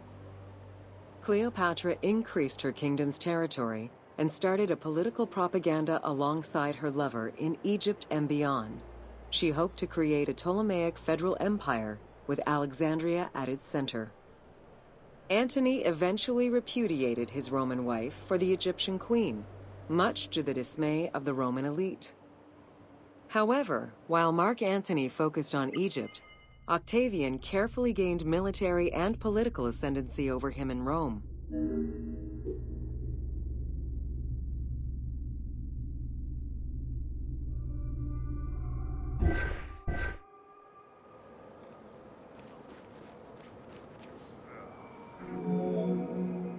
Octavian managed his own propaganda campaign and succeeded. The Roman people hated Mark Antony and Cleopatra. To avoid the censure still inherent in attacking a fellow Roman, Octavian simply declared war against Egypt. Rome's power still reigned supreme. The powerful Egyptian fleet, led by Cleopatra as well as Mark Antony's forces, were defeated in 31 BCE in Actium. Octavian arrived in Egypt in 30 BCE to formalize his victory.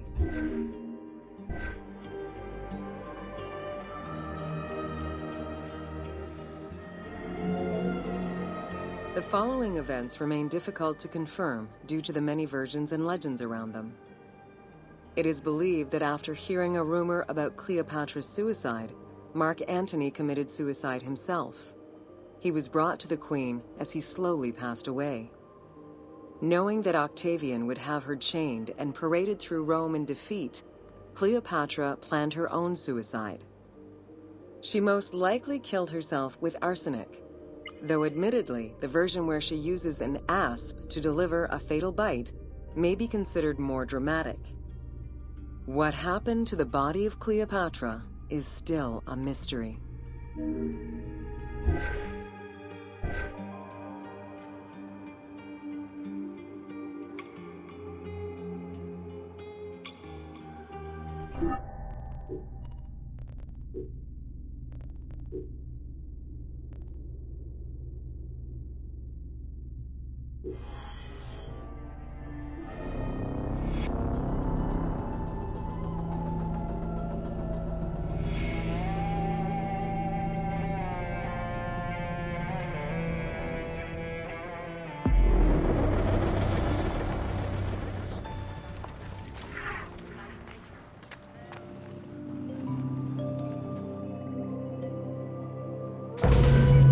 Welcome to the Siege of Alexandria.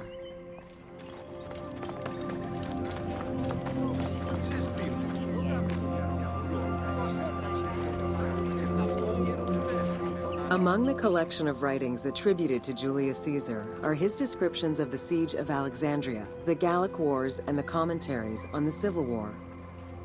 These archives contain information on different campaigns, the Wars of Alexandria, Africa, and Spain. Each of them recounts Caesar's military activity from 58 BCE to 45 BCE. Though Caesar's documents remain a main source of information, it's important to note that the perspective is limited. It is necessary for other historical documents to be taken into consideration to provide a better understanding of events.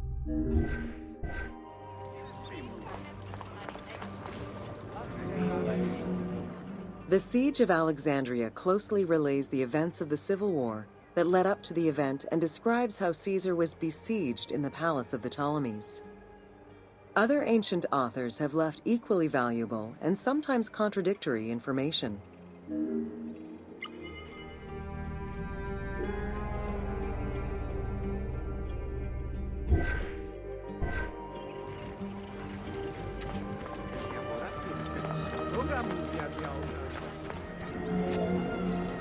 In the events leading up to the Siege of Alexandria, Cleopatra VII and her brother were fighting over control of Egypt. Young King Ptolemy XIII's regent, Pothinus, had firm control over the young pharaoh, and an outmaneuvered Cleopatra soon went into hiding. This set the stage for Pompey's arrival in Alexandria. Having lost his battle against Caesar in 48 BCE, the Roman general turned to his allies, the Egyptians, for safe harbor. But on the advice of Pothinus, Ptolemy XIII had Pompey assassinated in the hopes of earning Caesar's favor. This would turn out to be a most unfortunate decision.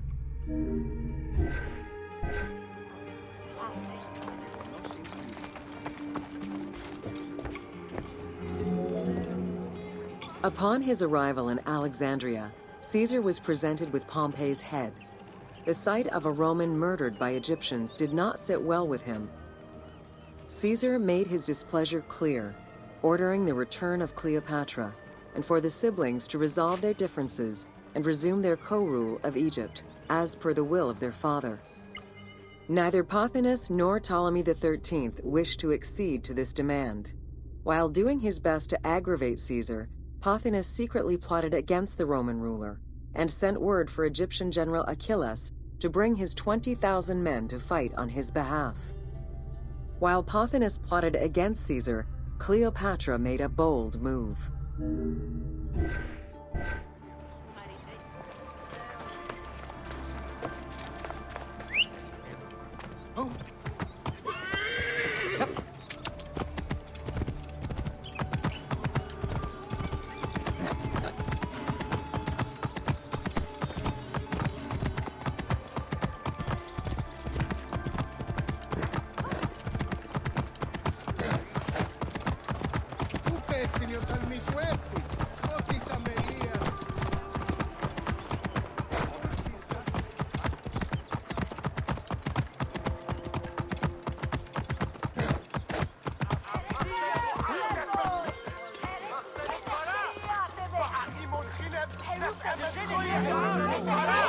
With so few men at his disposal, Caesar could not risk a battle just yet. He sent ambassadors to Achilles in the name of Ptolemy to propose a truce. Knowing that the orders did not come from the young king, and angered by the pharaoh's imprisonment, Achilles had the messengers assassinated. With Caesar confined within the palace, Achilles positioned his troops around the city. Skirmishes broke out throughout the streets of Alexandria and went on for several days and nights. Though they were outnumbered, Caesar's men were able to hold the enemy back. This prompted Achilles' next move: capture the Roman fleet stationed in the harbor.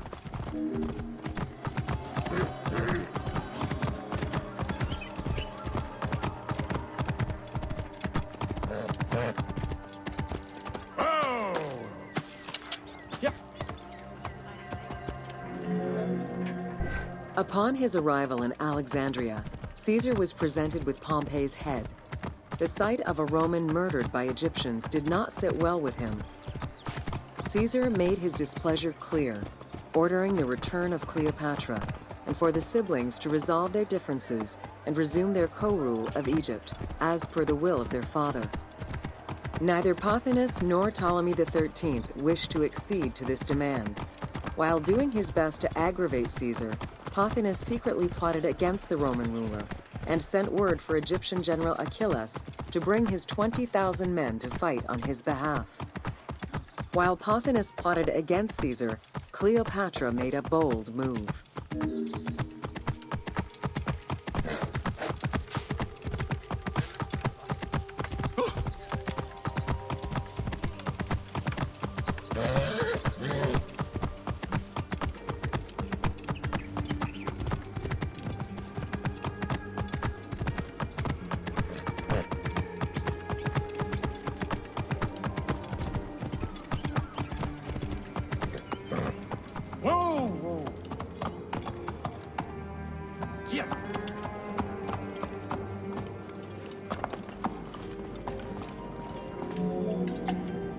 There are various descriptions of the encounter between Caesar and Cleopatra.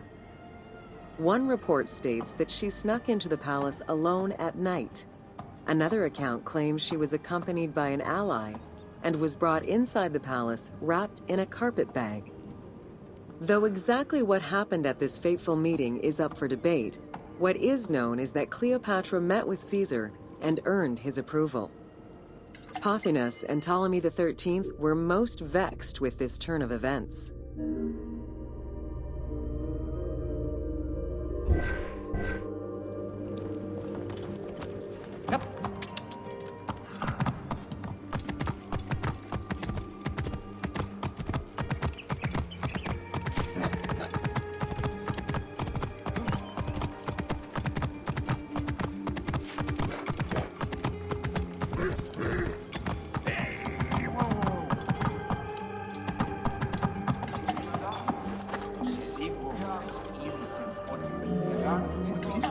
With Cleopatra finally present, Caesar chose to act as mediator between the siblings in the hopes of a peaceful resolution. It did not take long for things to sour. During a banquet given to celebrate the reconciliation, there was an assassination attempt on Caesar. It was the Roman leader's own barber who thwarted the attack. Once it was revealed that the king's regent, Pothinus, had ordered the attack, Caesar had him executed. He then placed the young king under guard.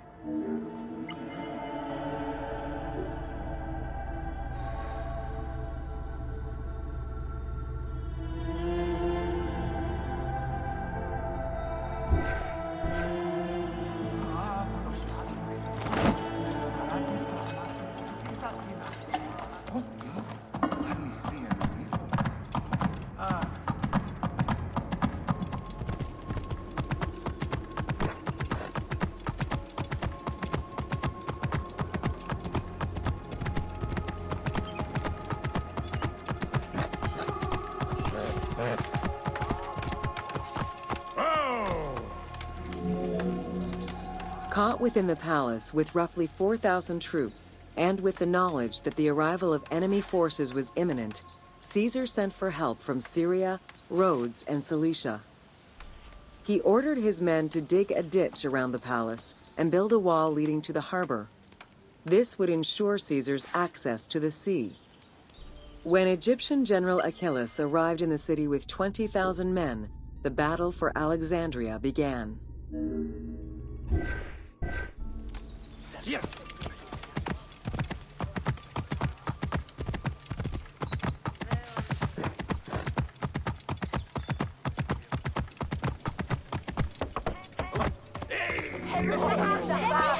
With so few men at his disposal, Caesar could not risk a battle just yet. He sent ambassadors to Achillas in the name of Ptolemy to propose a truce. Knowing that the orders did not come from the young king, and angered by the pharaoh's imprisonment, Achillas had the messengers assassinated. With Caesar confined within the palace, Achillas positioned his troops around the city. Skirmishes broke out throughout the streets of Alexandria and went on for several days and nights. Though they were outnumbered, Caesar's men were able to hold the enemy back. This prompted Achilles' next move: capture the Roman fleet stationed in the harbor.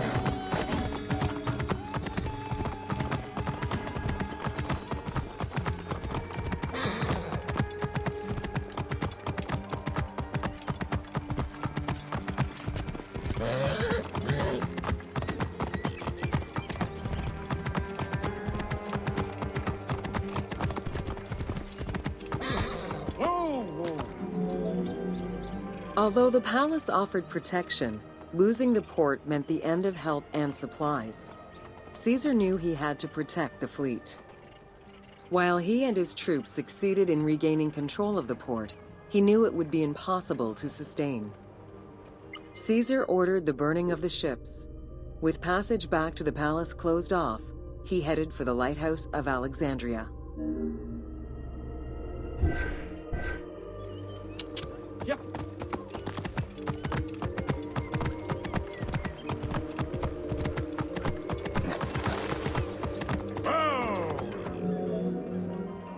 Fighting their way through the Egyptian troops, Caesar and his men eventually reached Pharos Island. There, they took refuge within the lighthouse. With easy access to the open sea, Caesar was able to send messages to his allies requesting reinforcements and more supplies. The island fort also allowed him to control access to the harbor by relying on the chains used by the Egyptians to control ship traffic to and from Alexandria's docks.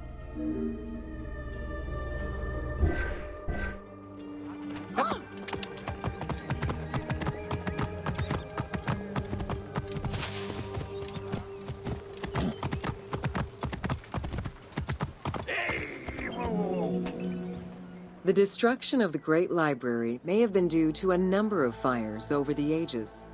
Its end was probably closer to the 4th century CE, when the Christian Emperor Theodosius I ordered the closure of all pagan temples.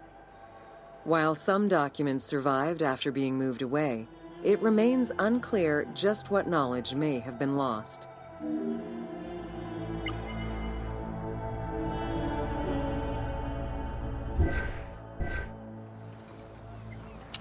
Yep. Where there are accounts of Achilles being in control of the battle against Caesar, it appears that instead Cleopatra's sister, siding with her brother, had him killed and put her ally Ganymedes in his place. Ganymedes proved a valuable tactician for the Egyptian side. It was his idea to cut Caesar's access to the harbor, thus trapping Caesar at the palace. Yeah.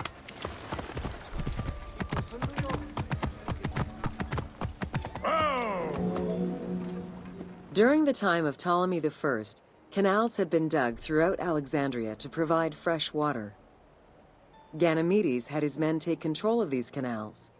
After isolating their own water supply, he had his men pour salt water into the canals and cisterns that led to Caesar's camp.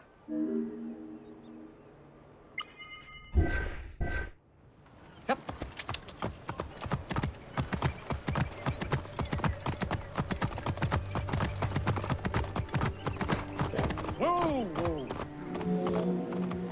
Panic erupted in Caesar's men. They wouldn't last long without fresh water. Recognizing that the porous limestone could help them, Caesar and his men dug wells to restore their water supply. Days later, the 37th Legion, comprised of Pompey's soldiers, arrived by ship. Unable to come ashore due to the winds, Caesar risked going out to meet them on the peninsula, Cape Chersonese. When the enemy learned Caesar's location, they rushed to intercept. Despite an obvious advantage for the Alexandrians, Caesar, with a Rhodian ship full of skillful sailors, emerged victorious. Yeah.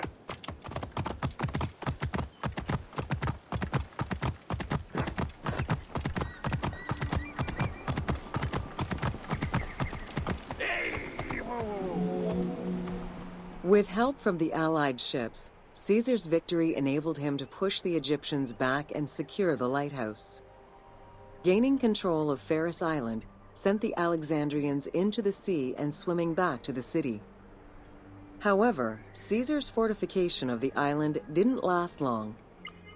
The enemy regrouped and were set to storm the island. Panic-stricken, in spite of Caesar's encouragement, many of his men then fled their posts, either by ship or jumping into the sea. Yep.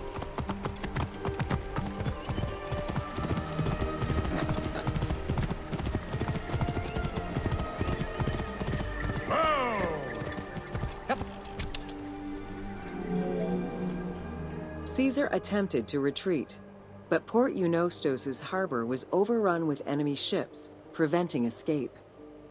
Reportedly, Caesar gathered his papers and leapt overboard in an attempt to swim to an Allied ship farther out. Historian Cassius Dio claimed that Caesar would have drowned if he hadn't been able to remove his purple garment. Still, he managed to swim the distance and survive. The Alexandrians recovered the cloak and used it as a trophy to commemorate the Roman debacle. Yeah.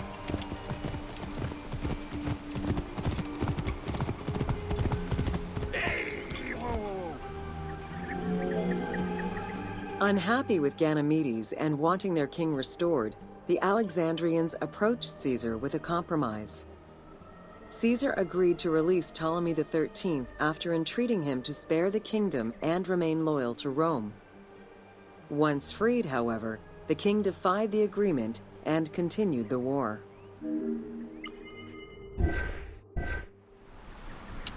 Yep.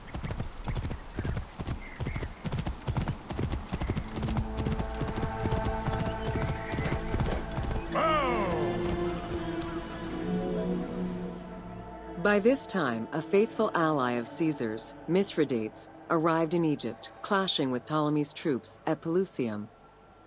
Outnumbering the enemy, Mithridates secured the region between Pelusium and Alexandria.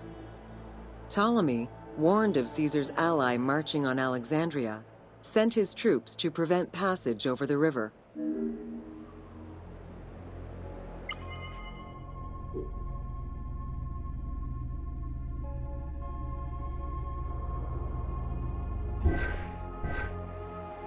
Yep.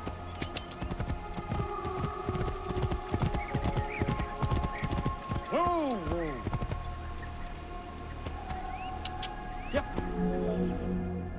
Mithridates warned Caesar in time, and the two groups confronted the armies of Ptolemy in the Delta.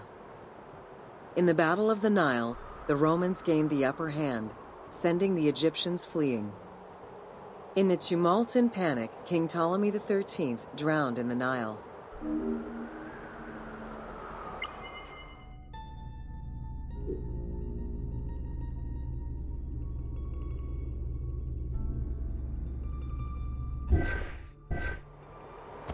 Yeah.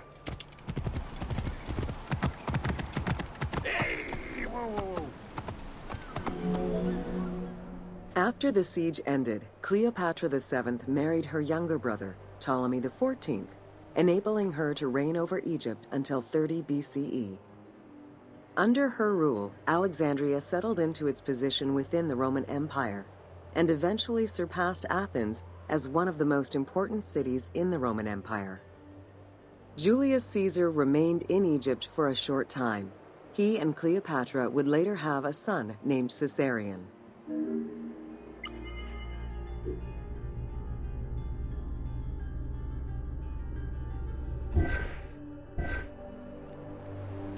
Yep.